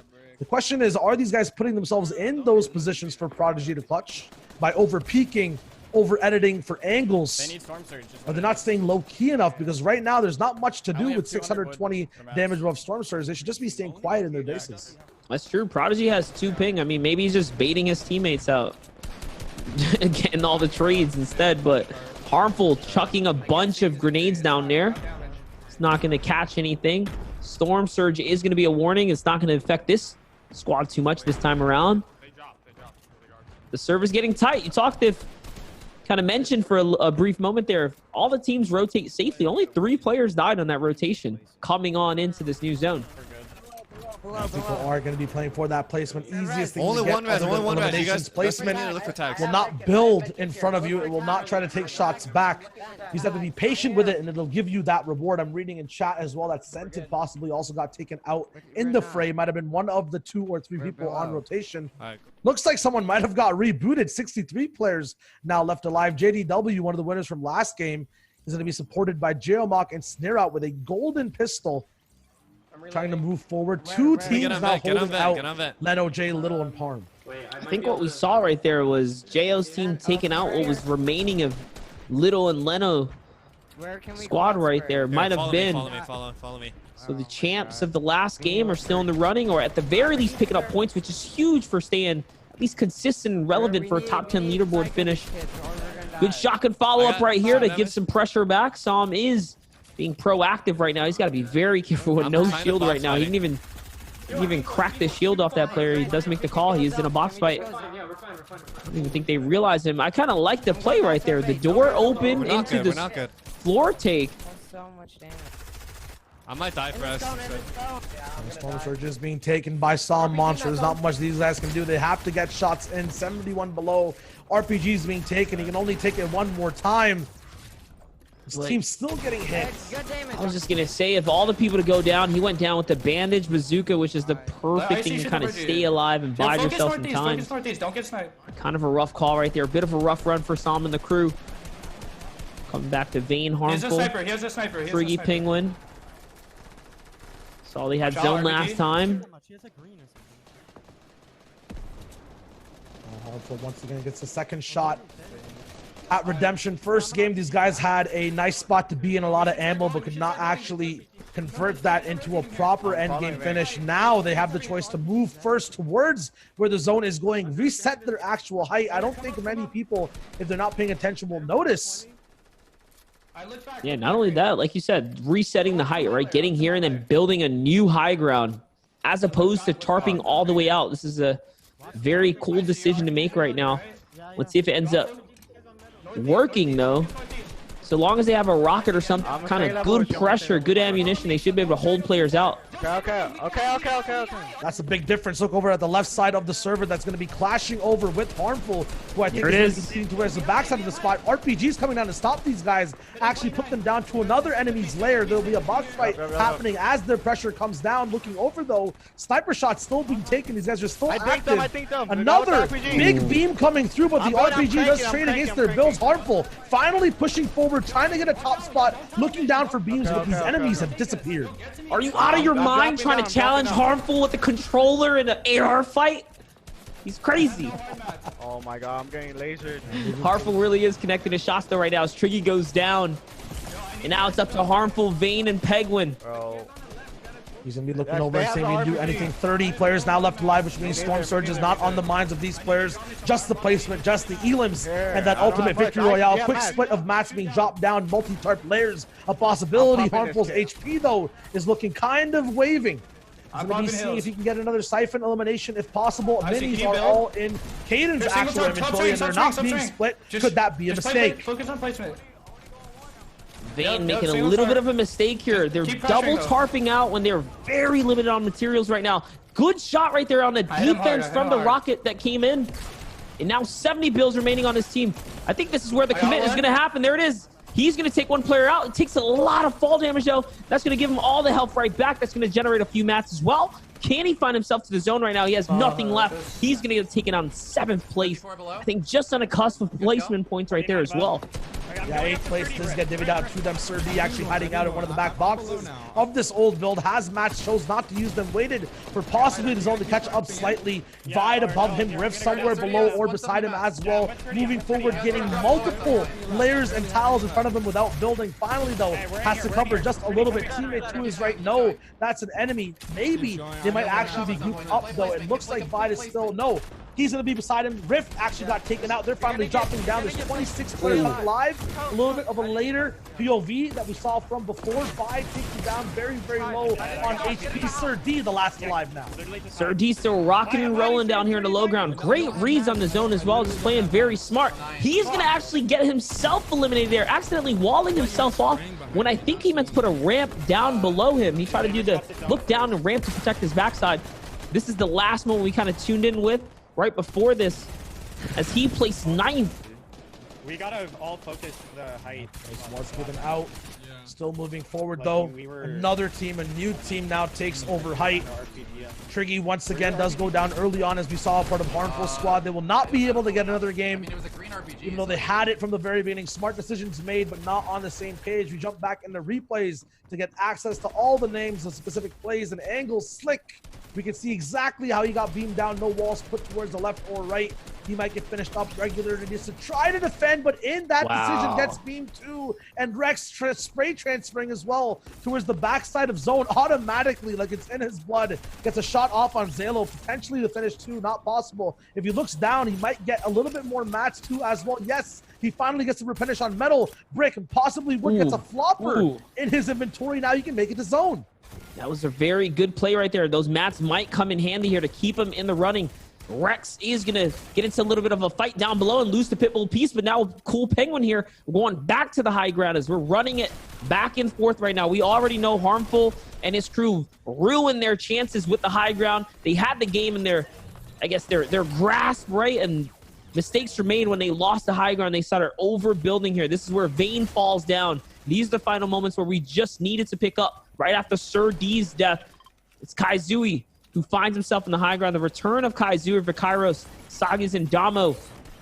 Once again, veterans of the West right here. They've been around for such a long time, dating way back to the early days. Heroin still in the run as well in the low ground right here. 4 squads remaining. Still placement points to be divvied out. There it is, the 3rd place threshold now. That's all the shots. Kaizui's out of match, Shayo. Yeah, that's right. Kaizui wins West. He claims West. That's what everyone's been saying. That's been the hashtag of the day. Lamau is trying to be on that low ground. Multiple AR shots dodged, but the attack is something you cannot be defensible for when it starts to attack. Pitbull Peace is going to be waging war on height, but he doesn't have the resources to try to follow up. It's going to be a 4-man operation down below. Extermination as well. It looks like it's a 4-on-4. Harryon's actually finally goes down. It's 3 people on 4 again. Dabsy finally being taken out from the low ground. Drop Piece already eliminated. Big RPG to possibly turn the tides as well. Domo very low. Somehow Kaizui takes big hits all the way to the bottom. That is a gold RPG from the sound of reloads, and it's still raining down. No chance of minis. Is there another rocket? Yes. Not close enough, though, to make a difference. And now Kaizui is going to clap back for it with his own. No ammo available, though. 1 minute and 12 seconds for the game to finish and super end. There could be floppers in our mystery man's inventory at the top. It must be one of the Pitbull individuals. This is actually a tight run. It's a 4v1 right now. Pitbull with the high ground.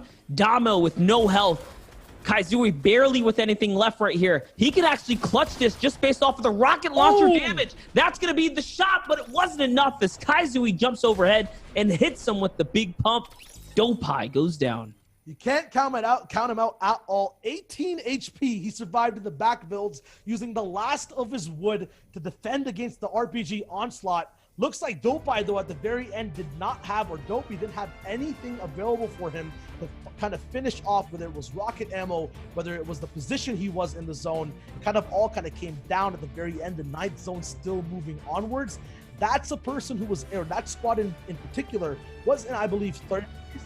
And now they get to extend themselves even more. Let's check out the specifics with the leaderboard. Definitely was one of those shakeups right there where the RPG can really mix things up in the end game. That is for sure. But let's go ahead and take a look at the leaderboard here. We're going all the way up to the top. Peace, Dabsy, Herons, and Dopey end up taking first place all the way through right there. And Sagi's, Kaizui, Domo, Vakaros take that second place. And Vikaros Kaizui did an amazing total job of getting all the way and getting that victory. But the same thing that we saw in game one, Height, or someone who takes it over before that 8 zone locks in, has so much trouble getting those eliminations compared to the people on mid ground. That's not usually what you see on West. At least it wasn't in trios and in a few or a lot of the qualifiers. Usually it's high ground with the easy time. People like Peace, Dopey, Dabsy, and Harions in the mid ground having trouble. Reverse roles though right now. 2 victory royales in the top 3. J-Omok not anywhere to be seen in that game specifically.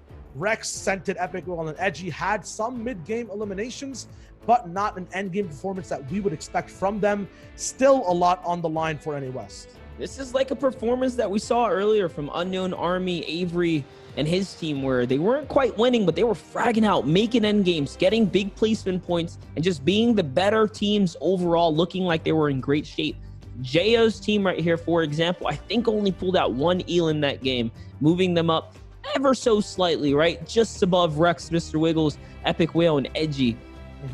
No, absolutely. The thing here to note, though, is once again, the maximum points available for 9th place, or the minimum threshold you have to beat, is around 16 or 15 points. Something that, you know, people can double up into a game if they pop off and get almost maximum placement as well. So if you're in 25th place and you're hearing my voice, there is still a chance. This is not an advertisement. This is a call for you to get your stuff together, get in game, implement your plan, and start winning, because it's still 100% possible.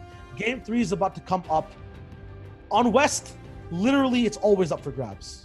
Yeah, we definitely have seen a good 2 games. Things went either which way. We saw one team really have the high ground and almost walk away with the victory. Made some fatal errors, though, which was unfortunate. I think it was harmful in his voice.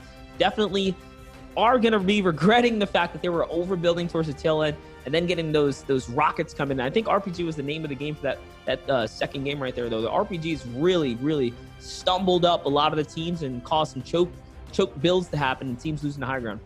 Yeah, it's the big thing as well. If you stay in Storm and get all the loot that's being dropped down, that RPG ammo kind of funnels from team to team to team all the way to the very end, where sometimes if you survive for too long and play smart and safe, you're out of rockets, like Kaizui was. But then Dopey on Height, who's come in from the Storm, who's taken Height, you know, box to box, will have like 9 to 10 rockets to rain down. In the first game as well, we saw a little bit of the difference in, you know, people having Height, losing it, kind of a theme now.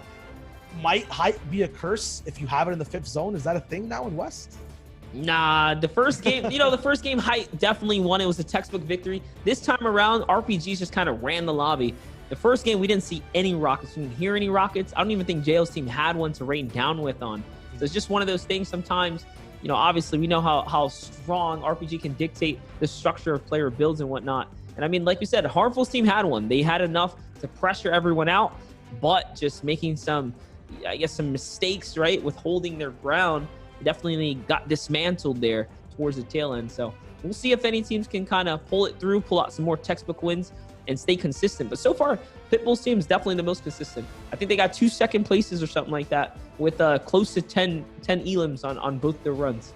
Yeah, West is definitely a doghouse right now, and the Pitbull squadron, it does control the big dog position in that domain. The question is, will anyone be sent out to sleep with the dogs, rumble up that little nest? That's to be seen in game 3. Speaking of which, I'm pretty sure we are in game either on the bus or on the ground. We have multiple and many POVs with replays to check out as well. Let's dive right in and see exactly where people are landing. It's a Salty Springs-esque split from Slick. He's going to move forward at one of the best solo drop spots in the game. In squads, though, will it be working out? Someone dropped a little fun fact here. He said, Sagis and Damo are brothers. No way. No way they're two brothers. Are they really two brothers, guys? Can you confirm that for me? That would be a cool little stat. I wish one of my bros were that good. I wish I was good. How about that? Let's start there. Let's start there. You can't cut yourself short, man. I'm hearing comments about my chest hair as well from streams that are being watched. It's all natural, grown over the last 22 years. Cut once or twice in university. We lose a few bets here and there. But man, is that thing luscious. The question is, are these guys luscious too? Farming up wood, fishing up fish, full green inventory. Got to stay economic and ergonomic. Slick, once again, has a second chance monster. You said it time and time again. These guys seem to be flubbing up when they have the one-up on the competition. Yeah, it's definitely about going back to your roots and sticking it textbook. That's one thing that, the reigning champs that we know of, Rex, Edgy, Epic Whale, they do have that in them, right? They know how to play this game at the highest calibers, know how to stick to their game plan all the way through. So far, not so much. They haven't quite been able to kind of show that off, but these other teams just got to take one from the books, right? And not really make errors. There's no room for errors. Like I said at the start of this stream here, the teams that we've seen today walk away with victories at the very end are the teams that played 6 near flawless games, regardless of whether you won or not. You saw it on NA East, you saw it on EU. You just have to play really, really good, or another team's going to come through and snag that victory. I feel like that's some of the pressure, though, that people take to their head trying to play really good. Just make the right decisions, right? All the time, we talked about dropping off height last game, moving it over, trying to recollect it. Maybe people are being a little bit too overcomplicated with the decisions they're making. I think that's why, coaching in Fortnite is one of the, key pillars in helping player confidence and just keeping people on the right track. Sometimes all you need is just a good IGL and good communicator. That's the same thing someone who can look from the outside in can provide to teams.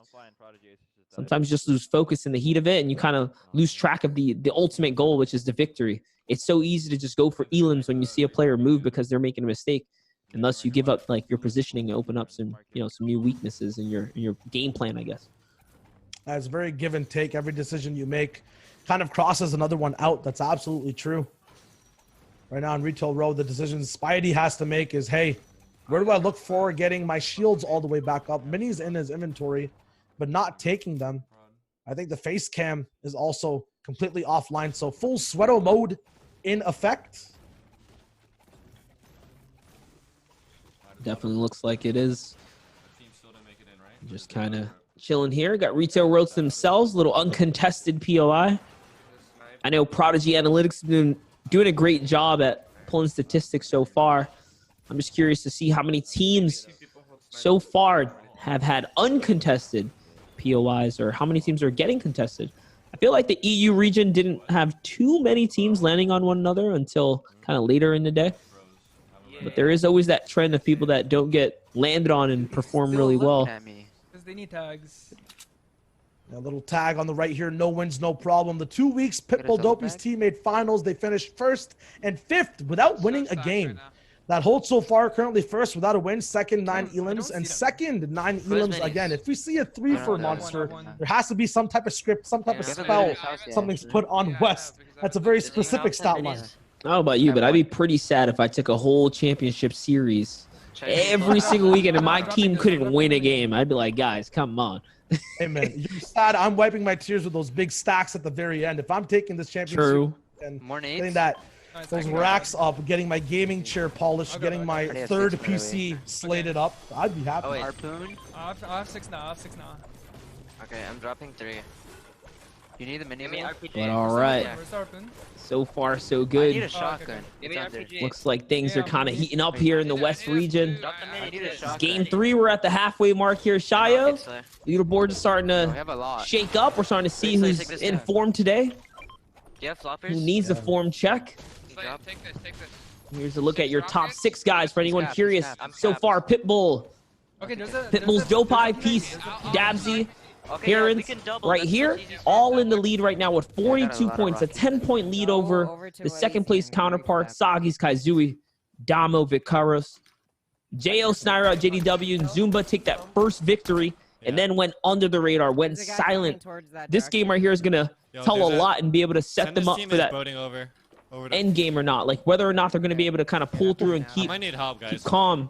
He almost got sniped right there. Yeah, that was a split-second build to break from Psalm with 92 players left alive. Might be potential disconnects in this game as well. That means leaderboards might be scuffed. When we go into check afterwards, those people who have one player down will not have their points count just for the moment, but the API will catch up in about one game. Once again, if you guys are tuning in just now, you can tweet out #FCS Finals. We will be showing tweets up and across on who you're supporting, your opinions, your predictions, and the special way this broadcast works. We use both replays and live player feeds from different moments in the game to get the full context and wrap around exactly what's going on. More moments, more fun, more action. Yeah, and for those of you guys that are trying to tell me how to pronounce these names, I appreciate you. You know, I had a friend named Damo growing up. It wasn't Domo, so my bad. But regardless of what, name pronunciations aside, I think we're doing a pretty killer job bringing you guys the action this weekend. You know, trying our best. We're only human. I ain't claiming to be no, you know, bookworm or nothing like that. Not a name collector. Not a name collector. That sounds right? terrible. What kind of name collector you doing over there, Shire? No, I'm chilling, man. Not as much as Slick, though. These guys, 70 damage done a piece, moving in a zone.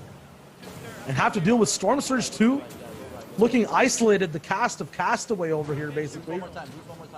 Not going to be seeing anyone at all, not even a volleyball to keep as friends. These guys, I was going to say, they definitely need some kind of campfire or something ASAP coming out the zone right now. They are going to find a good haven right here. Remember, you can split the kegs to get all your health up, so good on them to be patient and to not get greedy. That's prime time defense or team play right there, I should say. At least it's going to give them a little something better than what they came in with. Should be another little stack here to the side. There's more barrels right here. We gotta get zone. We need tags though. We need to focus. Yeah, I know. Marked all the barrels and exactly where they are. They're going to be going into zone to get them. The question is it worth to actually do it? One person dips out and goes forward. They do realize as well there are a bunch of rejuvenating fountains or effects in the water that you can actually build up your shield with. Spidey now taking shots at a fight that's going on the edge of the storm. This is what we're talking about. Making the proper decisions on the proper times to get points up, to build momentum. Is this one of them is the question. Big beams, it just might be. It's a really great fight for them to take right now, being that Storm Surge is going to be a thing coming into the next zone. Right now, Spidey coming in overhead, really aggressive, no care for traps in the world. Oh my God! And I knew it. I had a feeling they always have traps, but it's all right. He had his team to back him up right here.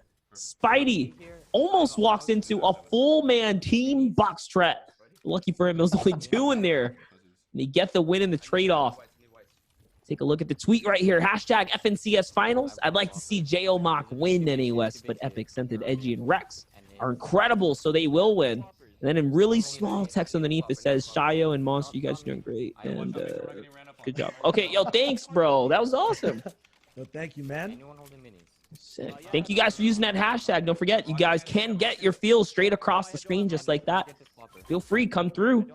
Say what's up on social media. It's what we're here for. It's the least y'all can do if you want to be heard on the stream. And now moving up in the Slurpy Swamp, we usually have this uncontested or split off.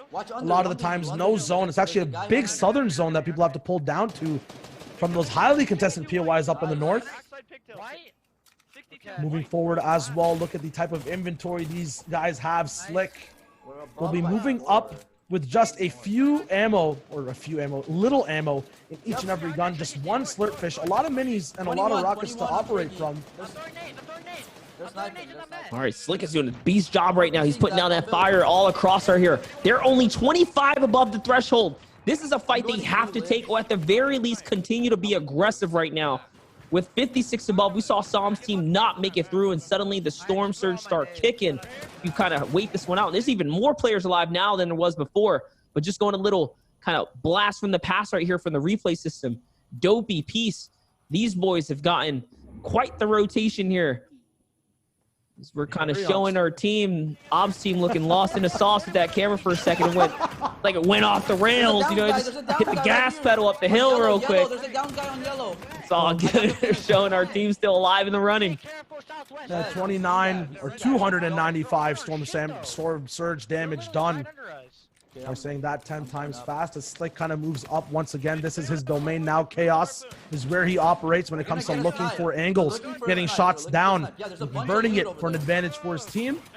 Not much damage taken from anyone at all, and there won't be because they're so high above the threshold they need to be in. The question is, can they move up? Can they move forward? Nades being thrown down by Caden Vane. The third try these guys have at getting some type of result off the advantage they make for their game. They're 84 below right now with 55 seconds on the storm zone. They're going to have a tough time moving forwards in time just a little bit here. We'll try to see here. And it looks like Epic came to the rescue. Max TL was the last team to qualify for finals due to issues with scoring. Despite this, they couldn't queue for game one, and Epic saved the day. And they are now playing. Yo, you know what? Shout out to Max. I think he got banned here in the practice server Twitch channel for spamming. And we try to tell him, like, hey, man, you know, we're just casters. We don't work for Epic, but hey, I'm happy your tweets got across them. There you go. You see, reach out. I only have 2 rockets. Get to the source. Watch out for North. Watch out for North. 3 Max finally got in. Now we're looking at how these guys will move out when they're finally in game. Still have to pull even more forward to the bottom. Barrel actually being taken out. That's the second time in the 4th zone or the 3rd zone. Leno doesn't make it in. Steamy Stacks being one of the hardest places to rotate from to get towards the south side. Harpoon's now being shot over to get a little bit of maps and refreshing for the late game. Right. They're just picking up Barrow's loot like that, like it was nothing. That's theirs to now replenish up on. And this is how they're rolling this server right now. They're 300 above the storm surge. Not even a problem in sight with that. They are good to go. This game looking a lot different than some of the previous ones for this squad right here. And they have zone favor for what it's worth. All they have to do is go south. I wonder if they're going to use that Slurp River right there, because that can also help them replenish their health all the way up without wasting any resources. That's probably why Harmful hasn't popped anything either.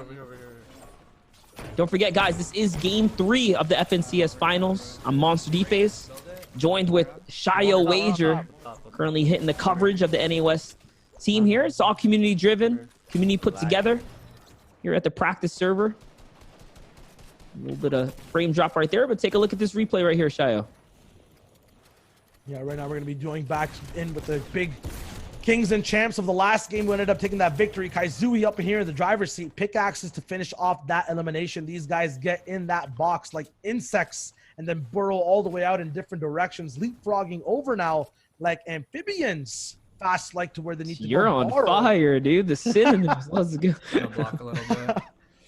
The metaphors rolling. Who we saw over there near the backside. He actually got taken out on that 4th zone rotation. Kaizui kind of going the same way. I'm worried these guys did not make it out of zone. We haven't seen the perspective of them, obviously, because they're not live at the moment. So if you guys are cheering for your favorite teams, asking us to put them up, go to their Twitters. Flame them. Okay, don't flame them, but ask them to stream their next competition as well. We can cover them when we get to that replay section. I was about to do some PR saving for you. I'm like, don't tell anyone to go flame anyone now, Shia. Probably not a great idea. That is 100% correct. But yeah, guys, feel free to reach out to anyone you see in this competition. This is all about bringing love to the community and putting these new faces up on the map, right? Creating opportunity for our community. That's what we want to do for you guys here, especially for the NA West region. You know, they work hard, they play hard. There's a lot of stardom here to just waiting to be discovered. These kids are disgusting at this game, just like any other. Regardless of what stats, like they said earlier, 20% more active in early game eliminations for the NA West region. Another car down here. This shows you guys how much these players have to hunt for their points in order to come out victorious. Speaking of which, Psalm team's not doing too good at. He's only at 3 right now. We're halfway through the tournament.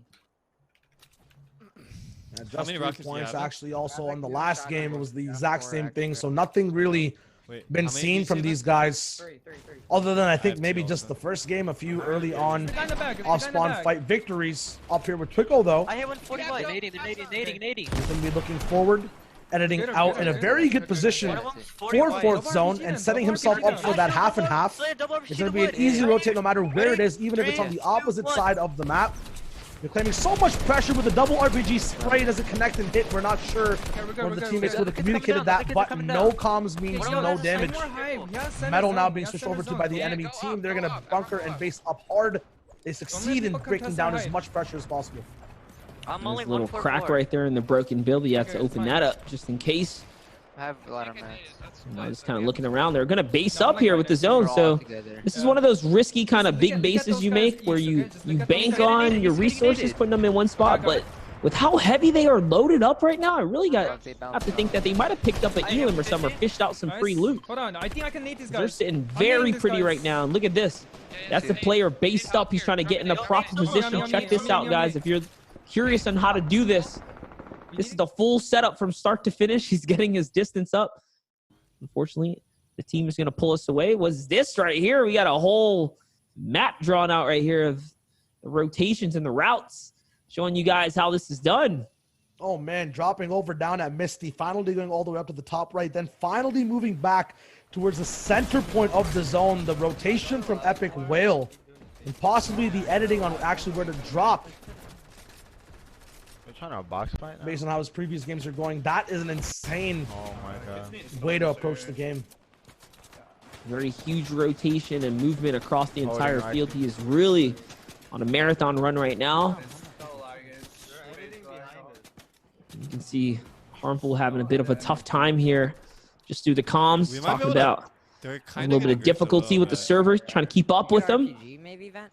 I could throw get to my box. Can you guys get to my box? I could perfect nade that guy. So I'm kind of directing. This is what you talk about when it comes to pre-planning your game. You want to be able to have all these conversations before the action starts, before the circle closes in, before you see half and half. Same box. This is horrible. I moved. I don't have the master. And now take a look at that. Back with Spidey right here. I was trying to give a real good listen in there to see if Psalm was going to set up a nice little shot call. Nonetheless, the grenades started coming in back at them. Great little loot find right here. The Harpoon, man, really has made its way to the top of the, I guess, pool loadout for these pro players. Look at all the gear right here they're going to be able to pick up. This is going to recap all of their loadout right now. A little bit of a material refresher for most of them. 600 plus light bullets picked up. Not a lot of mediums, though.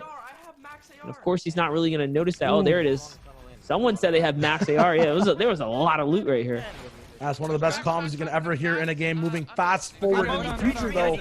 77 miles per hour is how fast Twyko's going. He's going to be looking at getting into half and half. I called it before. They're going to be in the perfect position to kind of translate and move forward. Talk about imperfection, though, as Sam is flicking his mouse in every direction, trying to find a place to escape from. Surprisingly has more than maybe even 100 mats to survive with, finds max metal, but cannot find more protection. Hanser actually being the individual to drop it out at 17th place with an RPG. Absolutely ridiculous, man. How do you defend yourself against that nade spam? That was just crazy. He just got put down in the dirt through the slows right there. Now we're looking at zone pressure right here from Twyko, trying to put some pressure up on these high ground teams. They're just barely nicked into the siege zone right there. I think what you guys heard for a second there was the sniper bullet connecting, but the server not registering it. One of those interesting we need to go in a little bit more in features. Weird moments that can happen. Yeah, dude. It's always a feature. 42 players actually left alive, and now the stress starts. Depending on where this fixed zone is going to start building, depending on how much damage is going to be updated. A huge high ground portion of the map actually being taken out, but no knocks actually coming from it. Yes, let's go. Telegraph, and these guys get wow. Oh. You know what's crazy about this? They burned so much material because they rotated, they wasted all this stuff, and no one, like, from what I can tell from Twyko at least, or Twyko, he didn't go back to, like, replenish his loot, you know what I mean? He just stood up there. He didn't use the harpoon or re-grab or anything. Look, he still has 10 shots in his. But for them to catch zone right now, that's going to pay off big time for them. You come on over to Spidey's POV. They're following some enemy rotations a bit here, going for the pickaxe on through. It's actually a free rotation. Pretty much all the servers distracted. No one kind of caught them on the rotate here. And now possibly pushing their luck, trying to get even closer to in any the zone. squads and lanes. He's going to be in the zone, taking it. As Monster said, finally Twinkle though, all the way from up top. We're copying what Spidey was doing, but at much more of a risk. They finally try to go down, but they're going to be in contention with the rest of the server. They're not fully getting pressured from the right and left side, but now they will finally start to more and more as they drop down. 800 damage above Storm Surge, so they have chances to edit down and calmly play to what they want to, but Twinkle getting kind of dropped down. More sprays coming through. He goes to low. The squad is split. Chaos ensues. Like what Twyko's doing. It's good comms right here, but he's also not catching, you know, tunnel vision on the teams behind him. He stops, puts his fire down. He's looking out for his squad mates right now. Playing good defense right here, making sure they're going to stay safe, and a good read right here on the zone is going to go right back. They waste no time in getting back ahead of the zone right here. Great read on the storm zone right now, and they're finally going to elevate themselves up and off that weird, like, half elevation ground that they're on. And a very calm portion on the other side of the actual scenarios is what's going on in the end game we're watching currently. 500 damage above Storm Surge is Spidey's squad, who's rotating very proficiently. At the same time, their comms kind of getting cluttered. These guys being slightly split, finally catching up, but the pressure is on from all angles. What builds beside them? RPGs blowing up left and right. A double goes through, 2 in tow. The blue rocket takes so long to reload. Only 5 more to shoot. 2 of them get shot down. Big eliminations. 4, it looks like Hanser on that squad as well. Someone, no, it's Prodigy actually, who's at Look at that. shooting all the mats back too. They get to capitalize fully, but there's still an RPG on height that's disturbing them so much their mats are low on everyone else. They have 2 rocket launchers on this squad right now. Like you said right there, the Harpoon did put him back in the game. Bunch of shots coming in from above, but we didn't see any material split right there. So whatever he's rocking, he kept himself, he pocketed it, like finding money on the ground. It's in his pocket. He didn't share not a single ounce of that right there. But here comes the double rocket. He's going to catch over 200 damage. So a little bit of a collateral on the rocket. Now they follow back up. They're not going to hit at that time. Another knock. I think that's a knocked body right there. That's right. And it was his teammate. I see the blue in the feed right there. See what he's going to do. Editing with the RPG in the hand is so scary as well. He's making edits and stuff in endgame with the RPG in his hand. Impressively, this entire squad has survived. Use their win condition of that double RPG so proficiently. This is the perspective from the bottom all the way in the dirt. Is Trickle's team. They're going to be looking for some type of advantage. They did move up one there. Finally, though, fell down. 2 RPGs raining down on you. I think they've kind of exhausted that combo. We'll still have 1 online. Spidey has 2 rockets. Has the ability to edit, though, as well. 1 final magic rocket coming through and taking out Zello all the way on the ground. 4 members still up. 12 individuals left alive. 8 eliminations on the squad, and the game is so far from over. These kids are tearing up the mid ground right now with this rocket launcher. Now it's time to come on down and gather some material and some loot from the enemies. Players are going to jump in the box. He did have some traps. I know he's regretting not being able to put those down right now.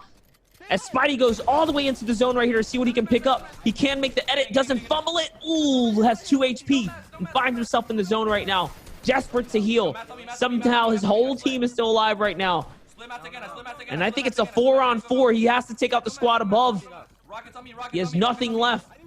He should drop the rockets if he can. He only has 2 HP. He won't be able to stay alive much longer. They have the double RPG win condition in tow again. He finally goes up, somehow gets a siphon or something off of someone up the top. And it's a big combustion. An engine that works. The car flies through. All 4 members stay alive. The risk of jumping in the zone with 2 HP comes with a great reward. Spidey's squad, the ultimate sacrifice becomes victory. Listen to me, Shy. I know exactly what happened. Are you ready? I think he tagged someone who was trying to flop her in the storm for a second there. What had happened was when he finally decided, you know what, it's time for me to go back to the lobby, he stepped out into the storm for the rocket, and the siphon converted. It was almost divine, like it was meant to happen. Couldn't time it. You can't even write that story, right? You can't make that kind of stuff up. You can't do that. It just literally happened. Someone got eliminated somehow. The siphon converted at the right time. What in the world? Webster just updated the dictionary on the term full send. It's just a picture, a gif of that play. That's just like, hey, nothing we can do. See if you can potentially get that 180-degree RPG. Right now, we'll go back in the replay, look at some of the context for the other top squads. playing out. Epic Whale has an RPG of his own with just 1 rocket left. Is he going to pick up the reboot card? No. Upgrade to a purple RPG. Unfortunately, no extra rockets. He gives up that win condition. Wood, who had that top spot, is going to get taken out by that big squad. Powered, though. Sneaky, man. Floppers all the way on height. He'll start to control it. Oh, no way. They knew he was there. He has that game sense. Yeah. Well played. Yep, so it's either one of two things. Either Rex or one of these guys get rocket launched, or Edgy gets hit with an RPG, or something crazy happens in the end game. So pay close attention to these final moments right here, guys, as they are running the high ground. This team never loses with high ground. This is unprecedented. This actually never happens. A big 93 shot right there from Rex is going to put that player in a tight situation. Still 4 squads remaining right here. Yeah, at the very end, a request for production. If you get that last moment in slow motion, even now as it's happening, pull up the bar, whatever it takes. I want to know exactly how these guys from the bottom, with all this pressure, we saw Zello actually go down with that RPG before. Maybe that was the siphon that was needed for Spidey. This is their POV. Once again, he's looking up, trying to go for a shot or anything. Those in the zone for a few rockets. That's the few crucial seconds Monster mentioned, where he goes down to 2 HP. Finally, though, this is their kind of shining moments. Yeah, he was so desperate, so desperate to pop a bandage. He just couldn't quite get it. He's like, you know what? Forget the bandage. We're just going to go for this rocket play. Where does the siphon come from? This is where we got to find out. Ready? Yeah, so he goes up for the jump shot on the side. He had to hit the shot. No way. I still don't understand. He hit the shot. He literally stepped out and hit the shot. Okay, apparently it looks like he actually eliminated a solo somewhere close by who actually went down to the storm right before the jump happened. That was Astro. Then his RPG broke the builds that his teammate could then hit with. That's perfect timing. Here it is. Insane. Oh, no, production. What are you doing? Go back. Go back. All right, that's a slow motion. Keep an eye on the Elam feed on the top left. You'll see the storm elimination symbol. Right here. It's on Astro. Right there. Everything goes down. Astro was all the way back. No way. It looks like not even involved in this fight. And that means that not only does Astro miss out on the second place, it helps these guys get an absolute first. You cannot time it anybody. He literally had the storm gods on his side. The Lucky steps out and hits the rocket shot. It's like that's impossible. You can't even do that. No, that's literally set up possibly in a sense. I don't know why Astro chose that specific moment to wait out until, but it made for a great clip. Speaking about great clips and great placements, let's see exactly where all these moments led up to in the leaderboard. All the way from the bottom up, it's going to be Jailmock now, all the way shut down to 8th place. Still have a victory, still clinging on for dear life.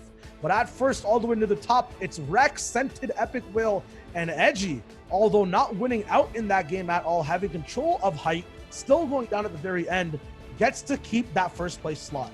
That's the scary team, man. Coming right back up from underneath the sails, catching a new wind in their sails right there. That was very nice on them to just stay consistent all the way through to the end. Regardless of victory or not, like you said, they're just going to be playing their game. This is the team that everyone wants to dethrone. I think Dopey, Peace, and Dabsy, they didn't get a point that game, did they? No, it looks like these guys are going to be hard stuck at that 44-point threshold. We did see an early rotation from them, but getting over from that east side of the map is so hard. That being said, they had such a big announcement basically in that one game they performed in. They still get to keep second place. Not even J.O. made a move either. His team getting a big donut on the point scoring right there, staying stuck at 23 as well. Now for 2 games, not really making a movement, slipping his way out of top 10 nearly here. Yeah, looking at some other people who are of contention as well and of interest. Slick, who we've been following so much in that early game with a very interesting drop just north of Salty Springs, is not going to come out with any wins, but a lot of mid-game elims time and time again. A lot of box fights near the end. He's going to be up at 27 points. Gaizui, who won, is still up in the top 4, 35 points in total. Not much done except for one of the fights we saw him take early on. And then Zalo, who went down with that rocket, and Astro, who clutched up 3rd place last game for his team, will sit at 24 points. Still, I can't stress this enough. Anyone in NA West can take up and clinch one of his top 9 spots. 23 points is not much to fight for at all. Well, I think what had happened in that game too is something that we kind of don't have covered here is that 40R Storm didn't get into the game. So you know how it can kind of ruin up some of the points. So their team might still be in the running. They might still be a little bit of an upset somewhere in the standings, regardless of what. We know the top couple of teams are standing strong just like that. Either way, guys, this is the NA West coverage. Monster D face Shire Wager. We're covering all the way through. We got Game 3 just closed out, and Game 4 is ready to go underway. So, Nico, take us on into Game 4. We're ready to cue this bad boy and get the show on the road here. Yes, sir. This is the earliest we've ever caught a game actually from transition. Finally seeing the large fly-in from a lot of players. Slick once again sticking to his drop. It looks like it might possibly be getting contested. This is a secondary drop to a lot of teams who go Holly and sometimes even Sweaty. A lot of eyes over here for early game picks if they have sniper rifles or ARs of high color caliber. 96 players left alive, meaning that possibly just 2 or 3 teammates not making it into the game once again. If we have info on them, 100% that'll be appreciated through chat or productions. But all right, now with Vayne Harmful Penguin just kind of looking around their area. Probably shouldn't. I'm trying to see whether or not they got the whole spawn to themselves right now. Kind of looks like it. He didn't jump back up to do any scouting, so this should be a free POIs themselves. Wheels gets shot a few times before he even touches down and finds a single piece of loot. So obviously there is another team here.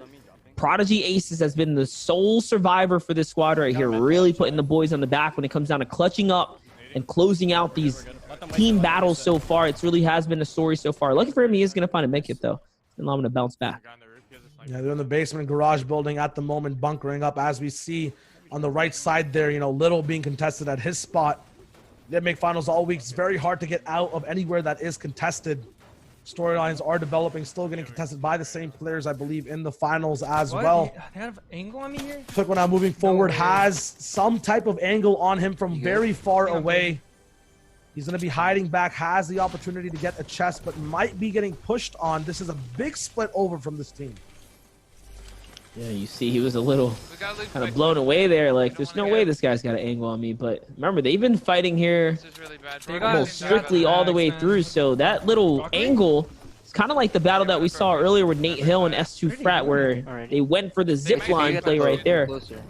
It's kind of the counter to anyone that lands at the Dirty Docks, I guess, because you get the high ground first. You can potentially beam them out the sky.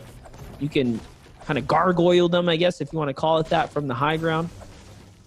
Seems like that's what sort of was unfolding here. The spot's one of the biggest and most risky ones when it comes to trying to keep eyes on anyone around you. Isolated for sure, but not absent of any surprises whatsoever. Lazy Lake, once again, always contested as well from the beginning. Just based up on top right now. Bizlaz is going to be looking at being the person at the forefront of their encampment all the way up top. They do have a little bit of loot to kind of play around. No shotgun available for Wheels, though. I like this play right here, though, regardless. Just having the harpoon allows them to really kind of open up their rotation pattern, open up their looting pattern right now. Notice he is keeping the harpoon and the fishing rod. Not quite sure why he wants both of those right now. Maybe he's going to do a little delivery for his boys.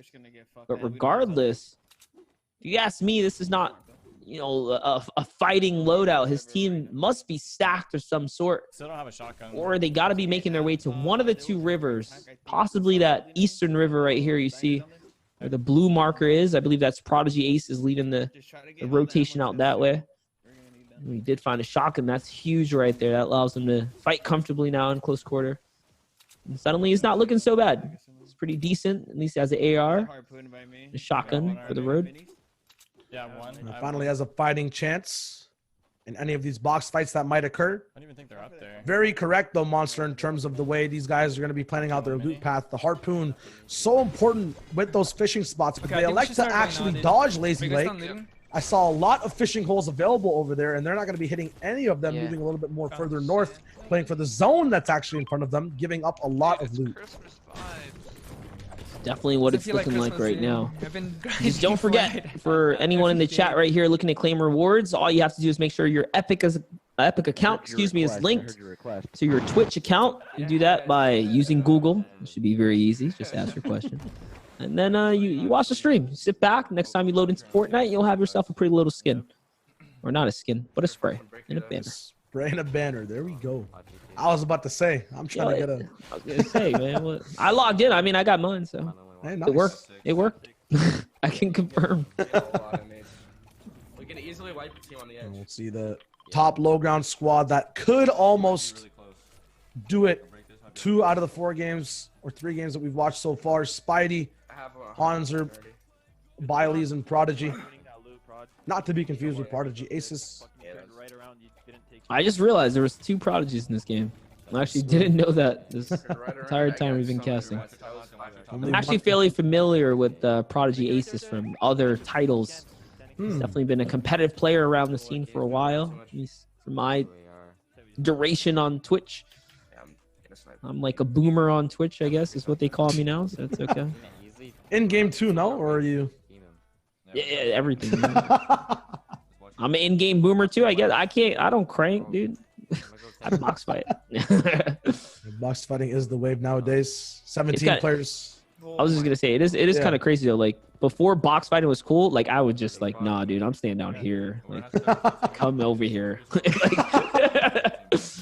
Let's just do this. Oh, that was a snipe right there, by the way. That's your fault, Monster. I think so, dude. My bad.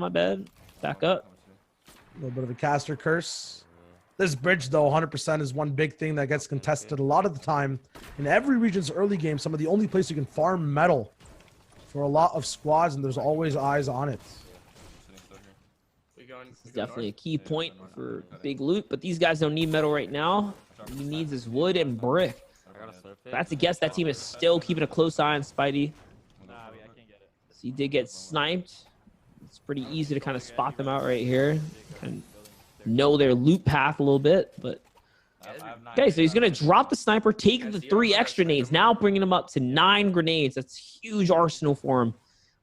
Saw him earlier advocating for not using the sniper. He told his boy, put that thing down, it's just a waste.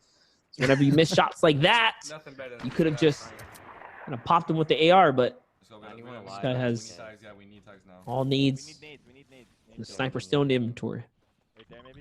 Every player needs to go through that and grow. Unknown, I think, had a big thing from NA East as well for sniping individuals when he could be ARing them. Fixed that up. Played for placement, got first place. Now, possibly Spidey's turn. 0 for 1 right now with the sniper rifle shots, at least in this game. We're just going to get a counter. Started up. He's 0 for 1. See how many he goes for here. Imagine we begin like a real caster curse. Like, he never hits a shot. That'd be so rough. I believe in him. He's getting tagged up, though. That may be the biggest curse thing for him. So many shields used now. He pointed it out before. Only nades available as utility in his inventory. 21 players need to get eliminated. Come on, shut us up. Shut us up. Hit the shot. He's looking. I mean, his team's got his back, though. They're parked up inside the hay bales back here. A few of them in the little farm section. Actually commented on the zone. It looks like it's very, very far away up at Craggy Cliffs. So bad for this team who's still in Storm, as well as Twyko and Zalo. These guys were going to be on that low ground that we saw last game, getting RPG'd out in, I believe, 5th place. Spidey already rotating over towards the right side, but that team still all the way 400 meters away of getting into the actual storm circle, and then over 700 meters away from actually getting into the zone. I love what they're doing right here, though. Going super wide and long on this rotation right here. Definitely the play right now. All things considering, there was an enemy team up above, and look at this. This guy's already built the pathing. He's on top of the base, on top of the building.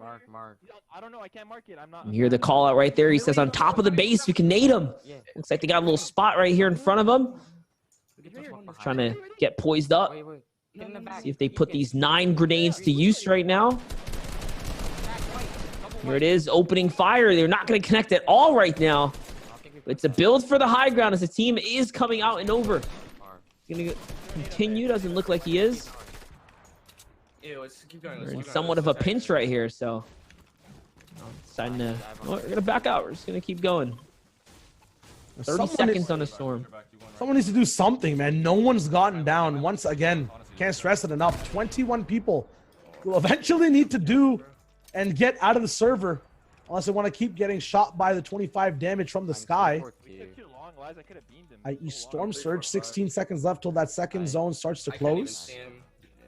I mean, you guys are good.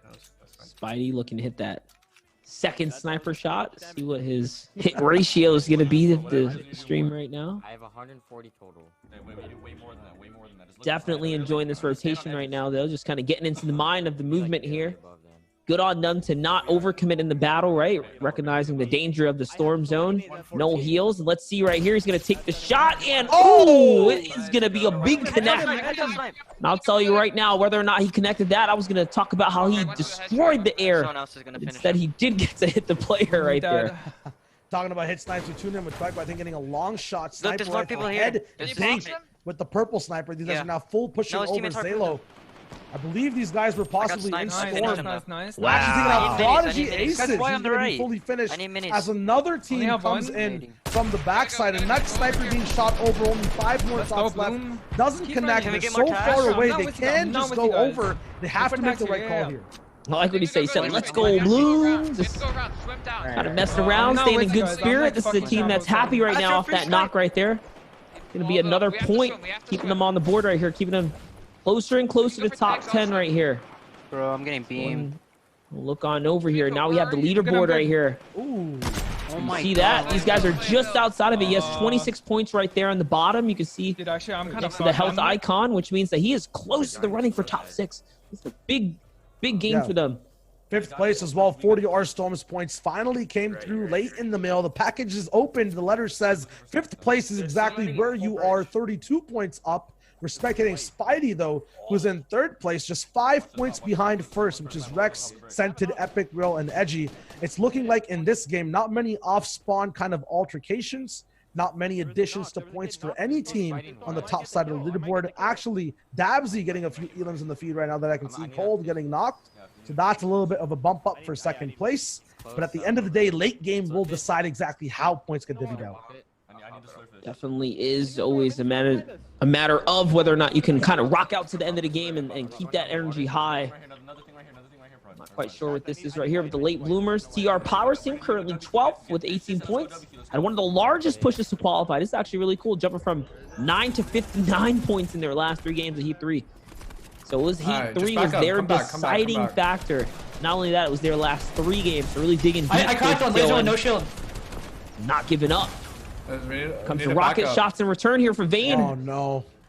Go to back to Storm, finish This him. is the 2nd time we've seen Caden Vayne in this situation where he has a good position, decides to go for a fight, invest mats, and then falls behind the zone. Also looking like he's the last individual left alive. Spidey actually making the right decision to swim up, get through, get forward, and base up where he needs to be. Storm Surge finally over, though. Remember, this is a top 3, I believe. The shot right there, he is now gonna miss that one. Unfortunately, he's gonna get beamed in a return shot as well, which is so whack because he doesn't have any shields. Okay, it's gonna be the big pot. It's gonna cost him a big pot to stop, slow down, and fire that sniper. Snipers can be so good and so bad at the same time sometimes. Now putting out some AR fire. He's got 100 in the bucket. Toss a couple grenades. Oh, big shot right there. Okay, connects with the grenade right here. His team is telling him let's go, but he is hell-bent on sticking around. Get that final knock there using 2 of the most crucial explosives he has left in his inventory. That might just be out of emotion, maybe not out of strategy. I was gonna say sometimes, you know, it's just personal. You shot me, I'm gonna show you, man. Not actually hitting that shot. That was really weird. He thinks his snipes are going through people. You hear that? That's what's happening here, Spidey, for sure, dude. They're just going. Hey, they're just going through people, man. You know, you heard them. Monster's not impressed by the snipe show. Right here. This is the one. He's gonna hit this one, Shio. It's not gonna go through him, or it is gonna go through him. Go through him and take his shield with him. Hopefully 58 people, hopefully it looks like, are alive. A big difference in actually how that 2nd zone played out. Once everyone got shaken by that first Storm Surge notification, The entire server falling into shambles with I need aggressiveness. the mats. I need the mats. Where? Mark it. Actual knock and finish Elam by Slick.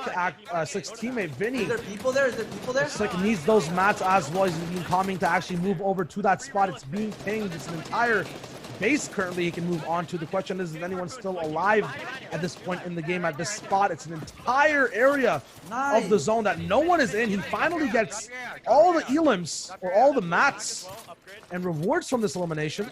This is actually sick. That's going to upgrade him to a blue shotgun as well. There's so many Don't forget, guys, we're just having fun over here in the casting set for the FNCS West Finals. We're looking at this game 4 right now. Things are really popping off right now for Astros. He's the last alive. He's got all the servers' good attention right here. So he's getting struggled into the zone, forced into the zone. Oh. What is that zone, dude? Ooh. What's that say, Monster? We're not marketable. Go Sean, DC'd again, making it 2 out of 4 games. Feels bad. Hashtag FNCS Finals from the Brave Edits. The Brave Edits, what a beast. It's really open, like Can track and keeping us up to date right here. Don't forget, guys, you two at home can use hashtag FNCS on your Twitter accounts. Don't be shy. We're here.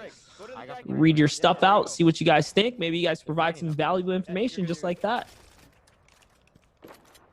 Spidey finally dropping off that sniper rifle, choosing to get the bandage gun to move forward, heal him up, get Hanser up to 100 HP as well. Finally, from the backside and worst possible spot they could be in zone, they climb up sneakily to central zone in the 4th circle. Kid behind us, behind me. Just get up, They're gonna be looking up. Ooh, someone actually picked up Spidey's sniper rifle that he left behind. A lot of metal was left over there as well. Might prove troublesome. Epic Wills replay once again. Kaizui being taken out by the nades. That it looks like he threw that sniper he put down. Should have hidden it in the sand there, brother. He's going to be hit down to about 8 HP. Has shields and the bandage gun, but this means that Hanser himself will not have any heals available for him. They might have a med kit for him to use, though. Yeah, he does have a med kit, but he also has the bandage bazooka. I mean, he can opt in to heal 2 of which ways. Regardless of what, he's going to pop the medi instead. That's going to cost both of his shield pots here, or at least 2 minis in his shield. No, he's just going to drink straight up, drink both of them. No, he's regretting right now not getting sniped. Be a big difference if he was able to kind of save those up right there. He just pops one and kind of rolls on in. Wonder if he's going to play for an Elam now or drink that second one. You can see some information there on the side. Property of Kaizui Inc. Kaizui was contested at Slurpee in the first 2 games by Snow. Apparently, Kaizui's 29-point game 2 was enough to convince Snow to leave. No, we can't create. They have since landed. Play the start. Seems like the end to an 80s movie when he never actually show exactly how someone's stories end. He's just gone like the wind, dude. He jumped in his 89 Charger, dude. It's Thunderbird. I don't know what year those things came out. Stick together. Don't tunnel vision too hard when we gotta start rotating. This is the 3rd time we've seen Caden Vane have this opportunity in an advantageous zone, a good position, full mats, a nice loadout as well. He has the long range beam with the pistol. He has the close range P90 suppression available as well. No way. Is Balla correct? He just said everybody on the map has half-half. This might be statistically true. Oh my lord. Considering how north the zone went, and then for a direct southern half-half, you have to think at least 80% of the lobby or more is definitely big chiller right now to the next zone, which means Storm Surge is probably coming through to knock on some players' doors. Yeah, I was about to say Hanser and Spidey should be the only ones all the way up near that blue marker, but they're already in to that half-in, half-out circle. So Mr. Balla T prediction W could be absolutely correct. T prediction. Down on the right, down on the right. Another downwards duo extravaganza. Only 2 people alive, and they're doing work, getting the mats from their eliminations, and still providing beams and pressure to the whole server, acting as a squad of 4 with the amount of beams they're putting down. But once again, only 2 alive. Vinny and Slick in the best spot available for this zone right now. He's down. Good focus right there. Good focus fires. Looking for the Elam. Gonna miss the opportunity. Michael Slick is talking about he's trying to open up certain bases here. Good communications there, not dropping his teammate down. There it is. Got the good focus shot. Yeah. have so much material, though. They're definitely looking pretty good for a duo that's this late in the game. With now wasting no time. Ooh, nice little rotation on the ramp. Mid-tarp right there. Once again, look, he rotates it again perfectly. Doesn't even make the error at all. That was so dirty. Now fixing his ramp right there for a quick second. They're on me, I'm dead. Oh, that was, what a counter. Puts the trap above the head. Chucks the body for good riddance. Now it's Vinny who's left by himself. Someone's already harpooning the loot, trying to yoink some of that. We jump back in with Vayne and Harmful here. Way high up, it looks like. Just keep our pots above. Just try to listen for sound harms. Kind of could tell. You just hear how far the shots sound, right? Yo, look for harpoon loot. Harping is left and right. Is there an enemy there? Yeah, there is. Alright, going. The layer on both sides. Guys are going to be looking for beams on either way as well to relieve can you get his any loot? type of pressure. Slick from the bottom. Unfortunately, you have to use brick for his tarp. These guys are going to be using metal, still easily seeable through. A big pop shot coming in from the back. Spidey exterminates any other insects on his lair. He's going to be the only one to actually own this, and it looks like he might be sharing one of those top metal tarps with the enemies we saw up there, Caden Vayne. We're still got to move through 32 players left alive. They're well above Storm Surge. They're going to be stopped here by a ramp, actually. Still all moving through. It's going to cost Biley's a lot of his shield. Ooh, that one shotgun shot right there. Storm's actually going to finish that one out. It's going to be Closer is going to go down here to Spidey. And so far, they've done an excellent job staying ahead of the zone right now. Almost masterfully timing it. Absolutely seamless and actually picking up your teammate's tarp. He goes straight forward. Spidey out of mats only has about 40. This is one of the mistakes we see some squads make, is when they are out of mats as the tarper and stay back. When they have to come back up again for a clutch, it's not possible because they don't have enough. They're shooting his own edit out. Biley's gets lost. Prodigy and Spidey now are the only two to defend against multiple people of their entire tarp. Hanser goes down on a stair edit that wasn't his. Biley's excommunicado again. He drops all the way to low. An RPG gets sent down as well, somehow surviving. Has shield left. Prodigy can't jump down there to try to survive. He has no HP to use. But he has the bandaged weapon. He has the bandage. All he has to do is shoot his teammate and keep him in the running right now if he wants to keep him alive down there. He says, nope, you know what? I'm saving these shots for myself, dude. I gotta roll. Gotta blast like Jimmy Neutron. So he's out. Left his teammate. That's kind of messed up, not gonna lie, but here goes the box battle. He's gonna find a shot right there. And now he's pushing through his epic whale who falls to Spidey right now. And the mat replenished was not enough. He's gonna find another on the storm line. And just like that, Spidey's back in the game. 2 floppers because he finds one there too.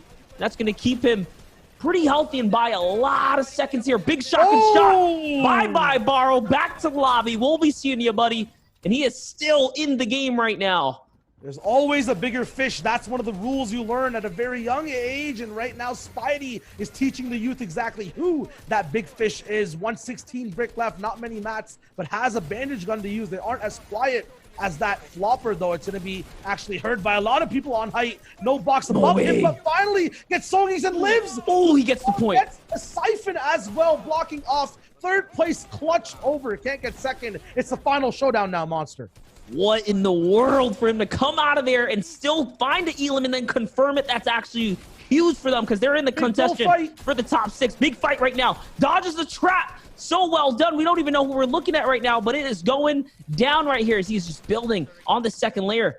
It's a good old-fashioned 2v2 it looks like right now. These guys are holding it. He's going to eat the shotgun shot. A little bit of jumping around here. What's going to happen? Oh boy, all the shots being traded right now. Only 10 HP. He's got to hit this last one, and it's not enough. It was just not enough. Exactly who that was from the replay perspective. Clyffin's still up top alive. We're going to see exactly who had that shotgun reverse 180 shot to take home the top place of game 4, I believe. Domo picking up Elam's as well. Clyffin gets a second. It's Clyffin who goes down in the storm. Edgy moving forward. Rex and Scented right behind him as well. Epic Whale leading the charge. Prodigy, who we were watching earlier, getting pressured. Scented goes down in the back. Harmful, once again, had such a top, pristine spot. Goes down, his entire squad eliminated, and these guys now have all the pressure they've built up. And just a little catch-up, guys. Remember, we're using live feeds and the replay system, so we are going to be able to give you guys the full view here. It was Sagi's, Vacaros, Domo who had the high ground. You see Kai Zui kind of lurking back there as well. This is what they were able to do with it. So from the other perspective, obviously we just saw the chaos. We saw Edgy get popped in the low ground. This is exactly how that kind of all unfolded here. Looking at 5 teams remaining right now, and how they were just able to dominate the high ground. No big problem right here. Yeah, Kaizui's skin looks very familiar. That stylish 180 pump, the stylish beams on the Macken as well. You cannot live. Spidey actually getting that bigger fish elimination in the Storm 40R. Storm, speaking of Storm, moving forward as well. Thomas is alive, a part of his squad. Kaizui, while getting all these elims, still keeping his teammates topped off with that bandage gun. We know Sogies gets knocked down all the way to the bottom there and picked up by Spidey, finished off, but then I believe Domo probably claps back. Frappai on the bottom. Victor was a part of his squad trying to stay alive. Kaizui now, in that final moment, is going to be facing off against, I believe, 40R at the bottom of the map as well in a 2v1. Yeah, that's exactly how it went down. It was Kaizui and Domo versus 40R Storm, who's chilling just below. We know 40R Storm was in 5th place right there. So this is a big fight for him, and it's still a big 2nd place nonetheless. Kaizui just takes that high ground from Tomas and just chills right above him. They had it the whole time. It was Frappai still up as well. He was in the ultimate low right there. So someone actually sneaks out with the 2nd place right there. Yeah, Kaizui actually stomps on one individual, then looks down to Frappai, gets the 2-piece, and then back over the 40R. Every shot in his arsenal hits. Back to back to back to back. And Domo, big chilling with flowers in his hand, has popcorn to watch the big show. That boy Kaizui was under the radar for a hot minute, but he has made a bang tonight. He comes back with the 1, the 2, and the 3-piece chicken nugget, all back to back, put it in the bag, took the victory royale to clock out with him. That was crazy. Yeah, that, you know, people say my life's a movie. Kaizui's endgame is a trilogy of shots left, right, and center. That was an insane display the 2nd time, actually. So recently we've seen as well, this man is not going to say carrying, but popping off. Look at it. Look at the sense. Look at the sensitivity levels right here, because that was just so clean. Yeah, as we wait for production. Hey, production, take your time. Don't worry about it. We want to see this. Bop. That's 1. Bop. Ooh. 2, 3. Oh, someone below me? Boom. Oh my God. The hunter, bro. He smelled 40R behind him.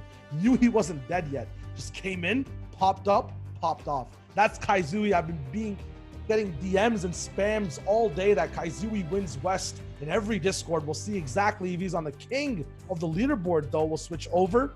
It's going to be at 8th place, Slick slipping through with Vinny, Regulator, and Lidzinho. Little Leno Parman. Jay had 31, but at the top, Monster, who's that there? Exactly what you see, man. Sogi's coming up. Kaizui, Domo, Vicaros pulling in the 2nd victory royale. We haven't seen too many 2-pieces today. Might be one of the first, to be honest. One of the few to actually do it. That's a 64-point up there now. And look at how much the top 8 has shaken up, guys. Yeah, it looked like Young Calculators, Xro, Macwin, and Vinny last. NA East had 2 victory royales as well. Unfortunately, did end up in 2nd place. So hopefully Kaizui doesn't fall privy to that. Only a 7-point game at the very top of the leaderboard. At the bottom, a 3-point game between 2 teams that can't seem to make it out of 3rd zone with all their members alive. It's Little Leno, Parm, and Jay, Slick, Lidzinho, Vinny, and Regulator. In the middle, though, the people who were the talk of the town, the Pitbull crew, what happened to them, Monster? Yeah, I don't know, man. They just kind of stalemated out that one run right there, and you can see how much of a difference it makes. It really kind of makes it look like, hey, you went from winning to that you're in 5th, right? That's a morale kind of like, it's like you take their morale, you just like get stepped on it. That's what happened right there. But hopefully they can stand strong and pull all the way through here. You know, they had a bit of a rough one right there, as did, honestly, Epic Whale, Edgy Rex. I mean, we saw them in the end game there. They got just enough to push up the 4th and stay relevant. But even that, like, this is probably the closest region point-wise we've seen coming into the 5th game. Yeah, right now everyone's just kind of getting mopped up near the bottom. 40R finally making a show up. His points got corrected. He's up in that 3rd place slot. It's going to be Lamau as well that we've seen all the way in these low grounds at the end games over and over again. And then the only defining person on that leaderboard, though, is Kaizui back to back. He's kind of setting the pace for the whole server to catch up to. It'll be interesting to see if they can. Next game is going to be on board. We have a little bit of a fade preview there of people hyping themselves up in that Nikolai's lobby. Like, oh, I didn't mean to hit the fader, dude.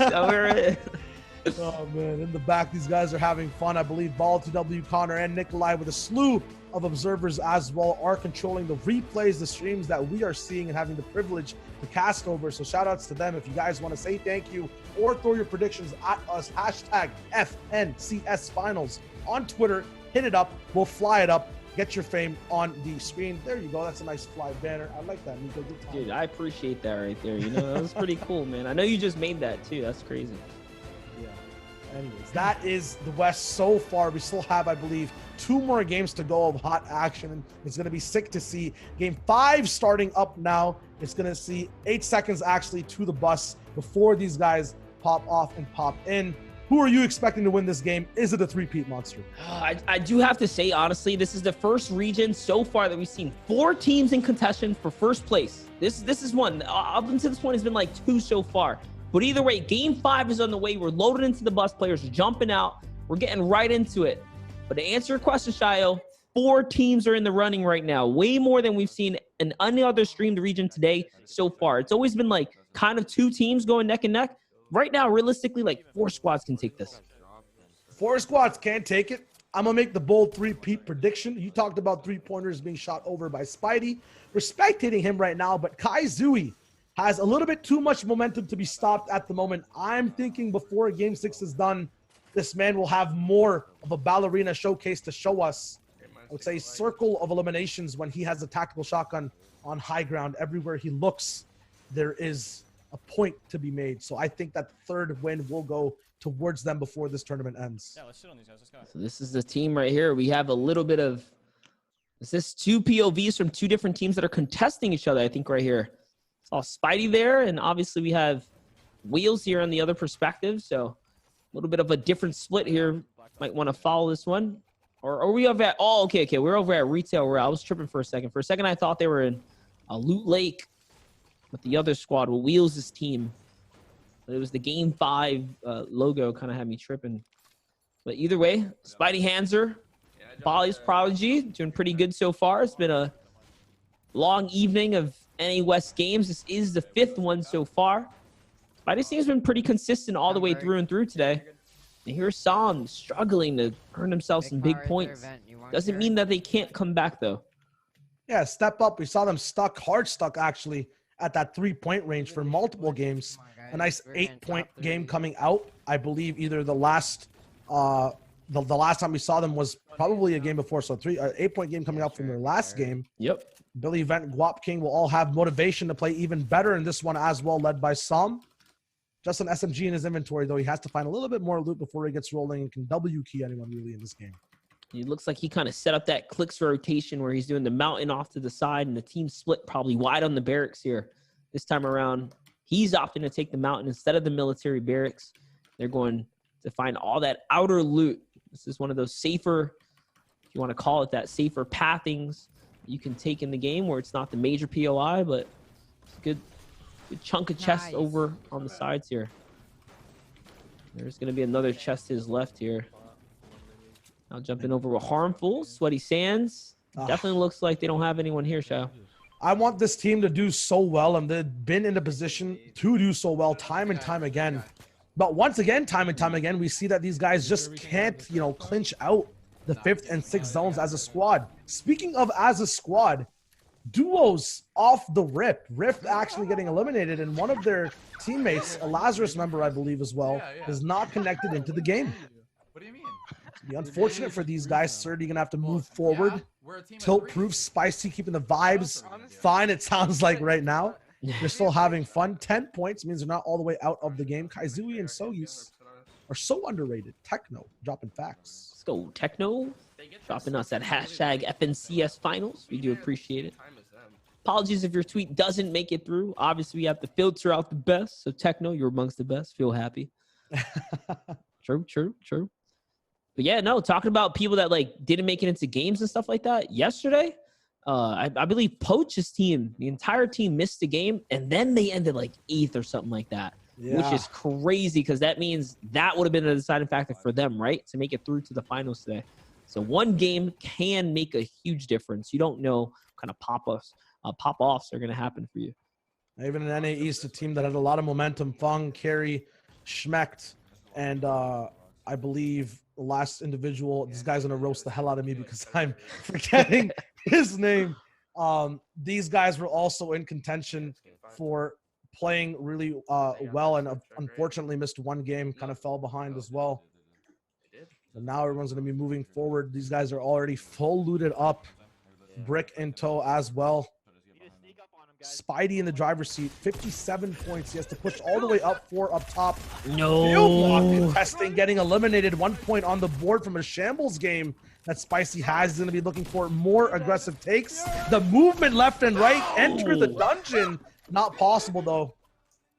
JDW comes in hot, cleans things up, and at least he'll hopefully be able to save the boy right there. And here you have a screenshot, guys. You see all those scenes? Oh, okay. Only we had those scenes. You guys didn't get to get a peek behind the door for a second there. But regardless of what, JDW, he's going to be able to save JO. JO's team, once again, just, I don't know, man. At least they get a point, right? So last game, we know they scored nothing. That save right there on JO Mock means that they still get a point. And they probably caught Sir D too. So they shouldn't be at 23 points by the end of this run. That's for sure. And these guys definitely want to be able to kind of move on after every bad decision made from previous games, not let it affect them at all. Look towards the light in a sense. But it seems like it's getting harder and harder as these games close out, and there's less of a chance to have a good view on what's ahead of you. Regulator, Lazinio, Slick, and Vinny, though, moving forward, did advance up top in the leaderboards. I believe now in 8th place or 7th place, close to it, with 28 points. Slurpfish is available as well to kind of take over. Going to be choosing to keep his loadout, though, is Slick. Someone else will pick that up. 2 boats to move over to the main island. At the bottom side of that main island, though, another fight with Twicko, unfortunately not being able to get out of spawn near Shipwreck Cove. A lot of pressure here, not enough to loot, not enough to defend with. 5-6 mats left. It's getting so tough right here.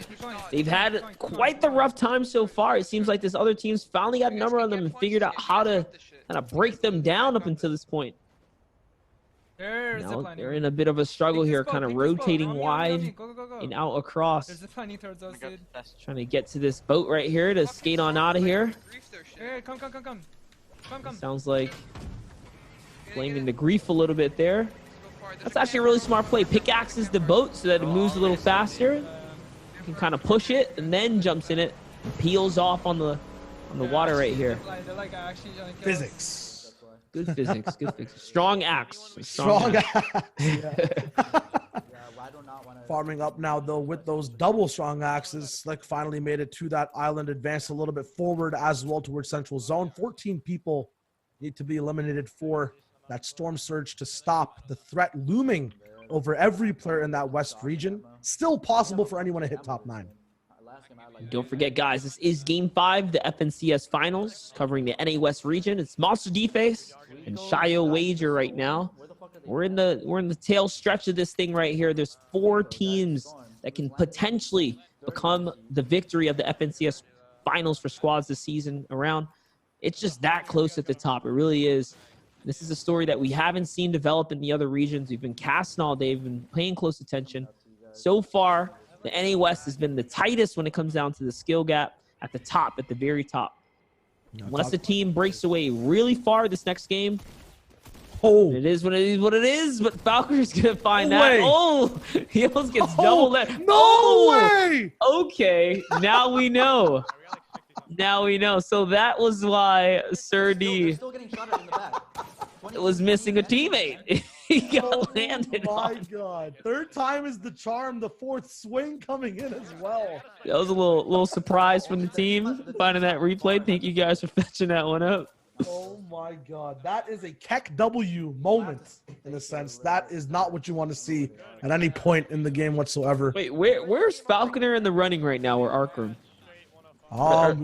We gotta find out for a second, because Sir D's team is definitely at like 10 points. I just want to know why in the world they land on him. So okay, so Falconer's team is in 17th place with 9 points. Sir D's got 10 points. So they're just playing Fortnite at this point. They're having fun. You got to remember that Sir D's team did not come in with a 4th member at all. So in that tilting moment, They could have chosen to go besides someone that they know, you know, gone for a little bit of content in the final. Spidey's content is completely competitive, though. You talked about the snipes he's missing, Monster. He's making you eat your socks. So Sir D had 9 points, 19th and 19th place. So that was the 19th place team and the 17th place team just you know, battling it out, dude, beefing it out. What's up? They like, yo, I want to be in your spot, you know? It's physics, man. It's like strong axes, strong pickaxe. I don't know who's eating socks, but Shio's food references going off the rails. It wasn't even a food reference, man. It is. That's what I'm trying to get at. Like, I'm just saying, we got to put that in the food bucket. It's just, he's a sock eater. It's okay. We ain't judging. Hey, man, you got to get nutrition wherever you can. These guys got to get their shots in wherever they can see them. It's all good. This is West. We can get crazy with it. Have some fun. But all right, check this out. Yeah, a little sniper on Spidey. Last time we checked in, he said his bullets are going through people. Wasn't sure what that was all about. I personally am one that am on the side of the unknown army debate, and maybe it's just better to sometimes leave it behind. Go with the SMG follow-up. Takes a valuable spot. But, man, this guy's actually got a solid loadout, man. 3 big pots, 6 minis. All jokes aside here. He is big chilling right now. And it looks like is this their base, too? He just fearlessly ran up behind a enemy base, I guess. Kind of coming on up. Must have had a little more insight than we did. Well, this is our boys right here. Epic Whale, Edgy Rex, Wiggles. I believe they're in 4th place. 55 points. We keep getting asked for a vibe check on the top squad.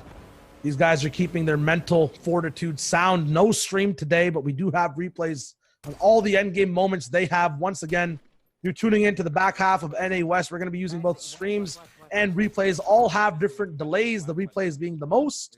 So when you see us switch POVs, just keep a tab on that player count to see if we're in the future or in the past. Spidey, one of the most ahead non-delayed streams that we have. 78 players left alive on his screen. He's going to have a little bit of shield taken away, but he's confident enough to land these headshot snipes. Not that one, though, unfortunately. Kaizui, another individual we'll only mostly see in replay form. Going to be getting Slurpy Swamps fishing up with Vicaros, Domo, and Soggies. Just getting his farm on right now, trying to see what he can fish up. As you can see, these guys are loaded with slurpfish. Oh, my God. That is 4 slurpfish. Yeah, he just had 4. His teammate had about 2 or 3. They're just loaded up right there. He's getting their fish on. That's more slurpfish than you see a whole squad get in the entire run of the FNCS Heats Finals qualifiers and maybe even Catch Cups. Ooh, that was almost a harpoon shot right there. He would have hit the snipe, but of course the bullet went through him, like Spidey likes to say. And what happened right there? He's some shots, man. He's got a good angle. He's got a little low ground peek going on, trying to see if he can get the bait out from the team up above. Hands are holding the edit in the cone. You can just see from the body language right there. It's a bit of a wide split right now. And now the AR fire is coming in at him. We're going to jump over to Frenzy Farms. There's a big fight going on here with Harmful. See what this controller team's got. Big shot right there. Good connect to the face. It's going to confirm on that Elim. It's actually a cheeky little edit through the bush right there. Now looking at a lot of engagements here, Shio. More shots. 68 players, suddenly the lobby dwindles down. I'm so worried seeing Harmful close to or in boxes at all. I like this team when they're just slowly rotating across the map, prioritizing position. Every time they're in this situation, mid-game or end-game, something happens. I mean, either it's unfortunate, surprising, maybe a blunder or a mistake, but then they get taken out or one squad member gets left behind. Finally, though, Cade and Vayne, always on the forefront of position, will be moving up. Their squad will be following. Tricky Swords hopefully can keep up, not take as much damage as previous games. It's so crazy. They're still in the running, though. They have like 25 points, man. Rockets or ammo? Up at the top, it's only 50, guys. A big win is, you know, typically around 20 to 25 points. A huge win to get you a 30 net worth, and then suddenly you're right there at the top of the food chain with everyone else. So don't count out anyone that's in that mid bracket. Right around the 6 to 12th place, I want to say. Yeah, but let's versatility actually in Psalm's Loda as well. Choosing to carry a pocket pistol for when he runs out of AR, so he still has a say in long-range engagements. And as a secondary to move to in case he needs to break builds fast. Vent, though, is completely eliminated. They do have a little bit of his loot to get. Might have been a swimming mistake. No lifeguard on duty, or possibly Storm Surge. No umbrella in the pocket either. Getting hit by that lightning. 66 players remaining here. This is the crunch time of the server now. No Storm Surge for the first time in all the games up until this point, I believe. So game 5, there are players getting taken out, per se. People are definitely starting to heat up, getting their zone. Honestly, if a kid over peaks him, Still edits going on up above, so he knows the squad up there. They're going to have to rotate quick and easy if they want to get out and underneath that team before the focus fire comes or other people start to set up. And that's actually kind of good for them, too. There is a mountain there. That team's going first for it. They're trying to gun for the zone right now. Let's see what Spidey and his crew's going to do right now. They're trying to see exactly where they want to be. I think he's marking where the enemies might be going because that's the closest zone. Let's see if he was correct. If he is correct, he has a chance to actually climb over those enemies and have an even better base than before, making sure, though, that everyone around him is out of the competition first and moved over. Zalo, we see, still hits Slurpee Swamp. He's not taking any damage from the zone. This is the classic week 1 qualifier strategy. He's looking for any fish he can get. West, what's up? What's up, NA West? What is going on? What are you doing over here? No way he goes for the actual barrel. 4 seconds. No, he broke it with a rip. No way. What's up, NA West? Representing right there. Zello showing you guys how it's done. Oh my God. First of all, I can't believe you broke it. Like, that's the biggest fail. It's about as fail as you could get. West brain in full effect right there. Oh my God. Zet Omega Lol. Oh, dude. Just reading chat here, having good fun. Hey, man. Laughs are healthy for the soul. We'll take those. Shout out to Zello, the star of the day so far. I'm fucking dead. More of a serious portion. Once again, harmful. Ironically, in harm's way, Caden Vane is going to be in a better position above him, not taking much damage. But if your teammates suffer, so do you overall in the game. Less of a chance for you to get anything done. Cool Penguin is going to be in a hot habitat at the moment, not exactly where he wants to be in the fray of all these shots whizzing by over and over again. They do have a lot of damage done, but they're receiving as much and using as many mats in defense that they are going to gain by any fight they can win. Lucky for him, he is going to be able to outbuild the pressure of the AR shots. Looks like they kind of give up the push right there, taking the 1 elim and calling it in. Spidey's already taken out, so he made a bad call for his squad on the rotation. As you can see, they get clapped up on the zone. I was definitely curious as to why he was trying to cut straight into that hot spot off the military base. Going wider may have been a better decision for his squad, especially considering they had all that time on the clock. Let's see there, the cost of that rotation was most of his squad now, making it that much closer. Remember, they're doing really good up until this point, so that's going to allow it to be even closer at the top now towards the tail end. Now look, these guys are bouncing back. These siphons right here could be a game changer if they can catch one. Comes a snipe shot. Looks like it's almost going to connect right there. Not quite close enough, though. Looks like we are 100% correct there, Monster. Oh, Shia wagered Monster 100% correct after 4 games. The difference in points between first and 10th is only 38 points compared to the average of 46 between the heats and finals. The team out back says, you know what, Monster's out here throwing numbers. Guys, right? I'm in. No, it looked close. I'm happy we were right on that one. It definitely is closer at the top. So now you guys in the chat can believe us. We're not blowing smoke. Penguin went down. Your boys are getting crushed right here, Shia. Yeah, unfortunately, once again, moving over to that half and half zone, the trickiest portion for the squad. Time and time again over 5 games, they're going to be losing 2 members. It's another 2v2. Luckily, Caden Vane stays alive, the man who's always ahead of the circle, always finding the best tarp in. The question is, can they do it with the limited mats they have in a more calm and kind of a grass is greener on the other side type of scenario. Som is going to slowly move in from the other side of the zone, waiting for other teams to rotate first. The pressure kind of comes up, though, as his team needs to follow him and stay close. Any gap present will be trouble. He seamlessly moves up a little bit, gets interrupted in his rotation, but is going to make it all the way through, very close to that half-and-half circle. It was definitely a good read right there on him to play it patient and go right around the sides. They did find themselves an Elam. Last time we checked in, they were at 11 points. That was bringing them up to 12. Alright, I'm holding. Vayne and Harmful, a little bit of a box battle right here, trying to get control of the worlds. But here comes the RPGs coming in now. Oh, dude, we've had like so many Use fucking the knocks this tongue game that we can't twister, get pronouncing words with A, brings out my New York accent. Tends to fumble me sometimes. Hey, it's a good accent. I wish, man. If only. Creates my own tone. I know. I have 2 rockets. We have no more rockets, right? Check this out. These guys got high ground now. They're out of rockets, though, so not sure exactly when they want to use the power weapon that they have in their inventory. The first one being used to drop down the enemies. But Epic Whale shoots out Som with what looks like another individual as well. He drops down the Guap King 2 vent. Already down. It's all up to Billy. No. Epic, the builder, the breaker, the construction expert, finds them actually under them the whole time. Finishes up the eliminations, gets the mats, the power RPG as well. What a surprise turn of events.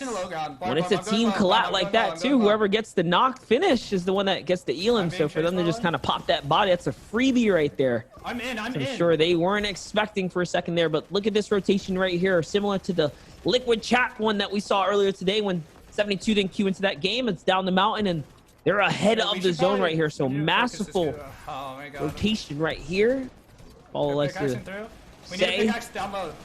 Right now, Let's check this out. Kaden is the IGL. He knows exactly where to go, but in addition to the Storm, the Storm Surge is there, but the big 158 pump might be able to save Harmful, who's on a sliver of HP moving forward, needs to find some form of siphon or stay alive until Kaden actually gets the elimination. We're now over onto his perspective. Really stressful here. 26 total collective HP, and a window gallery gets opened. They finish off in 10th place. I don't think they got that Elim, and they don't get placement. The frustration, you can hear it in their voices.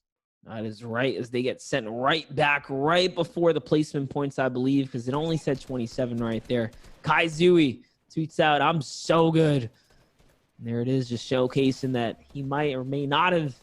Saw the clip of him popping off and the praises were tossing his way. It's okay to gloat in that one. That was definitely a fantastic chain of elims and shots right there for sure. And now we're in seats with the people that we don't actually get to watch on stream too often. The Pitbull entire squadron featuring Harryons. We have Maki and Thomas 40R actually keeping a window too far open for Thomas. That draft comes through and it hurts his head as his HP is taken out symmetrical across from Kaizui, gets beamed down. Epic Whale did have a good foothold actually on exactly that spot as well. So curious to see where he is in particular. Sogi's also moving forward. Vicaros all in the same box. The entire squadron of Jay, Leno, Parm, and Little being completely taken out. Leno actually surviving, and the Harpoon eating up all the loot. Oh my god. Look at the range on that. It picks up 300 spare brick that can't even fit into his inventory. Whoa, Sagi's accidentally edits his team down right there for a second. They're going to have to come on up, but it's okay. He's just trying to get those last little bit of mats right there. It's another stack of brick in the bundle. Kind of take with him. Now hopping over to 40R Storm. Tomasa for bye. We already know how close this running is right here, and these guys have definitely bounced back after their points were loaded in. 43 points. We're just chilling around 6th or 7th place right there on the feed or on the leaderboard. Right now, it's the calm before the storm in that half in, half out circle. We saw exactly how it developed. Kaden made it in, just 2 people, but still were able to push forward. The rest of the server, though, how will they approach it? Little and Leno, the last people left alive. Little has some shields for Leno. They will be able to split off right now. Mackin actually moving up under them. And under these guys is Arkram all the way on the bottom. He doesn't have symmetrical at all. And a lot of his teammates. This is Little right before he gets taken out like we saw earlier. So once again, when we jump into this replay mode, we backtrack a little bit because the replay client has a bit of a delay. bringing us back a couple minutes, but Cole Penguin's going to go down right here to 40R Storm. Very nicely done. 40R definitely can use that siphon right now to kind of bump him up to the 90+ shield range. One of the known issues with the client is there is a little bit of buffer time every couple minutes on the tick. So don't be alarmed if you see that kind of come through, but here it is. Let's get to see it from the other side of the lens now as we watch Little's perspective on how things unfolded for him. He finds himself with zone. He finds himself surrounded by enemy players. Little is in the feed right there. He catches Psalm, Guap King, and all the others. He was the one that got that cleanup when Psalm's teammate made that fatal mistake and dropped him down. I don't really know who to blame for the RPG shot. It was one of the few. There might have been an Elim feed glitch there for a second because I'm pretty sure Epic Will was the one who dropped them forward. Unless I'm mixing up games that have been happening right now, though, the commonplace for most games is the water these players have to kind of walk over and build over. Frosty ZK alive somewhere in this game as well, so the beams are going to be very, very prevalent. 8 squads left. The placement starting to get handed out. 18 players left alive. Thomas, we saw him go down earlier, is going to leave this squad at a 3-man disadvantage compared to the full squads on the server. We do know of a few duos, though, who are still living to this point. Maybe Caden is still alive. They could actually drop their loot for when they get eliminated near low ground. 440R Frosty falls down to low, eats an RPG and a beam. Kaizui's squad is fully alive, have slurps and are on a mid-ground layer. They have about 9 elims already with 17 players remaining. There's going to be plenty more for them where that came from. The point threshold is getting fatter and fatter as they're looking to take the lead right here. Nonetheless, as Barrow and Andrew are kind of building around right now, Snow got a little bit of that high ground as well. And he's just shooting down. We haven't seen a zone really close in like this in quite some time. NA West really bringing it all the way down to the wire right now as we're getting to zone number 9 with this many players left. It's looking like the trio season in return with the amount of players left. Harpoon used to just break those walls. Exactly what it's greatly used for as well. And they got this entire bottom zone to themselves right now. Oh my God. Multiple explosives, possibly nades getting thrown down. Multiple knocks, actually, that they can benefit from. Beams coming from the highest of high grounds. Vicaros has an RPG. There's actually 2 once again, but Soggy's has no rockets. Look at the elims on this squad. Snow all the way up top. Eats a purple AR beam to the face. The actual spray is back there again. The 360 vision, the game sense from Kaizui. Barrel gets knocked down. We're looking at an aerial view of Snow. Wow. It falls. Winter has come, and Kaizui is the one shoveling these guys straight away from the end game of the server. That is a 3rd win, called and collected. Kaizui is triumphantly dominating this entire NA West scene, man. This is insane. You called it. You called it. You called it. You said they were going to get it in. It looks like they dropped about 16 elims that run right there, by the way. Not only that, he was popping off again in the end game, hitting his shots, flicking.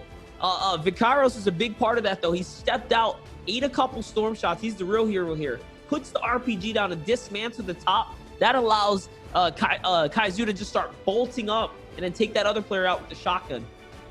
It's every single cog in the wheel moving properly. They all work together. They have the insane clutcher. I don't even think Kaizui means to land some of these shots. His arm has a brain of its own when it comes to moving around in these endgame scenarios.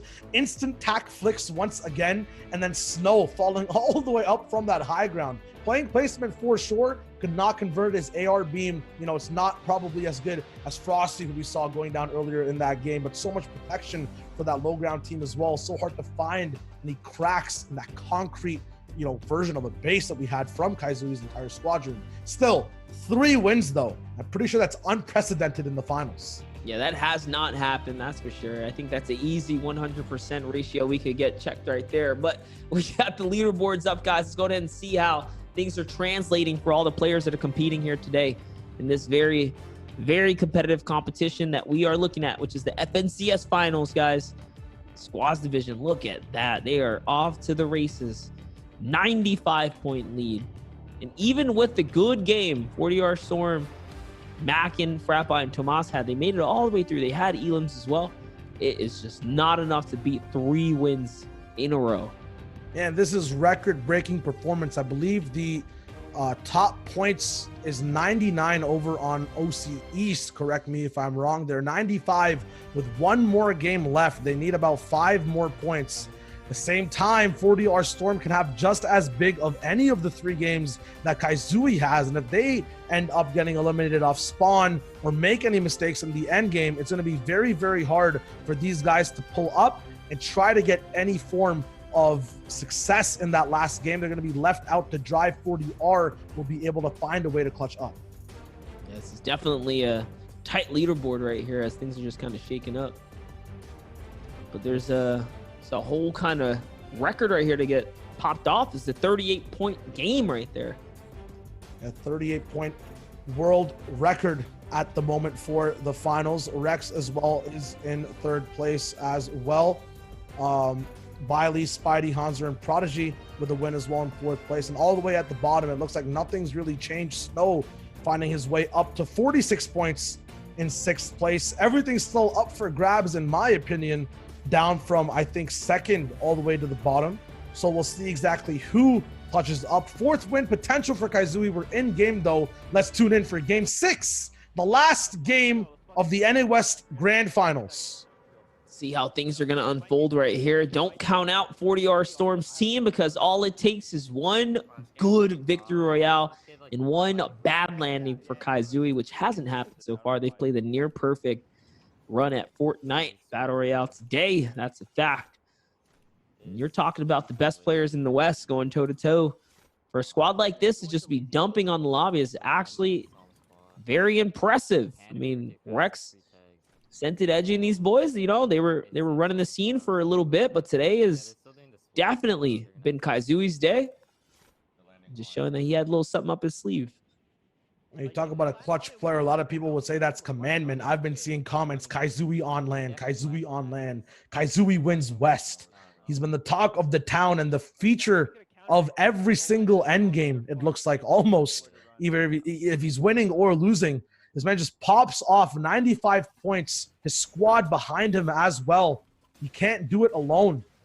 Spidey, though, we see him every single early game. We'll see if, once again, he can make it over to that end game potential, find a way to climb up that leaderboard. So look at this. Saving the best for last with their 3rd win. Kaizui set the record of the 6 original regions for the most wins in the grand finals this weekend. Middle East also had 3. Middle East had 3, and I think also we got an update for the record of the amount of points there are in the world. It's 112 also set in Middle East. Yikes, that's a lot of points right there. You can see if they can keep it up. I mean, it's not unfathomable to think that they can take this next one, to be fair. They've already done it. They've been on a roll. They've been in those end games. They're clutching out. They're playing it right. I think that's also, honestly, is that the 2nd time we saw them win from the low ground? Might have been as well, which is something you really don't see very often as well. It just shows you how well they are doing at dictating the pace and just smashing anyone that comes into the line of sight, hitting their shots. More importantly, I'm sure we'll pay a little more attention to where they find themselves in this game right here, being that it's the last one of the FNCS finals here for the NA West region. I think all of the other regions have already unfolded. This is our conclusion, really, right? I believe this is one of the last regions to wrap up their grand finals. Qualifiers also happening very, very late. Sometimes an advantage you can have playing on West is seeing everyone play first. Kaizui obviously taking all the information into tow. You mentioned it a little bit, the most unique game style of playing low and just raw cranking in that 9th zone. Going for attack shots more so than sprays over and over again. I think the only person we saw crank up by himself, defend height as well, was NA East RBK Arab, who was up top, got a nice few tack pops left and right. And now Kaizui's done it 3 times, almost in a row. A 4th potential this game as well. Yep, there definitely have been a couple big moments today. So far, we've had the pleasure of casting here over the course of the weekend. Now we're looking at this wide split. Take a look at all the map control right here.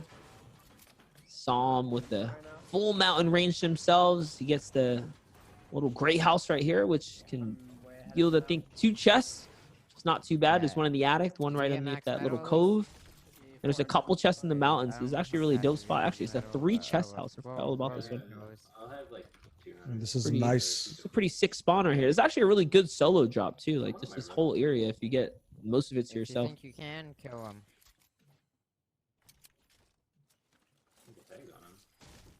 He's getting his loot on right now. He's looking pretty good, but 12 points, Shia. I think he had his day was yesterday, right? Like pretty sure he took his heat yesterday for first place finish or something like that. Only to kind of fall a little short so far in the runnings today.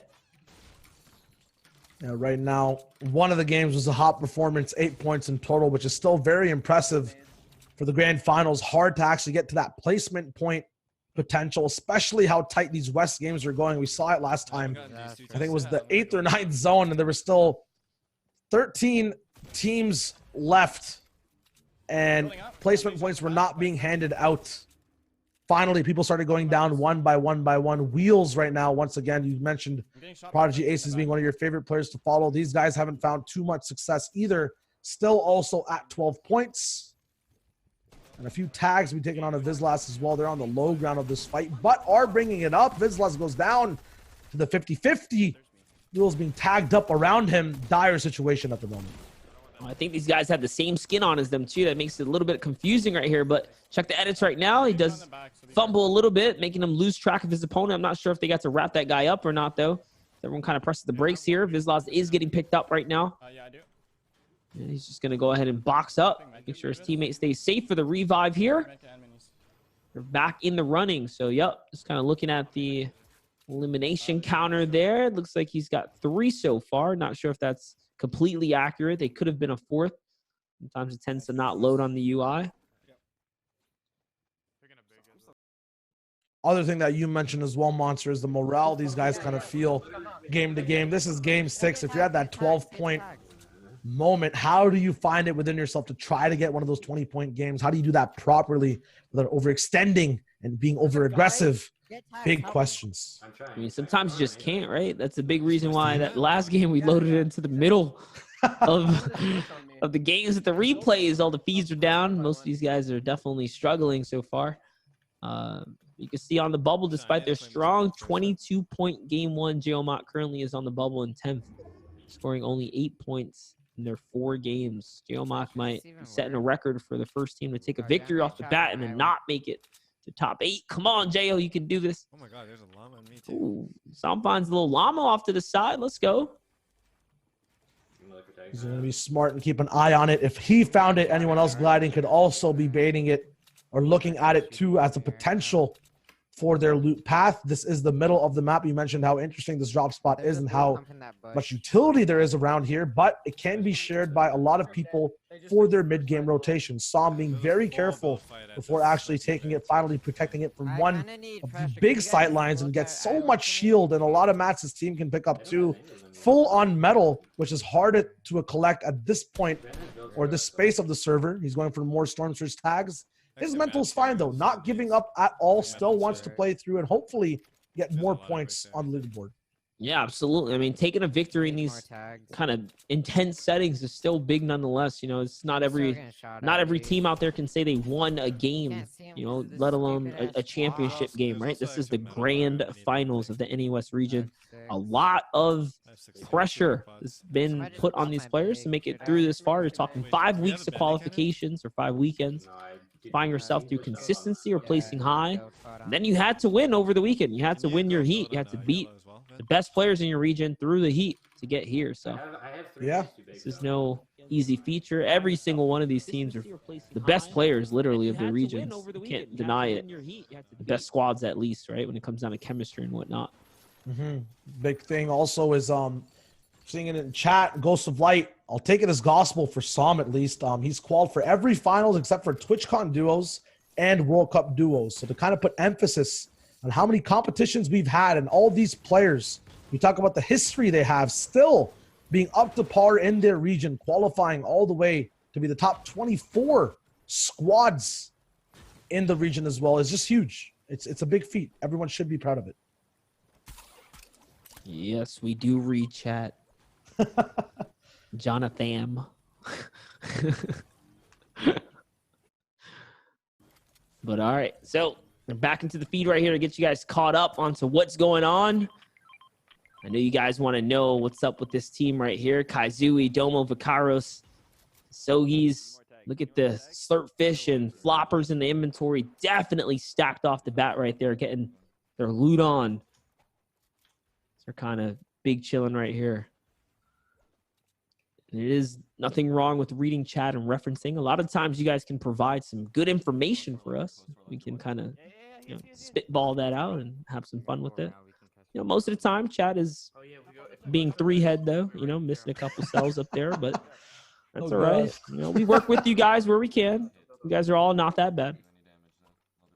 It looks like we get an immediate reboot onto Wood, but then more knocks onto Walla. Unfortunately, he gets taken out. Someone gets taken in. The law of equivalent exchange. Over here, though, a little bit of a scam for Astro as he gets nothing for the beam that Spidey has for him. Kind of knocked off, still once again far away from his squad. 9 grenades for Spidey. Can he get more? A possibility. The option to switch out as well for a compact SMG. He elects to keep the harpoon. Once again, guys, if you tuned in through the Twitch live streams, the YouTube, whatever one of our feeds, please make sure to follow up, turn on notifications. You guys stay notified for when we are doing these shows and putting on community events. We try our best to keep you guys up to date. Had a fair share of runs at this whole production thing. Hope you guys are enjoying it all.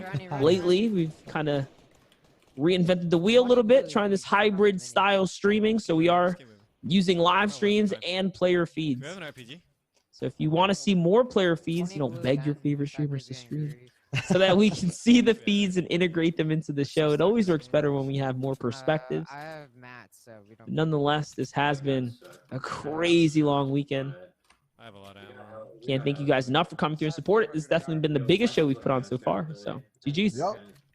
I mean, I like having a personal dialogue, myself. If you guys have any comments on the way we've been running the show, if you like it, if you want to have certain adjustments to it, the opinion for the player streams versus the addition of replays as well, make a discussion post on Twitter at any of the casters / production crew. Talk about it on the comp Reddit as well. Just really curious because, the viewer is the individual that matters the most. Right. You like the casting, you have fun moments, clip that stuff up. Let's get a fandom brewing around this type of stuff, right? The more we talk about it, the better it can get. That is the goal. That is absolutely true. This is a community effort, and that's why we're throwing it on. But regardless of what, here we have, again, look at the 4 floppers. Look at this. This is your champion team right here. 95 big points, not even close to anyone else is in the threshold right now. Here we hear a little bit of an echo from that observer feed there. Is he listening to my stream? Wait, what? Let's put things in the scope, though. We've seen a couple of comments in chat. This is the last game of NA West. It's game 6. Kaizui's squad, Domo Sagi's, their 4th player as well. Getting a little bit late for me, so I'm forgetting a few of the names unless they're on my screen in the moment. These guys are going to be having 3 wins moving over into that end game. Big thing to note as well. Did you cut out? No, I almost cut out a little bit of. Oh, I'm like, big thing to note as well. Shio goes completely quiet. I'm like, and I'm solo. All right. No, it's the fact that these guys have basically never had the advantage moving into the game except for the numbers of their squad. They operate in 9th circle in the most clutch possible formats. Can it happen again? Absolute possibility. All 4 of them are alive. We have to wait for that replay mode, though. Then we wait and see if the pop-off moment can break world records in the last game of North America West. We've been joking about Nico just like passing out at the turntable. I think we almost lost Shio for a second there. Not to give him a pump of energy to the chest real quick, but here we are. It's Edgy, man. Edgy's going in. He said, hi, Nick Merckx. Oh, snap. Is he watching? Shout out to the M fam. Appreciate those boys. Good people around those parts for sure. Regardless of what, we are looking at Psalm. We're hopping around right here. We got the big pressure coming in right here. All right, so this is mid-game. This is mid-game talks right here. This is where Psalm's team needs to be to at least break that top 10 or something close to it. Yeah. Oh, close, right here. Remember, get into knife. You get a big money bump. I don't think we had the prizing set out for NA West just yet, but there is definitely a fair share of change to be made this weekend here, and this is their last shots at it. Upgrade those Twitter bios or how much dollars you've done pulled in through this comp stuff. I'm at 200 now. You ever made any earnings from Fortnite Monster yourself in these tournaments? I have. I think I have like 30K in earnings. Oh wow, that's a little check right there. A little check, a little something, a little light salary. That's a very light salary. I'm sorry. No. Okay, a little big flex right now. Salty Springs is going to be up on a mid ground layer. Potential for nades to get stomped onto him. I have 3 extra. Spidey, once again, I'm going to group him in Caden Vane's type of situation. These guys are so good at finding good positions. Can I be brutally honest though, real quick? Go for it, yeah. I won most of my money because Tfue and the Rift Raiders, they like oh damn. Shout out to the Rift Raiders. I'll be at TwitchCon. With the server as well, the majority of these elims on these squads who are finding trouble, Spidey, one of them, has been from grenades. Maybe a little bit of awareness is not there at all. At the same time, you can always clap back with nades of your own. 60 players left alive, could be -4 right here from a distance of 64 meters. Sniper available, pre-fire not connecting. Spidey has to find a way to get in, get tags, or possibly get swept up by the server. They're actually going to move up for a better position. Now not in nade range, but get closer to an AR beam or SMG spray. Have to find a way in the zone regardless. This is a tight rotation right here. It definitely looks like one of the more congested ones for this mid game right here. And it's such a weird spot just between the river of Salty Springs, and that's kind of making a big, I guess, reason why teams are not going to, sit down on the kind of river's edge, right? They're going to sit up on these mountains. They're going to sit up on anywhere that they can with a little bit of elevation. It's going to cause more congestion. Here comes the rockets coming in hot. It's a little bit of pressure coming in from all the angles. I think he's going to go for the wall right here. He's been aggressive so far. Spidey has shown that he can box fight it up. Definitely have made it this far. 59 points right now. Big RPGs are cracking things open for them. Just enemy focus right here is coming in. Trying to recycle as many mats as possible, find a little bit of reservoir of wood on the ground, but then accidentally hits his own wall. Looking at smiley face, I believe that's Ballage W's Vodder View pencil. He could possibly be losing his mind at the moment. Not sure exactly what this is. I think that was Big Mercs over there. The conversation of Big Teeth. Balla, no voice right now. His mic went a little bit laggy in one of the proper broadcasts before, but now he can communicate with his pencil on the screen. There it is. Balla, you hit the nail on the head. I see the bald head and everything, though. Don't worry about it. That was a good picture. I got you, brother. No way. Balla equals Thanos is what I've kind of learned from today. They both look now very similar in my head, and I can never get that out of my head either. Spidey can't get out of his box fast enough with the spray, and not over just yet. Despite Kaizui's amazing run, 40 yards, only 23 points out from first. That might seem like a big feat or a big slice of pizza to kind of chop up and eat, but at the same time, it's possible with the way West is going off right now. All right, still going down, though. Spidey's keeping a good eye on these people. Let's see right here. Not over just yet, despite Kaizui's amazing run. 40 yards, only 23 points out of first. Scoring, they have surpassed more than any other NA West team throughout the FNCS squads. Exactly what we were trying to say before. These teams are not safe and sound. They have to kind of pull through all the way through to the end. Not quite sure if we've seen them in the feed either. It is going crazy right now. This is a weird place to be in. He's in half and half, but they're just chopping their way through the low ground right now. And I don't really see too many teams nearby them, so this might actually work out. They're in the center of the half and half, which makes it perfect for the next pool zone. You can just figure out which way they have to go. They kind of already are situated. All right, Nick apologizes to Ballage W. We're going to keep going with that narrative. Cross stream, you can only see it here on the practice server unofficial broadcast of the NA West Game 6 FNCS Finals. Spidey getting central half and half zone with the whole server is now moving into his house. The question is he a daddy long legs or a Black Widow? Is he going to be poisonous or harmless to everyone else around him? Good question right here. We'll see who gets stung. We're slipping right here. It looks like that player is indeed. He's going to land a couple shield shots. Spidey just being super proactive in the mid game right now. A mat refresher would be huge if we can find one. Is the harpoon available to get that as well, Monster? Now he's going for the walls again. Once he's trying to claim a little bit of territory here. Now it's going straight south. They can recycle a little bit of their builds here. They have snaked their way so far across this right here. Might be wise have done to close the back of the walls, though. We have seen players get punished in the past for letting their guards down and getting snuck up on. And look at that. Now they're right in front. And there goes the comm. Go up just a little bit here. Get up off this layer here. They're opting to choose a different layer. This is a perfect time to start firing out. This is what Spidey's going to start doing here. Good for a shot. The trouble hasn't even started for their squad yet. This is where they have the most amount of pressure onto them, and it's the hardest for them to defuse. That's where they lose. Cade and Vayne, though, finally adjusted, not close to high ground at all. Has the record amount of teammates alive, asking the whole squad to run, saving on builds as well. Only has those double movement lines. So no, he's on that control. So he has such good movement on the left with exactly where he needs to go. Big box fight, box to box. No one goes down. Kid loses a little bit of shield, goes for that right hand. Grab the minis. Just in for the actual mats. That was actually worth it. So he pulls up 3 floppers from that. He gets a couple more materials. Definitely worth little 150 grab right there. And this is good that it's going through these tree bush areas, right? He's out. He's able to get mats from that. Somehow mats are going to hit his inventory. If I had to guess, his team just dropped it for him. They have a controller player. Pickaxe in here. Is this a full controller team, actually?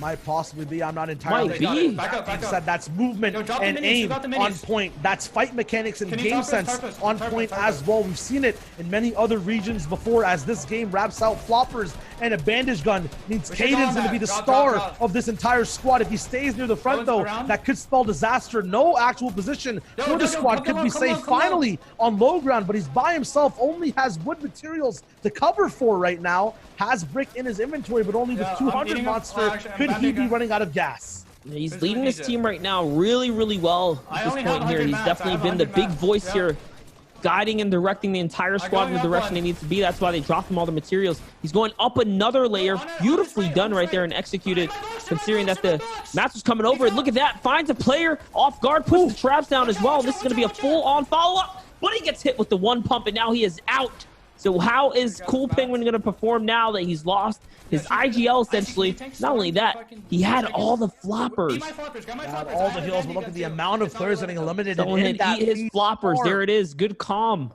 There we go. We do have Cool Penguin still being able to survive. Has the bandage gun of his own. Has used a lot of charges from it. However, just trying to get some form of placement. They could bump up into 9th. There it is. I think 8th place might get handed out. 44 points. Goes for another beam. Now they know someone's in storm. Pinpoint precision as well through sound for that bandage gun. In the bush, the big 72 comes in. It's not a full knock. He can't find it. Goes down to the storm. Can he get the... No, he can't. 4th place. Divvied out. They get the final placement. 45 points is what they're going to end on. Over there, they're going to see if it's possible for this game to end. We might have to go back to replays to see the rest of the show. And just like that, things unfolded, and that's going to be the wrap-up for that team right there. So we are now kind of rewinding the clock here, jumping into this replay mode to get the full story here, because it did go all the way down to the wire right there. Some good pathing, though. Great plays and movement. That one shotgun shot really dismantled their entire squad and their run for the most part. And we'll see. Kaizu is actually down now, so no potential for that clutch. So Metro going to be on low ground with the Arkham Sean and Falcon are all alive. That Ghoul Trooper Squadron moving forward. 12 people left alive. So yes, with the replay, we do go back in time just a little bit. We'll be able to properly see who gets to live. Spidey squad still up in that mid ground. I see Leno all the way uptown. Actually down at the moment. Billy taking a little bit of a hit, gets finally dropped down. He gets finished over. Vital mats needed for this squad as well. They get to live another day. They get refreshed, but not too much is in the tank. That's right. It just kind of bounces them right back in the running right here. This is how they're going to kind of stay up. Prodigy's going to get picked off from the side here, and this is where they find Spidey as well. Take a look at this. He's going to just W key all the way on through. Assist his squad mates as Leno Someone else right there, I think, actually comes and snatches that one from him. But Arkram, Sean, and Falconer are still rocking this end game right here. 4 elims so far. Kind of their comeback game right here. Could potentially be. 200 total mats available for Arkham, now down to 100 after that expansion. Pitbull is still up in this game as well. 8th place has been divvied out. They could possibly get more placement points and move up in the board. It's anyone's game. Little still alive. Regulator actually going down. Sean finally get picked up by Dabsy. Parm is going to get Caden Vane, who was on low ground, but then Cool Penguin picks him up. Little's down there. They're going to try to focus down on him before they ultimately drop down themselves. This is the POV we saw from the Storm. Leno finally getting shot up from the back. These are the final moments of the game. Who will clutch it up though? Is it another low ground victory? 11 players left alive. That's exactly how it all unfolded. Symmetrical was actually lurking on the storm line. Little did we know that whole time. We only saw it from one other angle before this. So now their entire squad is down in the low ground. They already lost Sean. Take a look as we got kind of go up in the air a little bit here. Vent and Psalm's team still have the high ground. It's a 3-man squad left alive. Okay, so now on comes the last team. They're just raining down the fire. Here comes the RPGs. The final closeout, all the follow-up is happening there. And the collapse is nice and simple. That is what you call pinpoint aim from a proper position. We talked about it the whole time. Can he find a way to that end game? Can he possibly get a win? Jumped up from 12 points. We said his day was over. Mad apologies, my friend. 36 bump up, possibly in contention for top 9. That's the big question we have to win. Sayo, I told you he could still get a win, right? That's true. That's very, very true. No, honestly, that was a good running right there. Happy to see the vet come through, take a victory after his big day yesterday. It's always good to see someone come up. I mean, 36 points. Remember, 9th place is where the money starts to kind of bump up. 36 might still put him in the running for some big cash, because last week I think 8th was like 25 or something like that. We already know like JL's team I think was wiped out somewhere near the start or something like that. They tried to go for that axe battle, but it could really shake things up and possibly earn his team some dollars. Question is, all the way at the top side of the competition, we might have missed a few early game fights and replays and streams as well. I think everything is kind of disassembled right now. We need an official update to see exactly who, if there anyone who had missing points as well, all the way in the end. We're actually making sure in the back that the points are correct. We might have an updated leaderboard, but we don't want to show it off in case there are teams that require a little bit of assistance in editing if they had a player missing when they started the game. So monster, we got to sit here and wait. All right, we got a lot to talk about. We got a lot of Twitch chats to lean on. What do you guys think about the day so far as we're hitting our conclusion arc here? I mean, Shy, I don't know about you, but my voice is running dry, man. We've been going. It's been fun, though. No, it's been very, very fun. NA West, actually a very surprising region. I was expecting, just the top squads to do the best, but every time they were put to the ultimate test of being on low ground, almost losing out. Kaizui picking up half the wins in the entire region against some of the top players from the highest points of the map, just building up 360 spray, just carnage with the tactical shotgun. It's huge, man. What's this? No water left, chat. I know you said drink water. There's just nothing left. I'm literally exhausted it. All right, we have 3 minutes for the next API update. Right now, we have an incomplete list. I'm pretty sure if I ask for 1 and 2, 1 being show the leaderboard, 2 being wait, it'd be a 2 spam in the chat because we want to know the facts, right? We don't want fiction when it comes to the leaderboard. At least that's me and you, Monster, as well. We're waiting out for that final result to see exactly who has what. If Nico has updated pricing as well, we'll go through that for the time being. If not, it's all good. We actually don't have updated pricing. Big chilling at the moment. But that was a huge surprise from Sam at the very, very end. Yeah, for little brain guys spamming for me to release Duo Arena, let's just backtrack here, okay? I'm just commentator, content creator, entrepreneur extraordinaire, right? We're just having fun here, okay? When Epic releases it, you will know, and I will know. I'm sure we all feel that way. The crazy requests we get. No, honestly, man, sometimes chat can wild out. I know I'm having trouble waiting for the leaderboards myself. I can't imagine the pain these guys are feeling after that competition. EU, though, NA East and NA West were all wrapped up. OCE wrapped up. Middle East wrapped up. Wait. J. Cal said if you can't release it, tell Shio to release it. Oh yeah, I have the button, man. I have the button in my inventory, done in my pocket to be able to release Duel Arena. That Winter Royale is coming up though. It's gonna be very exciting. Are you gonna be playing in a Monster? Is my question to you. I don't know. I'm thinking about it, man. I might just have some fun. I've been doing a lot more solo arena and stuff. Definitely got into my arena gameplay, so I'm having fun with it. I might give it a stab. But at the same time, here's a real question. We have all the audience here. Do you guys want to see any of the arena games aired or showcased? That was something that we thought about. Like, you know, we're trying to gauge community interest. We got a bunch of you guys here. You know, just hypothetically, would you like to see any of it? Because there's a big portion of it that might just be like super open format, but at the same time, it might have a bracket all the way through the finals. And if it does, it could be fun. That's 100% true. Talking about broadcasts, I'm gonna shout out the guys in the back right now. You can see our name, Monster D-Face, on my left/right, me on my Shio Wager. But the people in the back, Connor Rio, Nikolai actually controlling the whole broadcast as well. Ball TW, Battalion, Albo, Genji, Omel. Everybody, Fung as well, Prodigy Analytics. Every card you've seen on the right has been from them as well, helping out. You guys can pull the casters graphic up as well. Saturday and Friday, we had a bunch of people join us, including Clay Stelling, Sundown, one of the official Epic Games broadcasters, as well as Aussie Antics from the OCE region. So we've had a bunch of people jump in. Shout outs to all of them. There you go. Reflections as well, last but not least. Other special guest talent who hopefully could have showed up, but that was the talent team for the weekend. All the talent team, and then everything that goes on behind the scenes, man. We all put it together on the community budget, aka a big old donut.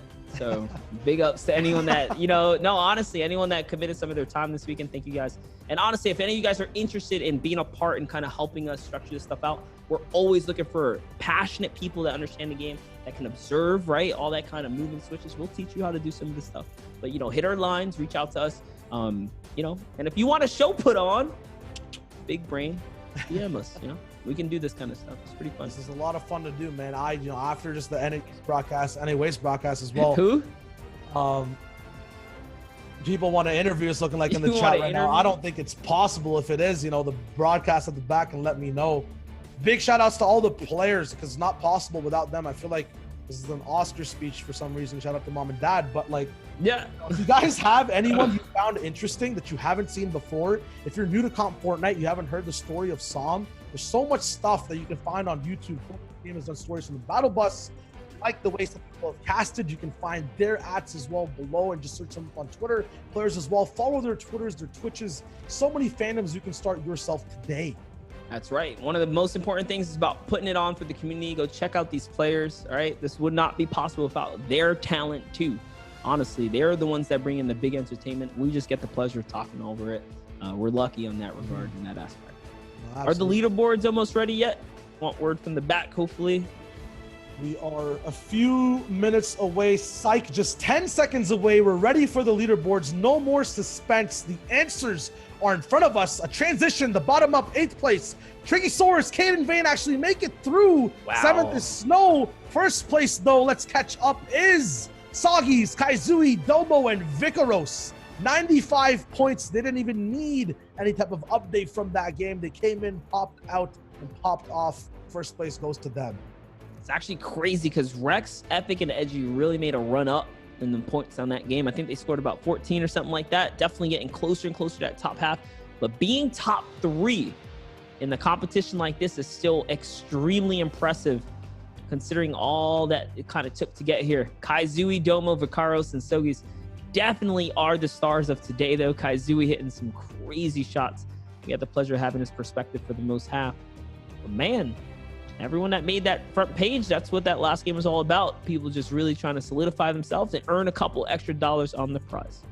Spidey still found his way all the way up there. We got to follow him for so long. The Pitbull boy is getting very consistent. The fan favorites as well, Rex, Scented, Edgy, and Epic Will, all the way up top. 40R Storm missing a few points early on, comes in for a top spot as well. Unfortunately, 2 of the Victory Royales that we saw today, those teams are not on top of the leaderboard. They'll be probably down in that 10th to 24th place, possibly 9th, not sure who holds that last spot. You can go over to Fortnite Tracker or in-game to the Compete tab for NA West to check out exactly what there is. That is it from us today for NA West, though. That was it from us for NA East and EU as well. As we come back to our cameras, we're going to be signing off here, Monster. This is our sign out. Yo, guys, once again, thank you guys so very much for coming through and supporting the FNCS practice server. Once again, guys, I really want to encourage you guys to follow this channel. And if you're watching on YouTube, thank you guys for tuning in there.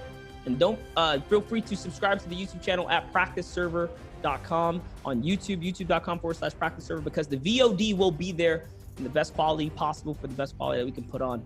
Nonetheless, I'm Monster D-Face, this is Shire Wager. And from the talent team here, Shire, do you have any last words before we get on out of here?